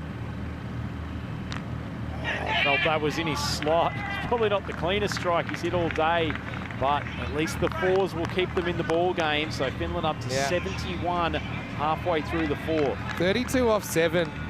And so it comes down to, okay, you're going to get basically 4 balls in the 5th over to have a crack. And so you need it, or you need to be under 24. So you got 3 balls this over. Obviously, you want them all to disappear. Wide of off stump, and he's hit it like a tracer bullet. That wasn't actually a bad ball from Rajan. Short, wide, outside of off stump, trying to stop O'Brien hitting down the ground. But he's placed it magnificently. And fielder at long off here, Amar, never stood a chance. Yeah, okay, so now we're at 28 off 6. They got 1 over from now to get 28. Back to live. Oh, it's a full toss, and he's hit the light pole. Should be extra. What a strike. That's almost should be extra. Mutual Cup sign areas. But O'Brien has started unleashing, and Vinny, this is a big possibility now. Yeah, let's have a look at it. Bang. Oh, he should be getting like a 12 for that. Sure, that's a hard target. All right, so now 22 off 5 balls. Now, this is the last ball of this over, remember. Last ball for Rajan. Big swing across the line. It's another Maximo. And the Finns are on course. 87 for none. 4 overs down. Maximo, give us some mathematics. All right, well, I mean, there's the simple way and there's the not so simple way. Finland, if they take 16 off the next 4 balls, they take the 2nd place. Now, even if they weren't to do that, depending on what they end up, if they get, say, close and then they win basically 4 points, 4 runs ahead of the total or 6 ahead of total, they could even potentially do it in 4.5 or even 5 if they, say, finish on 108. But the simple way is basically you need 16 off 4 balls, and let's see who's going to get it. Looks like it's going to be Nias Mohammed to bowl. Yes, Mohammed, the Belgians. What a finish. Back at the Sunset Beach Hotel, must be biting their nails. They might be relinquishing the double chance here, and it all comes down to the arm of Nias Mohammed. Belgium, the bat of butt. They're big Nias fans. Oh, but top edge. Well, that's not what you're expecting, but it has kept them in the game. So 4, they're requiring 12 now of 3 balls will make it short. Yeah, 12 off 3. You could even eat a dot. That's not what they're thinking. 12 off 3, and Finland are there. It's quite dramatic. It is more Thursday night drama. It was a Thursday night, I remember as well, when we had the crazy Group C. And that ended up in a golden ball. This one won't. All right, basically 12 off 3, and Finland grabbed the second spot. Oh, big dot. Slot, but a big swing. So this is okay, so now you just need 2 sixes. They still need to run if it's not a 6. You know, there's other things that could happen, but... Or 6-4 and then launch the last one. All right, here we go. Big swing down the ground, good contact, carries the boundary. It's a Maximo, so Finland is still on here. Yeah, and it's a really good point you made, that if they were to go, say, 4-6 from here, then 107 in 4.5 would be enough in the more complicated table. Right, but Maximo will do it. Oh, he's hit it straight, and amazingly, Amar has come in from the boundary and taken a catch. That was the full toss. Couldn't have asked for a nicer delivery. He's got it off the bottom of the bat, and butt is gone. Well, now it's pretty much can't be done. Not even a 4 Not and a even 6. a 4 and a 6. They'd miss it. It would be so minuscule, the margin, but they'd need to get to 108. Tell you what would bring it back to life is a wide. If a wide, then you could go 4-6. Got new batter coming out here. But yeah, I mean, well done to Amar. It was not an easy catch. Gulam, though, he knew he had that ball right where he wanted it, and he could have had that second spot. Still some fading away scenarios. 47 off 17. He got moving when he needed to. And Jordan O'Brien at the other end has just had to be a spectator. He would have got moving when he needed to, but he'd shoot up 8 dots. Salonen can't get the elevation, so That's it. for the That's Finns, it. unless that is, I suspect even a succession of no balls and the like aren't going to help them here. Those late runs. Incredible stuff. Short ball, O'Brien pulls it. It will be a boundary, and they're 1 short of the target after 5 overs. Finland 102 for 1. I mean, if this next ball goes for 6, they've literally missed out by 1 ball. But yeah, drama. And look, Finland, they're hitting their straps at the right time. You could say that. Vinny Sandu, who was smacked away with Andrew Ryan. We've been doing all kinds of calculations that literally shows you that every ball matters along the way as well. Now, with the new point system, it's probably less likely that teams get tied, but it still happens, especially with only 4 games in the group stage. And it looks like Finland are just going to miss out by the width of you-know-what. Yeah, and I don't want to say they've only got themselves to blame, but they had this Maltese batting lineup in absolute disarray at one stage. Some sloppy fielding, a couple of dropped catches, a few botched run-outs. They could have been in second spot, Vinny. It's been so close. Now I think they'll miss out by, I wouldn't say a large margin, but yeah, that will actually be it. So it'll be 5.1 overs. So they're basically 3 balls too slow, half an over. But Finland, it's a 4-point win, and it's a solid win. Have you ever seen a team so almost distraught after completing such a comprehensive win? Yeah, well, no, but also it had vibes of the Portugal versus Scotland the other night. It's kind of similar scenario, but yeah, can confirm Belgium will get that double chance after all. Well. Didn't think this game would have so much drama, but thanks to the Spanish annihilating Belgium in the previous contest, turned it into quite a dramatic one here at Cardimer Oval, and underlights Finland have unsurprisingly, unceremoniously thrashed Malta by 9 wickets. Here's the final net run rates, because they're tied on 11 points. Belgium 1.67 and Finland 1.45. So just basically 0.22. It shows you how quick the net run rate can move as well. Look, Finland, it is what it is. I think they deserve to go in as big favourites against Switzerland tomorrow. Don't forget that when they met on opening day, Finland had a very comprehensive win. taking all 4 points against the Swiss. But it does set up a pretty interesting rematch between Spain and Belgium, though, for the first spot in the final. But yeah, case of what might have been, especially with the big juicy full toss. You can see Jordan O'Brien probably sees the funny side of it.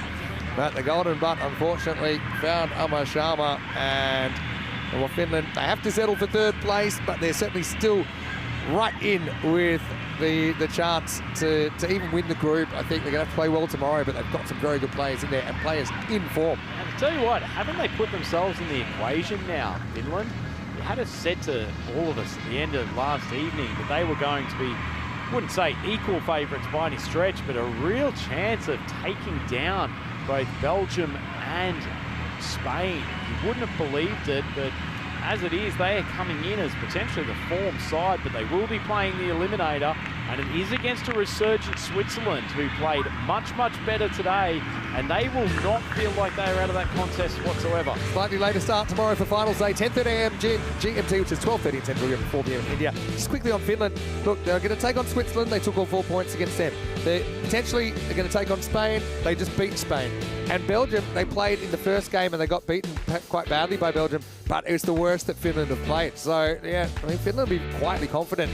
I think Belgium breathe a bit easier, feeling that if they could hit their straps against Spain, they could do a bit of a Scotland and come from second to book the first place in the final. Yeah, certainly does seem so. And I tell you what, Finland will appreciate the return to form of Jordan O'Brien. That is the cleanest that he has struck the ball all tournament, and he's got his rhythm back at the top of the innings, and particularly if Butt can take a few of the little sparks from him in that innings as well, then they add to a fairly formidable batting lineup. Those two did their absolute best to try to get Finland to the target in the short number of resources that they had.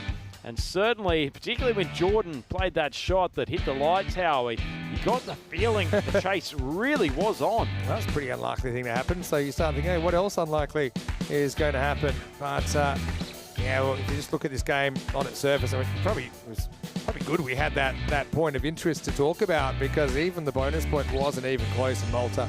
They'll be so disappointed with this. They're definitely heading down a division next year. And look, if you're competitive and that happens to happen, that's one thing. But to walk away with 4 big donuts, it is disappointing for Maltese cricket that they're not able to give a bit more of a fight to some of these other teams. Yeah, certainly is the case. It's been a tough introduction to them to the European Cricket Championship 2024. So we will say farewell to them and thank you very much for their efforts across these 2 days. But our final 4 is confirmed, and despite the best efforts of Butt and O'Brien at the top of the order, Finland have fallen just short of chasing down this target in the number of balls necessary. Only required 3 batters as they racked up 103 for 1. As I mentioned, Jordan O'Brien racking up a 50 with that final shot of his, and he's eyeing a return to form, and particularly bountiful day of runs tomorrow, Vinny. Bowlers from Malta, that is a sorry-looking scorecard. Rajan going for 26. Yes, Mohammed, in a way, pretty decent over at the end there. Only went for 15, so that's put him in the under the pressure of trying to save Belgium's skin, but he actually did a pretty decent job in the end. Probably a rare case of both teams feeling like they're a bit disappointed at the end of the game. Obviously, Malta got absolutely wiped off the park, going at basically 20 and over pace, and Finland miss out by 3 balls, and it's a case of what might have been. Look, okay, they'll have to go the hard way, but yeah, I'll just confirm. I've got it on mine. Actually, here we go. We do have the standings. You can see just what I said, 0.22 between Belgium and Finland and Malta. With that, at 0 points and the minus 10 plus net run rate. It's not often you see a minus 10 net run rate. It's basically saying, think about what that actually means. It means that every over they are doing 10 runs worse than the opposition, which is beggars belief. But hey, that's the way it goes. What I will say is a lot of these players getting that opportunity for the first time, they'll now know where they need to get to if they want to be successful international players. It was a really brutal series, a brutal lesson.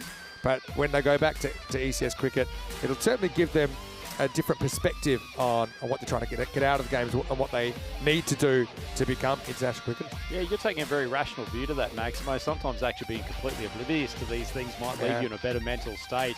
And I'd say they'll take away a few scars from this tournament. Yeah, potentially. Malta, they've come here with a slightly understrength squad, and they're certainly a few steps away from the rest of the teams in this tournament. But on the positive side, after a pretty shaky start from both Switzerland and Finland, where we felt that they were well off the pace of both Belgium and obviously Spain, who have come in here as favourites, both of those teams, and in particular Finland with the victory over Spain today, have really upped their game as they've gotten into the tournament, they've gotten used to the conditions. Both of those could easily spring a bit of an upset tomorrow. Very interesting group. I mean, every team that we'll see tomorrow have had their reality checks. Spain went down today. We saw Belgium going down in flames. A brutal collapse. I think it was like 7 for 8 that they lost. Obviously, the Finns had a bad start to the tournament, not taking a point out of their first game.